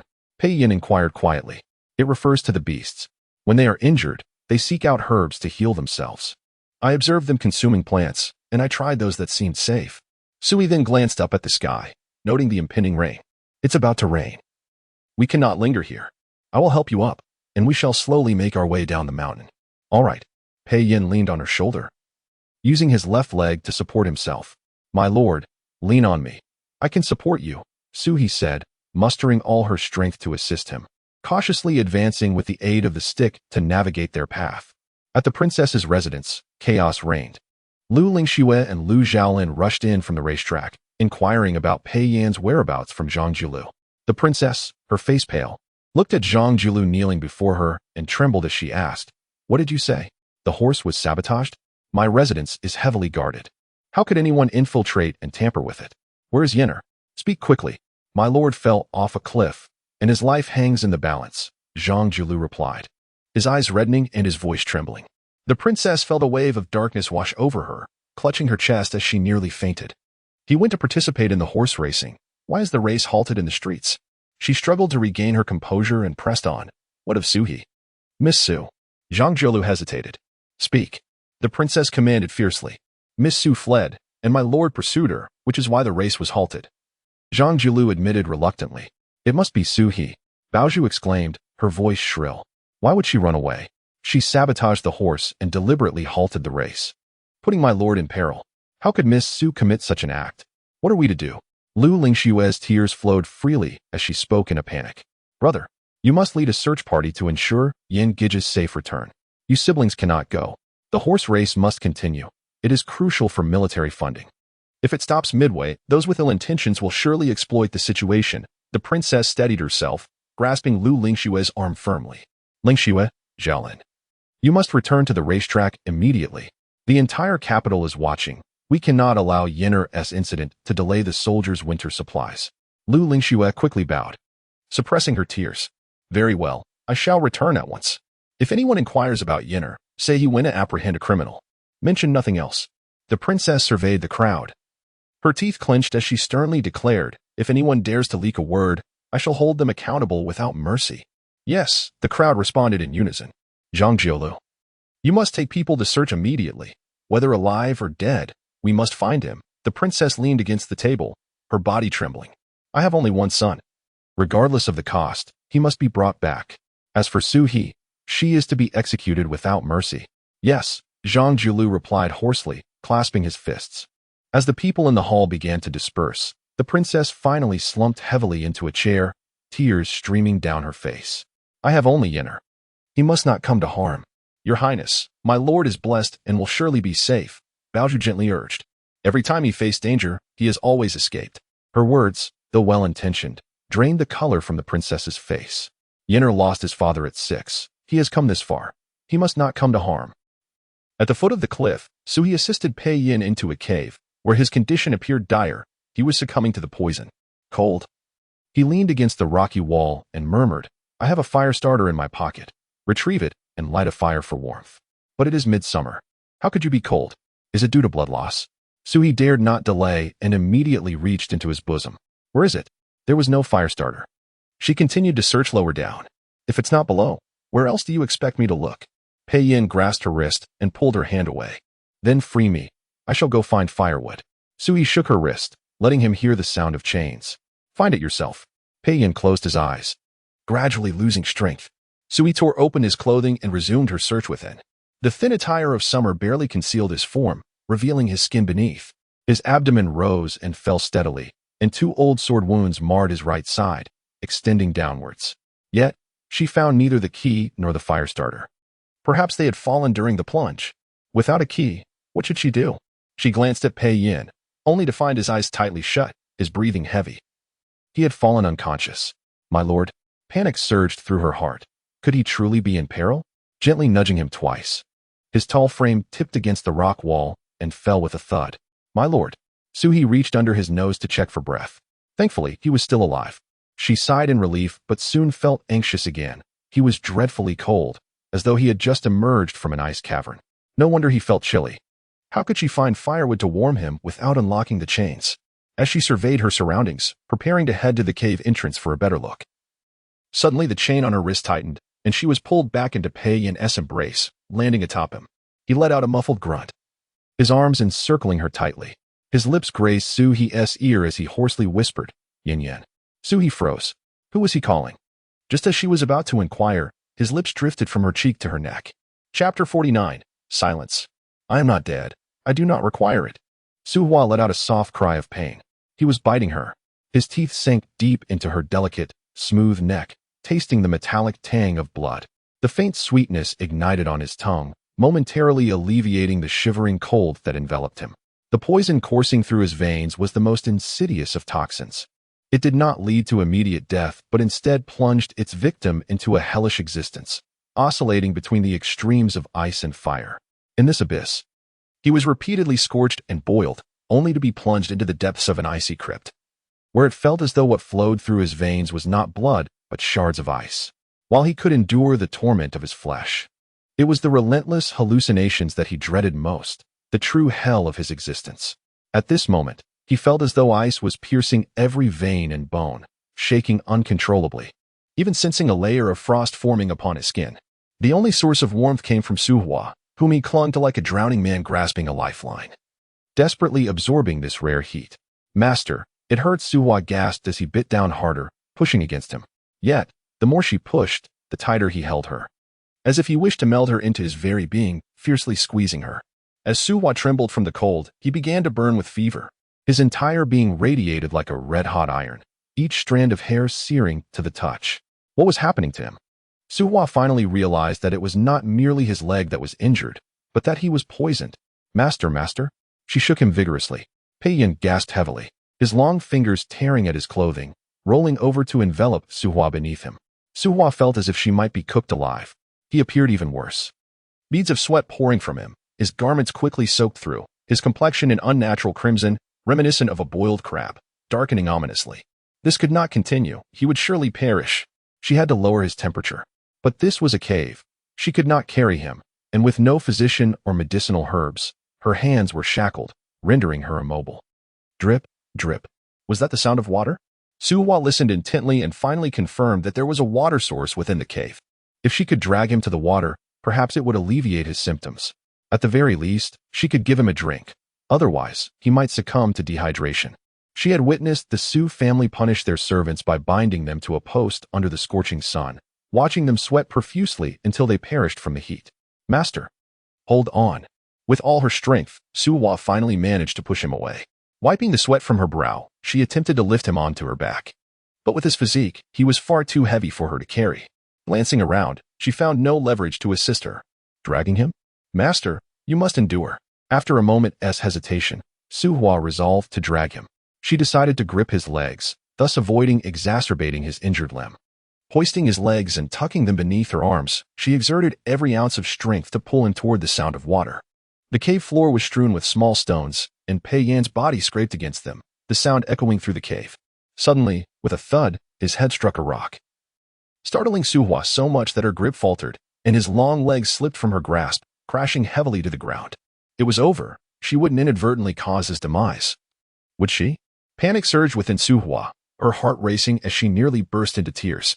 She hurriedly crouched down, cradling his head, trembling as she reached to touch his nose. His scorching breath brushed against her fingertips. He was still alive.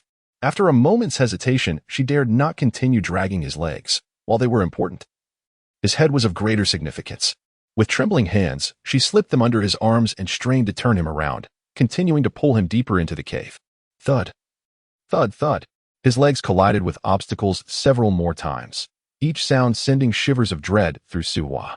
Amitba, forgive me. If you truly cannot endure, do not blame me. I shall erect a tablet in your honor, offering incense day and night. She whispered fervent prayers, longing to reach the water's edge. Be quiet. I am not dead. I do not require it. Suddenly, a low, hoarse voice broke through the air. Suhua jumped, her arms weakening as she nearly dropped Pei Yin. Master?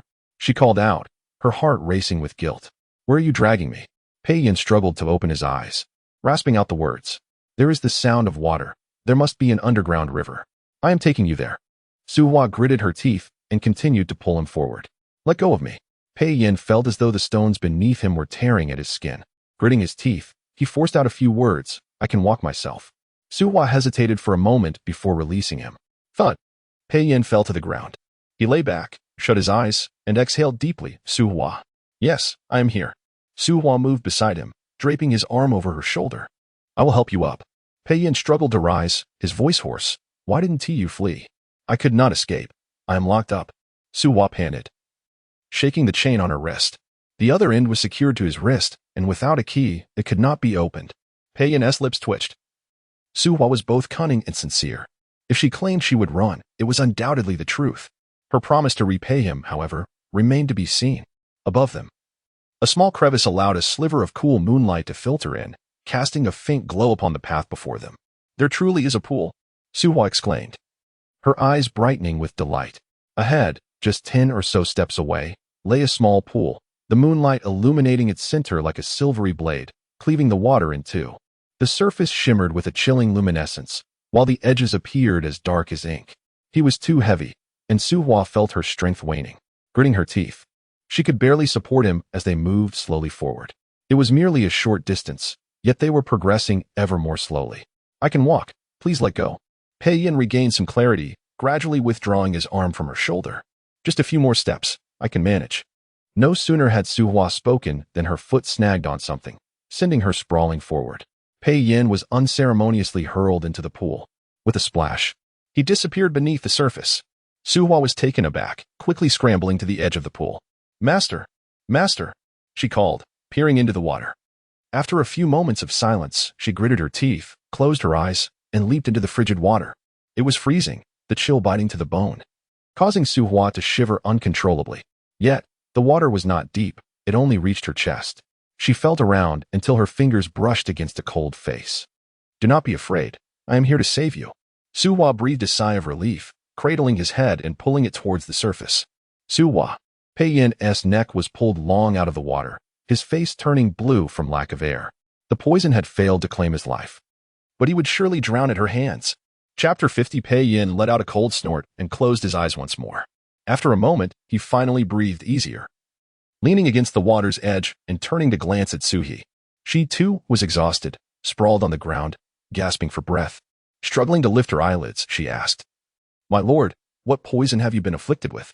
Pei Yin pressed his lips together, averting his gaze. Although the little one seemed somewhat ineffectual, her intelligence was undeniable. She had discerned that he was poisoned. My lord, this chain must be undone. I need to find some herbs for you and procure something to eat, Suhi insisted. Shaking the chain around her wrist, Pei Yin fell silent for a moment before replying hoarsely, The key is lost. Suhi was taken aback. Why had he locked them both up? Did he wish to share both life and death with her? Never mind. I will open it myself, she declared, gradually inching closer and attempting to manipulate the chain. Pei Yin watched her for a while, then spoke softly, You cannot unlock it. The chain will tighten with your movements.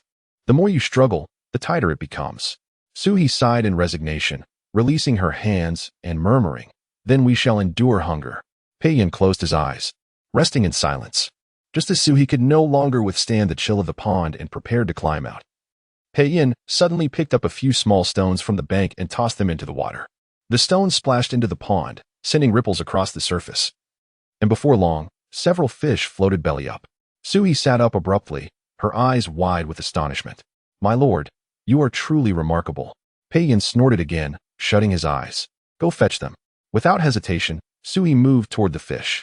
Pei Yin quietly opened his eyes, watching her as she floundered in the water. Gathering the fish to her chest, droplets splattering around her. The moonlight formed a mist, enveloping her in a dreamlike haze. As if a breeze might come and whisk her away. As he became entranced by the sight, Suhi suddenly froze, slowly turning to face him. Before he could react, she tossed the fish back into the water and, in a frenzy, removed her shoes. My silver notes, she cried out in panic, prying open the hidden compartment in her shoe to reveal the soaked bills. They're ruined. Tears streamed down her face. Did she not deserve to prosper? How could she have forgotten that her silver notes were concealed in her shoes? Had she known, she would have wrapped them in oiled paper. However, she had feared the rustling would arouse Pei Yin's suspicion, so she abandoned the idea. Now, she was left destitute once more, clutching the soggy bills. She scrambled onto the bank, trembling as she carefully laid them out, hoping to salvage at least one. But upon spreading them out, her hopes were dashed. Every single note was beyond recognition, utterly destroyed. It was merely a few thousand taels. I will compensate you tenfold. Pei Yin turned to her, his pale lips pressed together. But a few thousand taels. You understand nothing. Suhi wiped away her tears, her voice choked with emotion. When she left, she had entrusted her cash and jewelry to Chiu Yun as a token of gratitude for her care. The 1,000-tael note had also been entrusted to Chiu Yun to deliver to old Madame Lu. The waterlogged notes in her possession were her entire fortune. Without silver, how could she leave? Would she have to return with him? Yet, she had been confined in the Su residence for 17 years. Would she spend a lifetime locked away in Pei Yin's courtyard? She liked Pei Yin, that was true. But it was precisely because of her feelings for him that she could not bear to stay. A woman who has truly invested her heart will wither, become disillusioned, and lose her luster when her feelings are unreciprocated. She refused to become a numbed soul, merely drifting through life. Whatever the cost, I will repay you tenfold. Upon our return, I will elevate you to a favored concubine. Pei Yin reached out to her, his voice low. Come here to me. Suhi turned to glance at him, kneeling in place, unmoving. What woman aspires to be a concubine? Who does not yearn for a better life? Was he still not satisfied? Pei Yin furrowed his brows, a flicker of anger igniting within him. Her attempt to escape with silver was already a transgression. Now that he had offered a concession, what did her expression convey? Did he not deserve her? Come here, he commanded, fixing his gaze upon her with a stern tone. Suhi wiped her eyes with determination and stood, striding toward him. With a splash, She jumped back into the water. Now that is obedient. Pei Yan's tone softened as he reached out to embrace her. Do not even think of running away. I can always bring you back. Before he could finish, his expression shifted, his voice suddenly sharp. Suhi, what are you doing? Suhi crouched in the water, poking at his injured leg with force. Are you satisfied? She asked, her tear-stained face turned upward. That was my silver. It was left to me by my mother. You were foolish, knowing it was in your shoe. Why did you jump into the water? Pei Yan chastised her with a stern countenance. Yes, I am foolish. She retorted. Why had she jumped into the water? Why not let him soak in it? Why not let him drown? Suhi's tears flowed even more fiercely. She had never imagined she could possess so much wealth. She had meticulously planned to buy a small courtyard, open a shop, and hire many servants, living as a prosperous merchant. Now it was all gone. Taking his silver meant she must return with him, enduring his discipline and the torment of his future wife. She hugged her knees, burying her head. Never mind, after all. This silver was reclaimed with his assistance. By herself, she had no idea if she could ever retrieve her mother's dowry from the Su family. She had left the Su residence with nothing, entered the princess's residence without a single coin, and now found herself empty-handed once more. It seemed her fate. Pei Yan owed her nothing. Still crying? You have nearly broken my leg. Help me up. Pei Yan observed her deep sorrow and, recalling her greedy nature, felt his heart soften. He reached out to her, his voice low. In the future, I will give you whatever you desire. Just be obedient. Suhi sniffled, silently rising to assist him. Pei Yan studied her despondent countenance, unable to restrain his frown. He had never seen her in such a state, devoid of vitality. It is not a great matter. It is merely a bit of silver. Please, do not speak. Suhi weakly interrupted him, lifting her eyes to him. You stay here. I will go retrieve the fish. The silver was already lost. They could not afford to forego the fish. Pei Yan remained on the bank, watching her as she searched in the water. Unable to refrain, he remarked, if you cannot find them, it matters not. I shall catch more. They are living here freely and happily. Now, for no reason, we have taken their lives. Let us consume these unfortunate ones and spare the others. Suhi lowered her head, returning with 2 fish in hand. Chapter 51. Locking her up while pampering her as Suhi climbed ashore. She retrieved 2 hairpins from the compartment of her other shoe. These were the ones Pei Yan had purchased for her during their last visit to the shop. After much contemplation, she couldn't bear to part with them completely, so she selected 2 to keep as mementos. With no other suitable tools at hand to handle the 2 fish, she decided to employ the hairpins for the task. Gripping the pins, she deftly scaled and gutted the fish, rinsing them clean in the pool's water before handing one to him. We have no means to start a fire. Shall we eat them raw? I can manage. What about you? Pei Yan accepted the fish, raising his gaze to meet hers. During his clandestine missions with the Dark Guards, he often endured several days of fasting, making raw consumption not an unusual affair. But could Suhi truly stomach it? I once scavenged a dead bird to eat, she remarked, glancing around until her eyes landed on a patch of vibrant green grass by the shore. She walked over, gathered a handful, washed it in the pool, and plucked the tender leaves, offering some to Pei Yan. This is platigo, known for its cooling and detoxifying properties, helpful for sore throats, boils, and skin infections. I cannot ascertain the nature of your poison, but perhaps this will suffice. Pei Yan took the leaves, observing her lackluster demeanor, unable to suppress his curiosity. Can one really eat dead birds? Why not? That old man raised a myna that always bit me, so I killed it and consumed it, Suhi replied softly, taking a bite of the fish. The flesh was a rosy hue, yielding a subtle sweetness unlike any fish she had tasted before. Oh, this fish is rather delicious, she exclaimed, astonished. I've never had this kind before. This is a flower-striped fish, Pei Yan said, swallowing a piece. If you like it, I shall have the kitchen prepare more for you in the future. Suhi remained silent, savoring her meal. Pei Yan was paradoxical, treating her with kindness while simultaneously binding her in chains, showering her with affection yet looking down upon her. She had never experienced such devotion before. And as her time with Pei Yan extended, it was impossible not to develop feelings for him. She felt a flicker of indecision. Perhaps she could abandon her escape and return with him? Though Pei Yan could be insufferable at times, she too had her flaws. Returning with him would ensure a life of luxury, as a favored concubine, adorned in fine silks and riding in gilded carriages. Conversely, if she chose to leave, she would face a life of hardship, possibly sleeping under the stars. Suddenly, Pei Yan sat up, covering her mouth with one hand.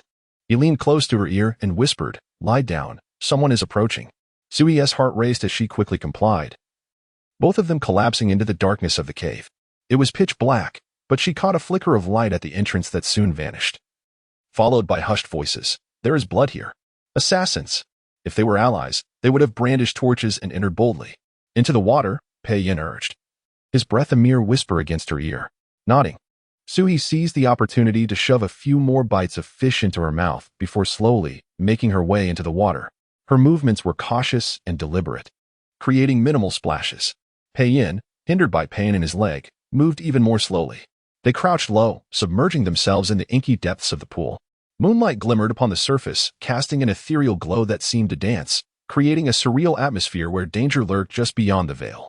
The sound of approaching footsteps grew louder, and it became evident that there were many.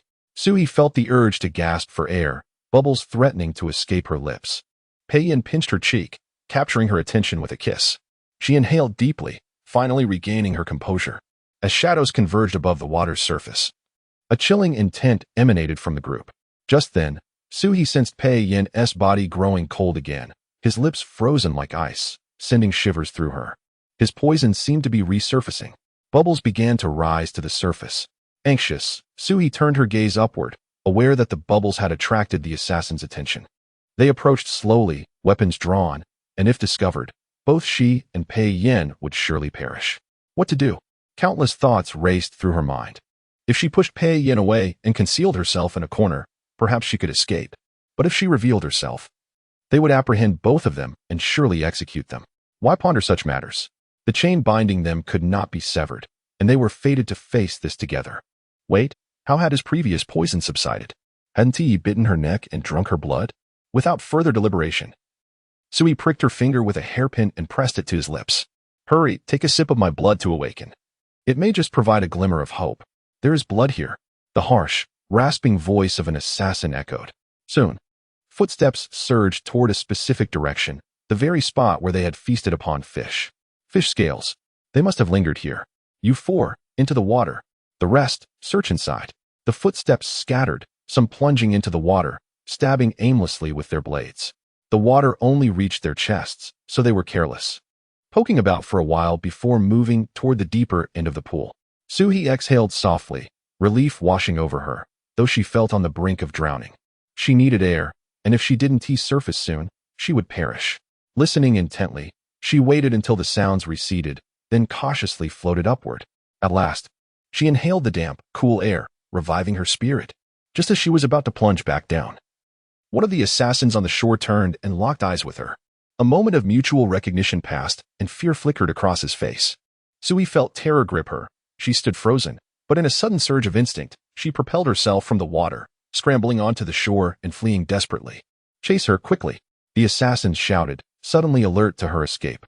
Suhi had barely run a few steps when the chain on her wrist yanked her back, sending her crashing to the ground with a bone-jarring thud. As she fell, blades descended upon her, eliciting a scream as she instinctively raised the chain to defend herself. The sharp clatter echoed throughout the cave, sending ripples across the pool. The assassins clutched their ears in agony as their blades shattered upon contact with the chain, falling uselessly to the ground. Suhi's ears rang painfully, drowning out all other sounds. Driven by instinct, she snatched a broken sword from the ground, pointing it at the cloaked figures before her. Suddenly, one of them shouted, pointing at the pool, "Look, Pei Yin is in the water. Seize him and kill him. A reward of 10,000 taels for his head." Pei Yin was indeed a valuable prize. Suhi had seen bounty hunter notices before. The highest rewards were but a few hundred taels. Pei Yin's head was worth a fortune. "Stay away. He is mine," Suhi shouted defiantly, stepping protectively in front of the pond. "You little wench, are you tired of living?" One of the assassins sneered, raising his weapon to strike her. "Do you even know who I am to dare lay a hand on me?" Suhi retorted, steeling herself against the impending danger. Chapter 52. Would you like to try? "Who are you?" The men halted, regarding Suhi with suspicion. If she were an ordinary person, how could she drag Pei Yin with a chain? Could she also be a formidable figure summoned by a master? A dead Pei Yin was worth a fortune, yet capturing him alive would yield a fortune beyond measure. Seizing the opportunity, Suhi boldly fabricated further tales. "Alive, he is worth 100,000 taels. What manner of person are you?" The man in black scrutinized Suhi, probing. "Silence. Is this something you can inquire about?" She retorted sharply, "Drag him out. And remember, my master desires him alive." beneath her long skirt. Her slender legs trembled uncontrollably. If these men continued to doubt her, she would collapse. The men in black exchanged glances, their sinister gazes oscillating between Suhi and Pei Yin. If she were indeed a simple character, it would be impossible for her to have secured Pei Yin. Yet, if she were truly powerful, why did she tremble so? Hurry up, I'm freezing. Suhi could no longer endure the chill and let out a loud sneeze. Cold? The man in black frowned and gestured. Regardless of the truth, capturing Pei Yin and this woman was advantageous. Several of them entered the water and hauled Pei Yin out. Boss, he is injured. One of the men shouted, noticing the branch embedded in Pei Yin's leg. I did that, Suhi quickly replied. Would you like to try as well? Good heavens. You injured Pei Yin? With just you? The man scoffed, his disbelief evident. Suhi couldn't even hold a knife correctly. So how could she have pierced Pei Yin's leg with a branch? When dealing with men, one must first attack the kidneys before the body. Do you understand the beauty of this strategy? Suhi asserted. You? Beautiful? The man scoffed again. Suhi brushed the hair clinging to her face aside and stepped closer to him. The cool moonlight poured down, illuminating her delicate visage, and her moist eyes sparkled like water. Such a lovely little beauty. The man gulped, his gaze fixated on her face. Don't overthink it. I'm my master's person, and you cannot touch me. Suhi rattled her chain with a clear voice. Now, be off and report back to my master. Leave. The man narrowed his eyes, retracting his gaze from Suhi and waved dismissively. The men in black hefted Pei Yin and strode purposefully toward the cave's exit. Suhi stealthily glanced back at Pei Yin. He remained unconscious, as if the blood she had fed him had no effect. Just as they were about to exit the cave, one of the men beside her suddenly halted, slowly raising his hand to his neck as hot blood gushed from beneath his palm. The stench of blood quickly filled the air. The black-clad men grew tense, gripping their weapons as they scanned their surroundings. Bang! Another black-clad man collapsed, a gaping wound in his neck. At that moment, everyone realized that Pei Yin had awakened at some point. He held a hairpin in his hand, striking with deadly precision. Kill him. The men in black bellowed through gritted teeth. Pei Yin swung his arm, and with a crack, the chain was yanked upward, brutally striking a black-clad man in the throat. Flesh was severed, and warm blood sprayed forth. Suhi felt herself struggle to breathe, the scent of blood overwhelming her senses, threatening to make her retch. Among the 10 black-clad men, half had already fallen, leaving the remaining 5 gazing at Pei Yin in terror. An injured man possessed such terrifying fighting ability. Had he not been wounded, they would not have survived a single strike. Hey, aren't you with us? Kill him, and we'll have a fortune. One of the men swallowed hard, looking at Suhi. Suhi longed to kick him. At such a moment, why was he shouting? If Pei Yin believed him, he might very well stab her in the neck. You go on, the black-clad man urged again when he saw Suhi motionless. But he had not finished speaking before a broken blade sliced open his throat. The remaining 4 exchanged glances, then turned to flee. Though the promise of gold was tempting, death rendered it meaningless. They hastily sought reinforcements. Pei Yin's towering figure swayed as he leaned against the stone wall. Suhi regained her composure and rushed to support him. Let South leave this place, Pei Yin murmured. Can you walk? Suhi asked worriedly. Unlock the chain, and I'll fetch someone to make a makeshift cart to drag you down the mountain. Otherwise, neither of us will escape. Pei Yin raised his gaze, his frosty eyes fixed on Suhi for a moment before he turned his wrist, twisting the bracelet around it. With a click, the bracelet unlocked. It turned out that no key was needed. It was a mechanism. Suhi helped him sit against the stone wall and whispered, There's a bamboo grove ahead. I'll return swiftly. Pei Yin nodded laboriously, gasping, Go. Suhi picked up one of the assassin's knives and dashed to the cave entrance. After a moment's hesitation, she turned back to him. He had closed his eyes, lying still. If she were to vanish without a trace, would he survive? The mountain breeze whispered, carrying the unique dampness of the grass. Soon, Suhi found the bamboo grove. She swiftly cut several stalks and, breathless, dragged them back to the cave. After cutting the bamboo in half and securing it with vines, she fashioned a rudimentary bed. She removed Pei Yin's outer garment, tightly wounded around the chain, and threaded it through the bamboo bed, hoisting it onto her shoulder. You must lie still, she strained as she pushed the unconscious Pei Yin onto the bamboo bed, pulling him step by step toward the exit. By saving him, she would have repaid her debt, and from then on, she would owe him nothing. As for her feelings for him, she would eventually forget. Wiping the sweat from her brow, Suhi softly asked, Pei Yin, who is Yin Yin? Do you like her very much? Pei Yin remained unresponsive. Suhi tilted her face to the starry sky. The stars shone brightly, and she had shared this moment of stargazing with Pei Yin. Suddenly, the bamboo raft collapsed. Pei Yin tumbled down the slope along with the bamboo. Without a second thought, Sui dropped the chain and rushed after him. Pei Yin truly had a wretched fate. How was it that in times of peril, he found himself with her? Had it been Zhang Jiolu, he would have been rescued by now. As it stood, he had suffered numerous injuries and a broken leg. Finally, the two of them came to a halt at the bottom of the slope. Sui fell atop Pei Yin, pinning him down securely. Amitba. My leg is unharmed, she thought as she scrambled to her feet, checking her arms and legs with a long sigh of relief. Pei Yin had a broken leg.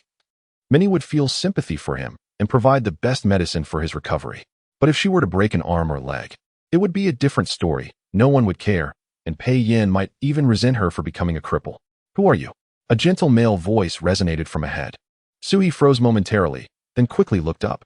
In the cool moonlight stood several men, the one in the center cloaked in a snow-white mantle, tall and elegant, with long brows framing ink-black eyes that shimmered with a deep, gentle allure, as if he had stepped forth from the moonlight, a celestial being.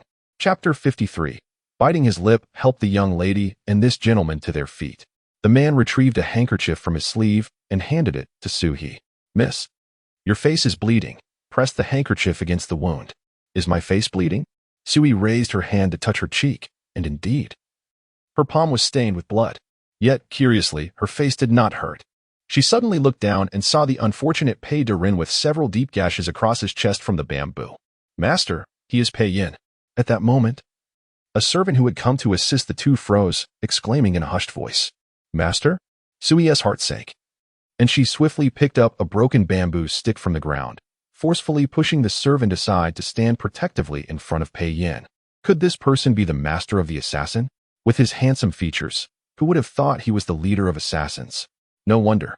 Many in this world disguise their malevolent hearts with benevolent facades, capable of unspeakable cruelty. Is it truly Pei Yin? The man withdrew his hand and crouched to look at Pei Yin. After a moment, he raised his gaze to Suhi and gently asked, Did you save him? Who are you? Suhi regarded him warily. Impudent! How dare you speak to the master in such a manner? The servant reprimanded. It's all right. The man covered his mouth with the handkerchief, coughed lightly, and said in a low voice, We must take Pei Yin onto the boat. Do not touch him. Sui immediately interjected, positioning herself in front of Pei Yin, anxiously stating, Zhang Jiolu and the others are nearby. You cannot escape. Miss, his wounds must be treated immediately. He paused, then added, I am not a bad person. Sui hesitated, glancing at Pei Yin. His condition appeared dire, and if his injuries remained untreated, he might not survive. Fine, I shall take a gamble. A good-looking person typically cannot be too wicked. The group lifted Pei Yin and proceeded along the mountain path for a brief while until they reached the riverbank. There, a small boat was moored, and two servants were peering toward the mountain, lanterns in hand. Once aboard, Sui immediately sensed that this master was of unusual status. As she noticed two young eunuchs within, could it be that he was of royal lineage? That would be even more alarming. Perhaps he truly intended to eliminate Pei Yin. Miss, what is your relation to Pei Yin? The man removed his cloak and approached the table, pouring a cup of tea and offering it to Suhi. Sui shook her head, eyeing him with suspicion. Do not worry. Our master is a friend of Lord Pei, the young eunuch said softly, lifting his gaze. A friend? Suhi looked at him doubtfully and whispered, But Lord Pei never mentioned you. I have been at Dongyin Mountain for the past few years and have not returned to the capital. The man smiled slightly, maintaining a candid expression. Then how is it that you find yourself here? Suhi remained skeptical, keeping her guard up. We happened to pass through, seeking bamboo suitable for making bamboo flutes. We didn't expect to encounter you two. Who harmed Pei Yin? You are also injured. Please sit and explain what happened.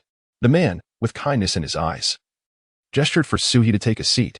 I do not know who the assassin was, Suhi replied, shaking her head and remaining standing, steadfastly positioning herself before Pei Yin. Master, preparations are complete. We can now attend to Lord Pei's wounds. A servant entered, cupping his hands in greeting. Let us begin.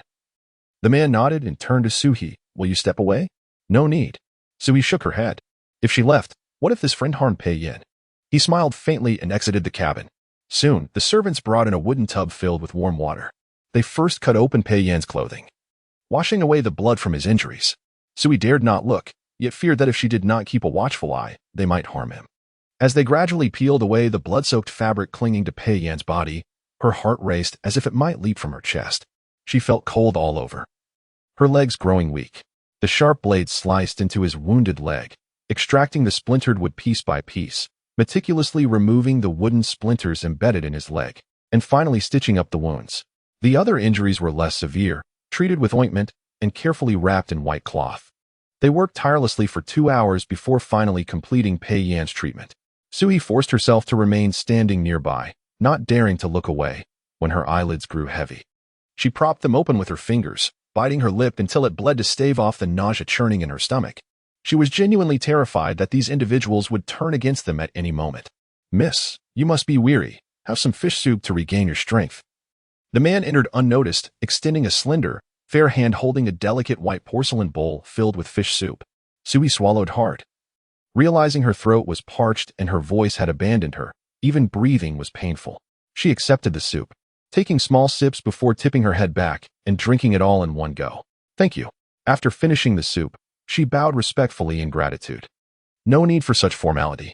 The man smiled gently, saying, "First warm your stomach with the soup. You may have lunch shortly." Lunch? It was already noon of the second day. Sui turned to the window, surprised to find the sun shining brightly, casting golden reflections on the flowing river below. "Are you returning to the capital?" She hesitated before asking softly, "When will you arrive?" "Yes, we are returning to the capital, and we shall arrive tonight," he confirmed with a smile. Sui's thoughts became muddled as she dragged her weary feet to the small couch. Her capabilities were limited. She could only escort him this far, hoping he would safely return to the princess's residence. "Miss, you should rest for a while. Go wash up and change into clean clothes," the man advised softly. Upon hearing this, Sui turned to him and gently inquired, "Might I stay with Pei Yan for a bit longer?" "Of course." The man glanced at Pei Yan and added in a low voice, "But you need not worry too much. Although his injuries are serious, they have not endangered his life." Sui hesitated, mustering the courage to touch Pei Yan's face. Thankfully, he had not succumbed to poisoning. Although his skin felt cool, it was likely due to blood loss, different from the lifeless state he exhibited when poisoned. The footsteps receded, followed by the creaking sound of a door closing. Sui turned to look, feeling bolder now. She lifted Pei Yan's head gently, leaning down to kiss his lips in a sudden bite. "Let that be a lesson for calling me foolish. From now on, direct your reproaches elsewhere. Henceforth, we shall never meet again." Pei Yan's brow furrowed slightly. Sui was startled and quickly released him. She stood by the couch for a while. Seeing he did not awaken, she finally sighed in relief and hurried to rummage through his discarded clothing. There was a jade ornament on the waistband. Removing it could fetch some money. The broken sachet held no value. Discard it. His hairpin and ring were crafted from exquisite jade, which she would consider her reward for the trouble of dragging him down the mountain. Chapter 54. Hiding in the cabin just as she tucked away her belongings into her clothing, a flurry of hurried footsteps echoed from outside, followed by the voices of attendants. "My lord, the boat from the princess's residence has arrived." Sui gasped in surprise and hurriedly searched for a hiding place within the confines of the cabin. However, the space was limited, and even the bed offered no concealment. "Miss, the boat from the princess's residence is here." A man pushed the door open and was taken aback to find Sui preparing to leap from the rear window into the river. "What are you doing, miss?" "I cannot return. I implore you to keep my presence a secret and not disclose that you have seen me," Sui replied before leaping into the river. The man hastily approached the window, peering into the turbulent waters below. There was no sign of Sui. "My lord, the boat is nearing. Prepare to anchor. Be cautious." An attendant rushed in, whispering. The man shifted his gaze back towards the door. The princess's boat was a slender vessel, designed for navigating the narrow river. Its pointed bow ideal for cutting through waves. As the two boats drew close, the crew swiftly threw out grappling hooks to secure the vessels together before lowering a wooden plank to create a bridge. Lu Xiaolin strode confidently across the gangplank, followed closely by Lu Lingxue and Zhang Julu. "Your Highness." The three greeted the man with a bow. It was none other than the current crown prince, Li Muqing. He had been frail since childhood and had spent the past few years accompanying the Empress Dowager to worship at Dongyan Mountain, only just returning to the capital.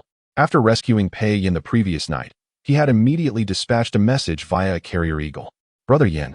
Lu Lingxue's eyes fell upon Pei Yan, who lay on the couch, tears streaming down her cheeks as she rushed towards him. "How is his injury? How did the crown prince manage to save him?"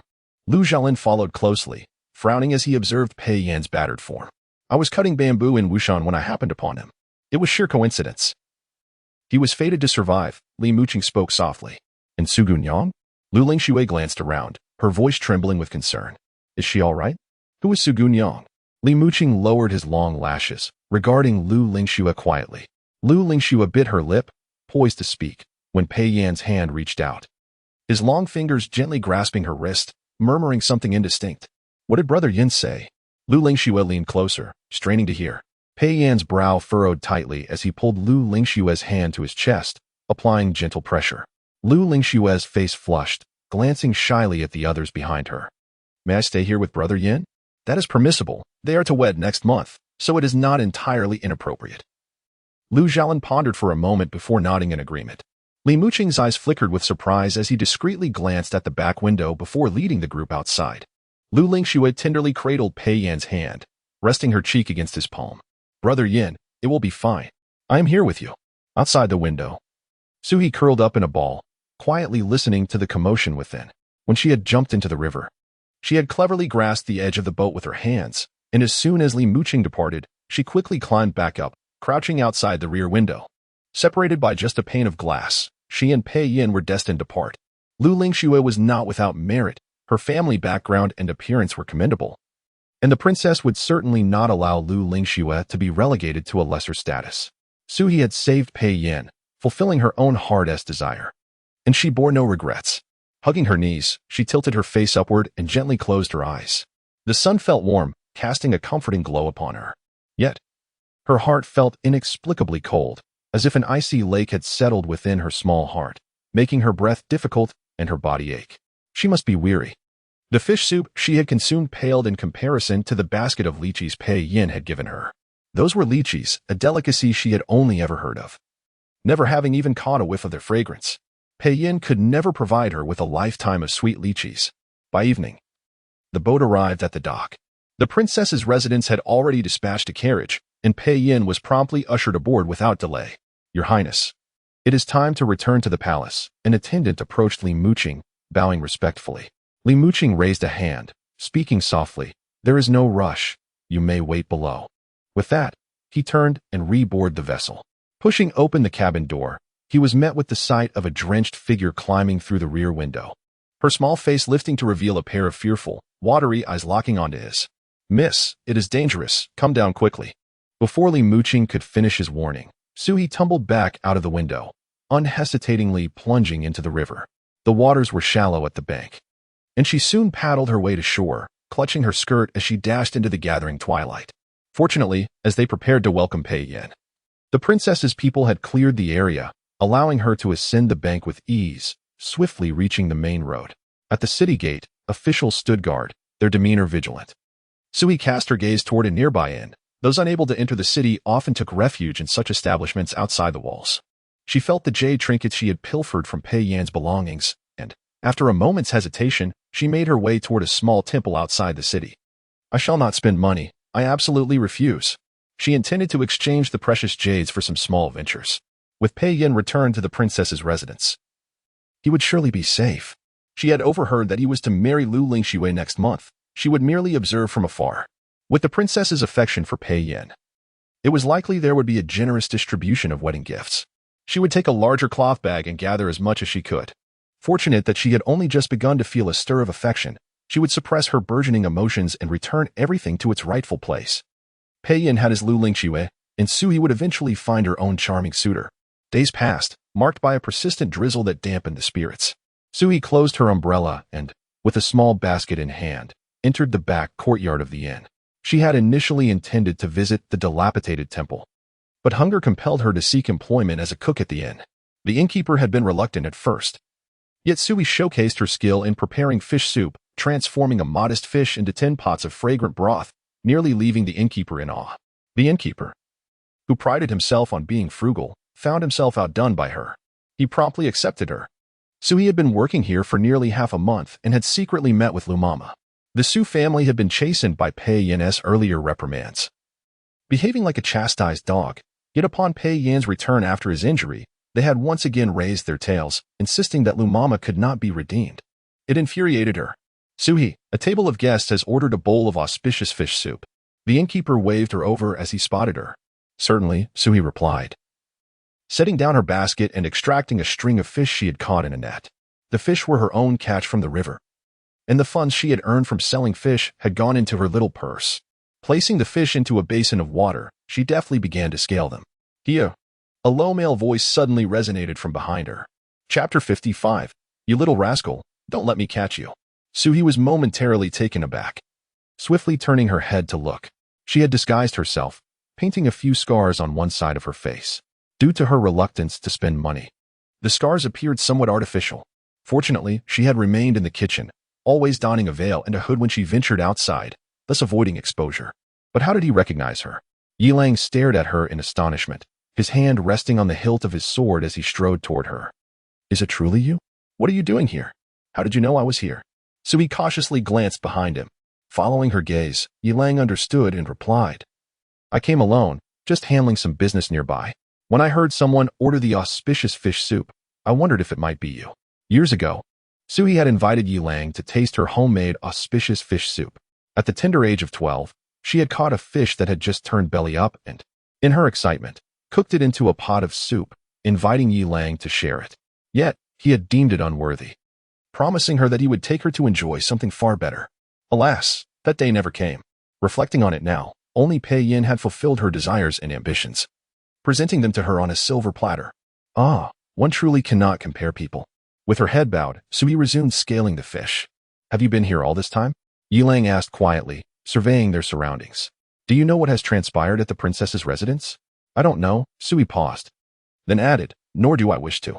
Pei Yin is to be wed, Yilang informed her in a hushed tone. Oh, Suhi nodded. That is good. This way. Pei Yin will no longer seek me out. Come with me, Yilang urged, seeing her reluctance to look at him. He grasped her wrist firmly, speaking urgently. You cannot remain here. The princess will have you killed. Why would she want to kill me? Suhi questioned, bewildered.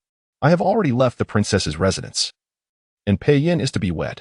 Because the assassins have confessed that you were in league with them, Yilang said sternly.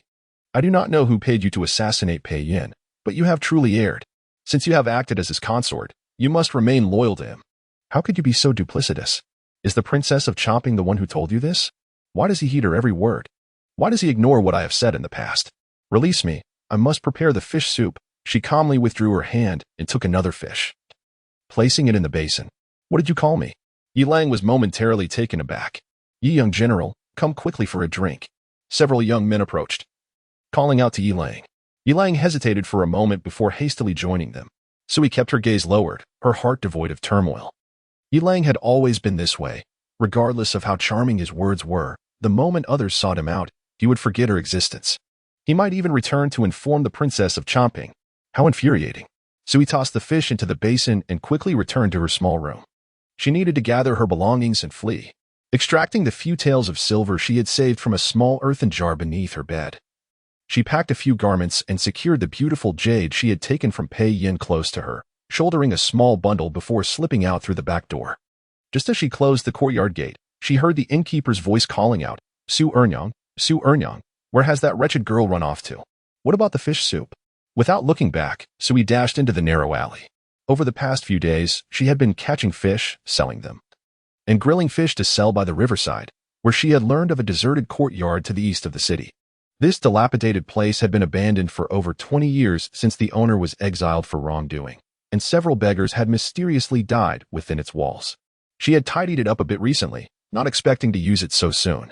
Should anyone inquire, she would simply claim it had been sold to her by the exiled family. After all, so much time had passed that no one would investigate. This was Suhi's first time owning her own courtyard. Most of the items within were scavenged. She had made simple repairs to the doors and windows, woven a curtain from vines, and dyed white fabric with balsam to create several small red silk flowers as embellishments. As for the bed, she had crafted it herself from wooden boards, using bedding and curtains sewn from discarded clothes she had bartered for with the laundry woman. If only her several thousand taels of silver were still in her possession, she would not have to make do with such old items, lying on her little bed. Suhi sighed at the thought of those ruined silver notes. What are you sighing about? Song Xiaoxiang knocked on the door from outside. Suhi climbed off her bed and waved at her. What brings you here? The princess had always looked down on Song Xiaoxiang for her humble origins and sharp tongue.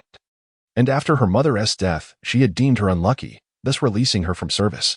Without her mother, Song Xiaoxiang was no longer constrained by the oppressive relatives at home and had found work at an embroidery shop. One day, while delivering clothes to the laundry, she had run into Suhi. "I went to the inn to find you," and the innkeeper was fuming. "I guessed you might be here," Song Xiaoxiang said, handing her some old sheets. "Here, someone discarded these today, so I brought them for you."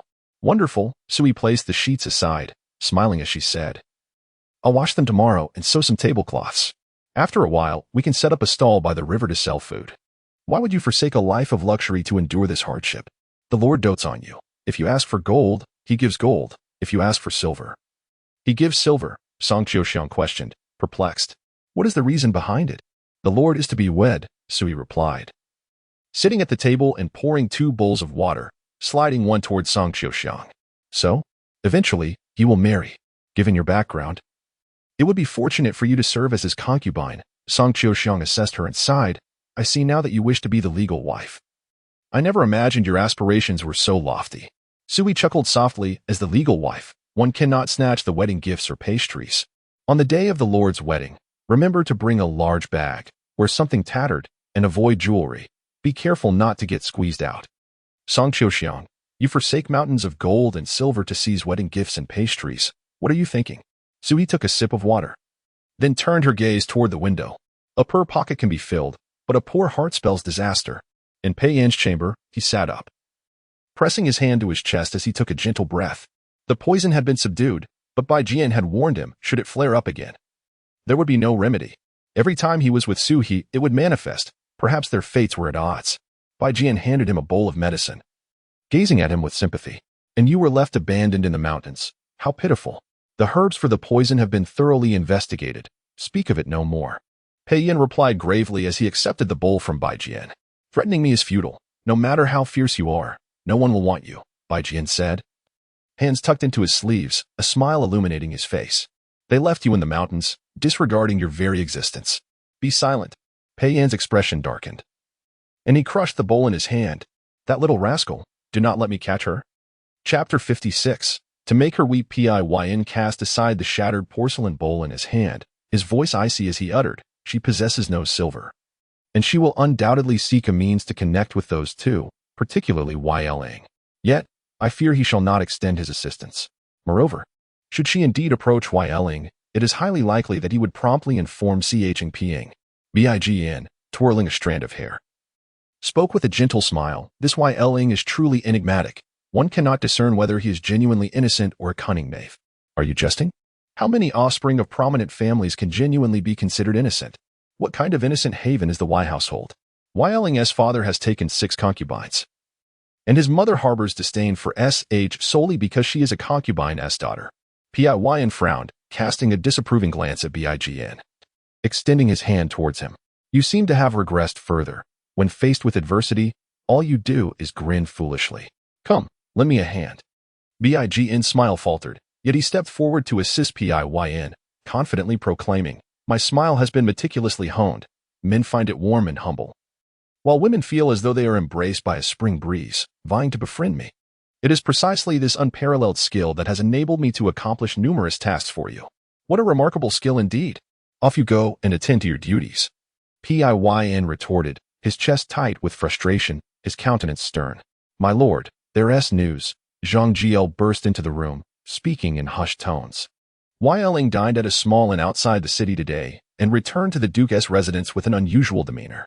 Pei Yan's expression darkened as he cursed. "SH is utterly foolish. Is there truly no one else she could seek out but that vile creature?" Bign, hands tucked into his sleeves, smiled faintly. "One can understand her plight. After all, Miss S endured hardships in her youth, and only this young General Y is willing to assist her. When one first opens their heart, they tend to form a deep connection with those who offer their help. Zhang Jiel, procure poison to silence him." Pei Yan turned his gaze to Bign, his handsome face darkening like the sky before a storm.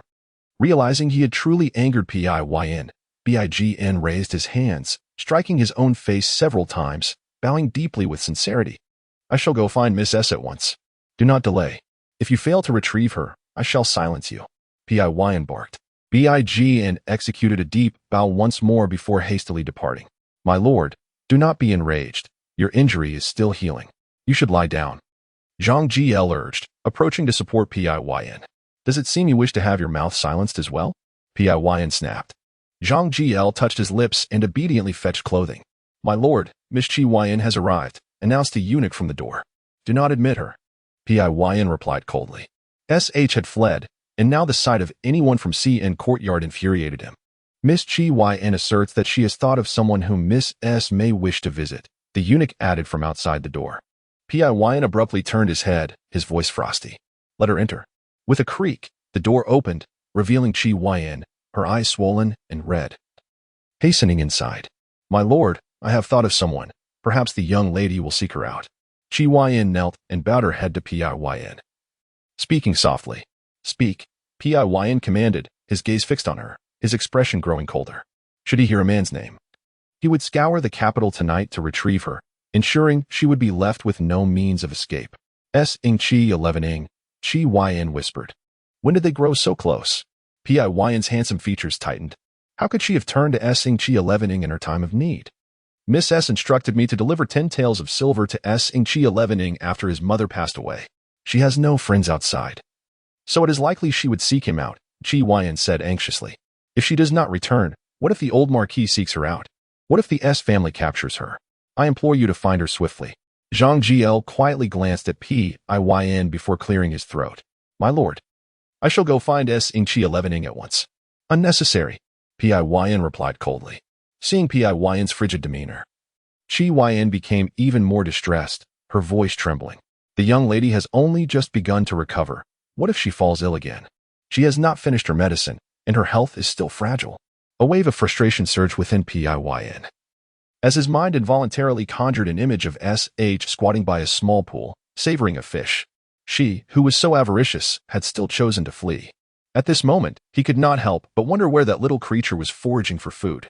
S.H. meticulously applied a vibrant red birthmark to her face before donning a veil and preparing her cart for the market.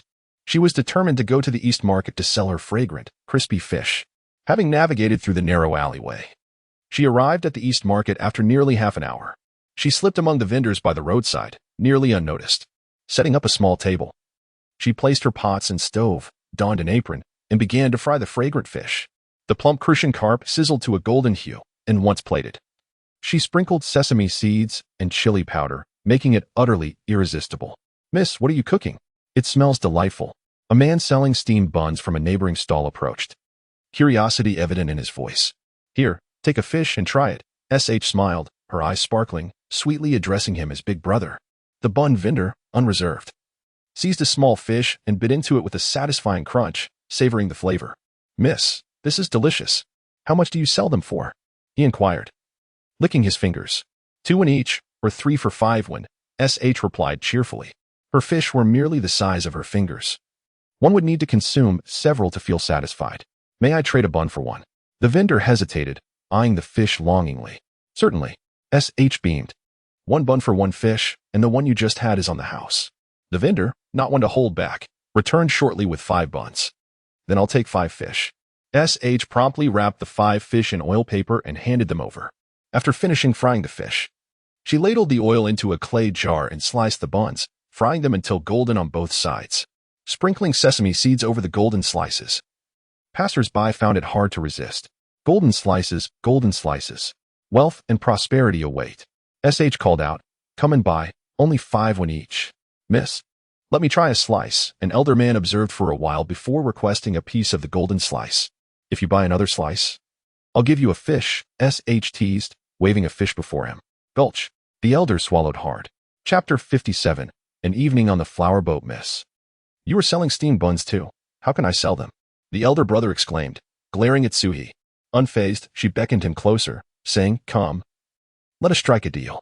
The elder brother, fuming, approached and casually stuffed a fish into his mouth. Suhi chose not to nitpick. After all, those who earn substantial profits often overlook trifles. You supply the buns, and I shall sell them. We will split the earnings 50-50, Suhi proposed brightly. Previously, a bun sold for 2 coins, yet now, she would earn 5 coins for each. Let us do it. The elder brother gritted his teeth and brought an entire basket of buns over. Suhi had no desire to knead dough, it was too laborious. With ready-made buns at her disposal, she could fry the small fish first, then pan-fry the buns without incurring a loss. More importantly, ordinary folks could hardly afford to cook with oil. It was exorbitantly priced. A piece of pork skin could last an entire month for greasing the pot. However, she had procured oil from the inn without charge, and it seemed reasonable to take some oil since she wasn't being paid. The fish were caught from the river, and the chilies were scavenged from the market. The discarded portions cleaned and dried could still be consumed, couldn't they? As she busied herself with fervor for half the day, the marketplace suddenly erupted in commotion. Several constables had posted wanted posters prominently along the roadside. The princess's residence was offering a reward for a runaway maid. A sum of 20 taels. The elder brother returned from surveying the excitement and smacked his lips, saying she must have seduced her master and fled with child. Sui thought to herself. The elder brother, robust in appearance, harbored a rather gossipy nature. Did her worth only amount to 20 taels? Clearly. Pei Yin looked down upon her. If I catch her, I can earn 20 taels. The elder brother sighed as he resumed his seat at the table, assisting Sui in slicing the buns. Sui tightened her apron and calmly continued frying the small fish and pan-frying the bun slices. In the tumultuous world of the Jianghu, maintaining composure was paramount. Sir, a voice suddenly called out from the crowd. Startled, Sui cautiously lifted her gaze to see Lu Xiaolin, clad in official robes, striding down the long street with a retinue. They were likely headed to the horse racing grounds. Sui withdrew her gaze, retrieving the fish from her small pot. Have you seen the woman from the notice? Lu Xiaolin's voice drifted down from above. To answer, sir, I have not seen her, the elder brother replied with a beaming smile, showing great deference. Lu Xiaolin fixed his gaze on Sui and quietly commanded, remove your veil. The elder brother, sensing the gravity of the situation, urged, Miss, do take it off. Let the gentleman have a look. As Sui reached for the earring hanging from her ear, she hesitated, contemplating her escape when a gentle laughter floated over from the side. Xiaolin, why are you here?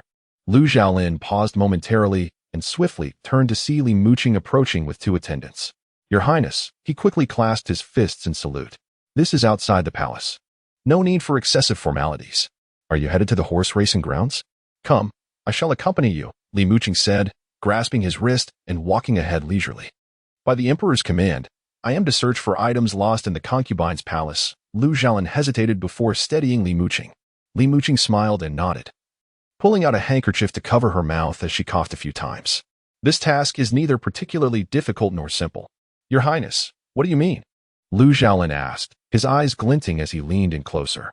The theft concerning the concubine did not occur recently.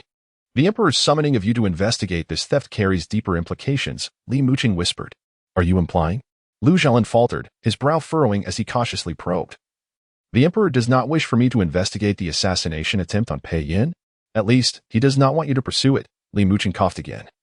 Waving her hand dismissively, Lu Xiaolin pondered briefly before clasping his fists in a bow.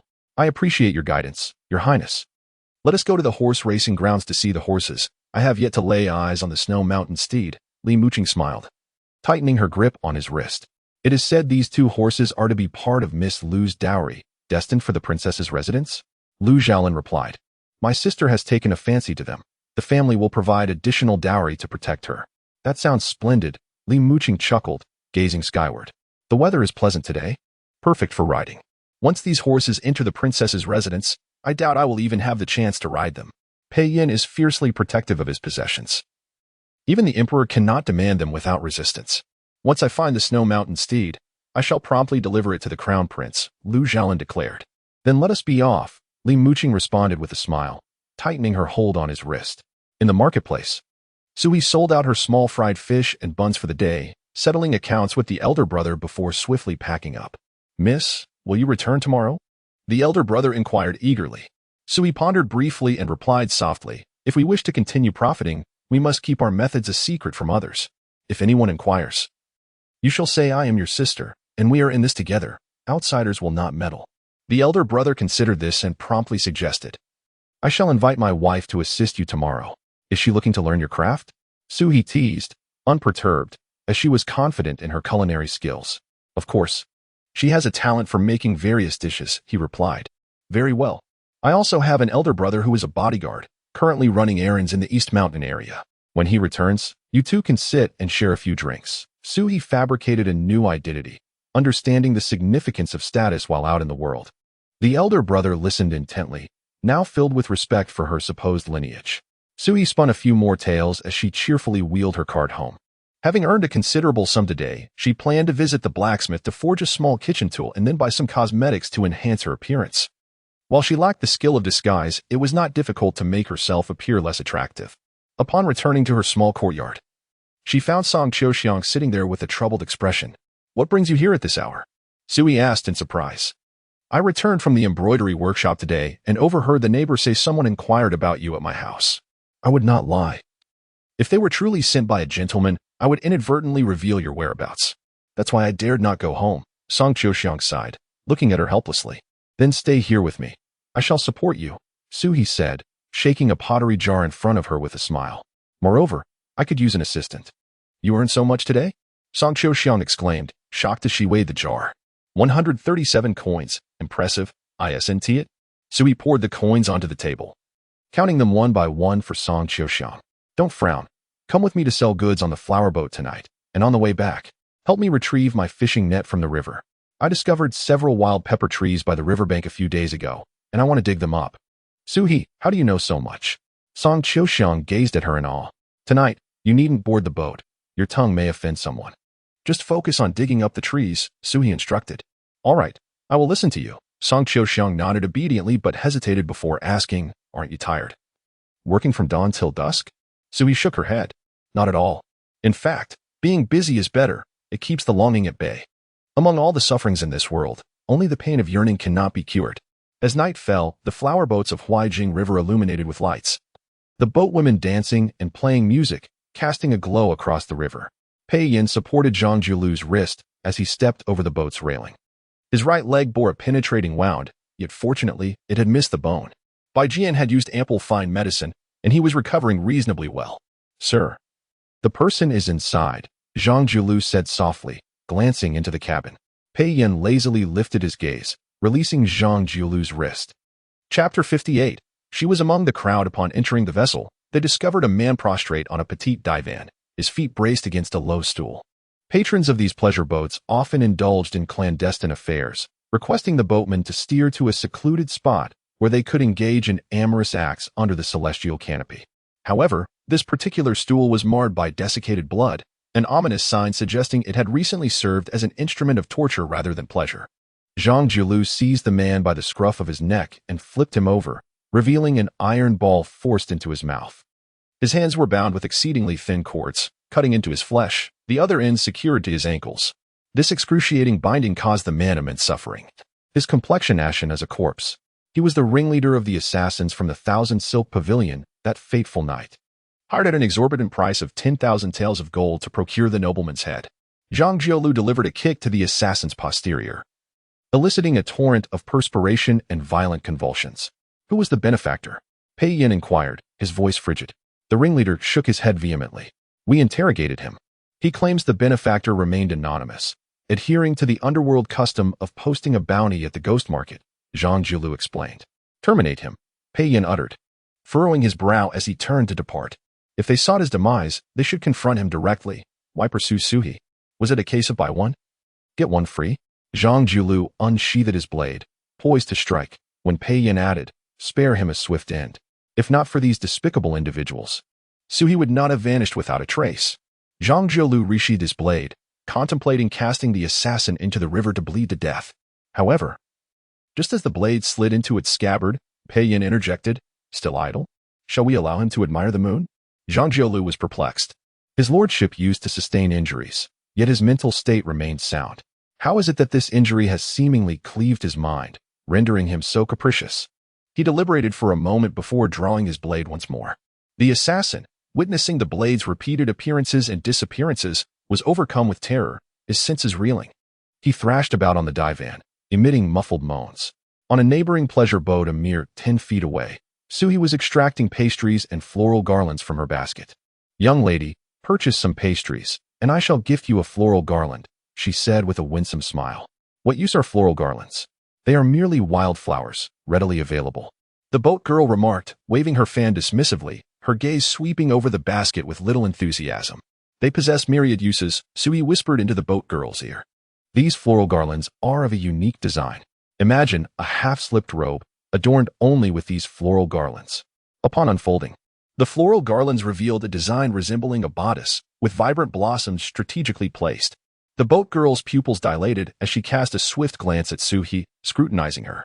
Could it be, little madam, that you were once a boat girl yourself? Suhi had applied white ash to her hair, giving it a mottled appearance, and donned a veil, lending her the appearance of a middle-aged woman. I am plain. I once served as a maid for a boat girl, Suhi fabricated. I shall purchase all of these, and you must not sell them to anyone else. If they prove successful tonight, I shall patronize you again tomorrow, the boat girl declared, her eyes gleaming as she promptly produced the payment. Suhi cheerfully accepted the coins, brimming with confidence. Rest assured, young lady, tomorrow I shall have even more exquisite designs. The boat girl toyed with the floral garland, amused. The predecessors were truly ingenious. Suhi chuckled. There were no predecessors. She had merely gleaned inspiration from a few tales. Thus, it was imperative to be literate, or she would never have conceived such a brilliant idea. Wildflowers were ubiquitous in this manner. She could easily sell her pastries made from common ingredients. With money in hand, she possessed the confidence to procure superior ingredients and craft more refined pastries. As she turned away, shielding her basket, her pupils suddenly widened. What transpires on that pleasure boat? The window was expansive, draped with sheer silk curtains, revealing the silhouettes of 3 men, 2 standing, 1 arching, continuing to thrust. Her eyes were about to be assaulted. Indeed. Only men and villains are to be feared, she muttered, a shiver running down her spine as she lowered her head and descended the boat. As one foot touched the pier, she heard a familiar voice. Your lordship. Is that not Zhang Jiulu? Her heart skipped a beat as she whirled around, only to behold Pei Yin emerging from the boat. Pei Yin is actually on a pleasure boat? Has his injury healed so rapidly that he is eager to indulge in revelry? Suhi was engrossed in her observation when Pei Yin sensed her gaze and abruptly turned his head. Suhi, caught unawares, rolled her eyes upward, extended her hands, and feigned blindness, gingerly probing her way forward. In this era, even blind old women must venture out in search of sustenance, Zhang Jiulu remarked with a hint of pity. Pei Yin frowned, sneering. Suhi must be in a similar predicament, penniless and likely weeping from hunger. Let us see how long she can endure. Return, he commanded icily. Very well, Zhang Jiulu responded, bowing slightly and offering his arm. You resemble a eunuch, Pei Yin retorted, swatting away his arm, lifting the hem of his robe, and striding off the boat. He had been so consumed by thoughts of Suhi that he had forgotten the infirmity of his right leg. As his foot struck the ground, a searing pain coursed through him, causing him to wince. Your lordship, be careful, Zhang Jiulu exclaimed, rushing to support him. Pei Yin grasped his wrist, taking a moment to regain his composure. I shall fetch the carriage, Zhang Jiulu said softly as he helped him to a tree on the bank. Your lordship must not exert your right leg. Take care that the wound does not reopen. Pei Yin's Adam's apple bobbed as he grunted in acknowledgement. Zhang Jiulu, still concerned, reiterated his warning several times before reluctantly departing. Pei Yin's frustration resurfaced. He had merely injured his leg. Why did everyone treat him as if he were witless? He was in pain and would naturally avoid reckless movements. Did they need to belabor the point? Esteemed sir, pray cast your gaze hither. A commotion erupted on a shared boat in the river as a boat girl, her garments partially disrobed, stood on the deck, a string of vibrant floral garlands adorning her neck. Bystanders looked on with amusement, engaging in lively discussion. Pei Yin was repulsed. Forgetting his injured leg, he took a step, only to stumble, narrowly avoiding a public fall thanks to the timely support of a nearby tree. Were you not instructed to refrain from moving your leg? A gentle voice reached his ears. Am I hallucinating? Pei Yin paused, turning abruptly. The riverbank was thronged with people, craning their necks to watch the floral garlanded boat girl dance. Within the crowd, an elderly woman with mottled hair strode purposefully through the throng, a basket slung over her arm. Chapter 59. Exhausted to the point of inertia, Pei Yin hastily set off in pursuit, but had scarcely taken a few steps when Zhang Jiulu, panting and exhilarated, ran back to intercept him. My lord, I have spotted Song Qiuxiang, he exclaimed. Then let us move swiftly, Pei Yin replied, his eyes darkening as he quickened his pace. During the day, the individuals dispatched to Song Qiuxiang's residence had returned empty-handed, and inquiries at the embroidery shop where she worked revealed she had already left. That evening, news arrived of an apprehended assassin, and his concern for Suhi falling into the hands of the assailants compelled him to come and interrogate her personally. To his dismay, it had all been in vain. With no money to her name, where could she possibly hide? Could she have mingled with beggars, resorting to begging for food? She had forsaken a life of luxury for such a plight. Surely, she must be so famished by now that she could scarcely rise. On a narrow path, Suhi encountered Song Qiuxiang. The two pushed a small cart, securely fastening several wild pepper trees atop it, taking turns to push. At that moment, it was Song Qiuxiang who was at the helm. Having grown up at the frontier alongside her father, she was no stranger to hardship. Had her father not passed away early and her relatives not been oppressive, she could have easily wed a soldier. Instead of being regarded as a mere gift to ingratiate herself with Pei Yin. Tomorrow, I shall set up a stall. You should plant the trees at home, Sui suggested, unwrapping a small oil paper package to reveal a savory braised pork knuckle. With a hearty bite, she turned it towards Song Qiuxiang, urging, quickly eat. It's warm. Song Qiuxiang turned her head away, dissatisfied. You've only saved a few coins, and yet you dare to buy a pork knuckle to eat? It was not purchased. It was gifted to me by the madam on the boat. I told her she ought to eat lighter fare, as such greasy food would mar her beauty, and I could help her consume it, Sui replied, chuckling as she persisted in offering the knuckle to Song Qiuxiang. Is that truly so? Song Qiuxiang asked, half convinced as she took a bite. Of course. Suhi rummaged through her belongings once more, producing a large chicken leg and a garnet silver ring. Happy birthday to my dear Qiuxiang. Song Qiuxiang was momentarily stunned, disbelief etched on her face. How did you know today was my birthday? You all calculated your fortunes upon entering the Princess Chang's residence. Qiu Yun mentioned your birthday, September 8th. It was deemed auspicious. So I took note, Sui explained, taking Song Qiuxiang's south hand to place the ring on her finger. For now, we cannot afford anything extravagant. But once our Su family business flourishes, you shall wear gold and silver. Song Qiuxiang touched the ring on her finger, tears welling in her eyes. Suhi, why are you so kind? Because, at this moment, only Song Qiuxiang was willing to assist her, even if it meant losing the hard-won job at the embroidery shop. Following Master Su, you will surely experience wealth and honor in the future. Now, eat the chicken leg. Sui laughed, taking over the cart and dashing ahead. We'll eat together when we return, Song Qiuxiang said, wiping her tears and tucking the chicken leg into her embrace, hastening to help push the cart. The world may be fraught with difficulties, yet nothing is more daunting than life and death. Each day, Suhi vowed to live earnestly, to nourish herself well, enjoying braised pork, stewed chicken, and adorning herself in beautiful garments and exquisite jewelry. Above all, she refused to kneel. In later reflections on that night, Suhi often found herself on the verge of tears. People age, flowers wither, but certain beautiful memories remain etched in one's mind, everlasting. Suhi. Suddenly, a commanding voice echoed from behind. Pei Yin had pursued her. Startled, Suhi spun around, only to find the path behind her shrouded in darkness, devoid of any figures. She craned her neck, scanning the dense forest for signs of life. The intertwining branches filtered the cool light of the stars and moon, casting a dreamy veil over the night, enveloping everything in a soft haze. Run. The two exchanged glances and bolted back, propelling the small cart with urgency.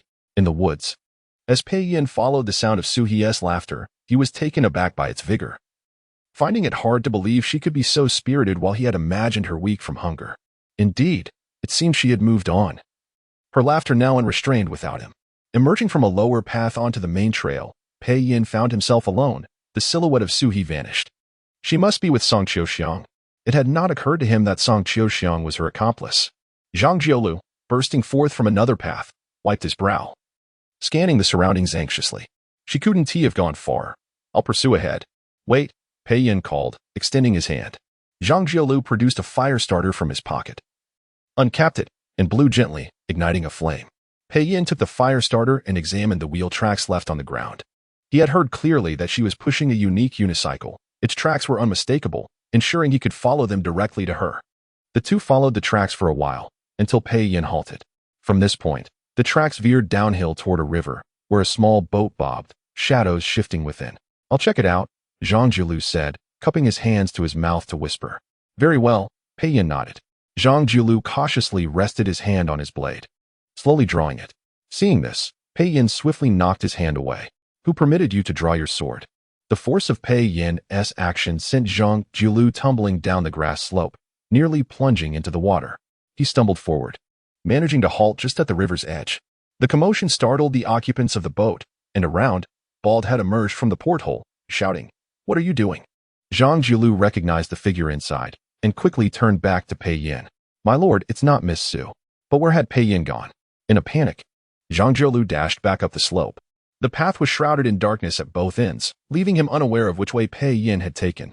After a considerable period, Su He and Song Qiuxiang entered the small courtyard, pushing their cart. They unloaded the wild pepper trees, exhausted, collapsing onto a large wooden bench in the yard, too weary to move. Surely, many wild peppers must have fallen along the way. What a waste, Su He lamented. We should have brought an old bedsheet to wrap them up beforehand. After a brief rest, she yawned and murmured, "Never mind, we'll deal with it tomorrow. I need to sleep." "I'll join you," Song Qiuxiang replied, rising to close the courtyard door before wobbling towards her room. The courtyard comprised 2 sections and 7 rooms, all of which they had tidied up. Sui occupied the main sleeping quarters, while Song Qiuxiang, who preferred the shade, lodged in a northern room, separated by several other rooms. Once inside, Sui changed into a fresh outfit and fetched some hot water from the kitchen, returning to wash herself. A proper bath was out of the question. Autumn had arrived, and her body was sensitive to the cold, making cool water unbearable. Lacking sufficient firewood to keep the water boiling, she could only manage a quick wash. The luxurious bath she had once enjoyed at the princess's residence felt like a distant dream now. Chapter 60. Her humble existence having shed her garments. She perched upon a small stool, laving her skin inch by inch with a damp cloth. The tepid water offered a fleeting solace from her weariness. Her feet, swollen from the day's labor, bore testament to the 9 hours she had toiled since the first light of dawn, preparing for her market stall. Creak. The door yielded. "Qiuxiang?" Suhi murmured languidly. "I am indisposed at the moment." Footfalls ceased. Suhi stretched languidly, her slender, alabaster waist slowly unfurling, captivating the gaze of the eavesdropper. "So weary," she sighed, extending her legs with the aid of the stool. "Weary are you?" A voice resonated, devoid of warmth and emotion. Startled, Sui whirled around. Pei Yin stood in the doorway, his form veiled in shadow, rendering his features indiscernible. "This must be a dream," she mused. "I must have drifted off and dreamt that Pei Yin had come to apprehend me." A piercing cry escaped her lips, yet in the blink of an eye, Pei Yin was upon her, lifting her naked form with ease. Mortified, Sui knew not whether to strike him or conceal her nakedness. Her porcelain countenance flushed crimson. A vision of youthful allure. Pei Yin deposited her upon the table, seizing her wrist and pinning her against the wall. "So audacious," he remarked, "to remain in the capital." "Why should I not?" she retorted, emboldened. "I have committed no crime. I am here lawfully." "You seem to have forgotten your station," Pei Yin observed, his ire mounting. He had envisioned her emaciated, yet she appeared robust, her complexion radiant. "The delicacies you have been indulging in seem to agree with you." "It is you who have forgotten my station," she countered, cautiously. "I was never formally indentured to you. I am a free woman. You rescued me from dire straits. But I, in turn, saved your life. We are quits." "Quits?" Pei Yin's eyes flared crimson, his grip tightening. "Consider your words carefully." "Indeed," she exclaimed, her lips parting. "You still owe me a considerable sum. My banknotes were ruined in the water. Yet, I have not demanded recompense." He scoffed, amused by her audacity. "So, I am now indebted to you?" "I do not demand recompense. Return to your life," she implored, attempting to wrest her hand from his grasp. "You are a nobleman, and I, a humble commoner. Let us part ways." Her words were cut short as he hoisted her into his arms. The world blurred, and in an instant, she found herself sprawled across his lap. Thwack, thwack, thwack. 3 resounding blows landed upon her posterior. Ouch. Humiliated and in pain, she bit back her cries. "Do you acknowledge your transgression?" Pei Yin demanded, his fingers pinching her chin, forcing her to meet his gaze. Tears welled in her eyes as she glared at him. It was an injustice. Why should he strike her like a child? Moreover, she was unclothed. "You still defy me," he murmured, his fingers tightening. "Allow me to dress." She pleaded, "Allow me to rise." "What need for attire? It will only be removed," he retorted, lifting her onto his lap. "You are correct. You once saved my life. Therefore, I shall not hold this against you. Return home, and I shall reimburse your losses. In due course, I shall formally take you as my concubine." His words unleashed a torrent of tears. "Why do you weep?" he inquired, frowning. "I implore you, have mercy. If you desire my body, take it. But I shall not return," she declared, drawing his hand to her bosom. Pei Yin's countenance darkened. He fixed her with a stare, and as he prepared to speak, Song Qiuxiang's voice echoed from beyond the window. "Suhi, are you asleep?" "Not yet," she replied, wiping her tears. "I had forgotten to retrieve the fish. I shall go now." Song Qiuxiang rustled about outside, donning his clothes. "Do not go. It is late," Suhi urged, wiping her tears once more.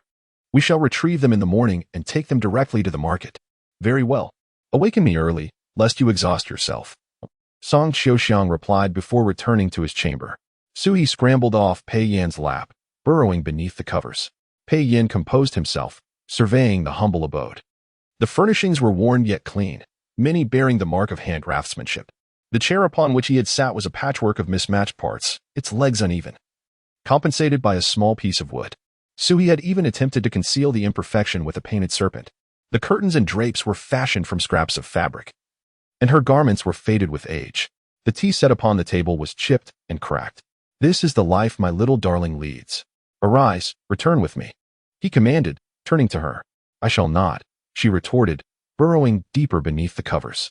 She would not return to a life of servitude, then remain unclothed, he threatened, lifting her, cocooned in her bedding, and carrying her away. Trapped within the confines of the blanket, she could not resist. Pei Yan, I do not wish to return to the princess's manor.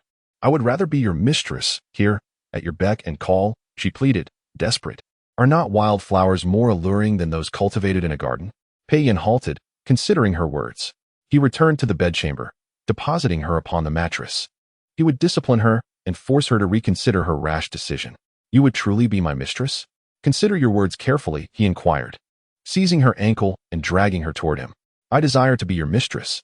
It is novel and exciting. I find the prospect appealing, she declared, clinging to the blanket. Pei Yan caressed her ankle, his thumb tracing circles upon the sole of her foot. You desire novelty and excitement? Coincidentally, so do I. No, you do not, she exclaimed. Her face flushed. She attempted to kick him, but feared losing her grip on the blanket. Chapter 61. The little one's blushing countenance is quite amusing mistakenly. This esteemed individual finds it rather delightful. Pei Yan grasped her ankle and, with a sudden exertion, pulled her from beneath the covers. Sui's face flushed crimson, her hands flailing in a futile attempt to cover her modesty. Pei Yan, you scoundrel, release my foot. I shall not, he replied. From his sleeve, he retrieved a golden chain and snapped it around her ankle with a resounding click. Here, you are far too cunning. If I release you, you will flee. So it must be secured. You're locking me up again, Sui exclaimed in exasperation, sitting up to tug at the chain. Fear not. I only bind your 2 feet. However, with them secured, you want to be able to run swiftly. Pei Yan leisurely raised a finger to press on her acupoint. Sui's body went limp, collapsing back down, her eyes swirling in despair as she watched him fasten both her ankles together. A slender golden chain connected her ankles, each adorned with a shimmering anklet embedded with rubies, each gem the size of her fingernail. Such opulence. Why would one use it to bind another? Be careful not to break it, or your feet may be severed by the mechanism, Pei Yan remarked, toying with her foot. His thumb caressed her slightly swollen foot, gradually moving upwards to knead her calf. This little one appears utterly exhausted. Your feet are swollen. How stubborn you are. Instead of enjoying a fine life, you choose to endure this shabby existence. Are you not quite greedy for wealth? I offer you silver, yet you choose to peddle fish here. Pei Yan rested his chin on his hand, his gaze fixed intently upon her. The sight of her blushing visage intrigued him further. The more he looked, the more captivated he became. He pondered when he had become so enraptured by her presence. Before discovering her, he had wished to seize her and chastise her severely. Yet now, with her in his embrace, a mere slap on her dairy seemed his utmost limit, unwilling to inflict further pain. I enjoy selling fish, Sui replied, her eyes misty with indignation as she glared at him. Pei Yan pinched her eyelid teasingly. Dare you glare at this esteemed individual? Ah, Sui protested, feeling aggrieved. Such a melodious sound. Do let me hear it again. Pei Yan smirked, deliberately provoking her, pinching her cheeks playfully before moving to her waist. Her waist was soft and tender, yielding under his touch like the smoothest rice flour dumpling, his fingers sinking in, reluctant to withdraw. As he continued, his hands grew bolder, squeezing her most delicate areas twice. Sui bit her lip fiercely, tears welling in her eyes. See, I knew he only regarded me as a plaything. I have settled my debts, yet he still seeks to mock me. Thus, one must never develop an affection for men. To like a man invites misfortune. Just as I earned a few coins, this wretched man returns to obstruct my path to wealth. Do not weep, he leaned down, his lips brushing gently against the corner of her eye, then slowly kissing her lips. The little one was truly delightful to kiss, her lips soft and sweet, akin to honey, leaving him wanting more. How could such an intriguing and endearing girl exist in this world? Be good, I shall not hurt you. Pei Yin murmured as he leaned closer. Time slipped away, and before long, Sui had succumbed to sleep from exhaustion. Pei Yin, satiated, suddenly sensed something amiss with his leg injury. The wound had indeed reopened. He sat up, observing the blood-soaked sheets with a furrowed brow. Fetch the medicine, he commanded in a low voice. It has already been retrieved, Zhang Jiolu answered in a subdued tone. No one understood him better than Zhang Jiolu. Upon witnessing Pei Yin enter Su He's room, Zhang Jiolu had sent word to procure medicine from Bai Jian. After tending to his wound in the courtyard, Pei Yin turned to find Song Qiuxiang peeking from behind the window, and thus gestured to Zhang Jiolu. Miss Song, do come out. Zhang Jiolu approached and rapped on the window. Song Qiuxiang timidly emerged, dropping to her knees before Pei Yin with a thud. A reward for you. Pei Yin tossed a gold ingot before her, rising to head towards Su He's room. Song Qiuxiang, stunned by the gold before her, exclaimed, My lord. Is this for my burial? Miss Song, you think too much. The Lord is thanking you for assisting Miss Su, Zhang Jiolu clarified, lowering his gaze to her and clearing his throat. You may return to your quarters to rest. Song Qiuxiang gratefully accepted the gold, bowing deeply towards Pei Yin's retreating figure before returning to her chamber. Zhang Jiolu gazed up at the moonlit sky, muttering softly, Such mischief. I must stand guard all night. Return, Pei Yin's cold voice echoed from within. Understood, Zhang Jiolu quickly responded, cupping his hands in respect. At the Lu residence, Lu Lingxue sat before her vanity, delicately brushing her long hair with an ivory comb. The mirror reflected her snow-like visage. A faint red mole barely visible on her ear. Miss, it is said that Lord Pei has found Suhi, the maiden Xiang announced, hurrying in and bowing slightly. He found her?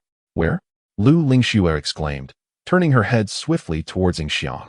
The location is unknown, but it is rumored that Lord Pei is staying there tonight, Xiang replied.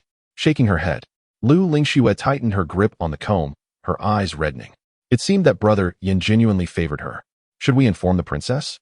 Her Highness currently despises Su He and would certainly not permit her to return, Xiang promptly replied. Lu Lingxue smiled bitterly, slowly putting down the comb, resignedly stating, Brother Yin's nature will not allow anyone to encroach upon what he cherishes, not even the princess, unless he himself wishes to let go. Miss need not fret excessively. It is also possible that the Lord seeks to settle accounts with her, given that she abandoned him in the mountains. He has been quite irate these days, Xiang comforted, seeing her distressed demeanor. Could it be?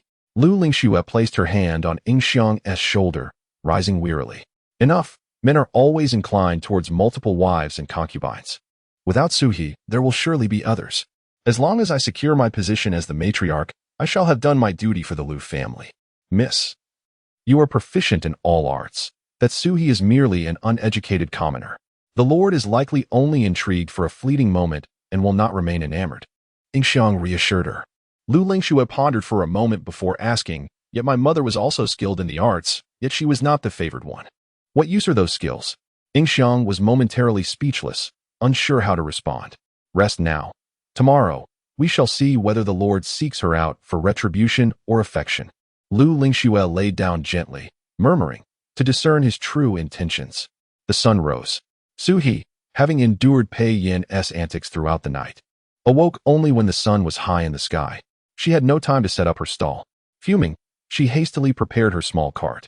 Song Qiuxiang, carrying a bucket of small fish and shrimp collected from the river, placed it onto Su He's cart. Are you truly taking live fish and shrimp? Sui nodded. Indeed. Song Qiuxiang hesitated before asking, Are you really not returning to the Lord's side? With a cold expression, Sui shook her head. Not returning.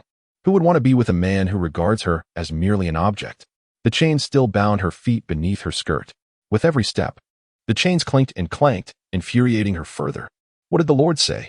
Song Qiuxiang cautiously glanced towards the room, where Pei Yin still lay asleep. Chapter 62. A moment of indulgence. Sui secured the small bucket with a rope, fastened the apron that was drying on the bamboo pole, and set off. Pushing her stall. What about me? I cannot stay here. Song Qiuxiang hurriedly pursued her, a grimace upon his face. I was nearly frightened to death last night. Did he scare you? Sui frowned, feeling a wave of frustration. He had bullied her for most of the night, and even frightened her friend. Such a villain. Not exactly. Song Qiuxiang cautiously glanced around, then pulled out a handkerchief bundle from his pocket, slowly revealing it to Suhi. He rewarded me with a gold ingot. I estimate it weighs at least 5 taels. Suhi felt a rush of emotions. her annoyance intensifying. Let us split it, half for each of us. Song Qiuxiang tucked the gold away, whispering, I'll keep it safe for now. You should keep it secure, find a safe place to store it. And don't carry it on you, Suhi advised. After a moment's hesitation, Song Qiuxiang nodded. Then I'll find a bank to deposit it, and we can retrieve it when we open the shop later. She paused and asked, Are you truly not going back with him? What if he gets angry and decides to kill us? He won tea, Suhi said, shaking her head gloomily. Although Pei Yin is ruthless, he wouldn't bully others without reason. Seeing her despondent expression, Song Qiuxiang leaned closer and softly remarked, Actually, it might be good for you to return with him. He genuinely values you. Suhi smiled faintly, mustering her spirits as she quickened her pace with the stall. What of his regard? The disparity in their statuses rendered her unable to become his legitimate wife. If she were to bow her head and follow him into that grand residence, over time, resentment would blossom, ultimately leading to despair. She did not wish to live in hatred, and Pei Yin's feelings for her were little more than a fleeting desire. As a mere concubine, how could she refuse him? Once his interest waned, he would naturally cease his visits. So be it. If he provided her with the means, she would continue to make use of them. In the room, Pei Yin, having listened to the fading footsteps, finally sat up. Sir, Bai Jian has arrived. Zhang Jiulu gently knocked on the door from outside. Come in. Pei Yin lifted the quilt and rolled up his pant legs to examine his injury. The medicinal ointment he used had a strong odor. Fearing Suhi would detect his leg injury, he had not applied it in full measure, resulting in the wound still bleeding, with the white cloth wrapped around it thoroughly soaked. Sir, you truly do not regard this leg as a leg. Bai Jian entered, placing down his medicine box, and cast a glance at Pei Yin's leg, his expression darkening. No matter how harsh his words may be, seeing Pei Yin disregard his injury still angered him. Having found Suhi, was it necessary to indulge in fleeting pleasures? Did he truly need to ruin his own leg? Pei Yin raised his gaze and spoke in a deep voice. Is it time to apply the medicine? Bai Jian, with a stern expression, opened the medicine box and took out gold needles to tend to his wound. Suhi has gone to set up her stall. Zhang Jiulu stood to the side, observing Pei Yin's expression, and spoke softly. Bai Jian suddenly felt a wave of sympathy for Pei Yin. When had he ever endured such treatment? Crouched on this tiny bed, struggling as if his leg might snap, yet that young lady paid him no mind. Pei Yin, does he find her stall amusing? I have sent someone to keep watch. I will not allow anyone to bully Suhi, Zhang Jiulu said proactively, seeing Pei Yin silent. There is no need. Pei Yin leaned back against the headboard and replied nonchalantly. Once she has played enough and realizes the hardships of life, she will naturally return. Zhang Jiulu, will she? Bai Jian surveyed the surroundings and frowned, but I have seen Suhi living quite freely, in this shabby little house on this decrepit bed. How free could she possibly be? Pei Yin turned his gaze to the floral pillow nearby. This was hand-sewn by Suhi, filled with calming herbs and fragrant flowers. Its scent refreshing and sweet. Indeed, she possesses remarkable skills and a clever mind. It is a pity, however, that her heart is not willing to give. But he was not deterred. If she would not give, he would take. At the East Market, Suhi initially intended to visit the steamed bun stall from yesterday. But upon arrival, she discovered that the bun vendor and his wife had already begun frying buns, occupying the very spot she had claimed the previous day. Upon seeing Suhi, the bun vendor's face turned awkward, but he quickly averted his gaze, pretending not to see her. His wife rolled her eyes at Suhi and shouted loudly, golden pieces, come by? Isn't this the delicacy you made yesterday? How are they selling it? Song Qiuxiang, straightforward as ever, wanted to confront them. No need to mind her. Suhi stopped Song Qiuxiang. After searching for a while, she finally found a small corner to set up her stall. This place is too remote. Will we sell anything here? Song Qiuxiang said, feeling disheartened. No problem. I'll prepare some to sell up front. You watch the stall and remember the prices. If anyone tries to bargain, just say your family won't allow discounts, or they'll beat you, Suhi instructed quietly. Song Qiuxiang listened intently, noting every word. She admired Suhi's business acumen, which was beyond her comprehension. Suhi arranged 3 iron cylinders she had custom-made at the blacksmith shop, each cylinder the size of a fist and deep enough for chopsticks. She poured oil inside, skewered small fish and shrimp with bamboo sticks, and inserted them into the cylinders to fry. Following her instructions, Song Qiuxiang mixed the freshly picked pumpkin leaves, prickly ash leaves, and flour batter together, preparing to fry the fish and shrimp once they were ready. The aroma quickly wafted through the air, but unfortunately, this location was too secluded, and few people passed by, let alone buy their goods. I'll go take a look up front, Suhi said, picking up a bamboo basket filled with fried skewers, hoping to attract customers. By the way, you try calling out to sell them first. Let me hear, Suhi suggested. Song Qiuxiang, nervous about selling alone for the first time, tightly clutched the money jar and timidly called out, Xian Lai Xiang, delicious Xian Lai Xiang. Suhi smiled and nodded. Quite good, just like that. Song Qiuxiang's face turned even redder, and he attempted to raise his voice. Xian Lai Xiang. Delicious Xian Lai Xiang. At that moment, Suhi pulled out a short bamboo flute she had made and began to play a tune as she walked. Children were the first to be drawn to her, and soon 7 or 8 little ones followed behind, humming along to the melody. Seizing the moment while there were more people around, Suhi stopped, lifted the cloth covering the bamboo basket, and called out, Xian Lai Xiang, delicious Xian Lai Xiang. Just 1 copper coin for a taste of this delightful treat. The enticing aroma was irresistible, and before long, customers gathered around. Suhi not only sold most of her food, but also directed many to other stalls, saying there were even tastier options available. Oh, are you Suhi? A suspicious voice called out from the front. Suhi paused, looking up to see none other than Su Jinlan standing before her. It had been several days since the Su family had been turned away by Pei Yin, and she wondered how Su Jinlan had ended up here. Moreover, how did she recognize her despite Suhi wearing a veil? You must be mistaken, she lowered her voice, grabbing her bamboo basket and preparing to leave. Chapter 63, His Gentleness Personified. Halt. Su Jinlan, with a few swift strides, intercepted her, reaching out to seize her veil. Let me behold your face. Unhand me. Suhi, unwilling to be trifled with, forcefully shoved Su Jinlan aside. Miss. 2 handmaidens rushed to Su Jinlan's aid. Seizing the opportunity, Suhi darted past the trio, plunging headlong into the bustling thoroughfare. After her. Don't let that wretched girl escape. Last night, I heard whispers of her presence in the East Market, yet I remained skeptical. Now, it appears my suspicions were justified. Su Jinlan, pushing aside her attendants, began her pursuit in a fit of pique. Today, I shall seize that wretched girl and flay her alive. The 2 handmaidens hastily followed Su Jinlan. Miss, slow down lest you stumble. Quicken your pace. Should you lose her, you shall bear the consequences. Su Jinlan, uttering curses, dashed into the throng, casting her gaze about in search of Suhi. The wretched girl is swift of foot, she exclaimed. Her pupils darted about, and a cold smile crept upon her lips. She is here to peddle her wares. Did anyone discern what she was selling? Discover her stall, and you shall discover her. It appeared to be an assortment of small fish and shrimp strung together, one of the handmaidens recalled hesitantly. There were also some globular items, the nature of which remains unknown. Search.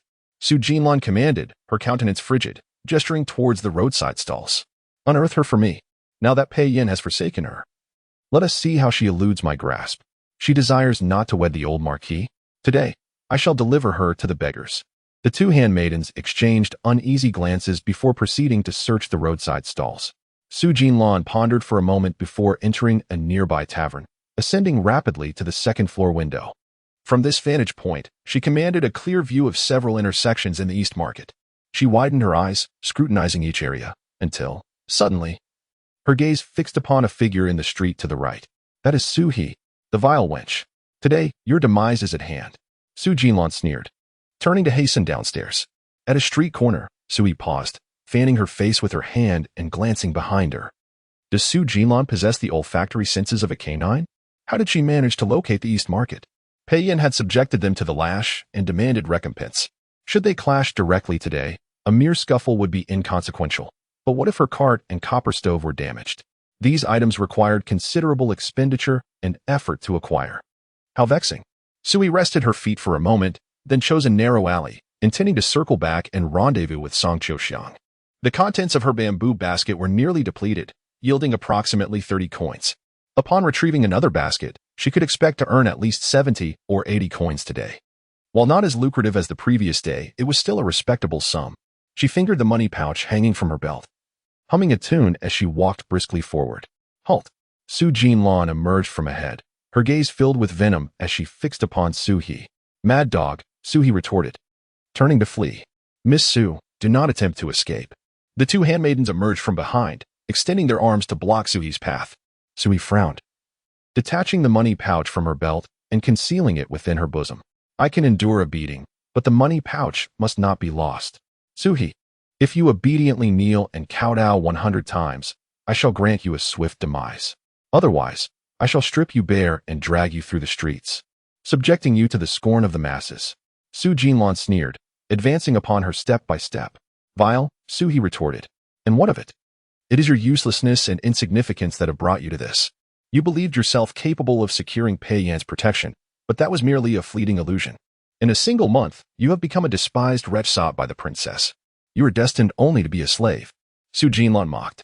Sui lowered her gaze, then suddenly reached into her basket, seizing a handful of chili powder and flinging it forcefully at Su Jinlan. Su Jinlan, unprepared for Suhi's maneuver, had no time to evade. The wind carried the chili powder into her face and eyes, causing her to clutch her eyes and scream. Suhi, in her haste, also caught some of the powder in her eyes, causing them to burn and tear. Ignoring the pain, she shoved aside the two handmaidens and fled. What a wretched existence. I set up a stall, and yet I am constantly fleeing for my life. When will these demons cease to torment me, allowing me to conduct my humble business in peace and earn a small fortune? In the depths of the alley, Su Jinlan, clutching her eyes, wept bitterly. "You useless wretches! Come and assist me at once." The handmaidens, terrified, helped her to seek out a physician. Silence descended upon the surroundings. In a secluded corner, two women, heavily cloaked, emerged. The woman in front wore a gray cloak, while the one behind her wore only a veil. Shadows shrouded the two, like crows peering from a crack in the clouds. Their dark eyes filled with cold light. "Mistress, Su Jinlan is truly inept. She allowed Suhi to escape once more," the woman behind her said resentfully. "Patience," the woman in the gray cloak replied coldly. "A mouse is but a mouse, destined to fall into the cat's claws sooner or later." "Indeed, mistress is the cat. However, Su Jinlan is truly useless. We must find another blade. She must never return to the princess's residence," the woman cautioned. The woman in the gray cloak narrowed her eyes, nodding thoughtfully. After circling half the street, Suhi's vision grew increasingly blurred and painful. She was forced to stop, remove her veil, and wipe her eyes with the sleeve of her inner garment. Her eyes burned like fiery pits, causing tears to stream forth. "Seize her. Do not let her escape." Su Jinlan's frantic voice echoed from behind. Sui dared not linger, groping her way forward. "Miss Su?" Suddenly, a hand grasped her wrist, halting her. "Who is it?" Sui exclaimed in surprise, having torn off her veil in her panic. "It is I, Li Mujing." A gentle voice reached her ears. "The Crown Prince? What was he doing in the East Market? What was so enticing about this place that drew them all here? What has befallen your eyes?" Li Mujing steadied her, gazing in astonishment at her reddened eyes. "I got chili powder in them. I implore you, take me to the west corner, where my sister awaits me," Sui said softly, clutching his arm. "It is no trouble at all." Li Mujing turned to look at her, then said in a low voice, "However, I believe you should seek medical attention first. Your eyes do not appear to be in good condition." "I shall go after I find my sister," Suhi replied, worried that Song Qiuxiang would be unable to cope on her own if she did not arrive. "Then hold on tight and follow me." Li Mujing nodded. This was the first gentleman Suhi had encountered. Pei Yin did not count. He was a tyrant, kind one moment and cruel the next, utterly detestable. At this very moment, he was likely tearing down her courtyard. "We have arrived at the west corner. Is this the place Miss Su spoke of?" Li Mujing paused, looking around before turning to steady her. "However, there appears to be no one here, save for a stall. Is that yours?" "Yes," Suhi replied, inhaling the familiar fragrance of her unique seasonings and nodding. "Come, take a seat." Li Mujing led her to the stall, picking up a small stool from the front. This stool had been crafted by Suhi herself, with a soft cushion made of fabric scraps and even a cloth dog sewn onto it. "This stool is quite unique." Li Mujing helped her to sit down, smiling gently. "Miss Su possesses nimble fingers." Chapter 64. My goodness, your peculiar taste. Suhi rarely had the pleasure of hearing a man speak with such warmth, and his voice sent delightful shivers through her ears. The crown prince was undeniably handsome. And in comparison to Pei Yinuk, why must everything be measured against him? Pei Yin could never rival Li Mujing. Li Mujing would gently assist her to sit, while Pei Yin would likely mock her for her tear-stained eyes, calling her foolish, and perhaps even threaten to spank her. Suhi could not fathom Pei Yin's strange penchant for such actions. "Here, miss, wash your eyes with this clean water." Li Mujing soon discovered a bucket of water at a nearby stall, its contents drawn from a well, clear and sweet. "I can manage myself." Suhi reached into her pocket and retrieved her embroidered handkerchief, dipping it into the water and gently wiping her eyes. The cool well water offered her a measure of relief, and as she slowly opened her eyes, She noticed that Li Muqing was also wearing a hood that obscured his face. "Thank you, Your Highness." She lowered her handkerchief and curtsied gracefully. No need for excessive courtesy. It was but a simple act. Li Muqing smiled as he assisted her. "Ah, there you are." Suddenly, Su Jinlan's distressed voice pierced the air, filled with a wail. Sui swiftly turned her head, squinting toward the entrance. Su Jinlan, with swollen eyes, was rushing toward her in a flurry, accompanied by her maid. "What are you standing there for? Go and catch her. Beat her to death." Li Muqing furrowed his brow and turned to intercept Su Jinlan and her entourage. "Miss, let us speak calmly. Who are you? Step aside." Su Jinlan had never seen the crown prince, and even if she had, his hood concealed his identity. She dismissed him as merely a passerby, paying him no heed whatsoever. The guards who had been following closely approached Li Muqing upon noticing the commotion. Li Muqing shook his head, signaling them to refrain from intervening. Creating a scene in public would only prove detrimental to Suhi. "Are you not returning to treat your eyes? That was poison. If not neutralized in time, your eyes will rot." In a sudden motion, Suhi grabbed a bottle of chili oil from the stall, preparing to splash it at Su Jinlan. "That is chili powder. Now that Pei Yin isn't here to protect you, you can await your demise." Su Jinlan maneuvered around Li Muqing and charged towards Suhi. "Su Jinlan, do you know who he is?" Suhi pushed Li Muqing slightly and raised her voice. Realizing her mistake, Su Jinlan finally recognized the extraordinary demeanor of the man before her, even though she could not see his face clearly. However, the rare fragrance he wore was unmistakable, something truly precious. She had once caught a whiff of it on the princess of the Ling family during a banquet she attended with Madame Yi. "May I inquire your name, sir?" Su Jinlan, suppressing her anger, adopted a haughty demeanor, lifting her chin as she regarded Li Muqing. "Should I reveal it? You might find it alarming." Sui interjected. The guards nearby, feeling uneasy, glanced toward Li Muqing. After a moment's contemplation, Li Muqing was about to intervene when Suhi chimed in brightly. "He is the foremost court painter. You are in trouble now. Having revealed your shame before him, don't expect to become a princess in the future." Su Jinlan aspired to marry into nobility, hoping to align herself with royal connections. Yet her father's career stagnated, and she had no desire to become a concubine to a mere official. Thus, her marriage remained unsettled. Upon learning of Li Muqing's identity, her expression shifted, and she hastily covered her face with a handkerchief, turning to flee. Li Muqing observed the scene in astonishment. Was it truly over just like that? "Your Highness, please forgive me. My daughter was too frightened to reveal your identity, fearing a confrontation might endanger you. Even if it merely dirtied your garments. I could not bear the cost, so I resorted to fabricating a tale. I hope for your pardon." As Su Jinlan departed, Sui hurriedly bowed and apologized to Li Muqing. "You are quite clever. It's merely a trivial matter, nothing to concern yourself with." Li Muqing gently assisted her, smiling warmly. "There is no need for such formalities in the future. It may lead others to speculate about my identity." "Understood." Sui executed a shallow bow. "Your eyes require further cleansing. Use my handkerchief." Li Muqing offered his embroidered cloth. Speaking softly, yours fell into the oil earlier. Glancing down, Sui gasped, "Oh no." Her handkerchief had plunged into the chili oil. She promptly seized a pair of chopsticks and swiftly retrieved the handkerchief. If she acted quickly enough, the oil could still be salvaged. "Did you prepare all this?" Li Muqing inquired, gazing curiously at the fried fish at the stall. "If your highness does not mind, you may sample some."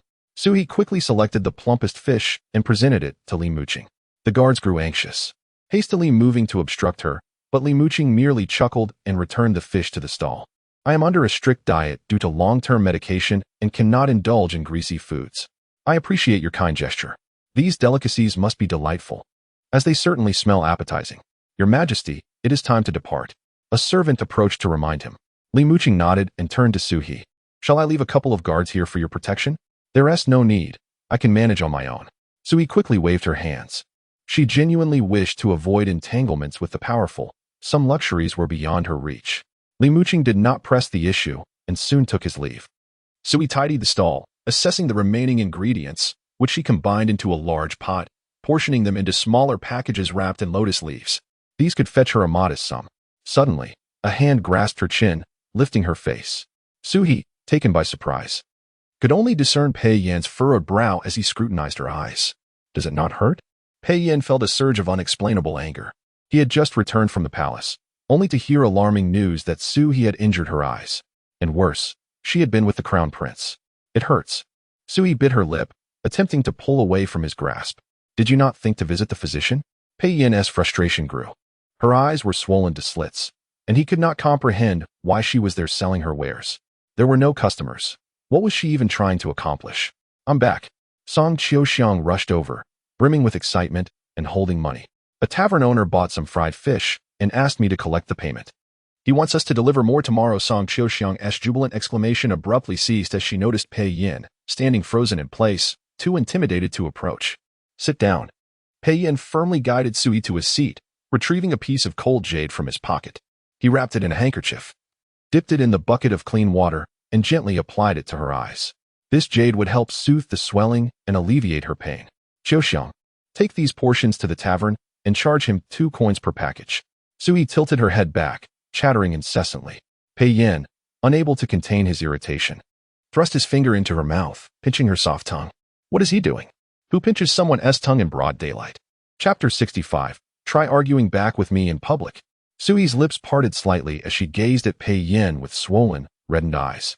Why was his grip so forceful? What if she argued back? She was no longer his servant. Are you glaring at me? Pei Yin eased his grasp slightly, murmuring, what an atrocious temper. Oh? Was he accusing her of having a bad temper? Sui's disposition was practically unparalleled. He was the one with the foul temper. If only he possessed the gentleness of Li Mujing. No, that wouldn't do. If he were such a tender man, he would be utterly flawless. And she would undoubtedly be utterly captivated. I need to rinse your eyes. It will be uncomfortable. Bear with it. Pei Yan's long lashes fluttered, his Adam's apple bobbed, and his voice suddenly turned husky, tinged with an inexplicable tenderness. Heavens above, Pei Yin was trying to kill her with kindness. The most agonizing deaths came from gentle blades. In recent days, Sui had entertained thoughts of returning to the Xian courtyard. Anyone would prefer a life of leisure, being waited upon. Aside from the penalty of standing in strict adherence to the rules, life in the Xian courtyard was indeed comfortable.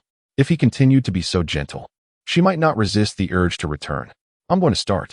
His expression was focused as he soaked a handkerchief and gently squeezed water into her eyes.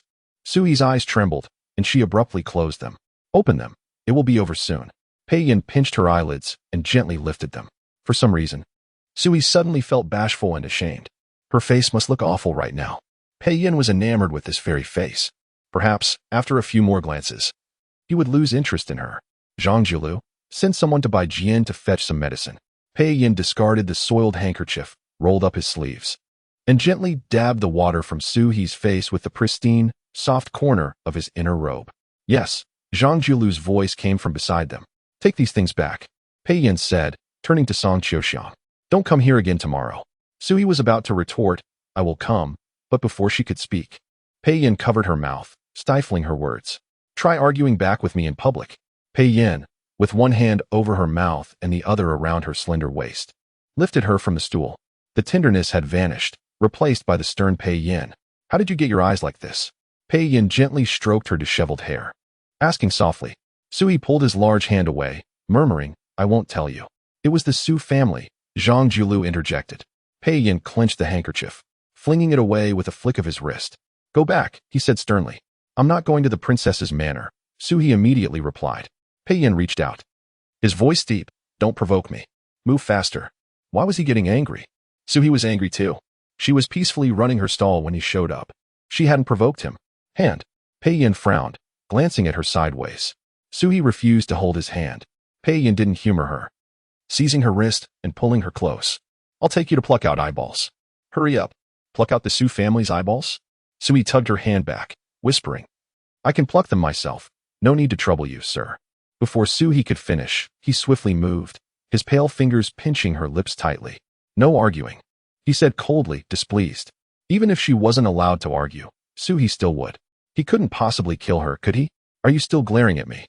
Pei Yin's finger slid across her soft lips, and as Sui watched him stretch her skin, she felt a surge of embarrassment and anger. You're hurting me, she said, rescuing her lips and covering them, wanting to kick him. Let me see. Pei Yin cupped her face, leaning down. A glint flashed in his dark eyes, and before Sui could react, he lightly pecked her lips. This was in broad daylight, in public. How dare he kiss her in front of everyone? Sui was stunned. No one could be as audacious as him. I wanted to kiss you, Pei Yin said slowly, stroking her lips with his thumb. It's nice to kiss you. Sui swallowed. No matter how thick-skinned she was, she couldn't kiss him in front of so many people. Her face flushed crimson, like a ripe peach. Pei Yin narrowed his eyes, his voice husky. Either we go pluck out eyeballs, or we go back and kiss to our heart's content. Pei Yin was truly impetuous. Did he have nothing else to do? Had they caught the assassins who targeted him? Were his wedding preparations complete? Half an hour later, the carriage stopped in front of the Su residence. Sui looked at the entrance. In her 17 years living in the Su residence, she had passed through the main gate no more than 5 times. Even when her mother was buried, a thin coffin was carried out through the side gate. Now, she was arriving in a carriage, stopping ostentatiously at the main entrance. Are you here to pluck out their eyeballs? Sui whispered, leaning on the window. Yes. Pei Yin leaned in, his warm hand resting on the back of her neck, gently squeezing. Bring your nanny out too. Sui quickly turned to Pei Yin, asking softly. Really? When have I ever lied to you? Pei Yin pinched the back of her neck again, chiding, you'd better correct your habit of telling lies too. Sui blinked, watching him silently. She didn't want to lie, but sometimes lying was the quickest way to avoid problems. She wasn't one to share her worries. In her long past, she had always shouldered her burdens alone. Lying made things easier. Even in front of Pei Yin, acting docile made things better. Get down. Pei Yin alighted first, then turned to offer her his hand.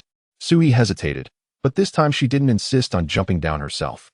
Instead, she allowed him to lift her from the carriage. The gatekeeper recognized Pei Yin at once, scurrying inside to report. Pei Yin didn't wait for someone to come out. He led Sui straight through the gate. Lord Pei. Welcome. Forgive our lack of preparation. Su Hong led a group of people, hurrying toward them. Seeing Pei Yin holding Sui's hand, his expression was quite colorful. Heir is back too. I was worried about you. Su Hang greeted Pei Yin with a bow, then turned to Sui with a forced smile. It's good that you're back. Good that you're back. If Lord Su welcomed Sui back so warmly, he must value this daughter, Pei Yin said, looking at Su Hong with a smile. Of course. Su Hang's heart sank as he looked at Pei Yin's smile. Lord Pei, please come inside. Here.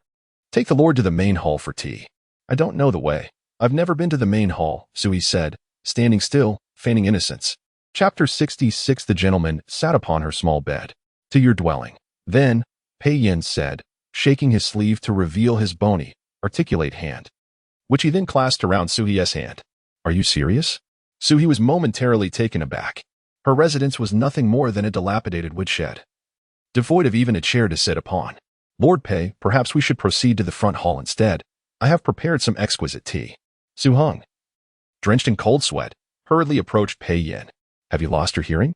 Pei Yin inquired, casting a half-smiling, half-mocking glance at him. His gaze as sharp as a blade sweeping past Su Hong's ear. Su Hong felt a chill run down his spine. He forced a smile and tentatively touched his ear. Lord Pei, my ears are still intact. If your ears are indeed intact, why the incessant prattle? Pei Yin retorted. The chill in the air transformed into a palpable aura of menace, and Su Hong felt paralyzed by the overwhelming killing intent radiating from Pei Yin. Lead the way. Pei Yin withdrew his gaze, his tone softening just slightly. Su Hong, drenched in cold sweat and trembling, responded with a hurried affirmation and scampered ahead to guide them. Lord Su, I do not reside in that direction, so he suddenly halted, addressing his retreating figure. Ah? Su Hang stood dumbfounded, confusion etching his features as he looked towards Sui. The Liyuan is this way. Have you forgotten how to navigate after being away for so long? I do not live in Liyuan. Before my mother passed, we were sent to Dongyuan, and 7 days after her death, I was banished to the woodshed.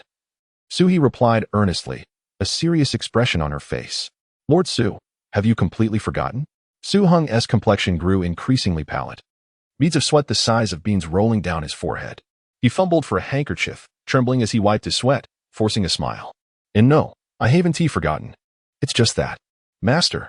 Su Shi rushed in, breathless, followed by 5 young maidens of striking beauty.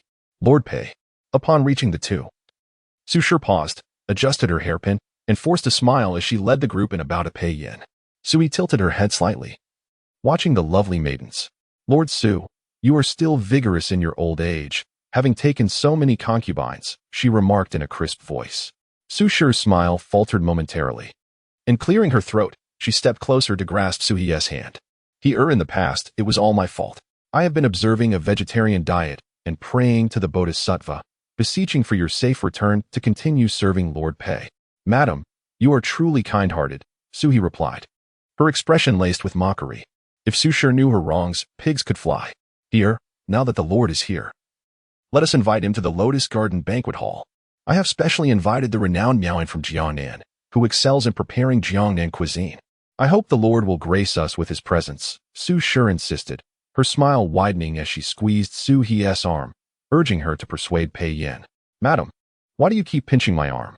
If you wish for the Lord to go to the Lotus Garden, you should say so yourself, Su He said, her eyes still slightly swollen, looking at Su Shi with a sense of grievance. Su Shi's expression flickered nervously, quickly releasing Su He's arm as she glanced anxiously at Pei Yin. After all, the whip Pei Yin wielded was no trivial matter. It could be lethal. There is no need for the Lotus Garden. Today, I wish to see the place where Su He resides, Pei Yin stated, raising an eyebrow, his tone tinged with impatience. Seeing no way to evade, the couple could only steel themselves and lead the two to the back courtyard woodshed. Although it was referred to as a woodshed, it was in fact worse than one. This courtyard had once been occupied by a concubine of the late Su patriarch, but it was abandoned after rumors of hauntings arose. When Su's father took over, it was converted into a woodshed, a dumping ground for all sorts of discarded items. Each room was crammed full, and when Sui moved in, she merely found a corner in the room facing west, laid down a straw mat, and thus created her little bed. Since the age of 6, she had lived there for 10 years and 4 months. She crafted a small bed from stones, bricks, and wood, and fashioned a small table. Everything she used was scavenged. Through diligent repairs and adjustments, she managed to create a small room for herself. As they pushed open the courtyard door, the weeds had already overgrown, and her tiny vegetable patch by the wall was choked with wild grass. The clothesline lay in the mud, and the old garments she had time to collect had long lost their original color amidst the filth. Su Hang surveyed the scene before him, his heart pounding. He had long forgotten Su He, never caring for her, never inquiring about her well-being. Su Shi despised both Su He and her mother for their beauty and wished for their demise in this mire, thus she would not concern herself with them. With the master indifferent, the servants seized the opportunity to tread even more heavily upon them. Heir, a voice filled with surprise rang from outside the door. Sui turned to see Lu Mama, clad in a blue cloth gown, limping towards her with a broom in hand. Lu Mama had long suffered from a leg ailment, which worsened on rainy days. Fortunately, she was capable and the household only curtailed her rations, not subjecting her to undue hardship. Lu Mama. Sui hurried over to support her. Lu Mama cupped Su He's face, inspecting her closely for a while before turning to Pei Yin, kneeling to bow her head. I pay my respects to the Lord. Rise, Pei Yin said, his demeanor surprisingly gentle. Sui helped Lu Mama up, whispering, there is no need for such grand gestures. The master is the master. One must observe the rules, Lu Mama replied, gripping Su He's hand tightly, her eyes glistening with tears. When you sent word in silver back, I knew you were well, very well. She wiped her eyes, unable to continue. I am here to take you away today, Sui spoke softly. I am limping and would not want to burden you, Lu Mama replied, glancing at Pei Yin. Her voice lowered. Being an extra burden, it would be more difficult for you to establish yourself in the princess's residence. I am not there. I have left. Sui leaned closer to Lu Mama, whispering, What? Lu Mama looked at her in shock, her voice tinged with urgency. Why? Does the Lord not favor you? Sui glanced at Pei Yin, who had already stepped into the room she occupied. It was strange, although the doors of each room appeared identical. How had he discerned at a glance which one was hers? Releasing Lu Mama's hand, Sui hurried after Pei Yin. With a creak, the wooden door swung open, releasing a faint scent of wood. Pei Yin waved his hand, brushing aside the cobwebs that hung from the door, took out a silk handkerchief to wipe the dust from his hand, and stepped over the threshold. The interior was more charming than he had anticipated. Naturally, it was filled with old items, clearly cobbled together. Yet Sui had an ingenious touch. 2 fist-sized broken clay pots were ingeniously combined to form a lampstand, still containing remnants of oil. The oil was of poor quality, emitting a pungent odor. A bottle housed a few silk flowers, resting atop her bedside. Her little bed was also assembled from various materials, and the bedding had been put away, revealing several mismatched planks beneath. Pei Yin bent down, pressing on the bed planks, lifting the hem of his robe as he seated himself upon them. Chapter 67. How will you compensate? Why are you sitting here, my lord? The dust is rather thick. Perhaps we should step outside. Sui approached him, feeling suddenly embarrassed. Her room was so dilapidated that she no longer wished for Pei Yin to remain there. What if he mocked her in silence? Pei Yin grasped her slightly chilly hand and lifted his gaze to her. He was here to seek justice on her behalf. How dare Su Jinlan bully her so brazenly in public? The Su family no longer deserved to exist. Before arriving, he had contemplated numerous methods to exact revenge, swift execution, a flurry of daggers, a few cups of poison, or perhaps a noose. Yet now, seated here, he felt that none of those ideas sufficed. This fragile girl had grown amidst neglect, like a weed, with her biological father never even bothering to inquire about her well-being. Let us start with that old wretch. Su Heng entered, surveying the room, and his heart sank. Well-versed in the intricacies of officialdom, he recognized that arguing was futile. It was better to kneel and plead for mercy, if he could salvage even a shred of paternal affection from Su He. Perhaps he could also gain favor with Pei Yin. My lord, it is my failure that has caused Heir to suffer. He wore a rueful expression, his eyes reddening with feigned remorse. And how do you intend to compensate for this? Pei Yin inquired, his eyes glimmering with amusement. Wiping the sweat from his brow, Su Heng raised a finger. I shall prepare double the dowry for Heir. What do you think? Pei Yin gently toyed with Su He's delicate hand, his voice low and inviting. I wish for my mother's little boat. Su He replied softly after a moment's thought. You must restore it to its original state and return it to me. Consider it done. Su Heng responded promptly. I also desire the lotus garden, Su He said, gazing at him with a smile. Are you willing to part with it, father? Su Heng's face flushed crimson. His lips trembled as he hesitated to respond. The lotus garden had been his source of wealth and connections for years. If he were to relinquish it to Su He, all his efforts over the years would be in vain. If you refuse? Pei Yan's smile deepened as he scrutinized Su Heng, his voice measured. Then, I shall give it. Su Heng gritted his teeth and waved his hand vigorously. Today, I shall transfer the property deed of the lotus garden to Heir. We must go to the office to sign the documents and change the household registration. Instantly, Su He's spirits lifted, her brows brightened with joy. Zhang Jiulu, go to the office and summon someone. Pei Yin stood, holding Su He's hand, and proclaimed, let us take a stroll elsewhere. I have heard that the esteemed Su Darren is a master of garden design, and the Su residence is a remarkable sight. Today, I intend to behold it. My lord. This way, please. Su Heng wiped the sweat from his brow, forcing a smile as he hurried ahead to lead the way. To exchange the lotus garden for favor with the esteemed Pei Yin was a wise move for his future prospects. With this thought, Su Heng felt a surge of relief. His steps lightened. Outside, Su Shi listened intently, her heart aching at the thought of the lotus garden becoming Su He's. Yet she dared not oppose, instead forcing a smile and signaling to the beauties she had brought to attend to Pei Yin. Oh, by the way, as Pei Yin was about to step outside, he suddenly halted and turned to Su Shi. I have a task for you. Please, my lord, command me, Su Shi replied, her face brightening as she approached. Su He will inevitably visit you often. It would be best if the garden is kept tidy. Pei Yan's eyes grew colder, yet his smile remained. Thus, I entrust you to ensure the garden is in perfect order. Me? Su Shi was momentarily taken aback, but quickly regained her composure, bowing deeply. Rest assured, my lord. I will arrange it immediately. Only you, personally. No one else may assist. Pei Yin tilted his head slightly, fixing his gaze on Su Shi. Everyone else, please leave. Let Su Shi tend to the garden herself. She must use her hands, without any tools. Every speck of dust, every weed, every broken branch, and every cobweb must be eradicated. She shall not cease until it is spotless.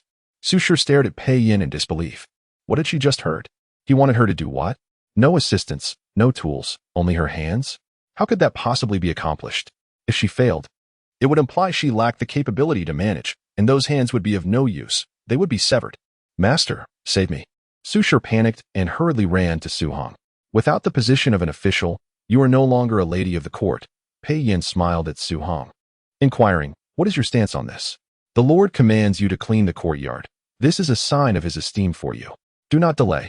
Su Heng pushed Su Shi aside and turned to Pei Yin, his face once again adorned with a smile. My lord, I assure you I will have my wife clean the courtyard thoroughly. Su Shi fell to the floor, terrified and unwilling to move. Everyone, out. Zhang Jiulu entered with attendants and swiftly expelled the women and servants. She shall not eat or drink until her task is complete. After speaking, Pei Yin took Su He's hand and departed. As Su He crossed the threshold, she glanced back to see Su Shi looking utterly despondent, bringing her a sense of satisfaction. In the past, she had often been compelled by Su Shi to perform endless chores, sweeping floors, cleaning windows, and washing clothes. Who would have imagined that one day, she would witness Su Shi being treated like a beast of burden? Su Shi had never engaged in any laborious tasks. Her hands were accustomed only to striking others. With the garden overflowing with clutter, how long could she endure without food, water, or rest? Do not look at her. Pei Yin gently turned Su-he's head back to him with his fingers. Su-he gazed up at Pei Yin, her emotions a tumultuous mix. She was indeed joyful to have acquired the Lotus Garden and witnessed Su-shi's punishment, yet she also felt a twinge of sadness. Pei Yin was formidable, so formidable that she found herself envious of him. His skills, abilities, power, and status. Such a Pei Yin could easily become an addiction. And what would she do if she found herself unable to break free from it? This little boat is quite lovely. Do you desire it? Pei Yin halted, observing a small white jade boat nestled in the garden. It was carved from a single piece of white jade, furnished with tables and chairs. Su Jinlan adored sitting upon it to admire the moon, while Su-he had once yearned to catch even a glimpse of that boat. In those days, she longed to possess such a vessel, yet now she felt no desire for it. The boat was inanimate. It could not sail. Su-he shook her head, whispering, I do not wish for it. Tell me, what troubles you now? Pei Yin pinched Su-he's cheek gently, his voice deepening with concern. Su-he cast a sullen glance at him, gradually leaning into his embrace. Fear not, I am here for you. Whatever you desire, I shall procure it for you. Pei Yin softly patted her back, murmuring, the entire Su residence shall belong to you, if you wish. Chapter 68. Her adults kiss for a brief interlude. Su-he, emboldened, ascended on tiptoe and swiftly imprinted a kiss upon his lips. Let addiction take its course, she mused. For who among mortals is immune to indulgence? To be shielded by such a figure was an exquisite sensation, granting her a moment of triumphant audacity. Yet, she recognized the futility of envy. For her own prowess lay in securing Pei Yin's patronage, even if his affection stemmed solely from her visage. It was her own merit to have presented such beauty before him. At 17, she envisioned herself, a decade hence, as a formidable character in her own right, capable of bestowing favor upon a chosen paramour. Such innocence, Pei Yin murmured, oblivious to her reverie. Elated by her spontaneous affection, he encircled her waist, lifting her against the alabaster hull of the boat. He then descended, bestowing a tender kiss. In Pei Yin's estimation, Su-he's kiss signified her consent to return with him. The rigors of market vending were ill-suited for such a delicate creature. The arduous trek from their humble abode to the East Market, the pre-dawn preparations, the nocturnal fishing expeditions, all were too taxing. Such a captivating maiden deserved to be nurtured, shielded from hardship. My lord, Zhang Jiolu announced, leading 2 scribes from the yamen. The official documents are prepared for re-registration. Then, pray, Master Su, affix your signature, Pei Yin responded, seating himself at a nearby jade table, tapping his fingers upon its surface. He added with a smile, ensure it is clearly stated that all within the garden belongs irrevocably to Su-he, down to the last blade of grass. Su-heng was taken aback, a fresh wave of perspiration beading upon his brow. Pei Yin had seen through his intentions with unnerving clarity. Within the confines of Lotus Garden lay 2 coveted treasures, the white jade boat upon which they sat and a broad slab of blue jade, ideal for languid summer repose. The latter, acquired at considerable expense, was deemed too precious for even Su-heng's wife and daughter to touch. He had harbored a secret desire to relocate these treasures to his own residence upon Pei Yin's departure, to one day adorn a new Lotus Garden. But Pei Yin had effectively blocked his path. My treasures, he lamented inwardly. My blue jade. When will these living ancestors depart? Su-heng, crestfallen, turned to Su-he, cautiously broaching the subject. Might my dear he permit her father to retain a few mementos, as keepsakes? Certainly, Su-he replied without hesitation. Su-heng's spirits lifted. Wiping his brow, he leaned in close to Su-he, whispering, my dear, he truly understands her father. Rest assured, I shall support you in securing the position of favored concubine. As if he were needed, she thought derisively. What audacity! He surely does not believe he shall abscond with anything of value, perhaps a few stray weeds at best. The scribes stepped forward, bowing to Pei Yin before unfurling their parchments. With swift strokes, they inscribed the new land deed, inviting signatures and fingerprints. Su-heng acquiesced readily, his most cherished treasures within Lotus Garden now secure. I shall hold these for you, Pei Yin declared, taking the deed and handing it to Zhang Jiolu. Su-he felt a disquieting unease, as though phantom claws were raking at her heart. Pei Yin intended to use Lotus Garden as leverage, enticing her to return to the princess's manor. I could manage them myself, she murmured, watching as Zhang Jiolu tucked the deed away. Where? In that dilapidated hovel of yours? Pei Yin retorted. Are you planning to hire a guard to watch over it while you are both away? Or shall I dispatch my personal guard to protect it? His words held a kernel of truth. Su-hee and Song Xiaoxiang, two women dwelling in relative isolation, were vulnerable targets. Yet, Su-hee possessed a knack for concealment, her most carefully hidden possessions often eluding even her own grasp, let alone a thief's. At least allow me to hold it briefly, Su-hee pleaded. Later, Pei Yin said, tapping her nose playfully. You may hold it as you please. Ahem, Zhang Jiulu interjected, his cough a subtle rebuke. Such levity was unbecoming of Lord Pei's dignity. Pei Yin turned to him with a scowl. What is the matter? The Melody Maiden has arrived, Zhang Jiulu replied, gesturing subtly. Su-hee turned to see a woman clad in emerald, standing gracefully beneath the willow trees, her ebony hair shimmering like satin in the sunlight. Truly a beauty. It seemed her esteemed father had once again scoured Jiangnan for comely women. If she is a cook, why is she called the Melody Maiden? Su-hee inquired. Her culinary preparations are accompanied by pleasing sounds, Su-hung offered lamely. What utter nonsense. In Su-hee's estimation, this Melody Maiden was intended solely for Pei Yan's pleasure. Like the beauties before her, her features and mannerisms bore resemblance to Su-hee herself. This Melody Maiden, however, was the closest approximation. The Su couple are truly tireless in their machinations. Shameless. Quickly, pay your respects to the Lord, Su-hang urged, casting a wary glance at Pei Yin. Greetings, my lord. The Melody Maiden said, stepping forward and bowing gracefully. This is an agreeable spot. Prepare the dishes here, Pei Yin said, taking Su-hee's hand and leading her onto the white jade boat. Seeing Pei Yan's willingness to stay, Su-hung eagerly issued instructions. Soon, cooking utensils and stoves were erected. Master Su, I am known to refrain from consuming food prepared by strangers, Pei Yin said, reclining in his chair. Su-hung hesitated, then inquired. Shall he then prepare the meal? You shall, Master Su, Pei Yin said with a smile, gesturing to Su-hung. Only then did Su-hung realize the gravity of his predicament. Escape would not be easy. He wiped the perspiration from his brow, preparing to speak, when Zhang Jiulu abruptly shoved him from behind. Master Su, please proceed. Our lord awaits your culinary expertise. Stumbling forward, Su-hang nearly plunged headfirst into the cauldron. In that instant, all the rumors surrounding Pei Yin flooded his mind. Did Pei Yin intend to cook him alive? Spare me, my lord. Have mercy. My dear he. Plead for your father. He cried, collapsing to his knees, trembling like a plump quail in a gale. Observing his wretched state, Su-hee was struck by a peculiar thought. What did mother ever see in him? So cowardly, so disingenuous, so repulsive. Remember this, to kill is but a fleeting act. To immerse a man in boiling oil is true agony, Pei Yin said, gently patting Su-hee's head. Today, we shall tarry a while longer. As he spoke, 2 guards arrived, bearing 2 large baskets filled with dried chili peppers. With a flourish, they emptied the contents into the cauldron. With a sizzle, the hot oil splattered, sending plumes of pungent chili smoke into the air. Zhang Jiulu, all smiles, helped Su-hung to his feet, guiding him toward the cauldron. Master Su, for our first course. Chili fish head. Please take care, our lord awaits. As the words left his lips, Su-hang's most prized possession, a koi fish of vibrant hue, a symbol of prosperity, was tossed into the cauldron. Su-hung emitted a heart-rending scream. This was his feng shui fish, acquired at great expense, a talisman to ensure his advancement. Su-hee turned to Pei Yin, asking softly, could we refrain from cooking the fish? The fish is pitiable. You are unyielding when you should be compassionate. Yet a fish brings tears to your eyes, Pei Yin said, turning to her, his injured leg shifting slightly. Not once has this little one inquired about my wound. He thought, I have practically presented my leg before her.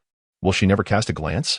Chapter 69. Su-hee reclines upon his leg observing his restless shifting. Su-hee, with considerate perception, assumed the confined space was the cause of his discomfort.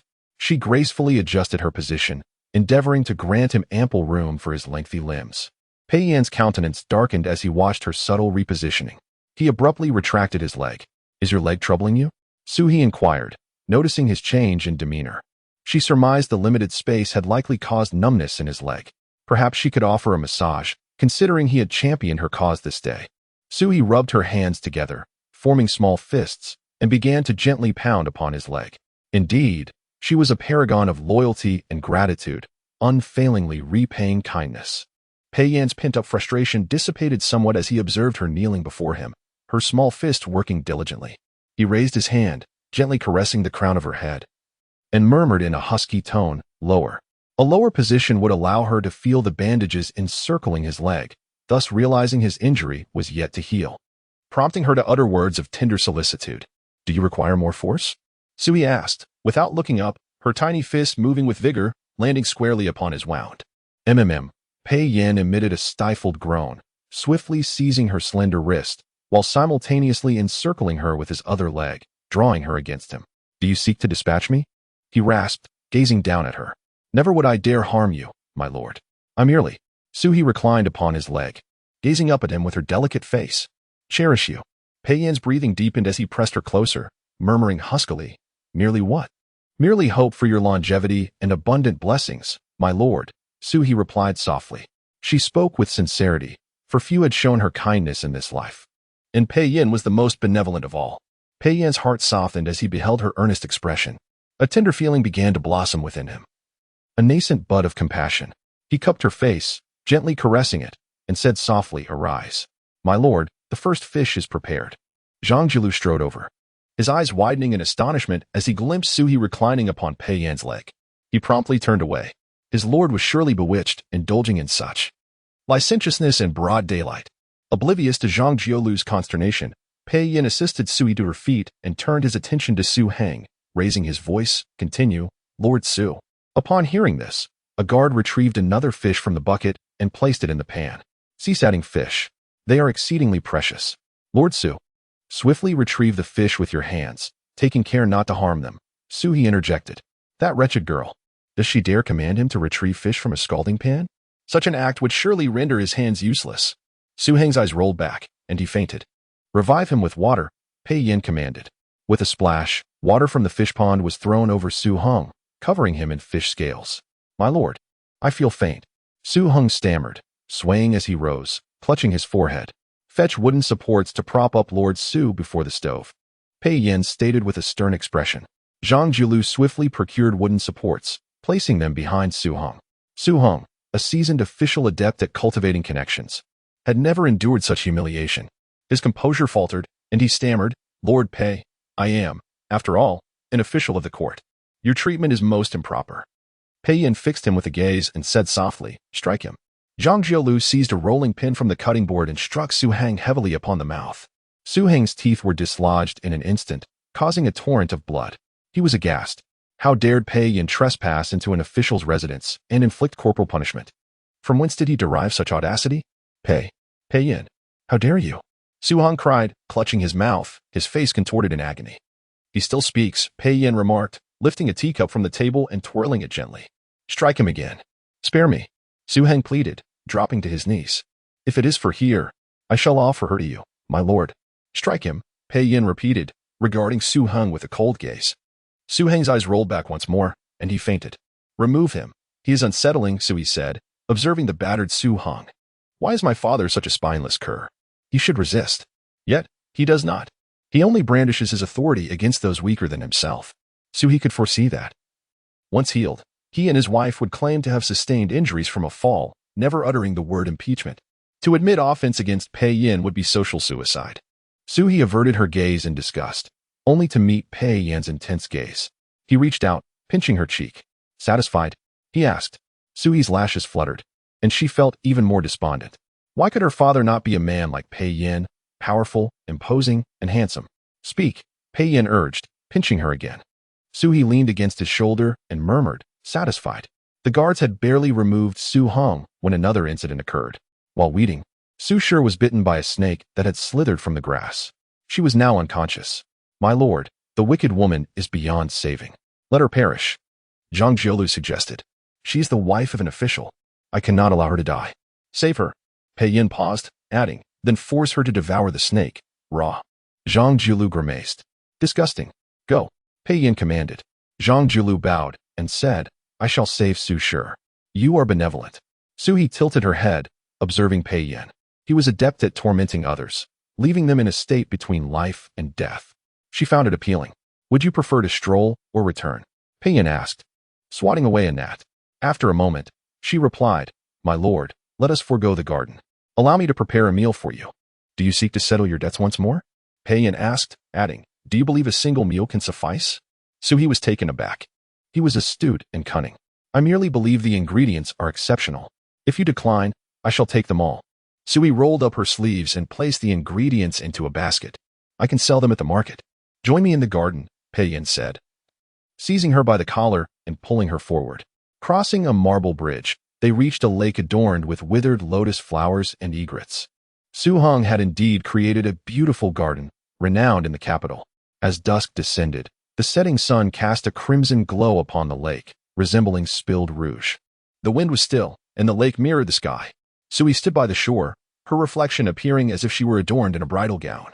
Sui doubted she would ever wear such a gown, as concubines were forbidden from doing so. Chapter 70. There must be something beautiful across the way. What are you looking at? Pei Yin inquired as he followed her gaze and saw a lake adorned with a vibrant crimson hue. Fish, Sui replied nonchalantly. What lies beyond this wall? Pei Yin turned to the imposing wall beside them, his tone serious. General Ye's residence, Sui indicated, pointing casually towards the eastern end of the wall. That's where my small courtyard is. There's a dog hole through which I would sneak into the garden to play when I was little. Was this the very wall where Sui often crouched to spy on Yilang? Pei Yin cast her a sideways glance and stepped towards the wall. Sui bent down to pluck a few flowers, fiddling with them as she watched him approach the wall.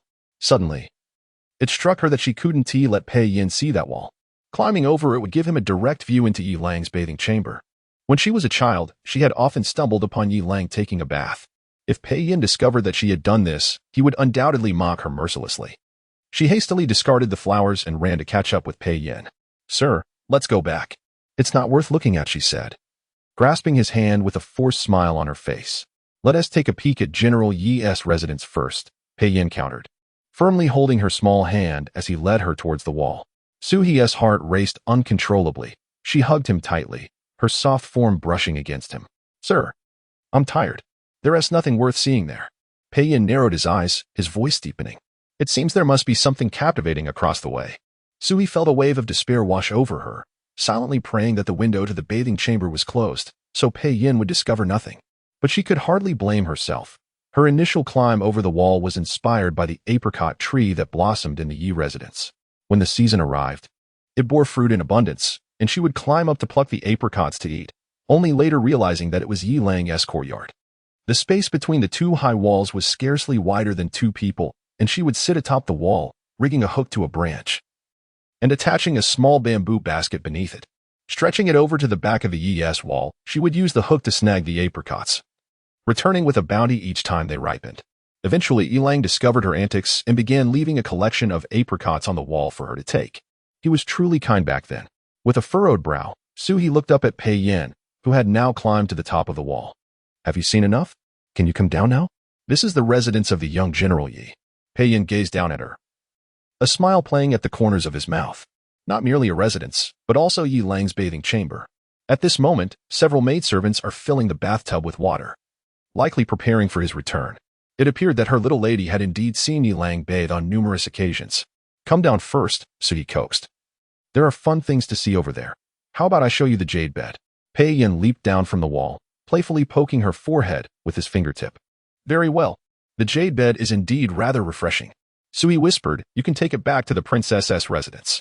Stop toying with me with these worn-out items of unknown origin, and don't think of settling scores, Pei Yin replied, gently grasping her hand. No more wandering. We're heading back. Zhang Jiolu, leave a few individuals here to keep watch. As for the Su residents, they shall not cease their cleaning of the courtyard until it is complete. Su Hong is not to summon a physician. He will continue cooking once he awakens. If outsiders inquire, let them be told that the Su residence is under investigation for theft and cannot receive visitors. Understood. Zhang Jiolu stood a distance away, saluting him respectfully. Let us depart, Pei Yin said, taking Sui by the hand. Bring Lu Mama along, Sui quickly added. She has already been sent to your small courtyard. Pei Yin informed her. Sui froze, softly asking, is it the small courtyard belonging to Song Qiuxiang and me? It wouldn't be the Xian courtyard, would it? That dilapidated courtyard. Pei Yin's grip on her hand tightened. He wished to forcibly take her back, but with the impending investigation into the assassin, he could not ensure she wouldn't slip away again. My courtyard may be shabby today, but one day it will flourish beautifully, Sui murmured. His grasp tightened once more, pulling her into his embrace. I can offer you a life filled with beauty. Why won't you accept it? Pei Yin asked softly. What? Is it not as enticing as that branch of apricots beyond the wall? Or is there someone bathing who is more appealing? Indeed, he had uncovered her secret. Do not be disheartened, sir. In the future, when you bathe, I shall come to watch, Sui declared earnestly, tilting her chin to meet his gaze. Pei Yin. Perhaps she ought to remain silent. He was well aware that she seldom uttered sweet words. The sounds from the chamber at night were far more melodious. Do not lock the door tonight. I shall come by, he instructed, gently placing her onto the carriage. Sui pretended not to hear, knowing he possessed great stamina. While she did not, she would need to rise early to set up her stall the next day.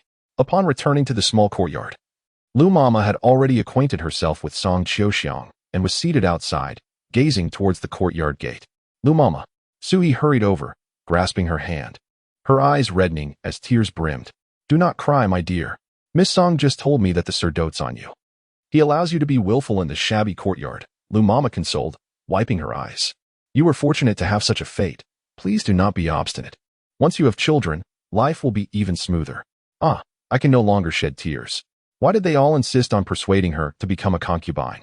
So he comforted Lu Mama for a while, then, along with Song Qiuxiang, helped Lu Mama tidy up a room for her to settle in. Miss, do you think those two wicked ones from the Su family will retaliate against you in the future? Lu Mama fanned herself vigorously to drive away the mosquitoes. Sui arranged the pillow and smiled at Lu Mama. They do not dare. That's good. Lu Mama sighed deeply, glancing at the door. Then, with a conspiratorial air, she produced a small medicine bottle from her bosom. I managed to procure this for you. I thought that once you had someone send me something, I would ask you to take it. What is this? Sui asked, intrigued. This is the immortal night pill. If you add this to his tea, I guarantee you will conceive. Lu Mama pressed the bottle into her hands, whispering, without a maternal family to support you, you must find your own ways. Though this method may be somewhat unrefined, he should not complain. A girl as beautiful as you deserves more effort on his part. Does Pei Yin still need this? He is quite vigorous at night. If I use this, I fear I won't survive the night. Lu Mama, are you sure you're not being deceived? Why should he take this while I am the one to conceive? Sui mused, her interest piqued by the pill. If it truly proved effective, she could experiment and create her own version to sell under a different name. You do not understand. A woman's womb is merely a vessel. It requires the man's seed to be effective. Otherwise, no matter how splendid the vessel, if the man is useless, there is no hope. A woman may borrow seed to bear children, but if a man does the same, he is merely a cuckold, Lu Mama explained, casting a cautious glance at her. Sigh. I never had the chance to teach you these things. We girls often find ourselves muddled and end up as someone else's. When we leave, we don't even have a proper outfit to wear, enduring so much scorn. Her eyes reddened, and soon tears streamed down her face. Wiping them away was futile. With her rough hands, now calloused from labor, she held Suhi's hand tenderly. My dear, after enduring so much hardship, you deserve to enjoy some happiness. But Miss Song said you're also suffering in the princess's residence, always forced to maintain decorum. My dear girl, when will you finally enjoy a life of ease? Chapter 71. I must have her. Sui embraced Lu Momo, gently patting her back. Momo, do not worry too much. The adults treat me well. It is my own reluctance to return, and I have no desire for their possessions. Why should I not? Ultimately, a woman must marry. The princess's residence is not an ordinary household. Let us take our time. Once there are children, you will have a source of support for life. Lu Momo wiped her tears, rubbing Suhi's small hands, and choked out. Your mother, in the depths of the underworld, will surely find peace. Momo, my mother left me with a saying before she passed. Sui turned to gaze out the window, the fragrance of the prickly ash tree wafting in with the wind. Slightly astringent, she wrinkled her delicate nose and slowly continued. Mother said, in this world, do not seek reliance. Lu Momo was taken aback, perplexed. What does that mean? Because the only one you can rely on is yourself, Sui smiled, using a handkerchief to wipe Lu Momo's face before turning to leave. I too must rest now. Momo, you should get some sleep. Lu Momo remained in a daze for a while, unable to comprehend Suhi's meaning. Having spent her entire life as a servant, she truly could not understand why Sui was unwilling to secure a position for herself. Even if she were merely a concubine, the Pei family was of noble status, and Pei Yin was a favored son of heaven. Being a member of Pei Yan's household would surely be better than toiling daily at the East Market. Yet, if Sui thought this way, Lu Momo could only accept it. My foolish young lady, unaware of her fortune, alas. Lu Momo sighed, dragging her lame leg to sit by the bedside, trembling as she retrieved a purse from her bosom. Inside were the silver notes Sui had sent through someone. She did not touch a single coin, hoping that one day Sui could utilize it. This was a full 1,000 taels. With the sum, Sui could purchase a large courtyard. She had inquired, and a decent residence in the capital could be acquired for merely 350 taels. With some farmland and a shop, even if Sui remained unmarried, she could live comfortably. She tucked the silver notes away, hiding them in the crevice of the small bed. If she presented them to Sui now, Sui would undoubtedly refuse. There were still outsiders in the courtyard. She needed to observe a while longer. If Song Qiuxiang proved reliable, she would later present the money to Sui, ensuring that no outsiders could take advantage of her. Night deepened. Pei Yin sat before the princess's bed, personally serving her medicine. Not long ago, the princess had suffered from severe headaches due to Pei Yan's assassination attempt. Just as she began to recover, hearing that Pei Yin was still injured and had gone to find Sui, her condition worsened again. After taking the medicine, she waved her hand for Yu Xia to take it away, then looked at Pei Yin and asked, "What is it about Sui that has captivated you? Speak up. What do you see in her? You actually went to cause a ruckus at the Su residence, and now Su Heng and his wife have fallen ill. If this reaches the palace, how will your uncle reprimand you? What did mother see in father back then?" Pei Yin asked softly, stirring the medicine bowl. "Your father was handsome," the princess replied. "So am I." Pei Yin stood, bowing to the princess. "Therefore, mother need not concern herself with my matters with Sui. I must have her." Must. You must." The princess pressed her hand to her chest, exasperated. "If I do not manage her, I can certainly manage Lu Lingxue. Right? This marriage was granted by your imperial uncle. He cares for you so much. Do you wish to oppose him? If my uncle cares for me, he should bestow Lu Lingxue upon someone else." Pei Yan's lips pressed into a thin line as he spoke softly. "He treats me merely as a tool. Your audacity is growing." The princess's expression darkened as she sat up abruptly, but the sudden motion caused her to feel dizzy, and she fell back onto her pillow. Pei Yin hurried forward to support her, urgently calling out, "Mother, we have endured so much together. Do you truly wish to anger yourself to death? I do not care. Lu Lingxue must enter the door. Whether you favor her or not, she is your wife, the daughter-in-law I have chosen. Once she is inside, what you wish to do with Sui is no longer my concern. But if you insist on being obstinate, I shall not show any mercy to Sui." The princess brushed aside his hand, turning her face away to avoid looking at him.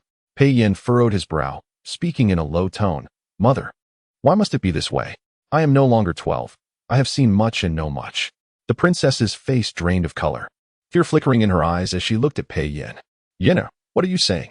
Pei Yin gently patted the back of the princess's hand, speaking softly. "When father died, he called your name. He had 6 swords pierced in him." The princess's complexion turned even more ghastly, as pale as freshly fallen snow. Her eyes fixed on Pei Yin, tears brimming in her eyes. "Yinner, no, it is not as you think. Your uncle would never treat you this way. If not your uncle, then what of the people around him? He is growing old, and the political landscape is shifting rapidly. Mother, why persist in forcing me to marry the daughter of a powerful official?" Pei Yin smiled coldly, returning the princess's hand to the brocade blanket before turning to leave. "It is precisely because he is growing old that I wish for you to marry a powerful official's daughter. She could be your ally. Those princes, no matter who ascends the throne, will not tolerate you. Are you trying to kill your mother with worry?" The princess exclaimed, her voice raised. "Sir, what if the princess is truly angered to death?" Zhang Jiulu, holding a sword, rushed over quickly. "You must curb your indiscreet tongue." Pei Yin frowned, displeased. Zhang Jiulu slapped his own mouth twice. "I was wrong." Pei Yan's expression was cold as he chided, "Prepare the horses. At this hour, you still wish to go out?" Zhang Jiulu questioned. "Your mouth could very well be removed." Pei Yin turned to glare at him, his eyes filled with anger. What he should remove is not his mouth, but his eyes.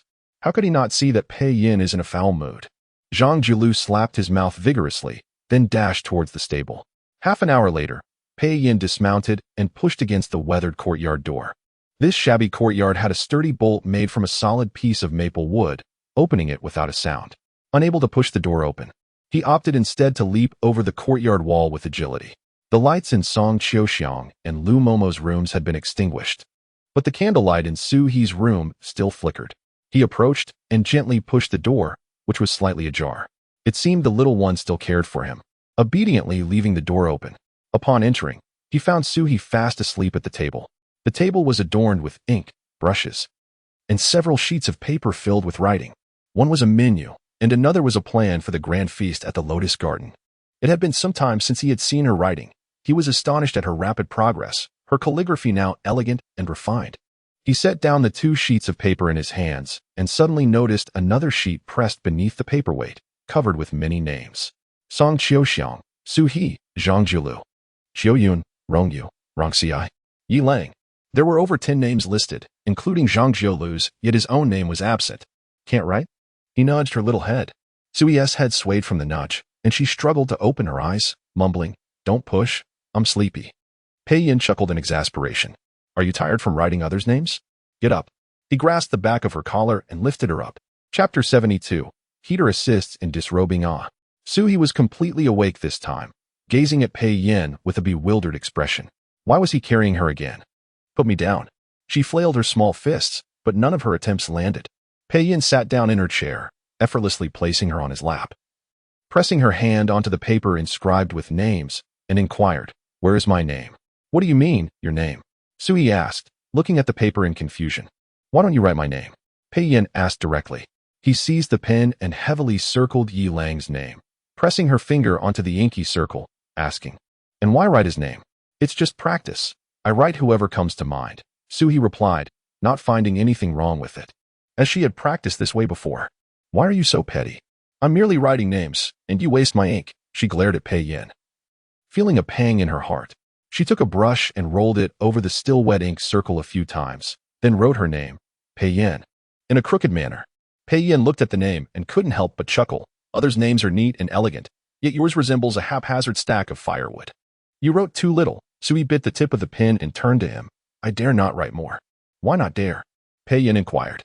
"Because writing at once makes my heart flutter, both itchy and numbing, and it's quite uncomfortable," Sui admitted, setting down the pen as she leaned over to dry the ink. "Are you still scared?" Pei Yin's palm kneaded her waist, slowly moving downward. Sui was soft and fragrant. He couldn't resist slipping his hand beneath her skirt, squeezing her delicate waist a few times. "It hurts." Sui shifted her body, softly asking, "Aren't you tired, sir?" "I am, and I want to sleep." "Yes, I am tired." Pei Yin withdrew one hand, pinching her chin to turn her face toward him. He leaned down, brushing his lips against hers, whispering, "Here, assist me in disrobing." He was not truly tired. If he were, why would his hands be roaming beneath her clothes? Sui's face flushed deeper, attempting to pull his hand away, but before long, her clothing was stripped away entirely. "All right, it's time for Heir to help me," Pei Yin declared as he lifted her onto the small bed, his tone serious. Sui instinctively shrank back into the bed, unwilling to make contact with him. "I really am tired. I need to set up my stall early tomorrow morning. Come here." Pei Yin grasped her delicate ankle, pulling her out. "Not again, not again." Sui kicked her legs in a panic. She had no time to feel shy. She was indeed exhausted and eager to secure a good spot for her stall. After all, she had procured so many fine ingredients from the Su residence today. And if she didn't sell them tomorrow, they would go to waste. Losing money was more painful than death for her, like a cat playing with a mouse. Every time Sui managed to escape Pei Yin's grasp, he would swiftly catch her again. After several rounds, she was left breathless, collapsing onto the pillow. Suddenly, she recalled Lu Mama's celestial pills. If Pei Yin were to use them, she would surely become the first person in the world to be thoroughly ravaged. Just then, Pei Yin leaned over, wrapping an arm around her waist, turning her onto her side and pulling her into his embrace. He covered her eyes with his hand. His voice low, "You look so unwilling. Let us just sleep." Was he really stopping? Just as Sui was about to pull his hand away to clarify, she suddenly caught a whiff of blood. Could it be that her monthly cycle had arrived? Tentatively, she reached out, only to discover it wasn't her own. Was Pei Yin experiencing his monthly cycle? Sui was startled by her absurd thought, wriggling in his embrace to free herself, pulling back the covers to look at him. It was his leg. The wound from the wooden stake had not yet healed, and the blood had soaked through the white cloth wrapped around it. A truly horrifying sight. "Sir, does it hurt?" She quickly pulled back the covers, kneeling before his injured leg, feeling somewhat helpless. "Yes," Pei Yin replied slowly, raising an eyebrow. Sui turned her face, gazing at him in admiration. "You're impressive, sir. With such a severe leg injury, you still have the energy to be intimate with me." Perhaps she ought to keep quiet. Pei Yin pulled her back into his embrace, his tone stern. "Stop looking. Sleep. Don't you want to stop the bleeding? Don't you need medicine?" Sui nestled against him, her admiration growing more apparent. "No need." Pei Yin closed his eyes. Truly impressive. Sui gave him a thumbs up. Pei Yin took a deep breath, seizing her thumb and pressing it against her lips. Be quiet. Sui glanced at him, then looked down at his leg. The wound had persisted for nearly a month. Why was it still bleeding so profusely? Clearly, the doctors from the princess's palace were ineffective. I'll take a look, she declared, unable to remain still. She shoved his hand aside, quickly donned a garment, and knelt before his injured leg. This time, Pei Yin did not stop her. He rested his hands behind his head, his dark eyes quietly observing her. The little one seemed genuinely anxious for him. It appeared she had indeed made progress. He was still more valued in her heart than a mere dog. Bear with me. I'll be quick, Sui said, taking a pair of scissors and carefully cutting the white cloth from his leg. What, do you intend to treat my wounds? Pei Yin jested. Due to the lingering poison within him, his wounds were difficult to heal, so he had been particularly cautious over the past 2 years to avoid injury. Bai Jian had tried numerous methods and changed medications over 10 times, yet the wound in his leg continued to reopen. Your doctors are incompetent. Sui frowned upon seeing the bloody wound. After all this time, how is it still like this? Not a bit better. It's not too bad. Pei Yin reached out to caress her small face, his tone solemn. All right, you should leave now and let Zhang Jiolu come in. Is he the one treating your leg? No wonder it hasn't healed. He looks like he lacks common sense. With your leg in such condition, how can they allow you to run around?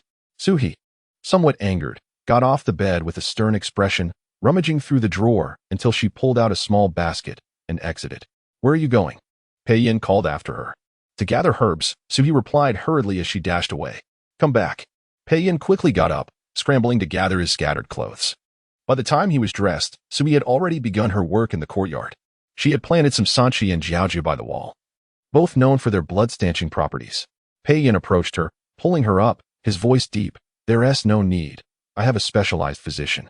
Your physician is useless. I'll treat you myself. I've mended the legs of donkeys from the Su family before. Suhi squatted back down, carefully digging up a few roots of sanchi. He suddenly thought of the 2 wicked old hags from the Su family, his brow furrowing. Those herbs have all been tried by the master. I fear Miss Su will be disappointed, Zhang Jiolu remarked from the side. Mind your own business. Get out, Pei Yin frowned, casting an annoyed glance at Zhang Jiolu. Chapter 73, he drank half a mouthful of water from her lips. That's something you don't know how to use. Suhi buried her little head, continuing to dig. Pei Yin squatted down, gazing at the vibrant herbs, and softly inquired, Did you plant all of these? Yes, I dug them up from the grassy slope by the river. Suhi dug up 2 more stalks of herb, whispering, These 2 types are very effective for stopping bleeding. Pei Yin brushed aside her bangs and leaned down to place a gentle kiss on her forehead. His little girl was quite impressive, knowing how to cultivate her own herbs. Wait for me. I will prepare the medicine. Suhi touched her forehead and hurriedly made her way to the well platform with the herbs. Pei Yin followed, gripping the well's windlass, and said in a deep voice, I will draw the water. Suhi glanced at his legs and replied, Then you do it. After all, it's not your hands that are injured, and it seems your legs aren't too painful. You still have the energy to run about. Perhaps it was better for her not to speak at all. However, Pei Yin was in good spirits now, not minding her chattering. His long fingers grasped the windlass, moving it steadily. The old wood creaked, and the small bucket hanging from the windlass rose higher and higher. The cool well water reflecting a crescent moon, rippling with shimmering scales. This water is quite sweet. Do taste it. So he took the bamboo ladle hanging by the well and scooped some water to offer to Pei Yin. Pei Yin raised his long lashes, looking at her as he said, You drink. I'm not going to poison you. Suhi shot him an annoyed glance and leaned over to drink from the ladle. Before she could swallow, Pei Yin suddenly grasped her little head, leaning down to kiss her. Half a mouthful of water was taken from her. He typically refrained from drinking water from outside, yet today he was unable to resist tasting it. How sweet could this aged well water be? To earn Suhi's praise, the water in his bamboo garden was what truly deserved the title of sweet. My lord, you must not drink from outside water. Zhang Jiolu reminded him, his face contorted with concern. Why are you still here? Pei Yin turned to Zhang Jiolu, reprimanding him with irritation. Go back. But I cannot leave. I must protect you, and the shopkeeper Bai is on his way. Zhang Jiolu replied helplessly. Who is shopkeeper Bai? Suhi asked, covering her lip that he had bitten. Also a subordinate of the lord, Zhang Jiolu quickly explained. He is the one treating the lord's leg. Oh. Suhi frowned, looking at Pei Yin. He was quite a remarkable figure, yet he could not find a capable person to treat his leg. Shopkeeper Bai could not possibly heal his leg. Try my medicine first. Suhi cleaned the herbs thoroughly, placed them in a small mortar, and pounded them vigorously. Then she knelt before him, rolled up his pant leg, and carefully applied the mixture. My lord. Zhang Jiulu couldn't help but worry. Pei Yan's body was unlike that of an ordinary person. The medicine he used should also be different. Yet, at this moment, Pei Yan seemed to have forgotten this, allowing Su He to apply medicine to his leg.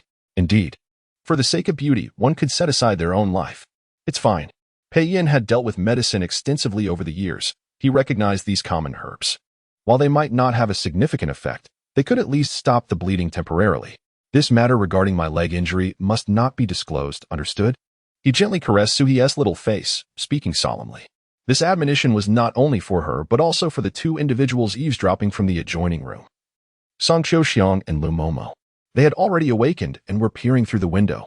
After a rustle of movement, the figures at the window disappeared. Likely too intimidated to continue watching, Su He squatted before Pei Yan, gazing up at him for a moment before leaning down to blow gently on his leg. Let me blow on it for you, she murmured. A long piece of wood pierced through his leg, still oozing blood and flesh, yet he showed no sign of distress. Was it that his bones were exceptionally strong, or was he simply lacking in common sense? Pei Yan looked at her obedient demeanor and couldn't help but touch her ear again, murmuring, no need to blow. You should go to sleep. Bai Jian will take care of my wound. Am I not capable of tending to it? Su He inquired. You did well enough. Pei Yan nodded. Now go to sleep. A few light coughs sounded from the doorway. Su He turned to see a tall, slender man standing there, dressed in a blue brocade robe. His hair adorned with a jade hairpin, looking remarkably handsome, particularly with his bright peach blossom eyes that sparkled as he gazed at her. Still watching, Pei Yan pulled Su He's hand, guiding her to hide within the sleeve of his robe, ensuring not a hint of her fair skin was visible. Bai Jian lowered his gaze and performed a respectful salute. Go on. Pei Yan gently nudged Su He toward the door. Once back in her room, Su He stood at the door for a moment before returning to her bed. The voices outside were faint, and a bitter herbal scent wafted into the room with the breeze. She lay there with her eyes open for a while, but for some reason, a wave of drowsiness overcame her, and she fell into a deep slumber. In the courtyard, Bai Jian fanned himself, a stick of incense burning before him. The scent was bitter, capable of lulling anyone who inhaled it into a deep sleep. He had urgent matters to discuss with Pei Yan, and the woman in the courtyard should not overhear. The men in their company wore pouches to ward off the effects of the incense, ensuring they remained unaffected. The princess's residence had been thoroughly searched, yet the identity of the person who tampered with the horse remained elusive. This individual was either too well hidden or not present in the princess's residence, Bai Jian murmured. That simplifies things. There haven't been many visitors to the princess's residence recently. Zhang Jiulu, holding a dagger, quietly mentioned several names but then shook his head. The Lu siblings are seeking to align with the eldest princess. So it wouldn't be them. The compassionate king certainly wouldn't. He has always aimed to win the lord over. What about those concubines? Bai Jian pondered for a moment before cautioning, but they were all personally chosen by the eldest princess. It would be inappropriate for subordinates to enter their quarters for examination. Investigate. Pei Yan's gaze darkened as he commanded coldly. As dawn broke, Pei Yan awoke from his slumber. He turned over, only to find that Su He was no longer beside him. It was still early. She had only fallen asleep after midnight last night. How could she rise so early? Pei Yan sat up and donned his clothing before stepping outside. In a small wooden shed, he found Su He busily working over a stove. She had her hair styled in a golden ingot bun, adorned with a jade flower, dressed in a blue cloth dress with a light blue apron tied around her waist. Her sleeves were rolled up to her elbows, revealing her delicate, fair arms. My lord, you're awake. I made flatbreads and mutton soup. Su He wiped the sweat from her brow and smiled at him. Would you like to try some? Pei Yan, known for his discerning palate, would likely scoff at the rustic fare prepared on such a crude stove, yet she felt compelled to ask. Otherwise, he would undoubtedly find fault with her. Do taste it. Pei Yan, oblivious to her thoughts, found the aroma tantalizing, awakening his appetite. He moved to the wooden table and sat down, awaiting her to serve him breakfast. You serve yourself. I must head out to the market. Su He ladled some mutton soup into a bowl, cheerfully stating, serve it over here.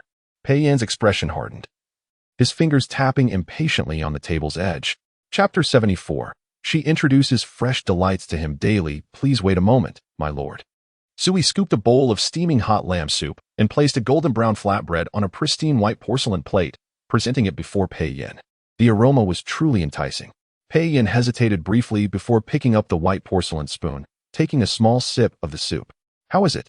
I plan to sell this soup at the Lotus Garden banquet on the first day, Suhi replied with a smile. Oh, so you were testing it on me.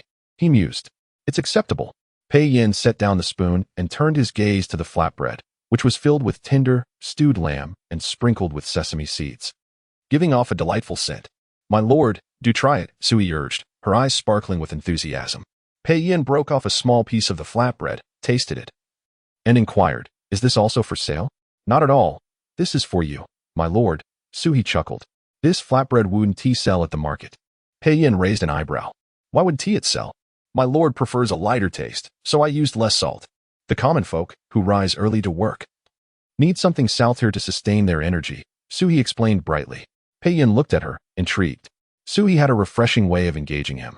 She seemed adept at making a living, suggesting that she could thrive even without him. My lord, if you dip the flatbread in the soup, it will taste even better, Suhi suggested, tearing the bread into small pieces and placing them into the soup with a smile. This is the signature dish I intend to sell.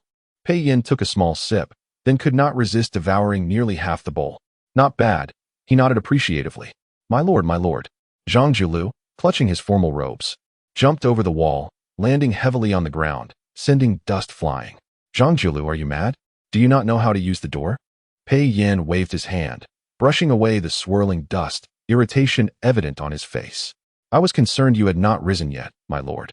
And no one was at the door, Zhang Jiulu replied, striding toward him. My lord, the emperor urgently summons you. I heard he fell ill last night and only awakened this morning. Pei Yan's expression darkened, and he stood up immediately. Change my clothes.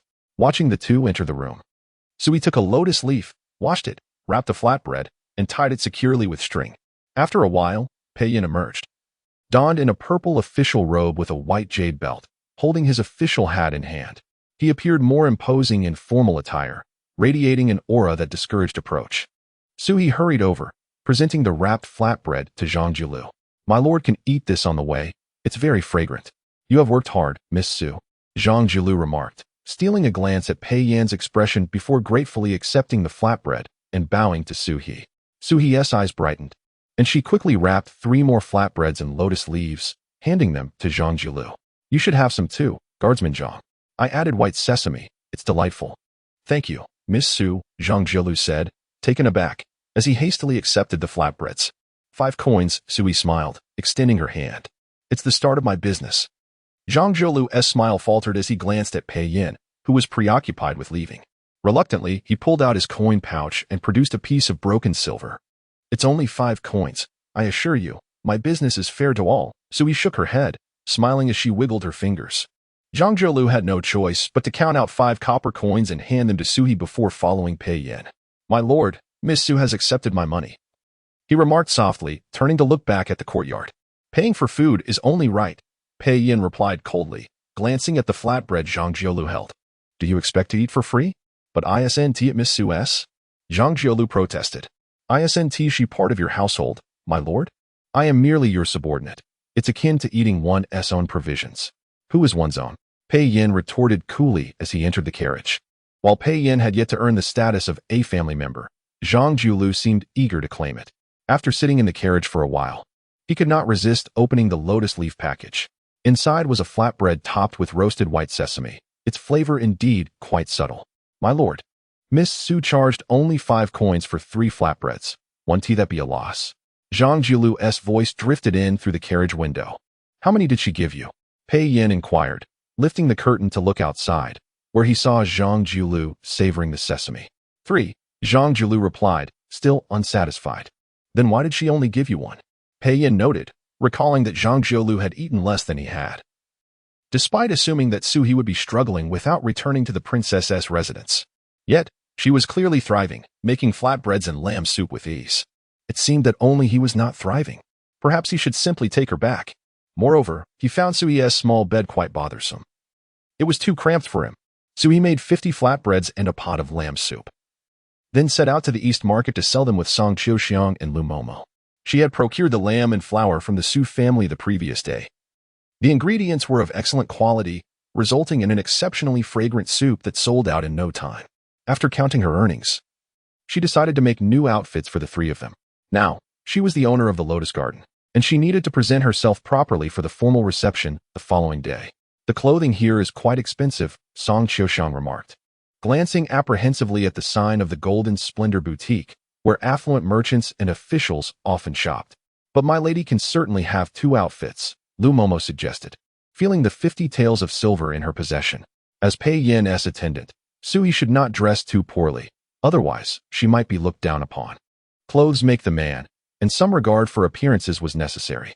Let us go, 1 outfit each, Sui declared, leading the 2 into the shop with confidence. Golden Splendor Boutique typically catered to the wealthy and influential, the shopkeeper, skilled at discerning customers. Noticed the 3 women in plain attire and discreetly signaled to a clerk to take them to the older styles. I want the new designs, Sui insisted immediately. Shopkeeper. Has Miss Lu's wedding gown been altered? The Empress has bestowed a pearl, and it must be sewn onto the gown by today. A voice interjected as 2 elegantly dressed maidservants entered. The shopkeeper promptly abandoned Sui, beaming as he approached the maidservants. It has been completed and is right here, he exclaimed, leading the maidservants to the eastern side of the hall. As the curtain was lifted, a magnificent wedding gown appeared before Sui's eyes. Is this Miss Lu Lingshui's wedding gown? It was truly resplendent, adorned with gold thread and embroidered phoenixes. My lady, how do you find this gown? Lu Momo, unaware of the significance, came over to call Sui.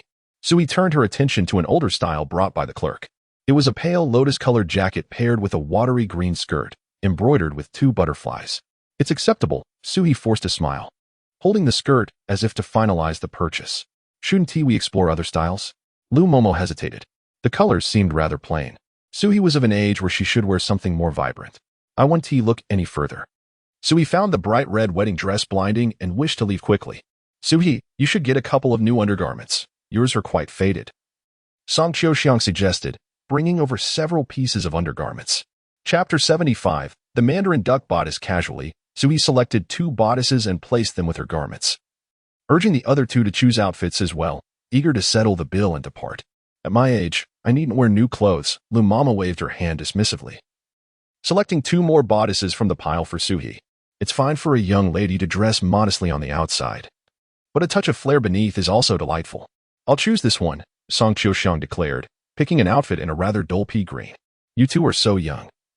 Why do you dress in such an elderly manner? Lu Mama shook her head, retrieving a small coin purse from her bosom and carefully extracting a banknote. Mama, allow me to pay for myself, Sui quickly intervened. Isn't this your money? Lu Mama brushed Sui's hand aside and presented the banknote. Due to its outdated style, it was inexpensive. Sui's ensemble cost 9 taels, and Song Qiuxiang's 4.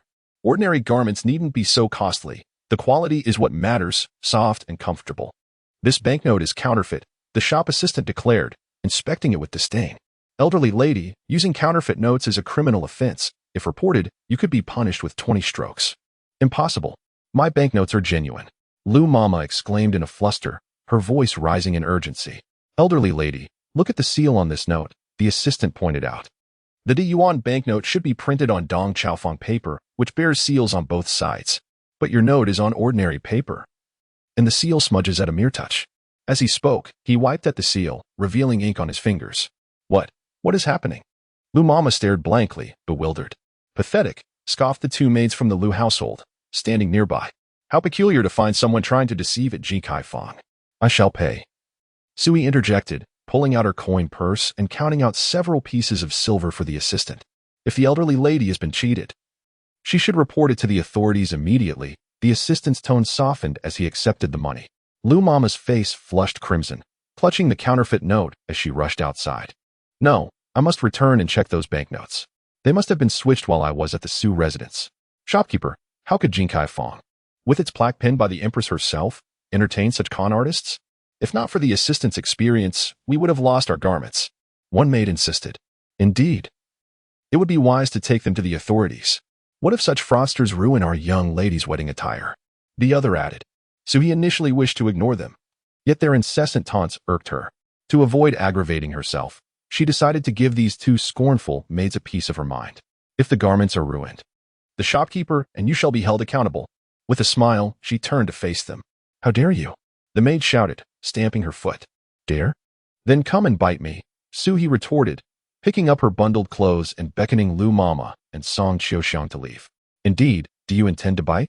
Song Qiuxiang paused after a few steps, realizing she couldn't let Suhi face the confrontation alone. Turning back with seriousness, she addressed the maids, "You are not dogs." Shopkeeper. "Why do you not throw them out?" The maid yelled angrily at the shopkeeper.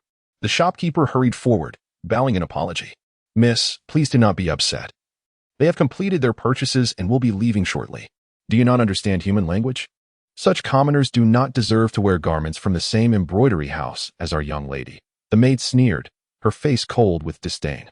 Miss Lu appears cultured and refined, yet her companions lack any semblance of decency, Suhi thought to herself, casting a glance at the maid as she stepped outside. Reflecting on her decision, she realized that had she softened and returned with Pei Yin, she would soon face such individuals daily after Pei Yin's marriage. It would drive her to madness. "How dare you slander our young lady? Do you know who she is?" The two maids, as if someone had stepped on their tails, rushed to block Suhi's path. Endless. Suhi had shed her earlier despondency. Her nature was such that if faced with strength, she would respond with greater vigor. "Oh, and who might she be, to raise such insufferable servants as yourselves?" She raised an eyebrow, her tone dripping with sarcasm. "Who are you calling insufferable?" The maid's face flushed with anger as she pointed at Suhi. "Why, you of course. But do you know who I am?" Suhi inquired further. The maid scrutinized Suhi from head to toe, sneering, "Just a pauper. We needn't concern ourselves with you. Unaware, are you?" Suhi's smile widened as she approached a small stall at the shop entrance. Without waiting for a response, she seized a small bamboo scoop hanging there and struck at the two maids with force. "If you do not know who I am, then I shall teach you a lesson." The two maids had never been treated in such a manner. They clutched their heads and scattered in terror. "Do not run," Song Qiuxiang interjected, blocking their path. "If you dare to insult, you must face the consequences." Suhi struck them several more times before tossing the bamboo scoop onto the stall and urging Song Qiuxiang and Lu Mama to depart quickly. The three of them pushed the small stall cart, running a good distance before finally stopping to catch their breath. Wiping her forehead, Song Qiuxiang turned to Suhi with concern. "What if you have offended someone from the Lu family? What will you do if Lu Lingxue seeks revenge? She is to marry a high-ranking official soon. If she tries to hinder you, what will become of your future with him?" Those two maids are actually the servants of Lord Pei's fiancée, Lu Mama's eyes widened in surprise, her lips quivering. Offending the future mistress would surely jeopardize Suhi's prospects. "But they do not know who I am," Suhi replied nonchalantly, wiping her sweat with a handkerchief.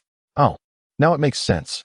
The two recalled the events, their expressions shifting to one of admiration as they regarded Suhi. This matter regarding the counterfeit banknote must be resolved. Suhi pondered aloud. "Let us return to put away our belongings and then visit the Su family. I intend to formally take over Yi Garden. There is no better day than today to claim it, and in a few days, we shall officially open." "Miss, are you truly going to manage Yi Garden?" Lu Mama swallowed hard, her voice trembling with concern. "That garden is not easily managed. What if those two old schemers cause trouble?" "Fear not. If need be, I shall fight," Suhi declared resolutely. "However, Yi Garden has always catered to the affluent. How can you expect anyone of worth to attend your banquets?" Song Qiuxiang voiced her worries, glancing at Suhi. "I have my methods. Come, let us return and change into our new clothes," Suhi replied confidently. Upon returning home, Suhi carried her small bundle into her room. Though the garments were modest, her beauty shone through, enhancing their appearance. As for the bodices, only then did Suhi examine the styles of the bodices. One was a vibrant red, embroidered with mandarin ducks, while the other was a rosy hue adorned with interlocking swans. She caressed the bodices, hesitating for a moment before ultimately selecting the bright red one. Such a lovely red, festive and auspicious. She admired her reflection in the mirror for a while before donning her new dress. Chapter 76. On the small boat with Pei Yin after changing clothes, Suhi led the two individuals to the Su residence. The guards who had stayed behind noticed her arrival and promptly opened the main gate. At present, Su Shi was weeding, her hair disheveled and her attire filthy, as if her very soul had been drained. Meanwhile, Su Hong lay in bed, battered and bruised, groaning in discomfort. Ignoring them, Suhi directly guided Lu Mama to the servants' quarters in the backyard. Each time items were handed to Lu Mama, they were brought by a steward named Zhang Gui. Upon seeing Suhi and Lu Mama approaching, he began to sweat profusely, his nerves fraying at the thought of the second young lady's return. He bowed, forcing a smile to greet them. "The exchanged banknotes must be returned," Suhi stated coldly, fixing her gaze on him. His furtive demeanor confirmed her suspicions. He had indeed exchanged the notes. "What banknotes?" Zhang Gui retorted weakly. The banknotes bearing the seal of the Zhou royal residence. Do you think you can conceal this? Sui raised her voice sharply, seizing a teacup from the table and hurling it at Zhang Gui. Second miss, it wasn't me. It was the eldest miss who took them. Zhang Gui fell to his knees, crying out in protest. By the way, where is Su Jinlan? Lu Mama inquired urgently. She has taken 1,000 taels. That is no small sum. She is not here, Zhang Gui lamented. She said she was going to stay at her aunt's house and has tea returned for several days. Several days, you say? She must have received news during her visit to Su Hong and his wife, and quickly fled. Lu Mama lamented, tears streaming down her face as she stamped her feet in distress. Sui had just acquired some silver, only to have it squandered by her. It is of no consequence. It's merely 1,000 taels. Let us go to her room and take items to offset the loss, Sui declared. Rising to her feet and leading the two towards Su Jinlan's courtyard. The servants dared not obstruct her, merely watching as she entered Su Jinlan's chamber. As daughters of the Su family, one lived in a shabby room, while Su Jinlan resided in a lavish boudoir. The latter used clear water to wash her face and had never sullied her complexion with powder or rouge. In stark contrast, Su Jinlan's room was filled with an assortment of cosmetics and perfumes, and her jewelry box brimmed with hairpins and jade adornments, taking what could be exchanged for money. She gathered items until they totaled 1,100 taels. Isn't it 1,000 taels? Zhang Gui hesitantly asked. Isn't their interest? Shouldn't I be compensated for the journey? Sui retorted with a cold laugh. You dare to collect a fee? Zhang Gui, trembling, quickly agreed. Sui scoured the room, allowing Zhang Gui to take the valuables to the pawn shop. Once they secured the silver, they hurried to Heyuan. The steward and servants of Heyuan had received word and were already waiting at the entrance. The garden only hosted banquets in summer, amidst the blooming lotus flowers. Where boats and shores each offered unique charm, dancers twirled, and musicians played, creating an enchanting atmosphere under the moonlight, a scene of vibrant spring and harmonious revelry. All of it is unnecessary, Sui stated bluntly, regarding the servants before her. What? The steward was momentarily taken aback, but, fearing Pei Yan's authority, dared not question further and retreated in silence. How can you dismiss everyone and still host a banquet? Song Qiusheng asked. You and Lu Mama should go to the pawn shop to hire honest workers. If you find any homeless women, bring them along. But they must possess skills or be willing to learn, Sui instructed. Understood, Song Qiusheng nodded, then turned back to her with concern. Will you be all right here alone? I will stay on the small boat my mother left for me. Sui smiled, crossing the jade bridge toward the small boat anchored in the lake's heart. She had longed to come aboard yesterday, but with Pei Yan present, she refrained from discussing her mother. The boat had been converted into several guest rooms, with a spinning wheel on the deck, inspired by the tale of the cowherd and the weaver girl.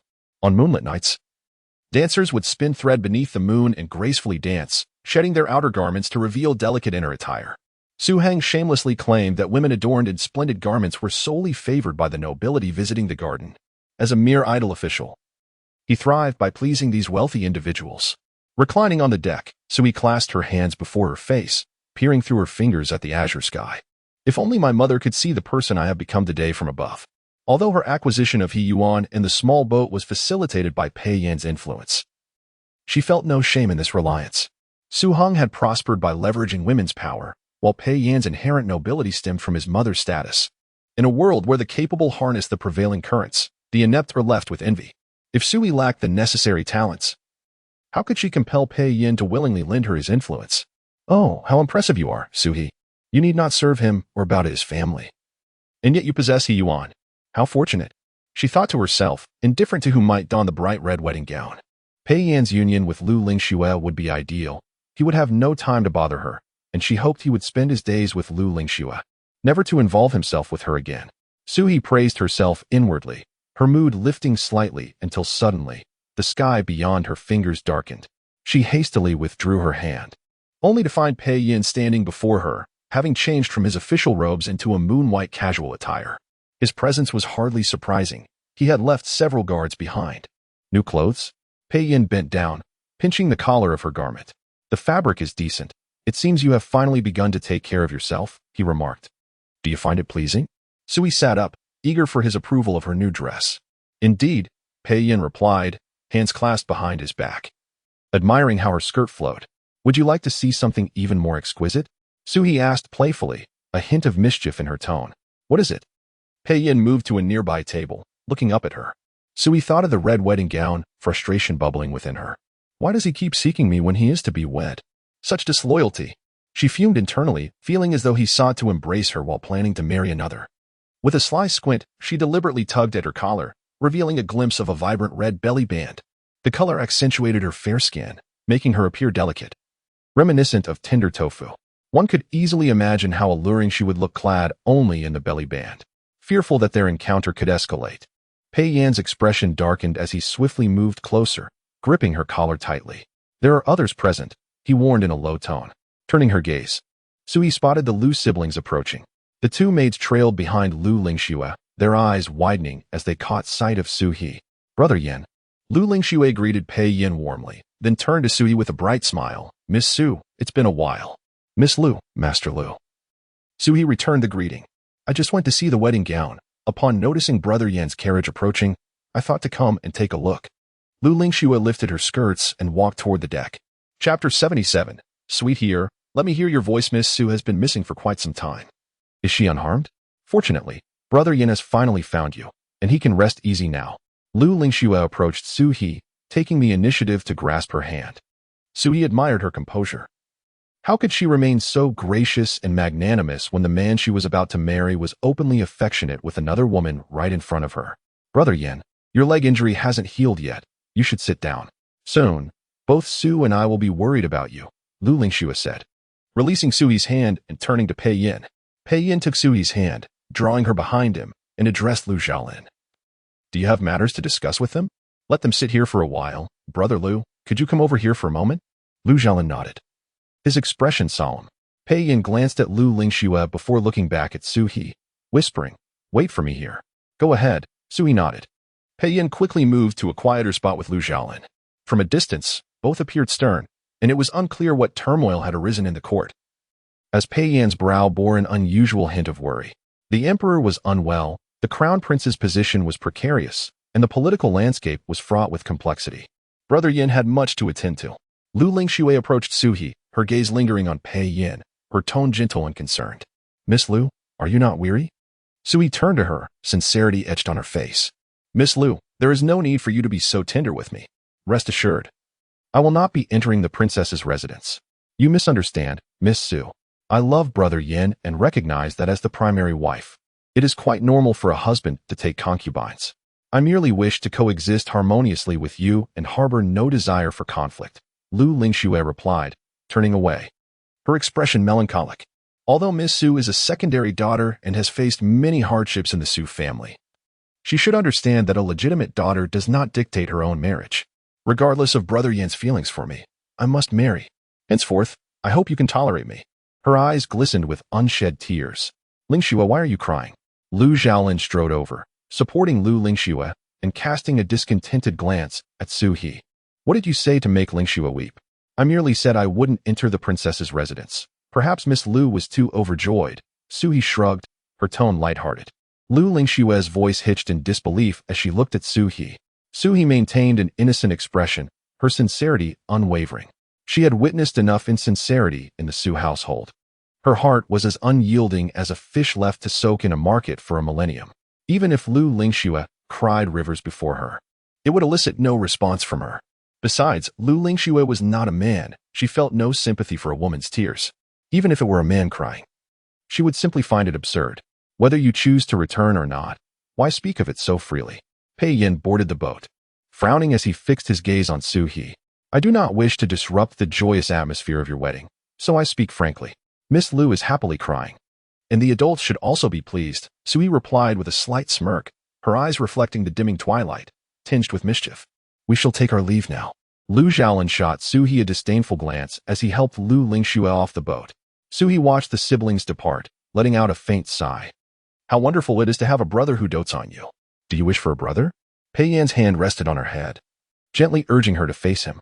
Yes, I long for a brother who treats me well. Alas, you have no brother, Pei Yin replied. So he could not suppress an eye roll. His heart was like a fish left to marinate in a market for 10 millennia. Those of the Lu family cannot be your brothers, Pei Yin added. Indeed, I shall seek a brother of the Su lineage. Would that satisfy you?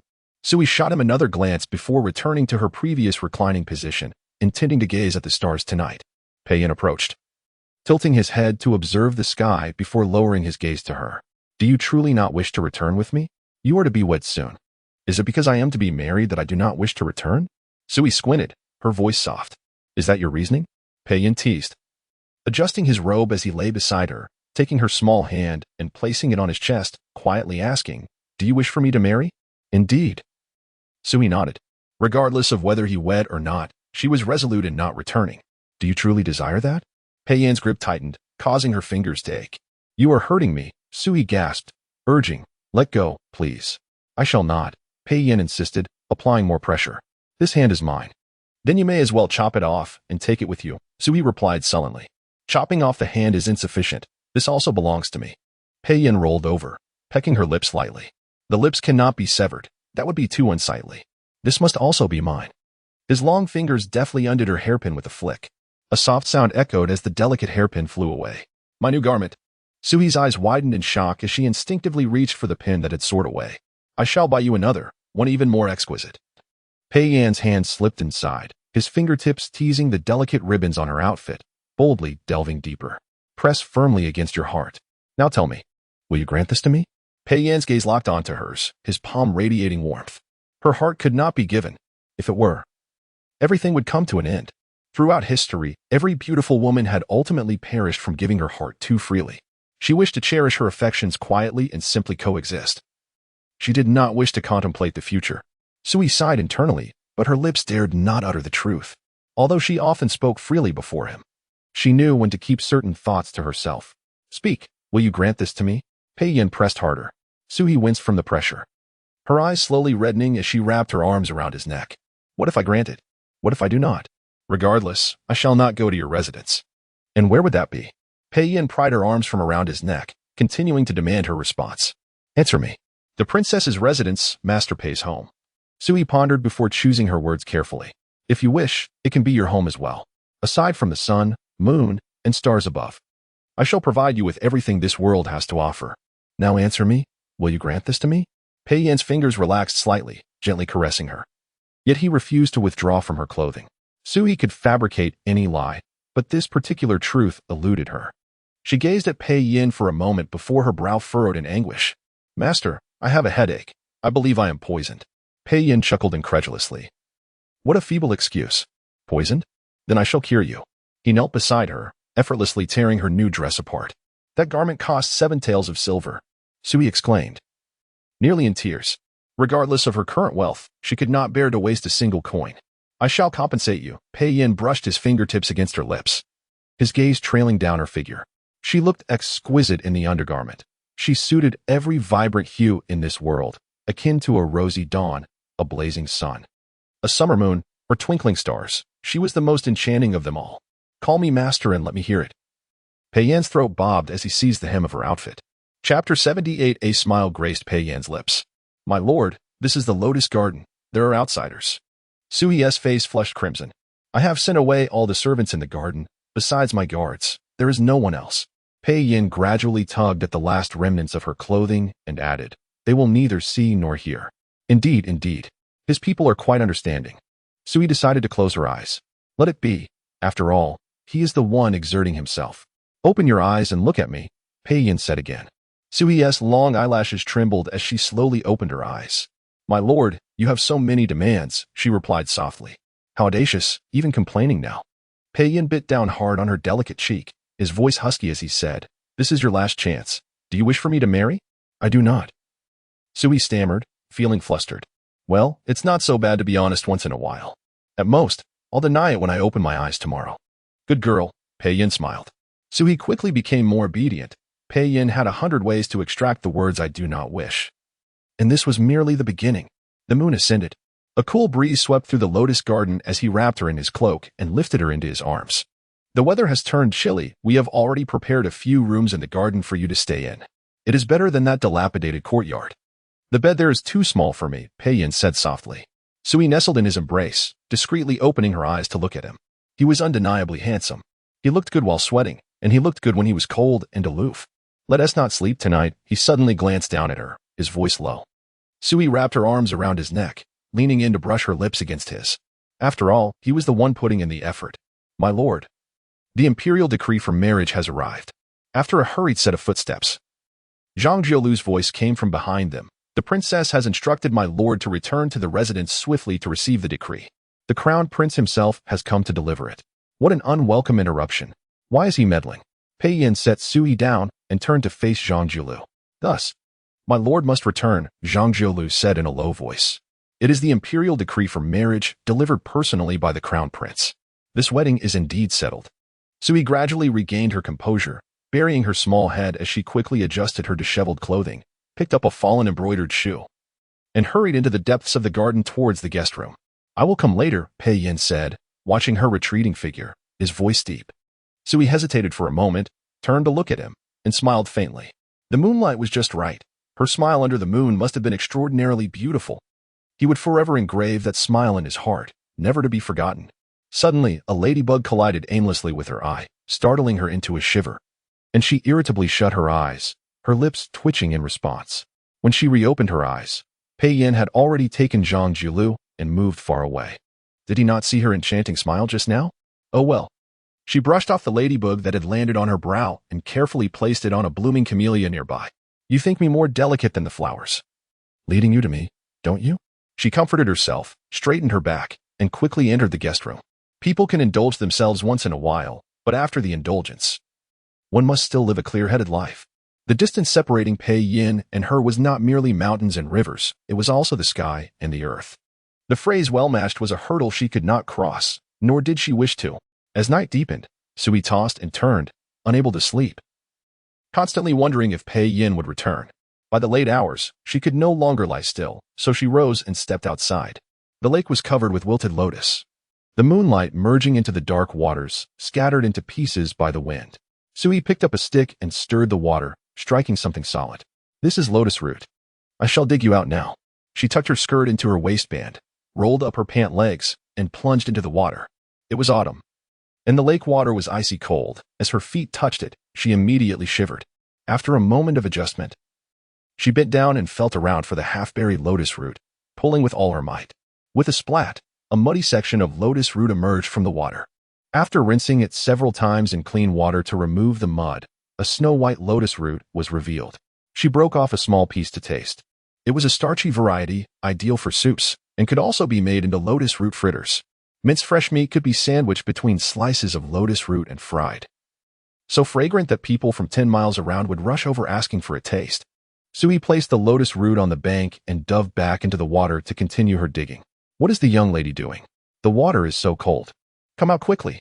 Lu Mama arrived, startled to find her digging for lotus root, and called out urgently. Sui, whose legs were already cold, had gone mad for soaking in such frigid water. I'll be done soon. Sui rubbed her nose and yanked at a section of lotus root with all her strength. A root as thick as her arm was pulled from the water, mud splattering all over her face. Oh, my little ancestor, come out quickly. The water is so cold. Stop digging, Lu Mama exclaimed, slapping her thigh in frustration. Just then, a figure swooped in, grasping Sui around the waist and lifting her from the water. He leapt gracefully across the lotus leaves, lightly skipping over the lake's surface before landing back on the shore. Ah, Sui clutched the lotus root, blinking up at the newcomer. Pei Yin, you've come back so soon? What are you doing here in the middle of the night? Pei Yin set her on solid ground, frowning at the muddy girl before him. I was digging for lotus, so he showed him the lotus root in her hand. You must not go into the lake alone again. Otherwise, I will drain this lake tomorrow, Pei Yin admonished. How cold is the water in late autumn? How could you dare to soak in it? Oh, Sui tightened her grip on the lotus root, tilting her face up to smile at him. Have you received the decree? I have been ordered to handle affairs in the city, Pei Yin replied solemnly. I will be away for 3 days. Do not wonder about while I am gone. Oh, Sui silently sighed in relief. It was not a marriage decree after all. Are you leaving now? Sui asked again. If you were leaving tomorrow, I would prepare some lotus root fritters for you to take along. I am leaving now, Pei Yin said. Sui nodded gently. Very well. In 3 days, I shall host a banquet in the lotus garden. You must come to partake. Thank you for allowing me to attend your banquet, Pei Yin replied with mock annoyance. What about listening to music? Drinking tea? Sui thought to herself that she could not say, come back and sleep with me again in 3 days. As an outside woman, you must know your place. How should you treat your lord? Pei Yin asked again. Can an outside man truly be called a lord? Shouldn't he rather be her outside man? Sui had not truly contemplated this before. Feeling somewhat troubled, she quietly asked, "What if I don't want to be an outside woman? Let's just consider ourselves friends." Pei Yan's expression darkened. How could this be considered friendship in the time it takes to receive an imperial decree? Young lady, Lumama, also sweating profusely, coughed on the side, attempting to remind Sui. Sui slowly leaned into Pei Yan's embrace, gently bumping her forehead against his chest, and softly said, "My lord, return early. I will make lotus root fritters for you. I'll stew your tongue for you to eat." Pei Yan pinched her little chin, leaned down, and bit her lips, saying fiercely, "Stop speaking nonsense all day." Chapter 79. Who dares? I shall skin him alive upon exiting the lotus garden. Darkness enveloped the surroundings, devoid of any lanterns. Li Muqing awaited Pei Yan in the carriage, and upon his arrival, teased. To step out for a moment, and yet require such earnest reminders? Pei Yan, you are truly serious. Pei Yan settled across from him, casually pouring a cup of tea from the pot on the table. Your tea is quite good. I have partaken of a cup, Li Muqing remarked with a smile. You dare to drink my medicinal tea? Pei Yan replied, taking a sip before raising his gaze to Li Muqing. What is there to fear? I was raised amidst herbs. Li Muqing chuckled, covering his mouth with a handkerchief as he coughed lightly before adding, Yet I truly admire your willingness to be sincere. We are both suspended by fate. To be earnest is akin to placing a noose around one's own neck. Let them tighten it. What have I to fear? Pei Yan responded calmly. Are you not concerned about others making advances towards her? Li Muqing inquired, glancing towards the garden. Who dares? I shall skin him alive. Pei Yan's fingers tightened around his teacup, his voice growing solemn. People call you the skinning lord. Do you still dare to act? Li Muqing sighed. My reputation is rather unfavorable. Should you not take delight in that? Pei Yan placed his teacup back on the table, regarding him with curiosity. Indeed, I am delighted. Perhaps excessively so, Li Muqing coughed again, managing to stop after a while, and then spoke seriously. You have defied the imperial decree against marriage, and your father is not pleased. Even if you do not wed Lu Lingxue, you must consider others. Pei Yan frowned, replying softly, that can be discussed later. I am merely curious. What is it that you like about Suhi? Li Muqing leaned forward, his curiosity evident. You are the crown prince. How can you be so inquisitive? Have I ever declared my affection for her? Pei Yan deflected, brushing aside Li Muqing's probing. If you do not fancy her, why not give her to me?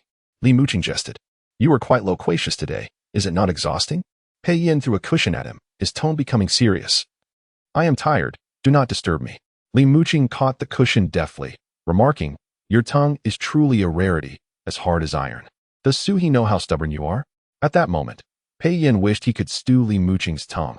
He realized that those around him had become exceptionally articulate, their words flowing effortlessly. He seized another cushion and threw it at Li Muqing. Be silent, will you? I am the crown prince. How dare you strike me? Li Muqing deflected the cushion, laughing as he asked, What? Do you still hope for a kiss? Pei Yan scoffed coldly. Once a man indulges, he truly becomes different. Li Muqing's words trailed off as he raised his hand to block a teacup hurled by Pei Yan. He was 2 years older than Pei Yan, who had been his companion since the latter began his studies at the tender age of 4. In their youth, Pei Yan had called him brother, clinging to the hem of his garment, following him wherever he went. They had grown up together, their bond stronger than that of biological brothers. As Pei Yan rose to prominence, becoming the envy of all princes, Li Muqing's health declined, necessitating his retreat to Dongyin Mountain for recuperation, a journey that lasted several years. He was the crown prince, revered and feared by outsiders, yet many sought his demise. Only Pei Yan continued to regard him as a brother. Sleep, Pei Yan declared, seizing a cushion and reclining against the chair. Hey, you are to disrupt Qianing Pavilion today. Should we not discuss the plan together? Li Muqing queried. I shall enter to apprehend them. You merely wait in the carriage. What plans are necessary? Pei Yan frowned, his demeanor indifferent. The assassins pursuing him are from Qianing Pavilion. It is a killer organization that operates for payment. They have only recently emerged in the martial world, and Pei Yan had previously taken note of them. He had not anticipated that someone would hire their services to eliminate him, almost succeeding in the attempt. 2 years ago, he would have dismissed such assassins entirely. However, his unresolved affliction had greatly diminished his combat abilities, allowing these individuals to seize their chance. Very well. I shall wait in the carriage, Li Muqing replied, unfastening his outer robe, folding it neatly before setting it aside, and finally lying down. The carriage soon ventured into the depths of the moonlight, appearing as if it had plunged into the gaping maw of a dark beast, fearless and resolute. 5 days swiftly passed. Soo-hee awoke in a daze, only to hear a cacophony of voices emanating from the garden. She donned a robe and stepped outside, spotting Song Xiaoxiang rushing towards the main gate with hired hands from the tea house. What is happening? She called out to Song Xiaoxiang, perplexed. Many guests have arrived. I must go see, he replied urgently. Many guests? In preparation for the upcoming events. I have not sent out any invitations for the cold dew banquet or the frost descent feast. It is unlikely anyone would come. Soo-hee hastily returned to her room, quickly grooming herself, only to find herself troubled. Her attire had been torn by Pei Yin, leaving her with nothing suitable to wear. Furthermore, Lu Mama and the others had stayed at the old courtyard the previous night and had not thought to bring her a change of clothes. Miss, members of the Lu family have arrived. Lu Mama rushed in, pale-faced. What does it mean that the Lu family has come? Are they planning to harm me in Pei Yan's absence? I must leave, she said, darting towards the rear window, only to find it sealed shut, perhaps to prevent another girl like her from climbing through. So Soo-hung had secured it. As footsteps approached from outside, Soo-hee had no choice but to confront them directly. Lu Mama moved to open the door, but then noticed Soo-hee's attire was disheveled and panicked. Oh dear. What has happened to your clothing? It has been torn, Soo-hee replied helplessly. The Lu family members were already at the door, and she had to act promptly, with no time to wait for someone to fetch her clothes. What shall we do? Lu Mama fretted, pacing in distress. Let me wear your clothing. You need not go out, Soo-hee suggested, glancing at Lu Mama, who wore a more mature style purchased from Jin Xiufang, though it could suffice for her use. This is unacceptable. You are young and beautiful. My attire is far too old-fashioned, Lu Mama urged, rummaging through the room in search of something suitable. Did the previous occupant leave behind nothing? This is a guest room, Soo-hee explained. Previous patrons who returned intoxicated were accommodated in these quarters. The commotion outside grew louder, and neither master nor servant dared to delay. Lu Mama hastily removed her jacket and handed it to Soo-hee. Soo-hee approached the mirror, contemplating the dark garment before her. After a moment's thought, she retrieved scissors from the drawer and swiftly cut a piece from the curtain. What are you doing, miss? Lu Mama asked, perplexed. The clothing is a bit large. I will fashion a waistband, Soo-hee replied, quickly tailoring the curtain to a suitable size and tying it around her waist. The soft peach hue of the fabric added a vibrant touch to her dark attire, enhancing her appearance. Your hair, do not forget your hair, Lu Mama reminded her. Soo-hee grasped the scissors, snipping a branch from the begonia plant on the windowsill, removing the finer twigs and deftly weaving it into her hair. You are truly enchanting, miss, Lu Mama exclaimed, her face lighting up. When the Lu family sees you, they will understand how the master values you and will not dare to make things difficult. Chapter 80. Do the elders spoil me? Soo-hee, unperturbed by the potential difficulties posed by others, had previously been constrained and forced to bow her head, but now she was free. What was there to fear? Upon exiting her dwelling, she noticed from a distance that the Lu family had already entered the garden, gathered around the white jade boat to admire the remnants of the lotus flowers. It was not only the Lu family present. Several noble women she did not recognize accompanied them, lingering behind Lu Lingxue alongside the two sharp-tongued maids from Jin Xie workshop. I have just learned that the woman in the green attire is the cousin of Lord Pei, and the one adorned with a pearl hairpin is the princess of Qi, Song Xiaoxiang remarked quietly as he observed the group of noble women. Are they all here to support Lu Lingxue? What a grand affair! Soo-hee mused, rubbing her cheeks and mustering a humble, timid smile as she approached the assembly of noble women. Greetings to the honored ladies. Lady Lu, Miss Lu, and all esteemed ladies, I hope you are well. Soo-hee greeted them with a respectful bow. Miss Su, Lu Lingxue smiled and nodded at her. I often hear Lingxue speak of you. Indeed, you are a rare beauty. Lady Lu approached with a beaming smile, gently assisting Lu Lingxue. The smiles of this mother-daughter pair were strikingly similar, their demeanor flawless. Aunt Pei scrutinized Soo-hee, frowning slightly. Indeed, she is beautiful. No wonder Yenner dotes on you so. As a concubine, you manage the lotus garden here. In response to your esteemed words, this garden is my personal property, not managed on behalf of any lord, Soo-hee replied, bowing slightly. Aunt Pei's expression soured at Soo-hee's retort. She huffed and admonished. You are audacious. Mind your words in front of your elders, or do not blame me for being unkind. Soo-hee lowered her head, feigning fear as she apologized. I would not dare, esteemed lady. I merely wish to avoid speaking falsehoods in your presence. At that moment, Lady Lu stepped forward. Placing a hand on Aunt Pei's arm, smiling. Au revoir, do not be upset. Humph. Aunt Pei shot a glare at Su-hee before stepping aside. Just then, another noblewoman approached, the Princess of Qi. She tugged at the sleeve of Su-hee's garment, observing it with curiosity. This garment style seems somewhat familiar, yet distinct. This is what Miss Su purchased at Jinxia Workshop, remarked Lu Lingshue's sharp-tongued maid disdainfully. It is last year's style. The noblewomen exchanged glances, their faces reflecting a hint of disdain. But I have never been to Jinxia Workshop. How would this young lady know me? Su-hee inquired, her expression one of confusion. The maid suddenly realized the danger. If Pei Yin discovered she had bullied Su-hee at Jinxia Workshop, her fate would be dire. Her face turned pale as she quickly bowed her head, murmuring, I must have remembered incorrectly. This garment is merely what servants wear while working in the Lotus Garden. I was preparing ingredients when the esteemed ladies arrived and did not have time to change.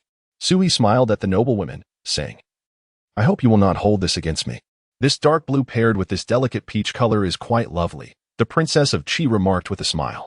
Su-hee scrutinized the princess, noting her warmth and kindness, a stark contrast to the haughty demeanor of the others.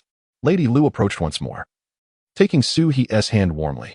With Lu Lingxue and Pei Yan's wedding approaching, it is customary in Daong for the bride's family to host a 3-day banquet to thank the community before the wedding. I wish to hold this grand banquet in the Lotus Garden. Would that be agreeable? Indeed, this was a tradition in Daong, though it had fallen into disuse during the reign of their ancestors due to an emphasis on frugality, only recently regaining popularity.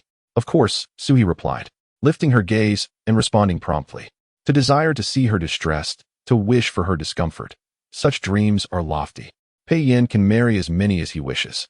Lady Lu's smile faltered momentarily, evidently surprised by Su-hee's willingness to agree so readily.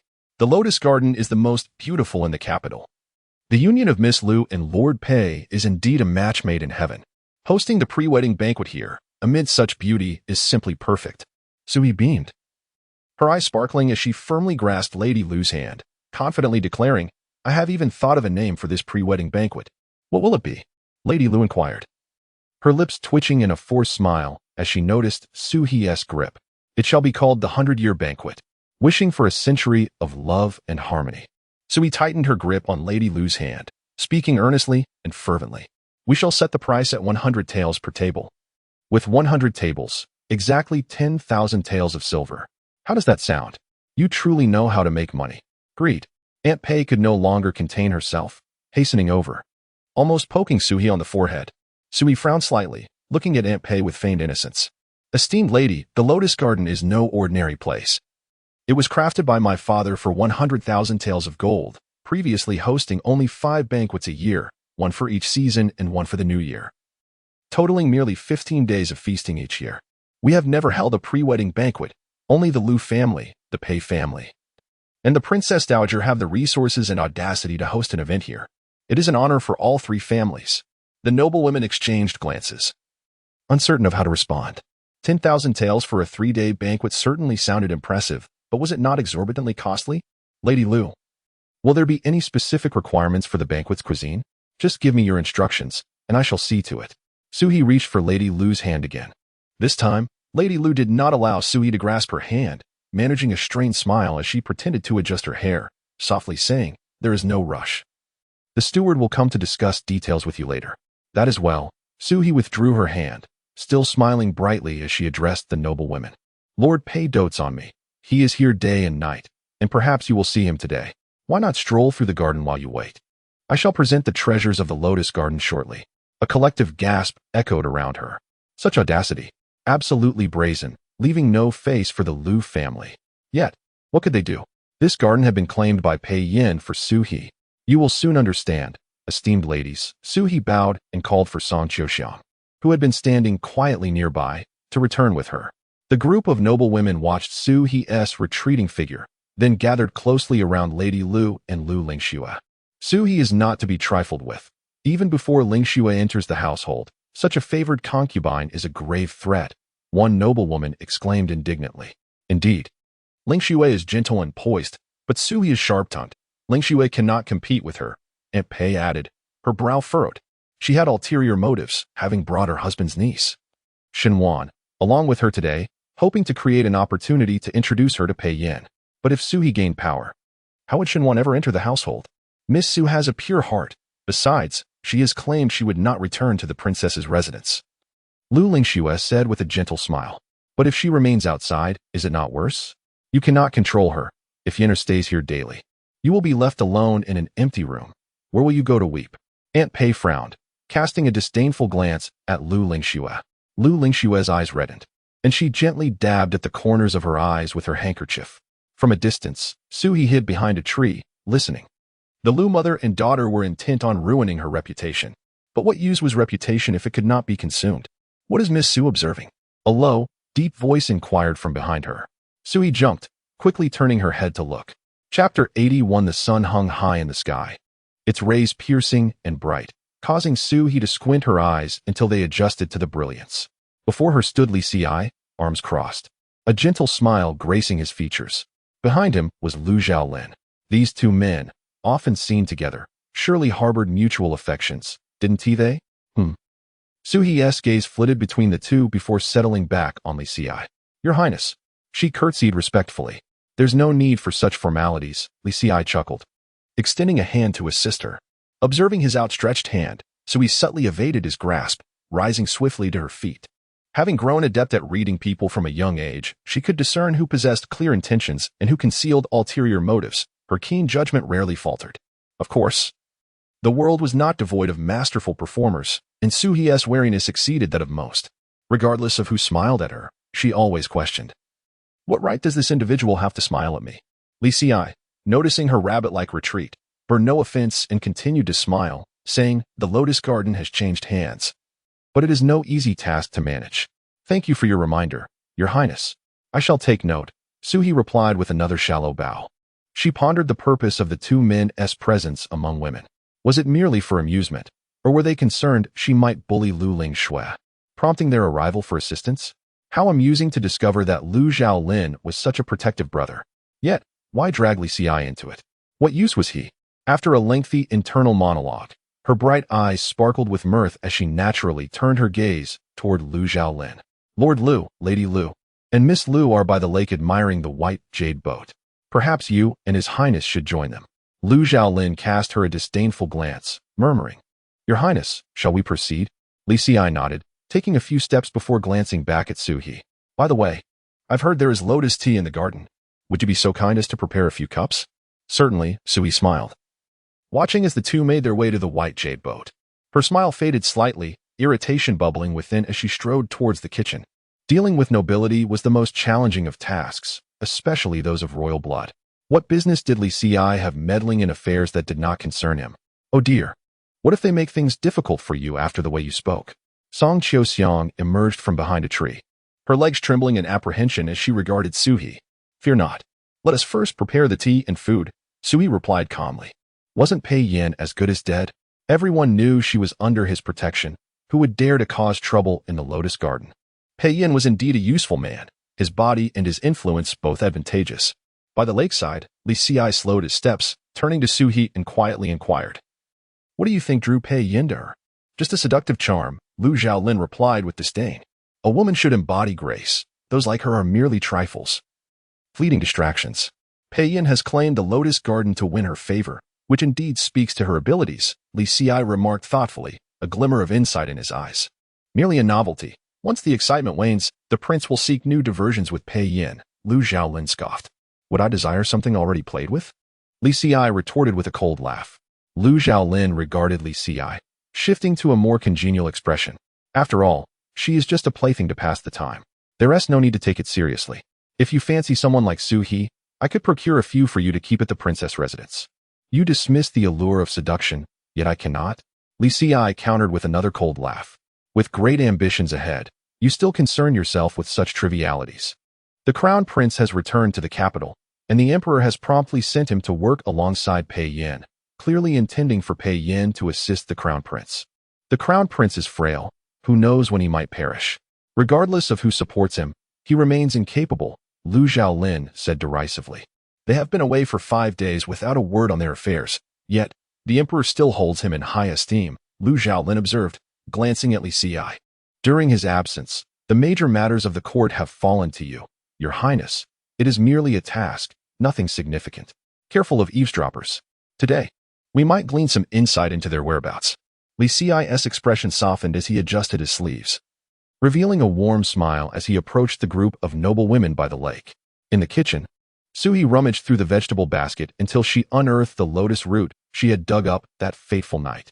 Having experimented with various dishes recently, she had used much of it, leaving only a small piece. This will do, Suhi murmured, weighing the lotus root in her hand. But there are over 10 of them. You intend to serve just this small piece? Song Xiaoxiang hesitated. That will suffice, Suhi declared, brandishing a knife as she decisively chopped the lotus root. I believe we should hold off on confirming the wedding banquet. The gentleman mentioned he would return in 3 days. It is time to see what he says, Song Xiaoxiang voiced her unease. It has been 5 days. What if he has encountered some danger? Suhi momentarily lost her focus, nearly nicking her finger with the knife. Suhi, be careful. Song Xiaoxiang caught her wrist, whispering, let me do the cutting. Suhi relinquished the knife to her and moved aside to wash the radishes. Now that I think about it, your staying here seems wise. In this lotus garden, you are the master. When guests arrive, you need only to step aside. Returning would mean facing those people again, which is simply unbearable. Song Xiaoxiang quietly commented as she cut the radishes. Suhi chuckled, lifting the radishes from the water. Thus, we must manage this garden well. It is our lifelong livelihood. If the gentleman were to lose interest and cease his visits, would he reclaim this garden? Song Xiaoxiang hesitated, anxiety creeping into her voice. The gentleman is not that sort. If he says it is mine, then it is mine. Who is this gentleman? I see everyone fears him. They say, when he smiles, it is as if a mountain of corpses and rivers of blood surround him. Yet he smiles at you. And no one has died, Song Xiaoxiang remarked. Suhi's mind conjured an image of Pei Yin, an odd sensation blooming within her. It was as if the freshly cut radish shreds had lodged in her heart, crisp and sweet. The gentleman, she pressed her lips together, her tone lightening, possesses an excellent physique and striking looks. He is a handsome man. Ah? Song Xiaoxiang, gripping the knife, stared at Suhi in astonishment. Human nature craves beauty. I too am captivated by the gentleman's charm, Suhi declared, slicing the radishes with cheerful enthusiasm. Pei Yin was indeed a sight to behold. When he shed his garments, the world dimmed in comparison. His chest, pale and firm, was smoother than the finest mutton fat jade, and she had clutched it fervently during moments of passion, finding it utterly delightful. Men may be entranced by women, yet women too may admire men. It is but the nature of existence. Suhi acknowledged her own simplicity. She loved wealth, wished to survive, and delighted in beauty. Song Xiaoxiang's ears buzzed. Her face flushed with embarrassment. Suddenly, 2 tiles fell from the roof, shattering into pieces. Who is it? Why are you on my roof? Suhi paused, gripping the knife as she rushed outside. Looking up, she saw Zhang Jiulu seated atop the roof, 1 foot precariously dangling over the edge. His expression one of discomfort as he gazed down at her. The gentleman has instructed me to remain in the garden to protect Miss Su, Zhang Jiulu explained. Pei Yin, concerned for her safety, had left Zhang Jiulu behind. Yet, he had not anticipated overhearing Suhi speak of Pei Yin in such a manner. How bold of her. Pei Yin had issued orders that anyone encountering Suhi or hearing her words must report faithfully. Chapter 82. The gentleman should sleep beneath the couch, miss. When will the tea be served? Madame Lu inquired. A young maid, no older than 11, approached timidly to ask. This girl was hired from the tea house, having been sold there by her parents. Typically, such young children were not employed. But the maid was so pitiable that Lu Momo, recalling her own past, softened and decided to take her in. Indeed, while the other servants were merely hired hands, Lu Momo had spent several taels of silver to rescue this child.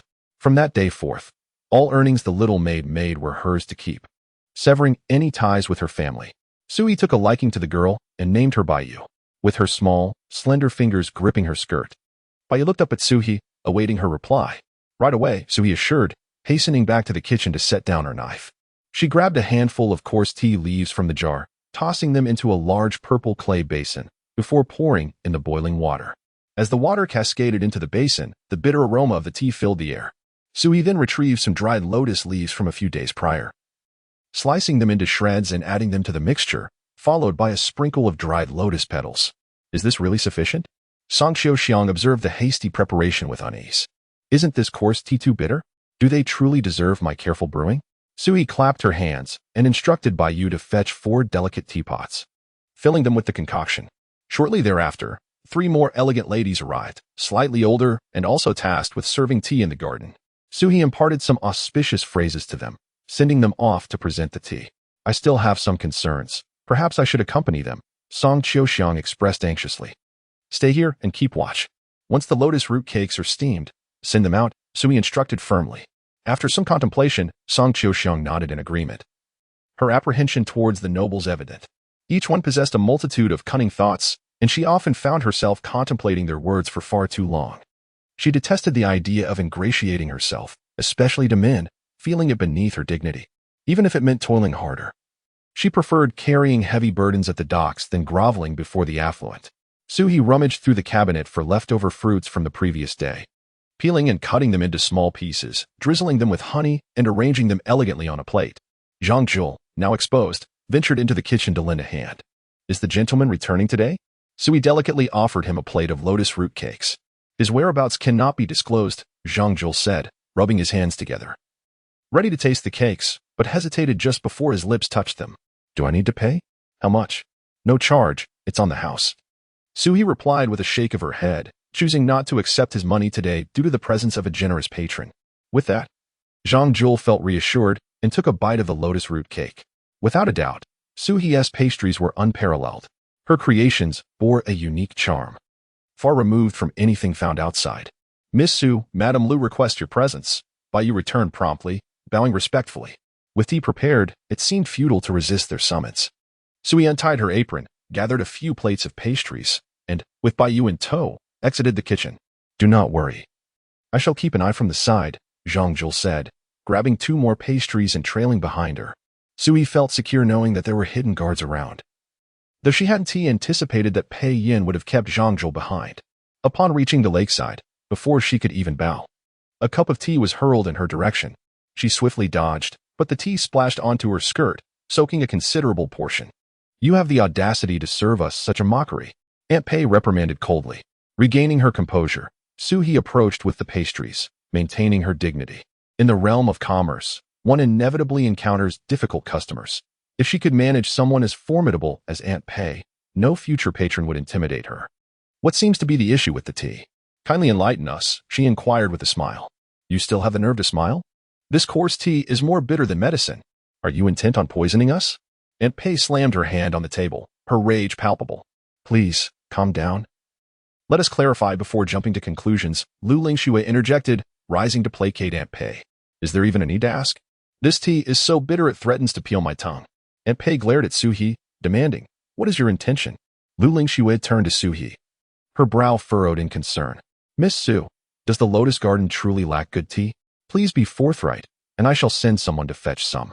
Suhi approached the table, placing the pastries down while glancing at the tea. This is indeed coarse tea, but it was specially brewed for your esteemed selves. How dare you serve us such nonsense? Aunt Pei's expression darkened further, seizing the teapot and hurling it at Suhi. With a resounding crash, the teapot shattered in midair, sharp porcelain shards scattering about, eliciting screams from the crowd. Be careful, Your Highness. Lu Zhaolin leaped forward, swatting away the flying shards with a swift motion of his hand. A single leaf drifted down, having been the catalyst that shattered the teapot. Who possesses such internal strength to break a porcelain vessel with nothing but a leaf? Lu Zhaolin's expression turned grave as he raised his gaze, spotting Pei Yin standing a short distance away, nonchalantly brushing off his sleeve as he approached.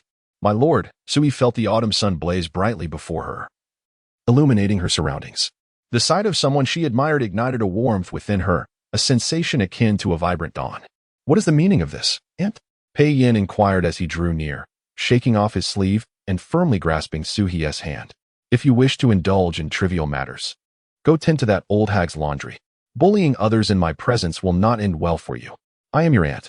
Aunt Pei, feeling her pride wounded, erupted in fury. Which aunt do you speak of? Merely a distant cousin, and I can choose whether or not to acknowledge you. Should I choose to disavow you? You need not bear the Pei surname any longer, Pei Yin retorted without reservation. Aunt Pei, who had wielded her connection to Pei Yin to assert her dominance in the noble circles of the capital, found herself publicly humiliated, her anger overwhelming her to the point of fainting. Is she truly so fragile? A few words from Pei Yin and she faints? The aides summoned by Madame Lu are quite lacking.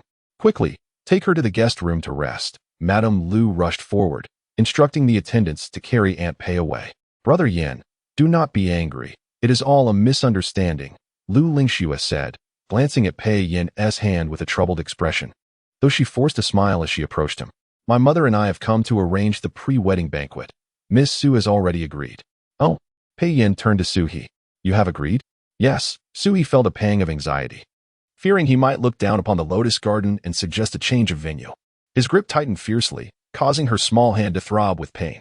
Oh, she gasped, her eyes widening in alarm as she looked up at Pei Yin. He was in one of his moods again. How could he be displeased when she was organizing the pre-wedding banquet for him? Tonight, he wouldn't be sleeping on her couch. He should sleep beneath it instead. Chapter 83. The bitter taste of discontent. Pei Yin tightened his grip on Su He's delicate hand once more. Su He glanced around and noticed that everyone's eyes were upon her, aware that she must not overstep, lest she create too many enemies and jeopardize her standing in the lotus garden. She lowered her head slightly and beseeched, My lord, please do not take offense. I did not intend to serve such coarse tea to the esteemed guests. I humbly ask you to take your seat and allow me to explain. In the past, during her time at the princess's residence, she often spoke to Pei Yin in this manner, her cheeks soft as silken tofu, her face animated as she spoke, prompting Pei Yin to feel an urge to bite into her adorableness. Then let us engage them in conversation. After all, not everyone is well versed in the ways of the world, he declared, retracting his gaze and striding forward. His words struck harshly, and the women's expression shifted. But faced with Pei Yin, their men were compelled to tread carefully, fearful even of their breath. Li Xi stood and smiled. Pei Yin, come sit here. You need not be amongst the ladies. Lu Xiaolin quickly added, There is wine over here. Pei Yin approached, cupping his hands in salute to Li Xi.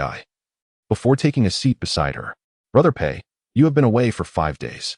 Did you manage to attend to your affairs? Lu Xiaolin inquired, pouring him a cup of wine while assessing his complexion. His attire was clean and resplendent, suggesting he had changed before arriving. One wondered whether he bore any injuries. This is not the place for political discourse, Pei Yin replied, accepting the cup and placing it down on the table with a deliberate thud.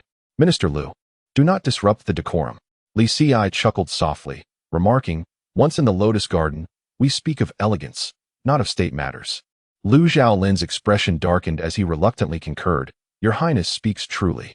After sipping the wine, Pei Yin turned his attention to Su He, his voice steady. Bring forth your tea. Today, I wish to discern what has provoked the ire of the esteemed ladies. You do not drink tea from outside? Su He hesitated to ask. Just a sip, Pei Yin replied coolly. Very well. Su He brought the teapot closer and poured a cup for him. The brew was rich, imbued with a hint of bitterness. Pei Yin took a small sip, immediately feeling as though his tongue had been plunged into a pot of gall, the bitterness gnawing at the essence of his being. What do you think, my lord? Su He held the teapot, her gaze earnest and unwavering. Only a truly formidable individual could consume such a bitter concoction without flinching. Pei Yin raised an eyebrow, setting the teacup down, suppressing the urge to voice his discomfort. Instead, he muttered, as Lu Lingxue interjected, Brother Yin, perhaps you could ask Lingxue to brew a pot of fragrant tea. Noticing Pei Yin's silence, Lu Lingxue hurried over. Your brother is over there. Pei Yin gestured towards Lu Xiaolin. Lu Lingxue's complexion paled, her hand trembling as she clutched her handkerchief, her voice quivering. Brother Yin, what have I done to displease you? Lu Xiaolin could no longer restrain himself, rising in a fit of anger. Pei Yin, I have tolerated you long enough. This engagement was decreed by His Majesty. My sister was betrothed by your own mother. As a man of stature, do you not find it excessive to trouble a young woman? A multitude of you, taking advantage of my absence to harass a young lady. Is that not excessive? Pei Yin's fingers tapped lightly on the teapot, his voice calm, yet measured.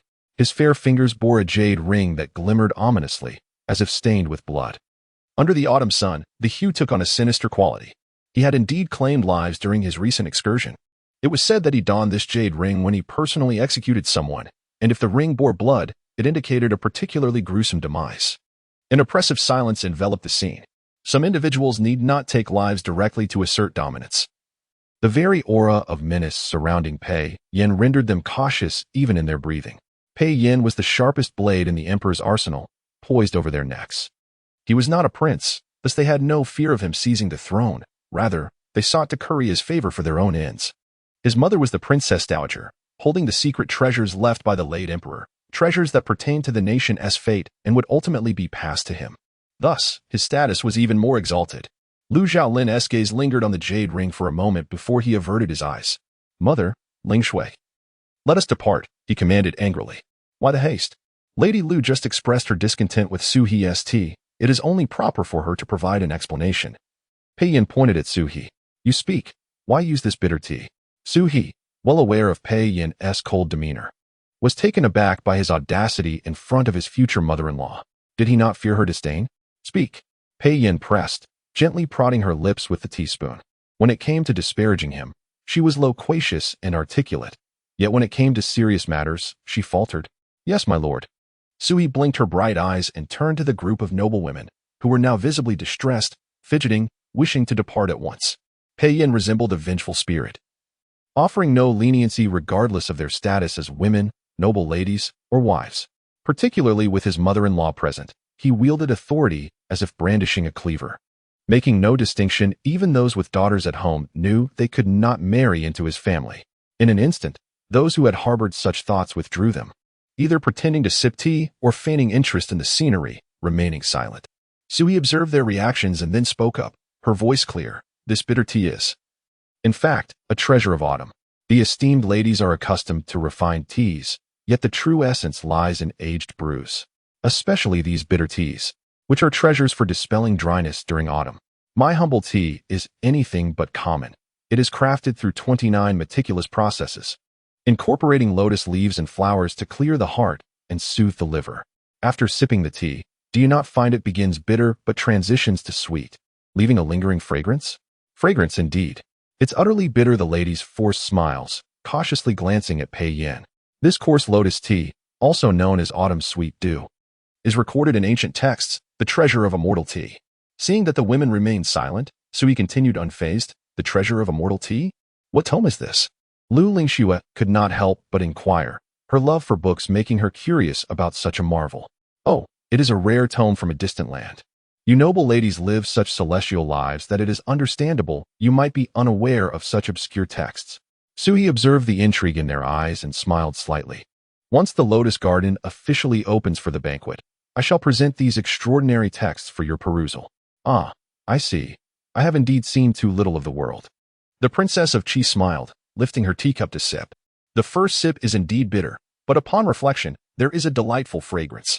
With the princess's affirmation, the others dared not voice their dissent, fearing the perception of ignorance. Since this tea is so exceptional, let me refill your cups and provide larger bowls. You must indulge thoroughly. Pei Yin rose, taking the teapot in hand to serve everyone. Zhang Jiu brought forth large bowls, placing dozens of them in a row on the table, each larger than a head. Have you lost your mind? Lady Lu could no longer maintain her composure. Her teeth clenched as she whispered, why be so aggressive? Chapter 84. The little face that wanted to bite her, it was merely an invitation for Lady Lu to enjoy tea. Why the anger? The tea could be forsworn, but the payment must remain. Pei Yin tightened his grip on the teapot and turned to Su He, inquiring softly, how much for a bowl? Suppressing her laughter, Su He replied quietly, this is the autumn treasure tea, priced at 10 taels of silver per bowl. 10 taels for this bitter tea? Oh, how outrageous. The crowd was in disarray.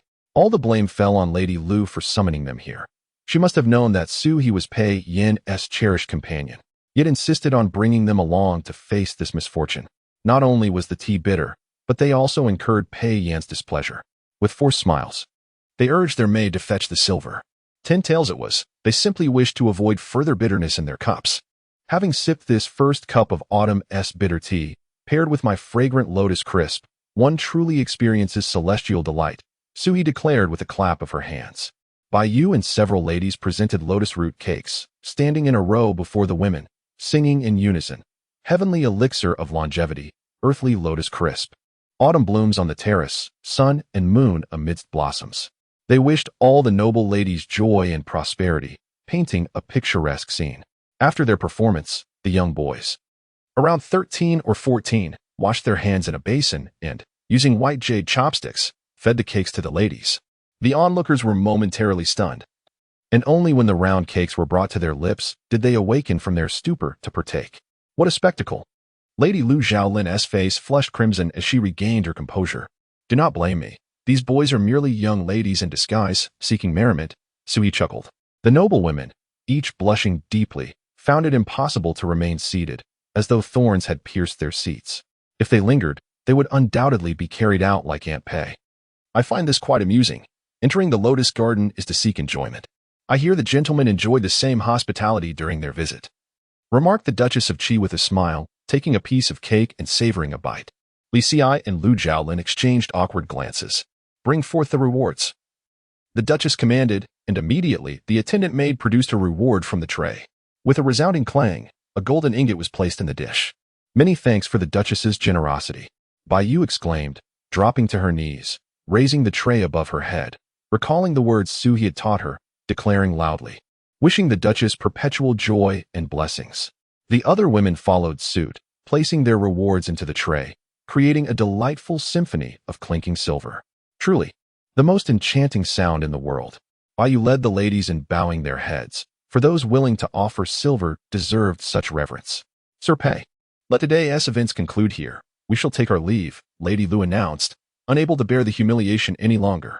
She cast a glance at Lu Lingxue, seething as she exited. Miss Su, farewell, Lu Lingxue said, her eyes glistening, turning to Pei Yin with a quivering voice. Sir Pei, I bid you farewell. Your Highness, I shall take my leave first, Lu Zhaolin stated, her expression dark as she stepped forward to assist Lu Lingxue. Li Xiai, intrigued, watched the departing group and remarked, Pei Yin, your temperament is rather sharp. Should these women report to the palace, are you not concerned about the Empress punishing your beloved? The Empress, of noble status, would hardly concern herself with matters of a minister's household. Jealousy and rivalry among concubines are hardly new. It is the Lu family that should fear repercussions. My little he is so frightened she has hidden away, yet they still pursue her. It is indeed excessive, Pei Yin replied, taking a bite of cake leisurely. Zhang Jiulu, standing aside, felt a twitch at the corner of his eye. They all knew why Su He did not return to the princess's residence. How could it be construed as hiding from the Lu family? Who would believe such a tale? Enough, I shall not dissuade you further. However, if you do not wish to marry Lu Lingxue, there are certainly other noble ladies who would suit you. Should you find someone to your liking, feel free to express it. There is no need to sever ties with the Lu family, Li Xiai advised, rising and placing a hand on Pei Yan's shoulder. Farewell. Your Highness, Zhang Jiulu and the others bowed in unison. Li Xiai, shaking his head, departed. In this world, few could command Pei Yan's true respect. He knew he was not among them. Sir, will you hold that pre-wedding banquet? Su He, who had been eavesdropping, suddenly asked, recalling the matter with urgency. When did it become my pre-wedding banquet? Pei Yin tossed a piece of cake toward her. Su He quickly dropped her tray and extended her hands to catch the cake. This piece costs 5 coins. It must not go to waste. Carefully placing it back on the tray, she looked at Pei Yin. The pre-wedding banquet set by Lady Lu must be grand, lasting 3 days, she said softly. Are you so eager for it? Pei Yin grasped her wrist, gently pulling her onto his lap. Su He naturally wrapped her arms around his neck, whispering, I was looking forward to it. But they offered so much, 10,000 taels of silver. 10,000 taels is a mere trifle. If you desire it, I shall grant it, Pei Yin said, lifting his gaze to nibble at her tender cheek. From the moment he laid eyes on her in the garden, he had longed to nibble on that little face. After 5 days apart, every quiet moment brought thoughts of her rushing back. He had never realized how profound longing could be. It was like water, making even a day apart unbearable. I do not want your silver, for accepting it would bind me to your service, Su He pouted, leaning softly against him. How could that be? My intentions are far from that. Pei Yin leaned closer, his lips brushing against her ear, whispering mischievously, to tease you. Su He jolted upright, startled by his audacity. It's broad daylight. How shameless. You must prepare to enter the palace. A guard approached, softly reminding him. He had diverted to the Lotus Garden en route to the palace, fearing these women would take advantage of Su He. Wait for me. Pei Yin pulled her closer, leaning down to plant a firm kiss on her lips. I must dine in the palace. Keep the door open for me. I shan't, Su He replied playfully. Then I shall break down your door, Pei Yin teased, ruffling her hair before hastily departing. Take care, my lord, Su He blushed, touching her lips as she watched his figure fade into the distance. The surroundings fell silent. The maids of the Lotus Garden had never witnessed such a scene. Their faces flushed with embarrassment, eyes averted.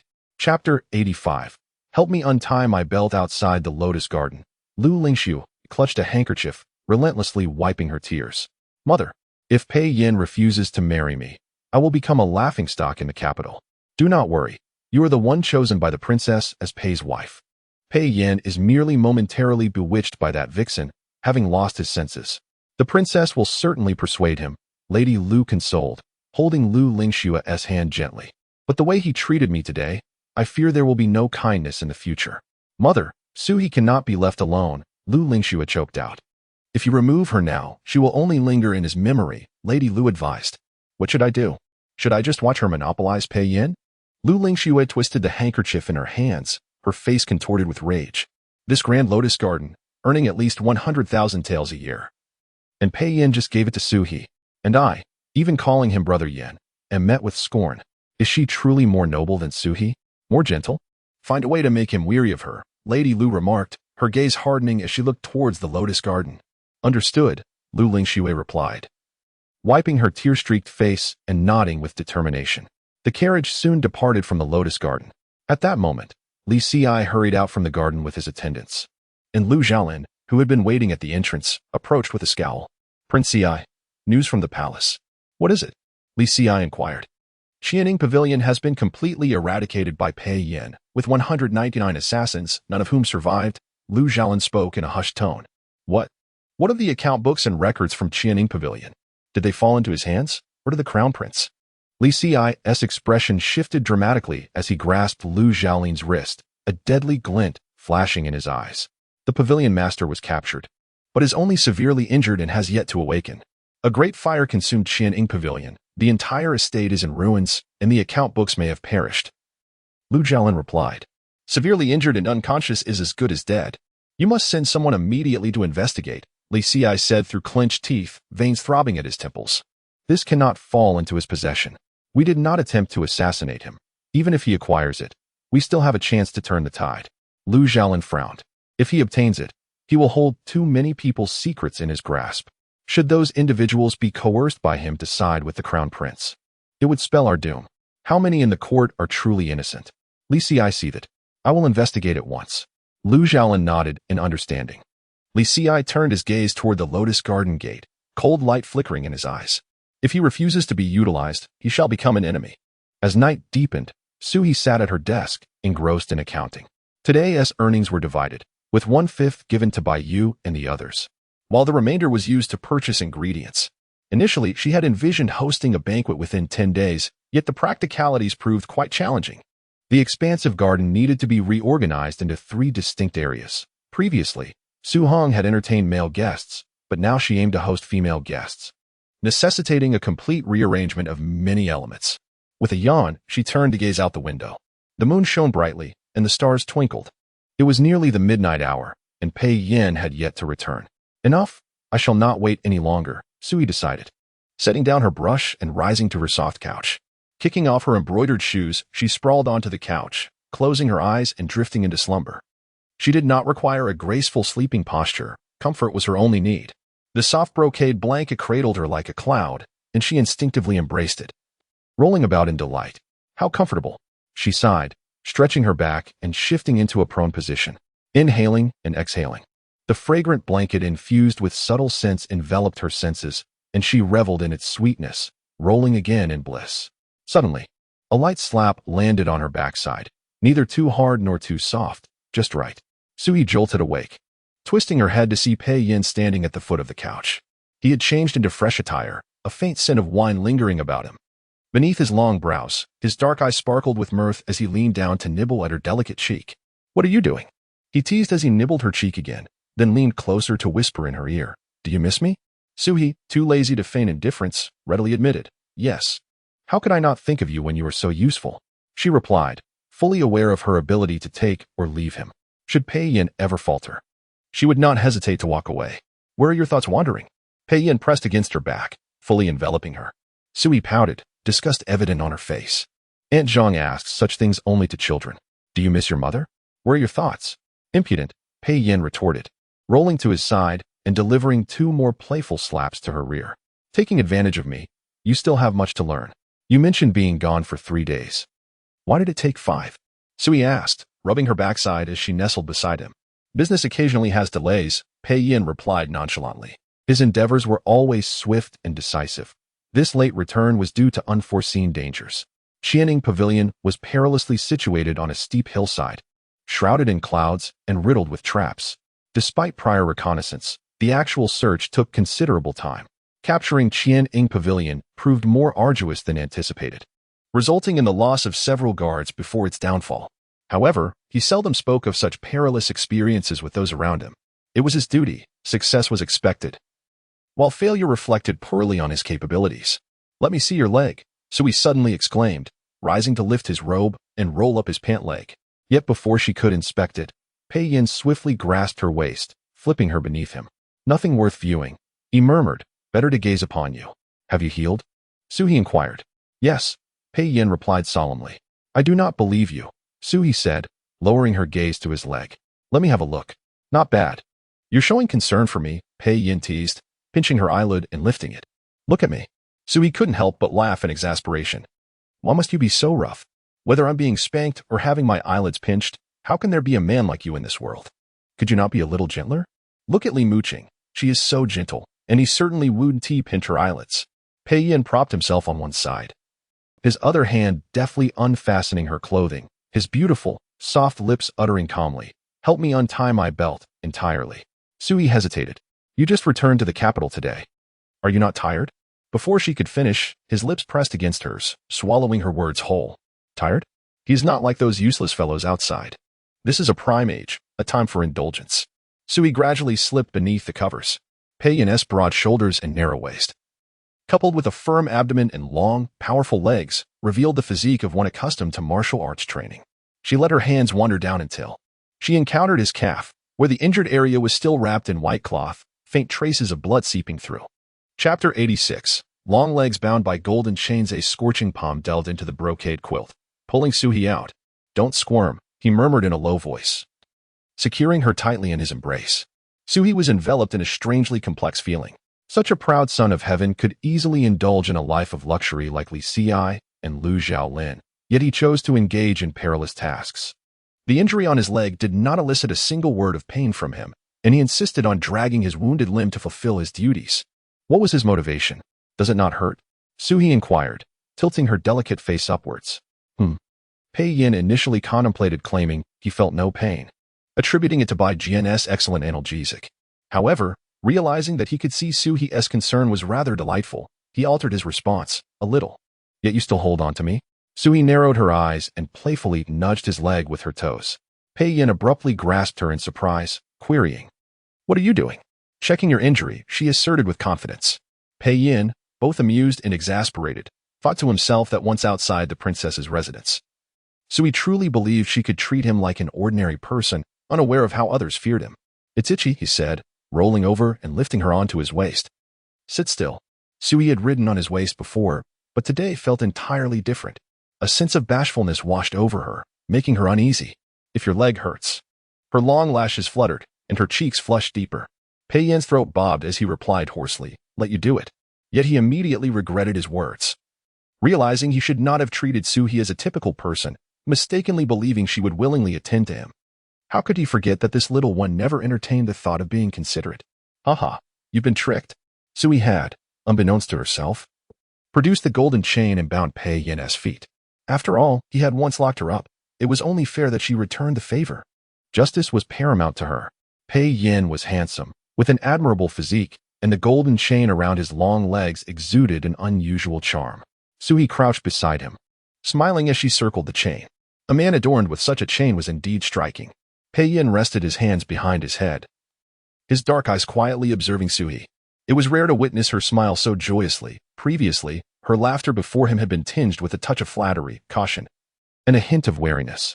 Today, however, she radiated genuine happiness, her eyes crescent-shaped, as if spring's moon had descended into her gaze, overflowing with warmth.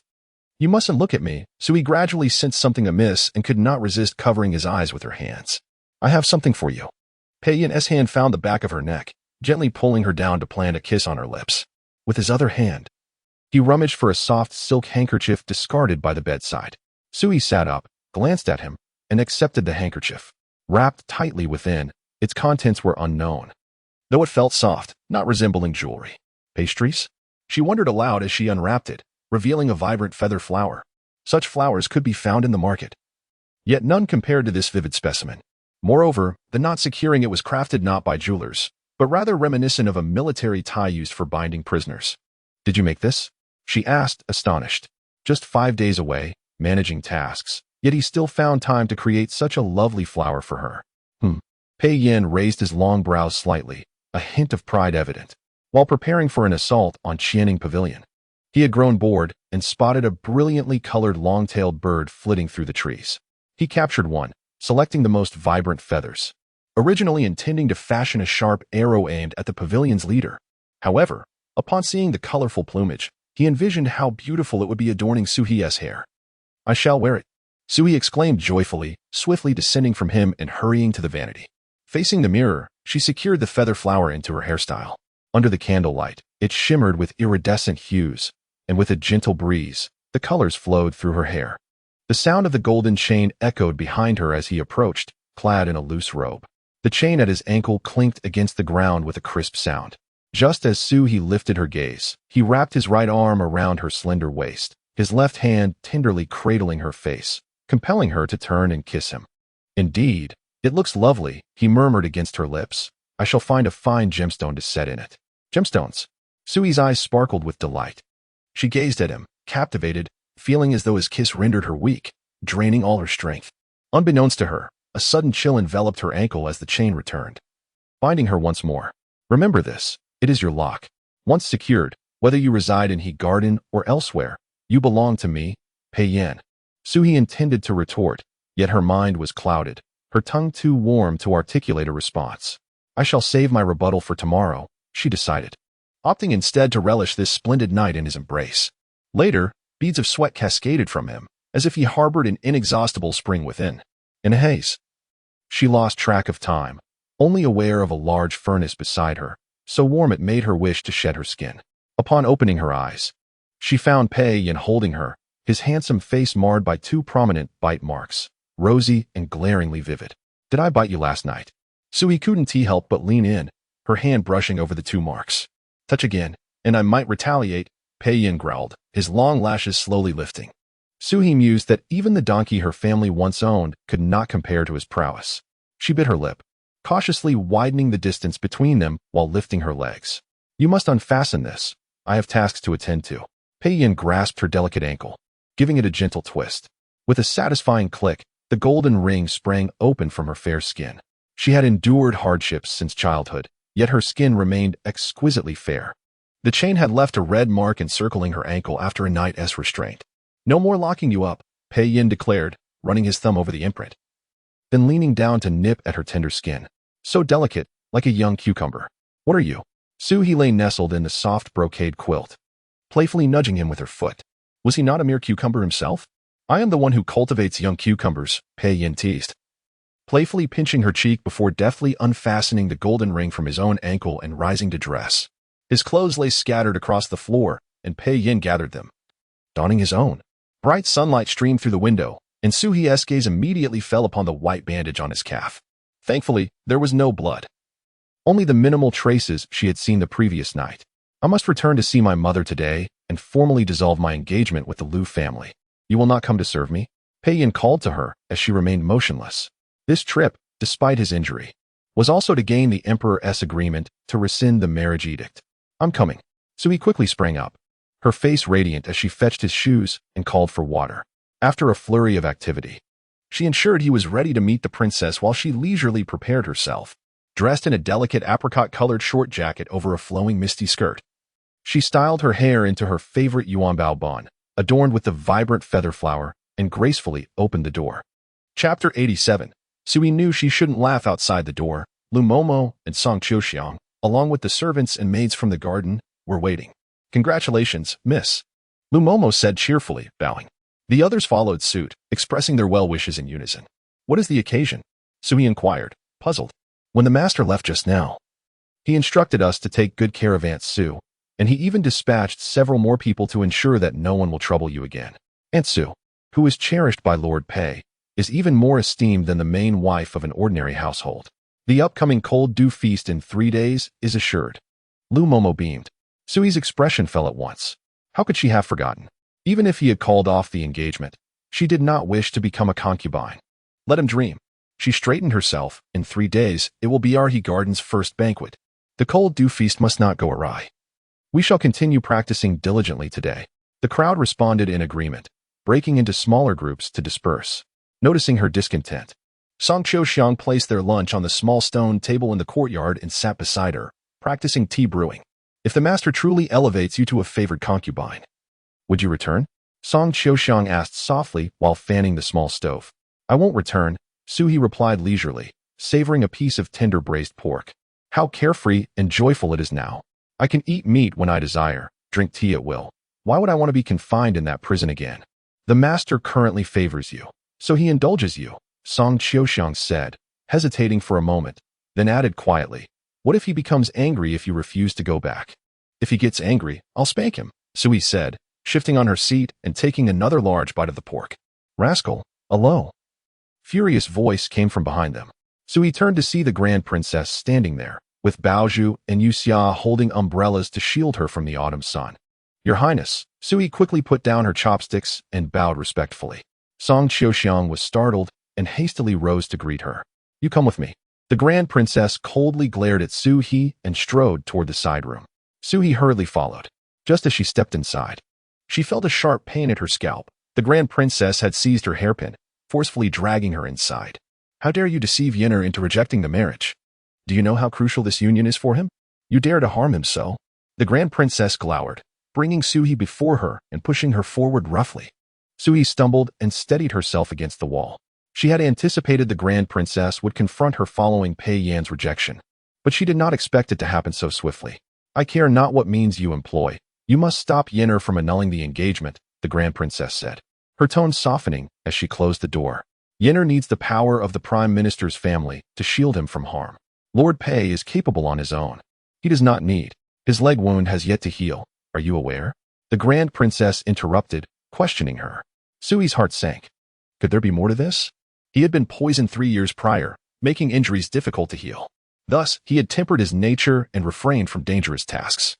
This time, he had sought permission to quell the Qianying Pavilion for her sake, fortunately without sustaining new injuries. Suhi, you are not suited for him. Why do you persist in causing him harm?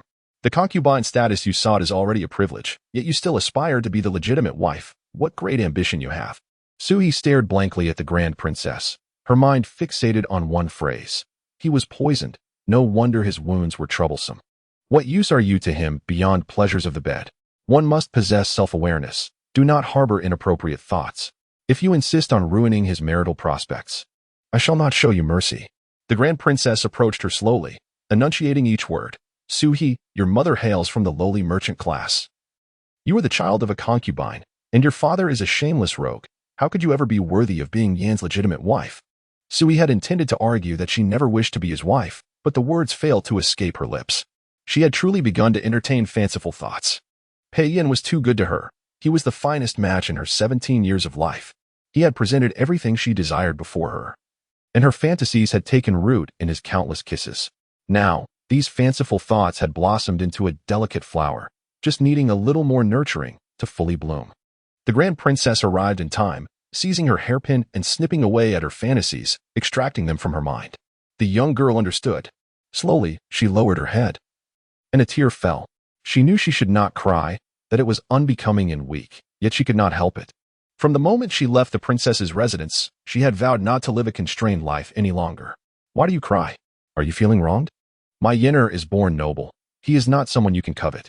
The Grand Princess softened her tone slightly upon seeing Suhi bury her face in her hands, weeping pitifully. He is noble, yet he still makes me happy at night, Suhi whispered. Moreover, he even playfully nibbled on her feet. She decided against voicing this last thought, fearing it might further infuriate the Grand Princess. Shameless. The Grand Princess's simmering anger reignited, raising her hand to strike again. Suhi dodged aside, lifting her tearful eyes to meet the Grand Princess's gaze. My mother is quite respectable. Though she comes from a merchant background, she is not lowly. Nor am I. How dare you retort? The Grand Princess, furious, tightened her grip on her handkerchief, pointing an accusatory finger at her. I shall punish you today, Your Highness. I am self-aware. However, this He garden is my private property. Entry requires payment. Suhi opened the door, sniffing. If Your Highness wishes to stroll through the garden, I can send a maid to attend to you. If you desire tea, I shall offer the finest. But if you have merely come to reprimand me, Then your purpose has been accomplished. The Grand Princess was further incensed, feeling a headache coming on. After years of privilege, who would dare speak to her in such a manner? Yet, she understood that if Pei Yin truly cared for Suhi, injuring her would only provoke him to seek her out again. Mind your manners, the Grand Princess glared at Suhi, her anger palpable as she stormed out. In her haste, she tripped on the threshold, stumbling forward and crashing to the ground with a cry. Suhi realized she shouldn't laugh. Yet she couldn't help herself, bursting into laughter. Your Highness. The maids rushed over in shock to assist the Grand Princess. Chapter 88. Attempting to tempt her with male beauty. Your Highness, are you unwell? The maidservants, alarmed, rushed over to support her. I am in excruciating pain. The eldest princess sat in a chair, her face contorted in agony.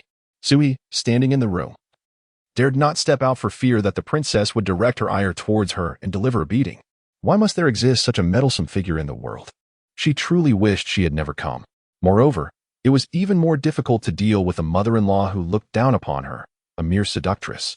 Perhaps she should find a husband without a mother, thus freeing herself from the need to appease a mother-in-law. Yes, that would be the plan. Although Pei Yin was good, he was simply not her match. You have a lot of audacity to harm the princess. Bao Ju rushed over, pointing an accusatory finger at Suhi. Go and report to the authorities. Suhi regarded her with a melancholic gaze and replied, You may do so if you wish. She no longer wished to marry Pei Yin and felt no need to flatter these people. Once she had earned enough money, she would venture to Jiangnan. Refusing to remain in this predatory capital, subjected to the whims of the nobility, living such a stifled existence. Jiangnan was delightful, with the gentle spring breeze.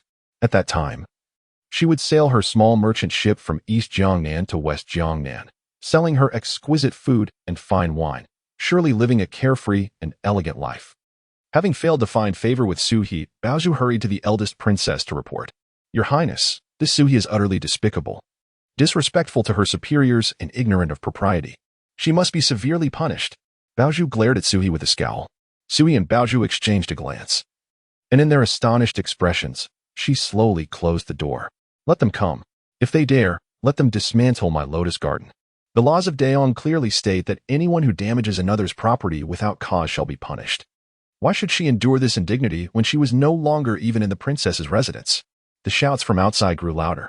Suhi made a decisive move, climbing through the back window, grasping her skirt, and darting away directly into the garden. After seeking a quiet spot behind the rockery to sit for a while, she crafted a dozen grasshoppers before heading towards the back wall with her collection. She intended to explore and perhaps find some usable ingredients.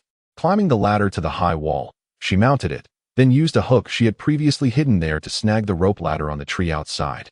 Effortlessly climbing out. Heir, why are you climbing the wall again? You're not a child anymore. You should know better. Yi Lang's voice drifted up from below the wall. What a bothersome person. Suhi rolled her eyes, jumped down the ladder, and slowly turned around. He was dressed in his usual attire, holding a scroll of military texts. Frowning as he looked at her, he must have seen her while she was scaling the wall. Hence he had climbed over from the Yi residence to confront her and scold her. How troublesome, when she liked him. She thought his climbing over was a sign of concern. Now, she only felt he was a bit dim-witted. Yi General, did you not attend court today? Suhi asked with a playful smile. I. Yi Lang stammered, glancing at her and murmuring, I am preparing for my wedding in 3 days. So I've been busy at home. Oh, congratulations, Yi General. Here, let this serve as a wedding gift.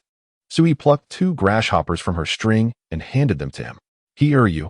Yi Lang stared at the grasshoppers, hesitating before saying, if you wish, I will persuade the Princess of Chongping to accept you as well. Not for you. That would be a waste of good things. Suhi reclaimed the grasshoppers and hurried away. Here, you cannot be with Pei Yin. Yi Lang followed closely, lowering his voice. He has a notorious reputation, and the eldest princess will not accept you. If you continue entangled with him, what respectable family in the capital would dare take you in? I've watched you grow up. I hope for your well-being. If you enter the Yi residence, I will take good care of you. You General. Suhi paused to regard him. Why are you no longer calling me brother? Yi Lang gazed at her with a hint of melancholy. She appeared even more enchanting now, clad simply in a small dress adorned with a colorful feather flower, reminiscent of a delicate begonia in autumn, both alluring and charming. It was no wonder Pei Yin was so infatuated. I have a brother. Suhi pointed towards the crimson high walls of the lotus garden, her voice bright. There is a tall and handsome Zhang Jiulu. I want to recognize him as my brother. Yi Lang's brow furrowed again, and he whispered, Heir. Do not be so frivolous. He is merely a lowly guard. How can you associate with him? Go away, go away. Sui could hardly tolerate him any longer. What foolishness had the princess of Chomping instilled in him, turning him into such a simpleton? You are 17. You must not behave so rudely. Yilang persisted, following her. In the future, when you see me, I would appreciate it if you could avoid me. I fear I might just shove this entire string of grasshoppers into your mouth. The weather was splendid today. Why must they choose this day to provoke her? Why should I avoid you? You are my sister. If you like me, I also. Yilang hesitated, lowering his voice. I like you too. Have you lost your mind? Sui exclaimed, her eyes widening. She snatched a grasshopper from the string and without hesitation stuffed it into his mouth, claiming it was to ward off evil. After feeding him the grasshopper, Sui dashed away. If she stayed with him any longer, she feared she would catch his foolishness as well. From the shadows, the princess of Chongping stormed out, snatching the grasshopper from Yilang's mouth, scolding, "That little wretch is so uncouth. How could she stuff that into your mouth?" Yilang hesitated before softly saying, "Chongping, let us not be like this. Hio has finally found a garden to enjoy. Let her live her life in peace. Ask your child if he agrees." Chongping huffed, her belly swelling with indignation. "Ling Shui is my dear friend. I must avenge her and reveal that little wretch's true colors." Yilang glanced at Chongping's belly, sighing deeply. Sui ran breathlessly out of the narrow alley and into the eastern market, only to realize that the string of grasshoppers had vanished without her noticing, leaving her empty-handed and feeling even more despondent. What a wasted effort. Wandering aimlessly, she found herself before a tea shop. This was the establishment Pei Yin had gifted her, now managed by dedicated staff. She sat at a table and ordered a bowl of tea. The shopkeeper approached. Upon seeing Sui, the attendant hurried over to greet her. "You recognize me?" Sui was taken aback. "The master said you might come to inspect the shop, so we were prepared. Shortly, I will bring the account books and the earnings of the past 2 months for the master to review." The attendant beamed. Sui regarded the attendant, her mind swirling. Pei Yin was truly vexing. He should be a bit more wicked, treating her poorly so she wouldn't feel so conflicted. Yet, he was always so kind. No need to look. She stood up dejectedly and walked away aimlessly. "Where are you lost in thought?" A low, dulcet voice came from behind her. And before she could react, a hand wrapped around her slender waist, lifting her onto his horse. "Ah, master. How did you find me?" Sui was momentarily dazed, only to realize it was him. "Why are you not in the garden? You came out." Pei Yin pulled up his cloak, enveloping her entirely within it. Chapter 89. The noblewoman accuses the sister of seducing the general. "Come here for a moment," Sui whispered. Pei Yin tightened his embrace around her and replied softly, "Your clothing is rather thin for the autumn. We should tailor a few autumn and winter outfits." Sui lifted her delicate face to look at him, a wave of helplessness flooding her heart.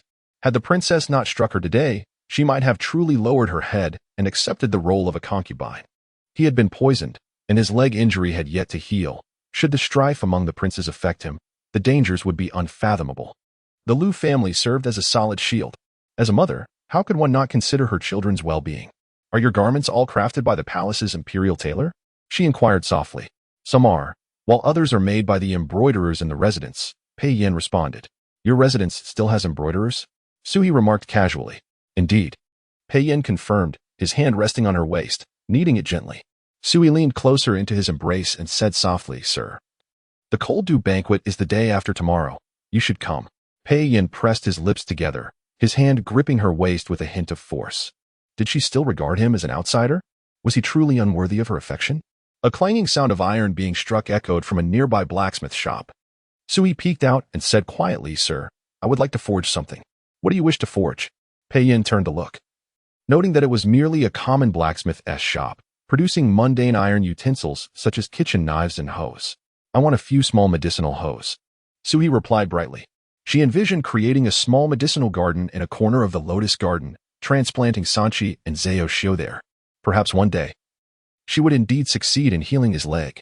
Having been so clever as a child, curing herself of ailments, she had no reason to fail in treating Pei Yan's injury. Once his leg was healed, she would sell the garden and take her savings to Jianan. In this way, she would neither betray her heart nor impede his future. Pei Yin dismounted his horse and lifted her down gently.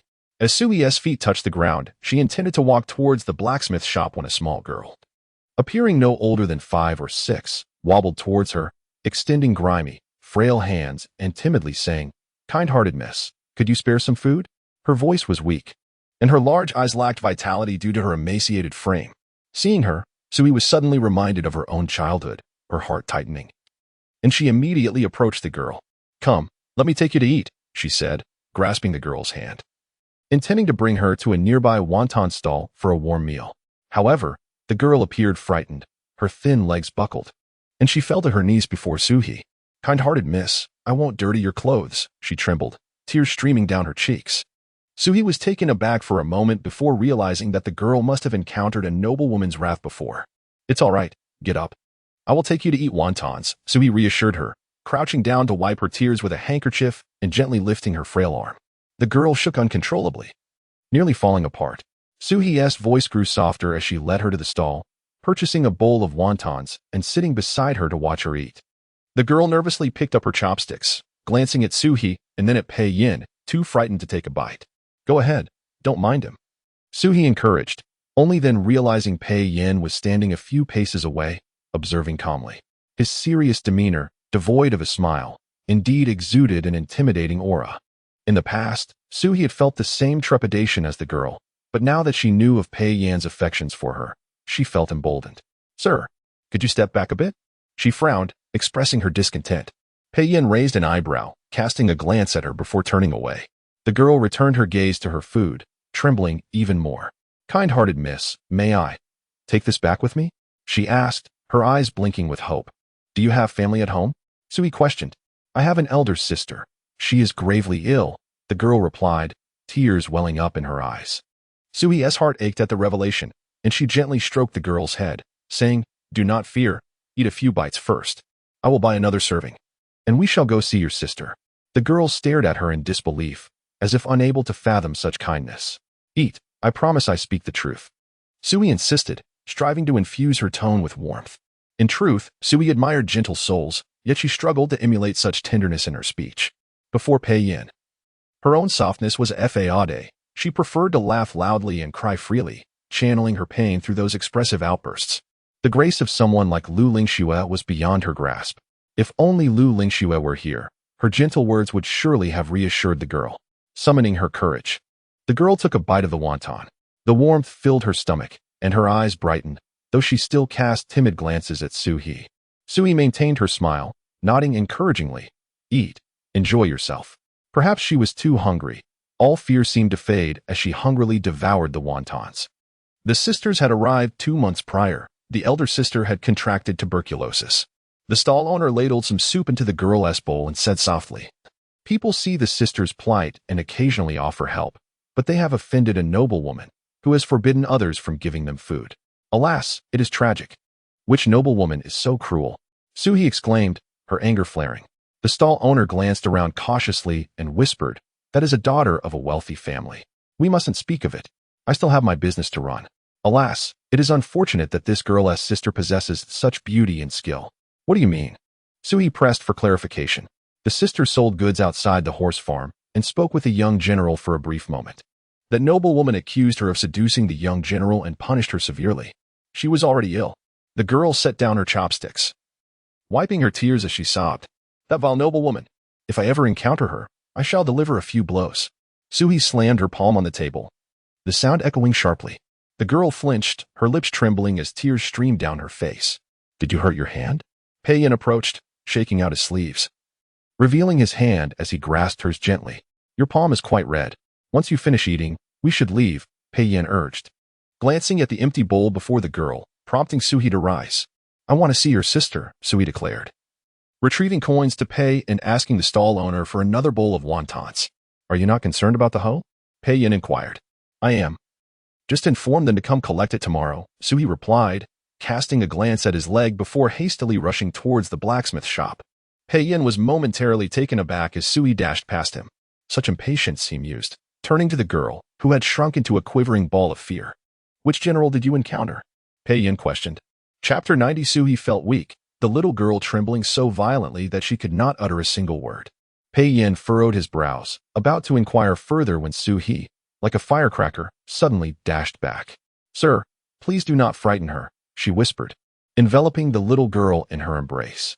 Pei Yin inhaled deeply and slowly turned away, feeling the sting of being rejected once more. "What is your name?" Suhi gently inquired, gazing at the little girl. The child hesitated, shaking her head. No name? Suhi continued. The girl paused again, looking at Suhi for a moment before nodding slightly, her voice barely audible as she replied, I have one. What is it? Suhi asked softly. Dog Heir. The little girl replied, her cheeks flushed with embarrassment. How could a girl be named that? Dog Heir? And what about your sister? Suhi pressed on. Surely she isn't named Cat Heir? She is called Jiao Run. The little girl fidgeted with her fingers, her discomfort palpable. That name was given by a noble, who threatened to beat us if we dared utter another. A surge of anger welled within Suhi, and after a moment, she let out a slow breath. She gently stroked the little girl's head and said, Come, let me see your sister. Do not worry, I have the means to help her. Thank you, kind miss. The little girl exclaimed, dropping to her knees and bowing repeatedly. Suhi quickly pulled her up, touching her bruised forehead as she said, You may call me Sister Sue. No need to address me as Mississippi. Yes, kind miss, the little girl replied, her eyes glimmering with emotion. The stall owner presented a large bowl filled to the brim with wontons, carefully handing it to Suhi with both hands, exclaiming, Miss, you are truly a benevolent person. Fortune will surely smile upon you. Little girl, you have encountered a lucky star. Suhi had never received such praise before. In the past, she had only been called a harbinger of misfortune. The little girl nodded vigorously, her face alight with excitement as she said, Thank you, kind lucky star sister.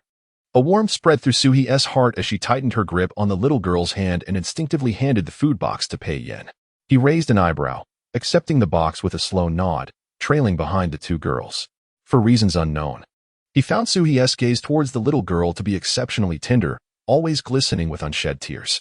He pondered whether, in her youth, Suhi had chased after others, calling them kind sisters in hopes of receiving a morsel of food. It seemed he should bring back more delicacies for her in the future. Is this something you would like to eat? Pei Yin paused, glancing at a stall selling roasted buns. No, hurry up, Suhi turned, her impatience evident. Pei Yin felt a twitch at the corner of his mouth, silently following her lead. How had he become Suhi's subordinate in such a short span of time? He longed to wave his hand and toss the food box into a pigsty, with a stern expression. He followed the two girls through the filthy alley until they reached a dilapidated house. Inside, not only did the sisters reside, but there were also several scruffy little beggars huddled in the corners, regarding Pei Yin with trepidation. He was indeed a fearsome sight, his handsome face devoid of any expression, his dark eyes glinting with an icy light. Sister, I have brought a kind lucky star sister to see you. She says she can help with your illness.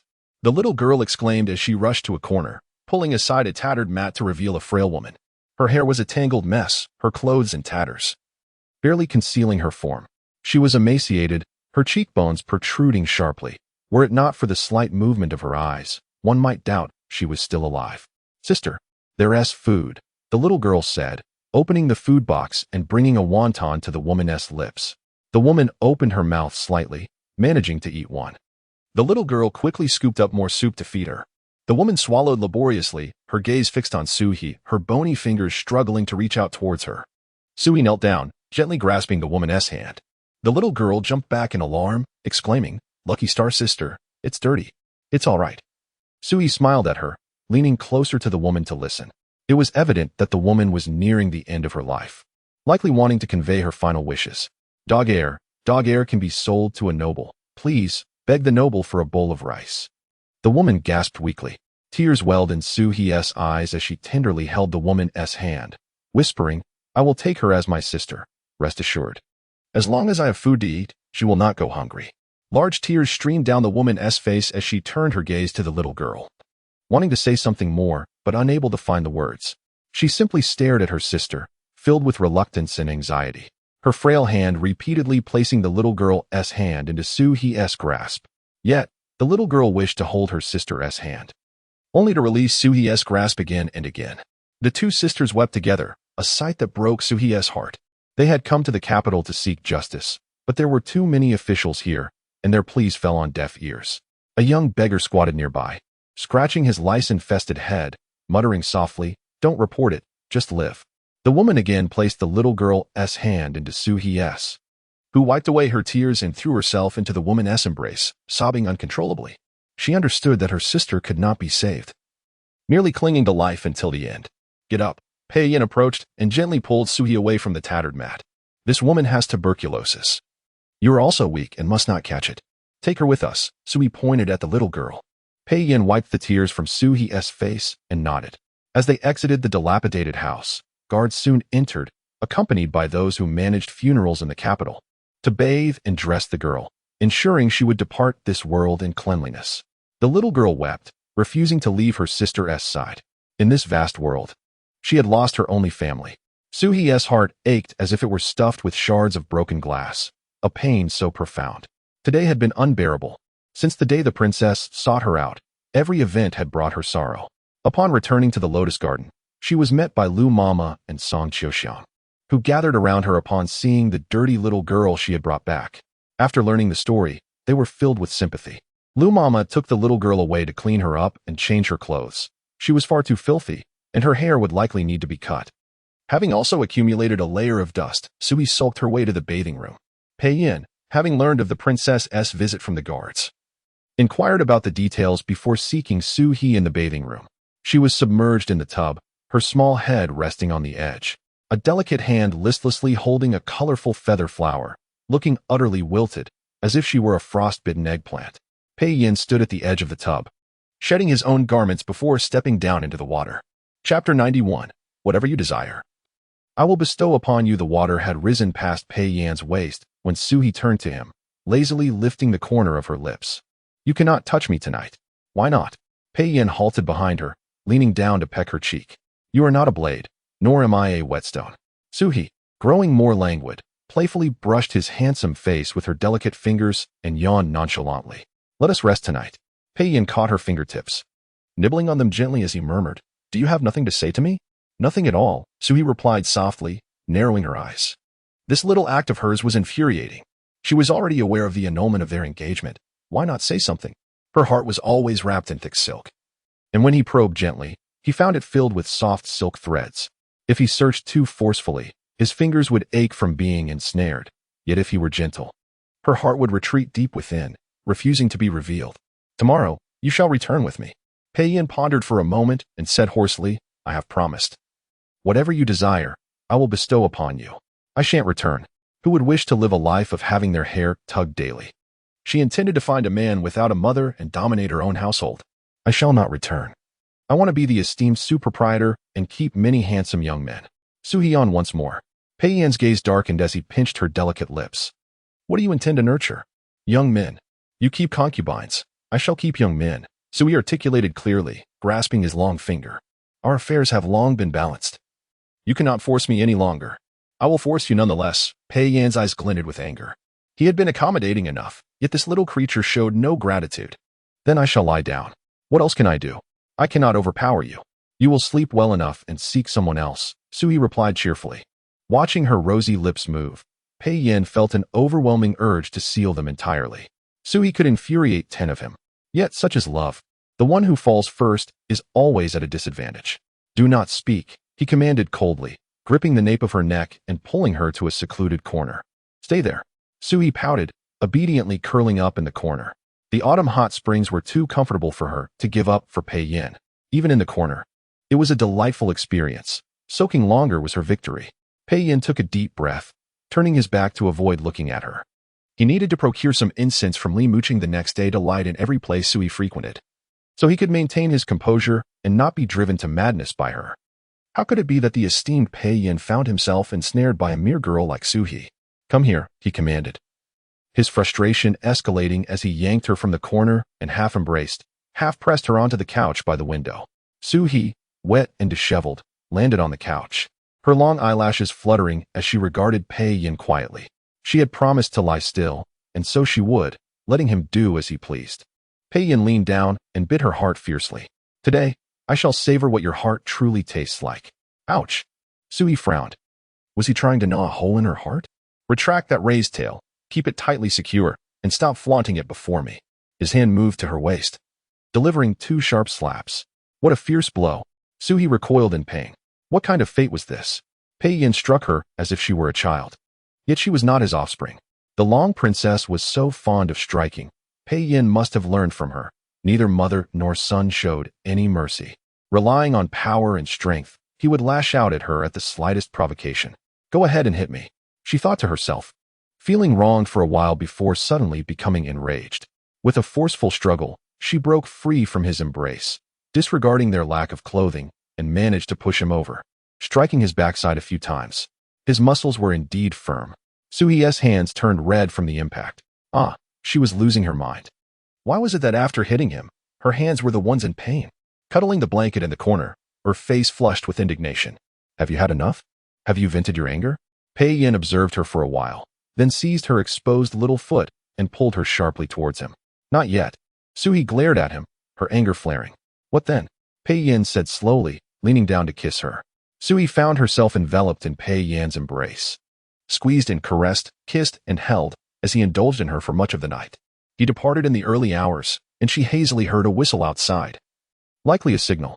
He dressed and rose, giving her a gentle bite on the cheek before leaving.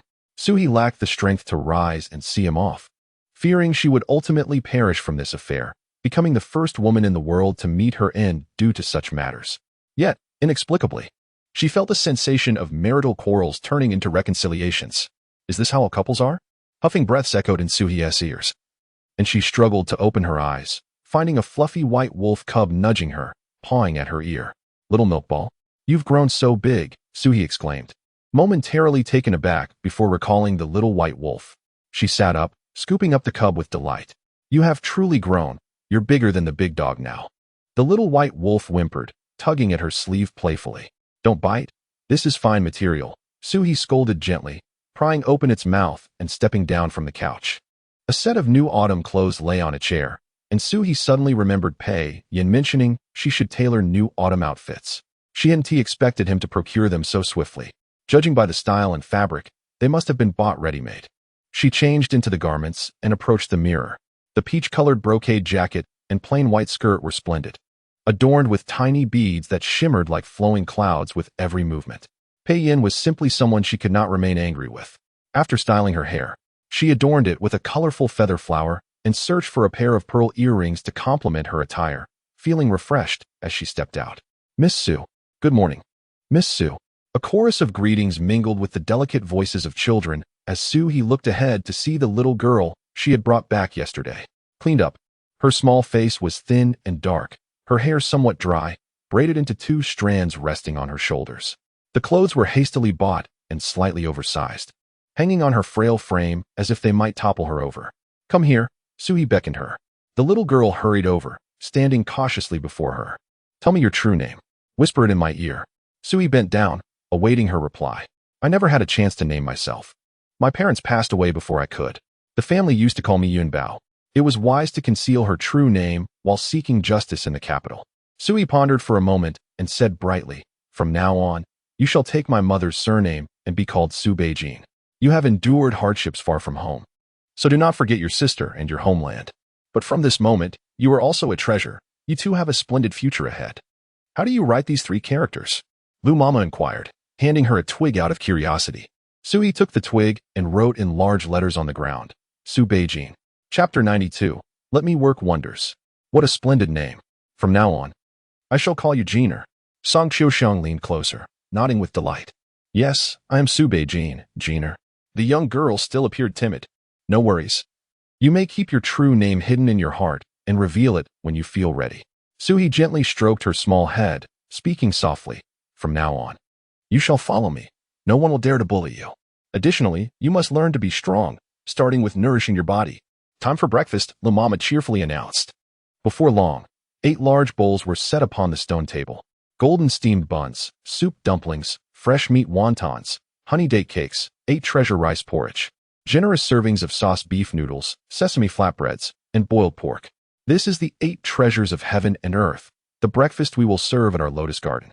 Soo-hye took her seat at the stone table, smiling. Come, everyone, sit down and enjoy breakfast. Once you are full, I expect you to work wonders. Yes, Miss Sue. Everyone responded in unison, eagerly gathering their bowls and chopsticks to partake in the meal. Jeaner stood beside Soo-hye, swallowing hard in anticipation. You must have been hungry for quite some time. Start with the wontons and rice porridge. Soo-hye encouraged, handing her a large bowl and a white porcelain spoon. Jeaner carefully scooped a few wontons, eating them daintily. Take your time. Eat until you are full, but do not overindulge. Soo-hye watched her, recalling her own visit to Pei Yin, who advised her against overeating. Where is Zhang Jiulu? Sui glanced around and asked quietly. I am here, at the neighboring table. Zhang Jiulu raised his bowl, a sesame flatbread still in his mouth. Zhang, you can devour 8 flatbreads in one sitting. Song Qiuxiang grumbled. The master will cover the bill. Zhang Jiulu replied nonchalantly. And where is the master? Sui inquired. He has gone to court, Zhang Jiulu answered. Sui considered asking about his leg injury, but opted to hold her tongue amidst the crowd. She had been so caught up in the argument last night that she had forgotten about his injury. Once breakfast concluded, the medicinal herbs she had gathered yesterday arrived. Lu Mama pointed to 2 large baskets placed against the wall. Sui took a small hoe and, accompanied by little Jeaner and the small milk dumpling, ventured to plant the herbs. The others had their own tasks, so she took it upon herself to cultivate the medicinal garden. Before she departed the capital, she hoped to see his leg healed. These herbs could serve as her way of repaying him. Little Jeaner dragged the large basket behind her, while the small dumpling occasionally tumbled into the flower bushes, frolicking along the way. After a while, they reached the southeast corner. She planned to establish the medicinal garden here, as it was shaded and perfect for growing herbs. She still wished to try and heal Pei Yan's leg. The Grand Princess claimed she was useless, but she was determined to show her otherwise. Whether or not she married him was one thing, but she could not abide being called ineffectual. Kind-hearted miss. Is this how one plants? Jeaner squatted before the small pit Sui had dug, placing a medicinal herb within it. Call me sister here, Sui replied, focused on digging. You know, I almost had a sister once, and now that you are here, it is just right. What happened to that sister? Jeaner asked curiously. When my mother gave birth to her, she could not survive and suffocated. Sui gently covered the small pit with soil. Jeaner blinked, staring at her in awe. Sui turned to Jeaner, speaking softly. Do not be afraid. As long as you live well and strive to thrive. Jeaner gazed at Sui, seemingly grasping her words, yet not fully understanding. I will teach you. From now on, you shall call me sister here, Sui assured her. After a moment of hesitation, Jeaner timidly replied, kind-hearted sister here, you are so beautiful. Are you a bodhisattva? What good is a bodhisattva? Either they are made of clay and cannot save themselves from the river, or they are blind and indifferent to our suffering. Sui continued digging, speaking softly. I am merely Sui. Jeaner did not comprehend her words. All she knew was that Sui was extraordinarily beautiful, illuminated by the sunlight that seemed to make her glow. Miss Su, the princess of Qi has arrived. Song Qiuxiang hurried over, speaking softly. Why has she come? Yet Sui did not harbor ill feelings towards her. It would be beneficial to meet her. Her garden required the patronage of esteemed individuals for smoother operations. Sui quickly washed her hands and made her way to the white jade boat to greet the princess of Qi. She was not alone. A handsome young boy accompanied her. I pay my respects to the princess of Qi, Sui bowed gracefully. No need for formalities. The princess of Qi replied with a warm smile. I brought my son along for a stroll. He has been cooped up at home reading and has turned into a piece of wood. I thought your garden might be amusing, so I dragged him out today. The youth's cheeks flushed bright red as he clasped his hands in greeting. Miss, may you be well. His name is Qiyu. When I gave birth to him, I dreamed of a piece of jade, thinking it a treasure. Little did I know, it was just a clumsy stone. The princess of Qi laughed, settling down and glancing at Qiyu. The tea here is delightful, and there is a delightful little cake. The art of eating cakes is truly enjoyable. Sui was taken aback. Was this truly the mother? Bringing her son to eat cakes served by women? To let him experience the world, the princess of Qi said, fanning her face with a hand fan, clearly amused. Qiyu's face turned even redder, his pale cheeks appearing as if they might bleed. Sui called over Song Qiuxiang and whispered instructions for her to summon Baiyu. Jeaner remained close to Sui, not daring to breathe. Oh, we have an additional little girl. The princess of Qi noticed the small child and smiled. Quickly pay respects to the beautiful noblewoman. Jeaner panicked, trembling as she knelt. Oh dear, Miss Su, your little girl is quite amusing. The princess of Qi chuckled. It's been ages since anyone has called me beautiful. With her laughter, Jeaner grew more flustered, trembling and unable to move. She is someone I found on the road yesterday. She was all alone and destitute. So I brought her back to raise as my sister, Sui explained. You possess a kind heart, the princess of Qi said, gazing deeply at Sui. Smiling, she is a good child. Please rise, do not be afraid. Qiyu stepped forward to assist little Jeaner, speaking softly. We are not wicked people. You resemble a stone. Of course, you are frightening. You are the reason I still lack a daughter-in-law. The princess of Qi teased. Qi Yu's face turned crimson once more. The princess of Qi stood up, shaking her fan. I shall wander the garden. Su-he, you must help me educate my stone-like son. He must learn how to converse with women without blushing. If he succeeds, I shall reward you handsomely. Su-he was taken aback. Qi and Pei Yin were naturally bold. It was impossible to teach little Qi Yu to be bold as well. Yet the prospect of a generous reward was undeniably enticing. When conversing with women, imagine you were speaking to a tree, a cloud, or a flower, Su-he advised. Qi Yu hesitated further. Would that not be disrespectful to women? If you admire the other, she transforms into a splendid landscape. If you disdain her, she becomes a withered branch or dark cloud. If you view it this way, you will find ease. Su-he spoke with a melodic tone. Before the white jade boat, two tall figures appeared unbeknownst to them. Pei Yin had returned from court. Standing beside Li Muqing, both looking somberly at Su-he. She claims she wishes to raise a little boy. It seems she is quite serious.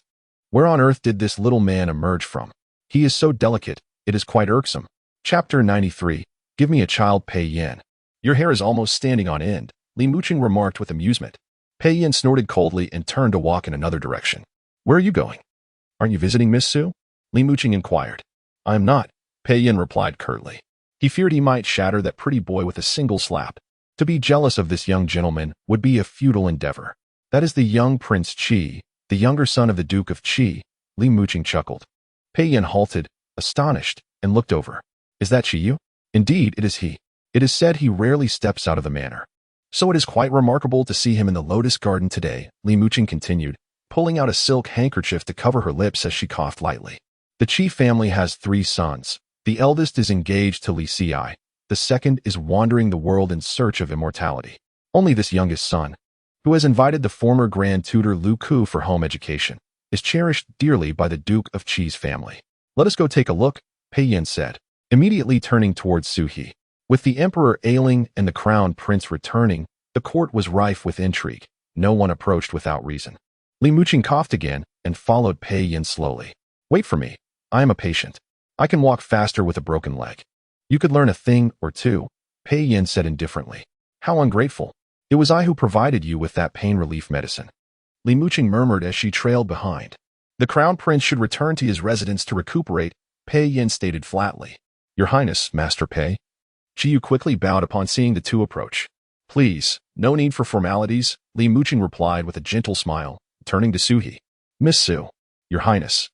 Su-he responded hastily with a bow. What brings the young prince here? Pei Yin asked in a deep voice as he returned Qi Yu's greeting. I came with my mother. She said this garden is quite delightful. Qi Yu replied, blushing slightly and speaking softly. So the Duchess of Qi is here. Li Muqing said with a knowing smile. It seems the lotus garden has captured the Duchess's heart, for she has only just arrived and already brought you along. My mother said this place is different from before, and since I haven't been out in over half a year, she let me come for a stroll, Qi Yu explained. As he spoke, Bai Yu approached, accompanied by a maid disguised as a young attendant, carrying a white jade tray with tea and pastries. Pei Yin, having witnessed the scene of feeding pastries before, smirked mockingly. The young prince has such a peculiar hobby. Qi Yu's face flushed deeply as he awkwardly replied. It was my mother who wanted me to broaden my horizons. Though Qi Yu had passed the age of 20, he still blushed when speaking to women. The brothel district was filled with all sorts, often damaging one's reputation. The lotus garden, however, was a fine place. And the Duchess of Qi clearly understood that feeding pastries was merely a playful activity, a way to build courage without the risk of scandal. Then I shall broaden my horizons as well, Li Muqing said cheerfully as she sat down at the table. Pei Yan's eyes narrowed as he grasped Su-he's wrist, pulling her closer. Who will feed?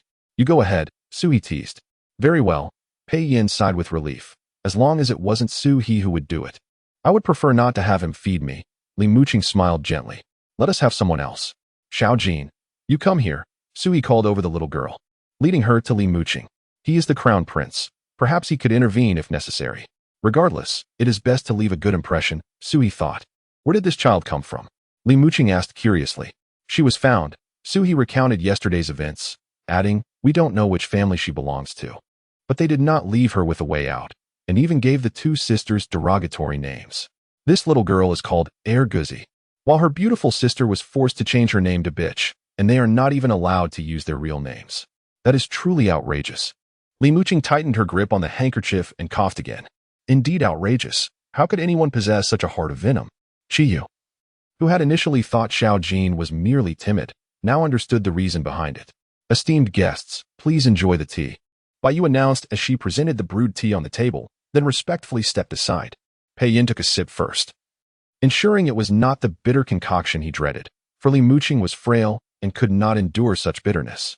As the tea touched his lips, Pei Yin was taken aback. The tea was fragrant, infused with floral notes, delightfully sweet and refreshing. He lifted the lid of the bowl to examine it closely, noticing white petals floating within, curious about their origin. This is our Lotus Garden's pear blossom tea, Sui chimed in, her voice bright. It is made with early spring tea leaves and pear blossoms. Is there pear blossom in bloom at this time? Li Muqing asked, intrigued as she observed the petals dancing in her cup. The wild pear blossoms were gathered from the mountains. The seasons in the mountains arrive earlier than those below, and they have already bloomed, Suhi explained, lifting a green-glazed tea canister, opening the lid for everyone to see the tea. Pei Yin had an inkling that the crown prince and Chiyu would likely be spending money today. Setting down the teacup, he gazed longingly at Suhi. If he wished for silver, he could offer her mountains of gold. His horse farm alone yielded over 100,000 taels of silver a year, not to mention his vast array of enterprises spread across the land, wealth beyond measure. Yet Suhi preferred to exhaust her mind over such trivial matters rather than return with him. Your Highness and the young Prince Chi are both delicate individuals, often accompanied by herbal remedies, and may find some bitterness lingering in their mouths. It is advisable to drink more floral teas to alleviate the medicinal taste, Suhi suggested. Placing the canister on the table, I have only prepared these 2 canisters, offered to His Highness and the young prince. How can I accept this?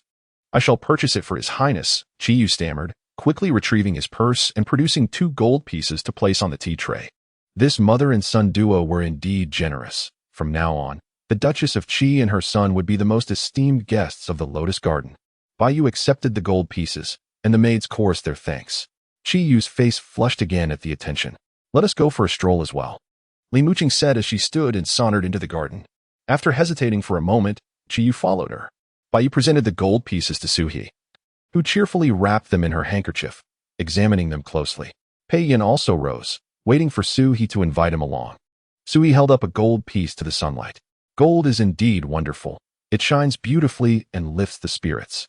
Greedy, Pei Yin remarked slowly, noticing her fixation on the gold rather than acknowledging him. It is merely a small gold piece. If he were to continue, Suhi would surely retort, then you should give me a small gold piece as well. Pei Yin lightly tapped his fingers on the purse, waiting for her to speak. The small gold pieces gifted by other men could not compare to what he offered. Suhi raised 2 gold pieces and laughed. Sir, you are mistaken. You have yet to understand. These are couples' gold pieces. They will bring forth many gold sons for me. Gold pieces can produce sons? Pei Yin's fingers, which had been resting on the purse, dropped down in disbelief, exasperatedly laughing. Then why don't you give me a few sons? He toiled each night, and surely by now she should be carrying a little one. Chapter 94, No Offspring for the Grown-Up. Suhi, with her long lashes fluttering, maintained a cheerful gaze upon Pei Yin. Suddenly, the thought of her frail health crossed his mind, leaving him apprehensive about her ability to conceive. He furrowed his brow, gently prodding her forehead with his fingertip, and murmured, that medicinal soup should not be discontinued. It's unbearable. Who enjoys it? She retorted, if a child can be born, then so be it. If not, I shall simply adopt a few fortunate ones from the benevolent hall. Such a kind-hearted adult. Little Gina approached, offering a courteous bow to Pei Yin and then to Su He, exclaiming, Sister He, the little wolf has made a mess. Pei Yin turned to see the small white wolf squatting contentedly beneath the jade table, having already made several deposits. The old servant quickly summoned someone to clean it up.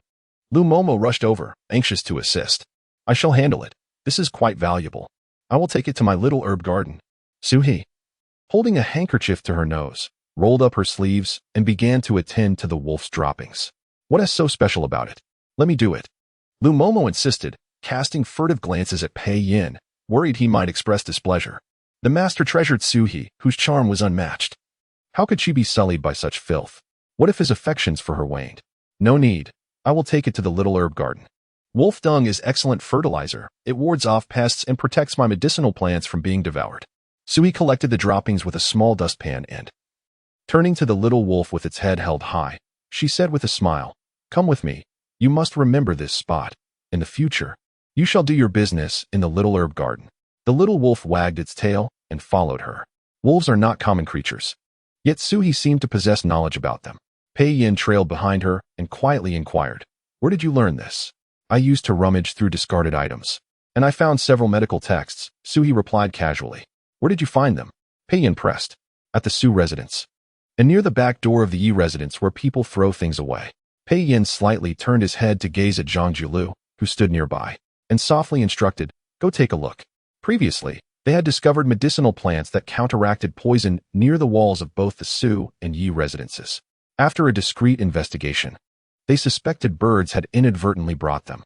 However, if Suhi had indeed come across texts regarding wolf dung and its medicinal properties, it would be rather peculiar. The Su and Yi families had no practitioners of medicine among them, thus such texts should not exist. Additionally, having listened to her fragmented stories of the past, he initially thought she was scavenging for basic sustenance, yet now, hearing her discuss the utility of wolf dung, he could not help but take it seriously. Zhang Julu understood and promptly led the two away with haste. Su He and little Jiner walked ahead, unaware of Pei Yin's actions.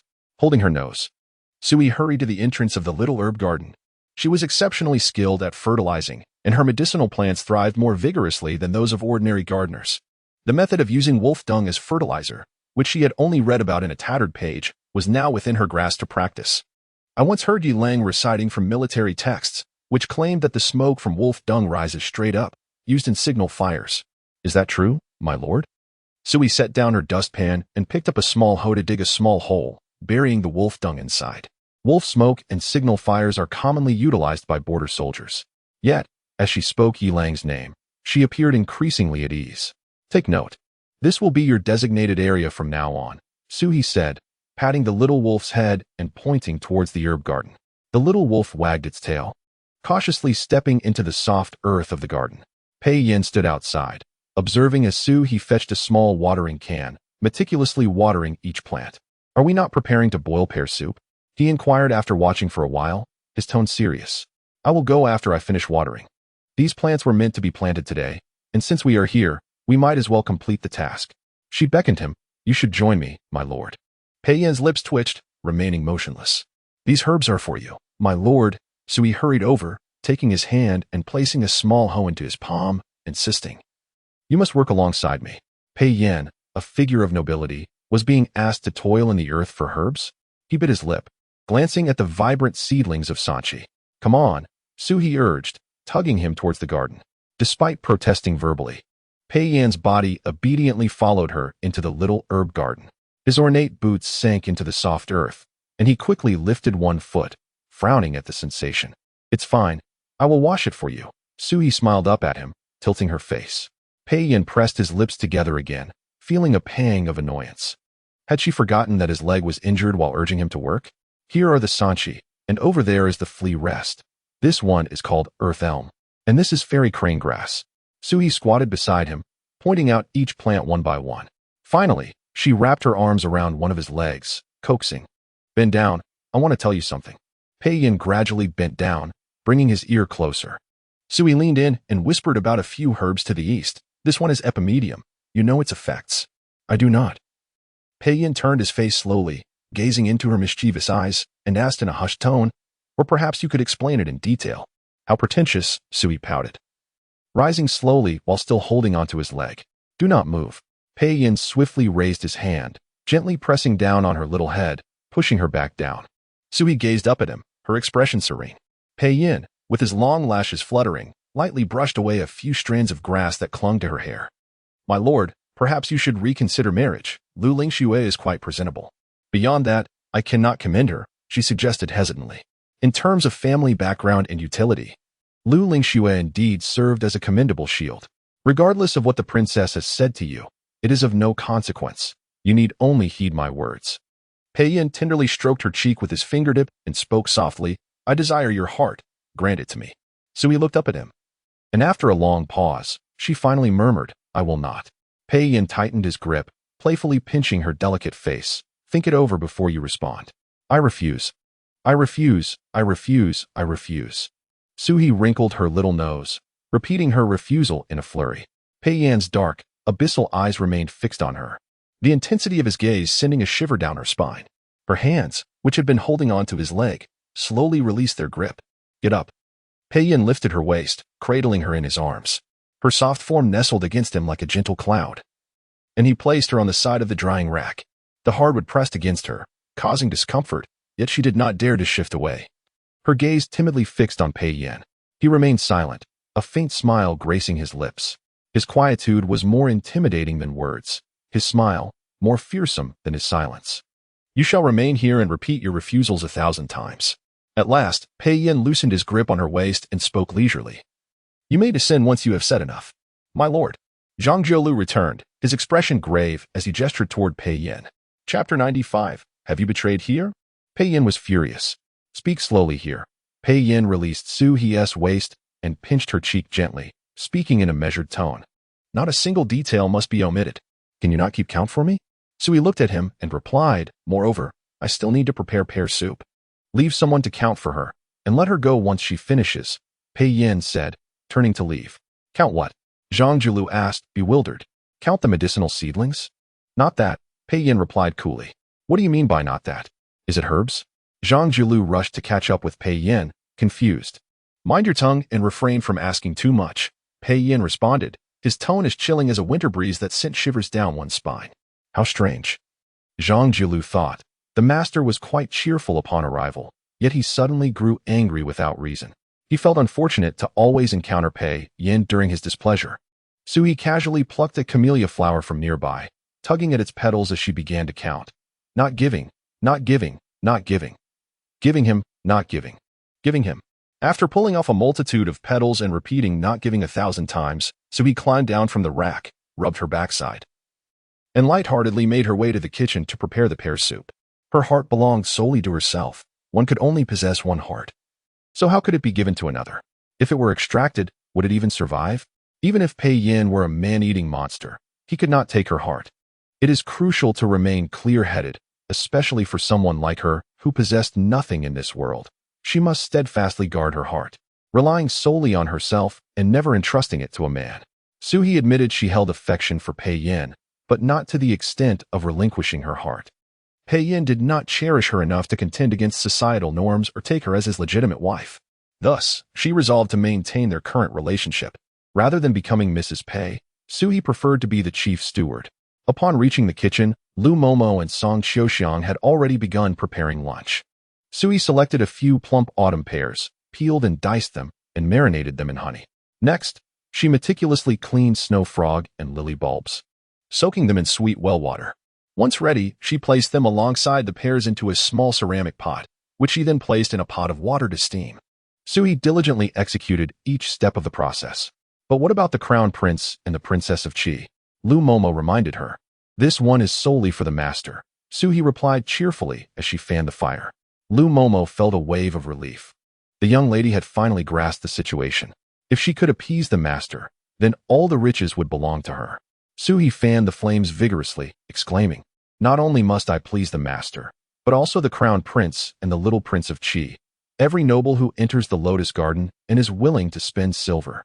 They are all sources of fortune.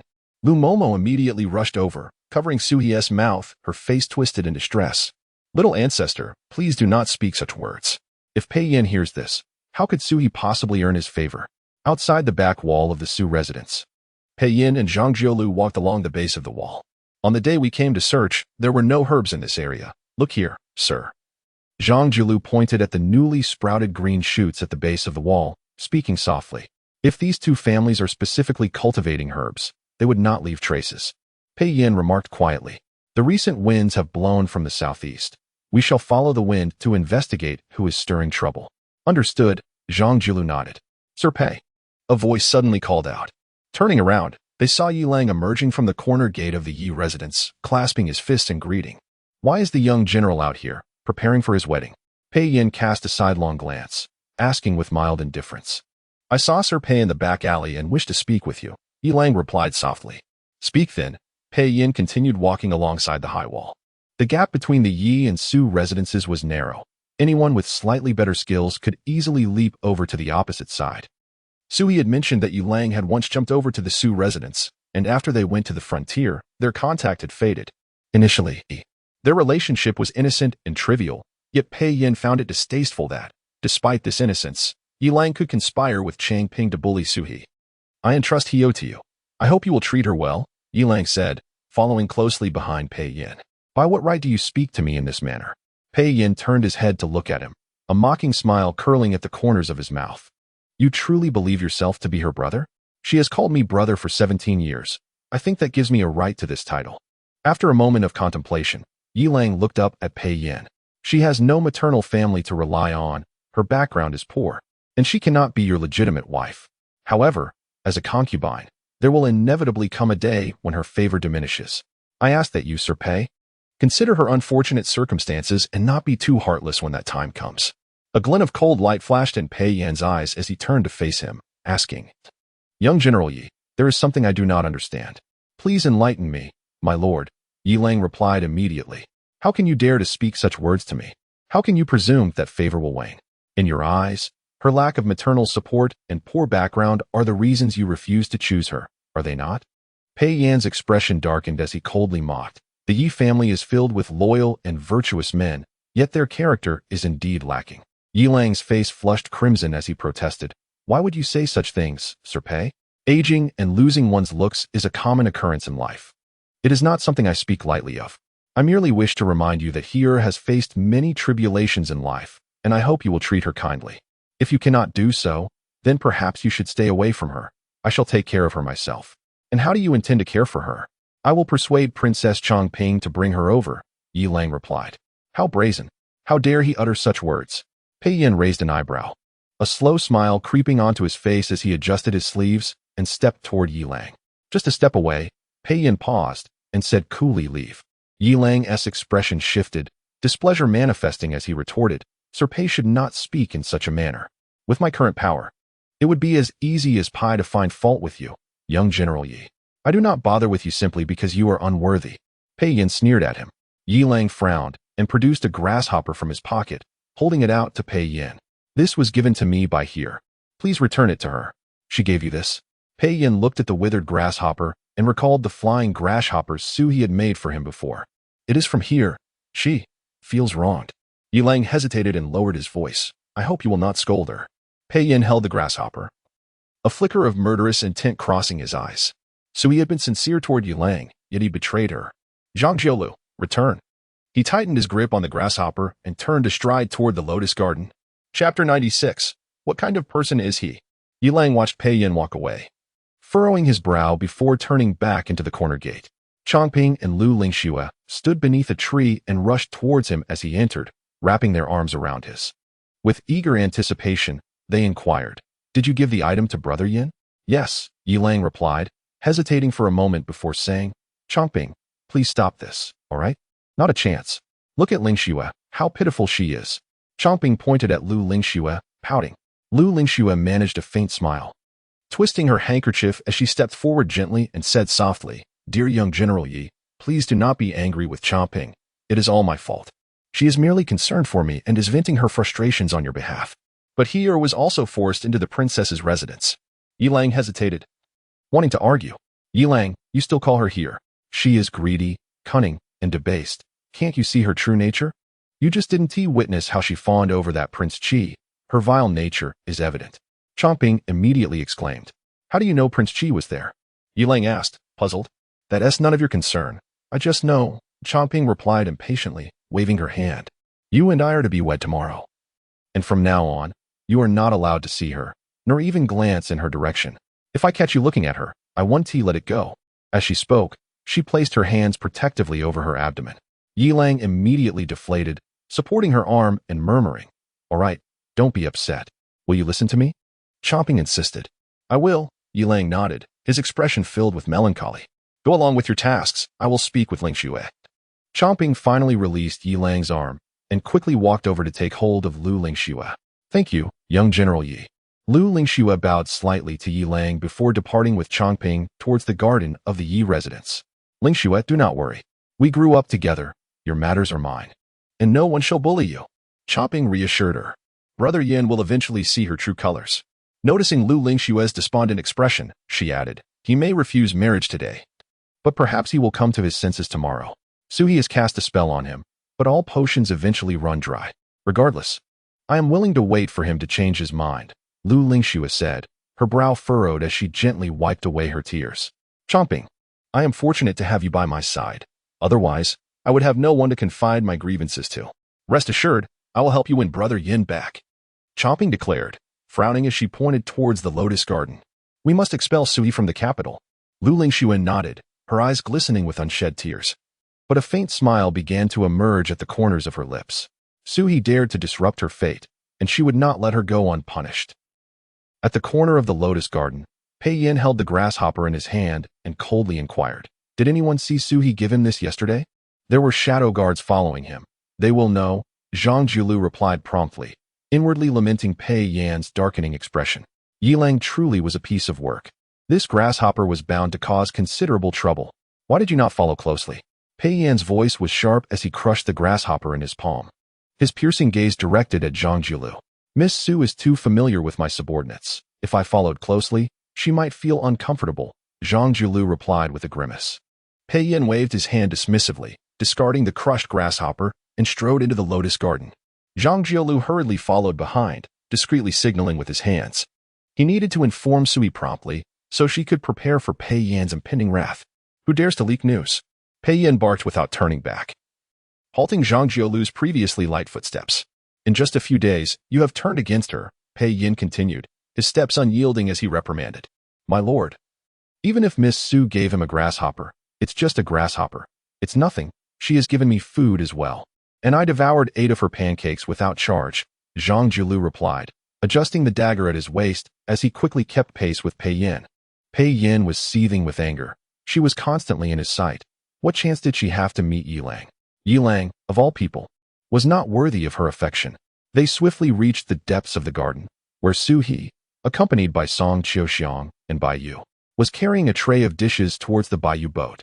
Suhi had divided the garden into 4 sections, one for living quarters, another for the Baiyu boat, where guests would first rest before exploring the garden further, which led to the Qingyu section and small boats. At that moment, the Princess of Qi and Li Muqing had already met up and were chatting merrily near the Baiyu boat. Pei Yin was about to quicken his pace when he saw Qiyu step forward to take the food tray from Suhi. Qiyu, who seldom ventured outside, was being so proactive with Suhi for the first time today. Cough, cough. Zhang Jiulu noticed Pei Yan's darkening expression and immediately cleared his throat. Why are you coughing? If your throat itches, shove a stone in it. Pei Yin scolded him. My lord, one must maintain decorum. Miss Su is your intimate companion. Everyone knows this, and it is merely a show of respect for you. Zhang Jiulu chose his words carefully. Very well, you speak well for her. Pei Yin shot him a cold glance and strode towards the Baiyu boat. Having rushed over, his anger had somewhat dissipated. In comparison to Suhi, Yilang was a different matter. Giving Yilang a grasshopper was hardly significant. He was merely frustrated with Suhi's lack of discernment. Yilang was unworthy of even a blade of grass. Lord Pei has finally returned. The Princess of Qi greeted him cheerfully, waving. Your Highness, I am hosting today, and you are the last to arrive. Pei Yin slowed his pace and moved towards the Princess of Qi. As he passed Suhi, he forcefully pinched her waist. With so many people around, I will interrogate her later. Suhi winced in pain, quickly turning her face in shock to look at him. What on earth was that for? Pei Yin cast her a cold glance before taking a seat beside the Princess of Qi. Serve the dishes, he commanded in a low voice. Suhi approached, discreetly stepping on his foot, clapping her hands with a bright voice. Serve the meal. Song Qiuxiang and Bai Yu brought forth an abundance of dishes, presenting a lavish spread before everyone, elaborately naming each dish accompanied by auspicious phrases, creating a delightful atmosphere. These dishes were unlike those from ordinary taverns. The culinary creations crafted by Suhi emphasized innovation. Even a simple eggplant was transformed into a unique dish, fried in hot oil and then simmered with minced beef. Tofu was fried to a golden hue, and a few round eggs were added to the pot, along with rich broth, resulting in an aroma that was simply irresistible. Li Muqing's attendant stepped forward, producing a silver needle to test for poison. Miss Su, please do not take offense. It is merely a precaution to silence any potential critics. Li Muqing smiled at Suhi. Of course, Suhi nodded repeatedly, massaging her waist. Today, she found everyone present quite agreeable. They were all benefactors, and she would gladly submit to any tests, even poison, if necessary.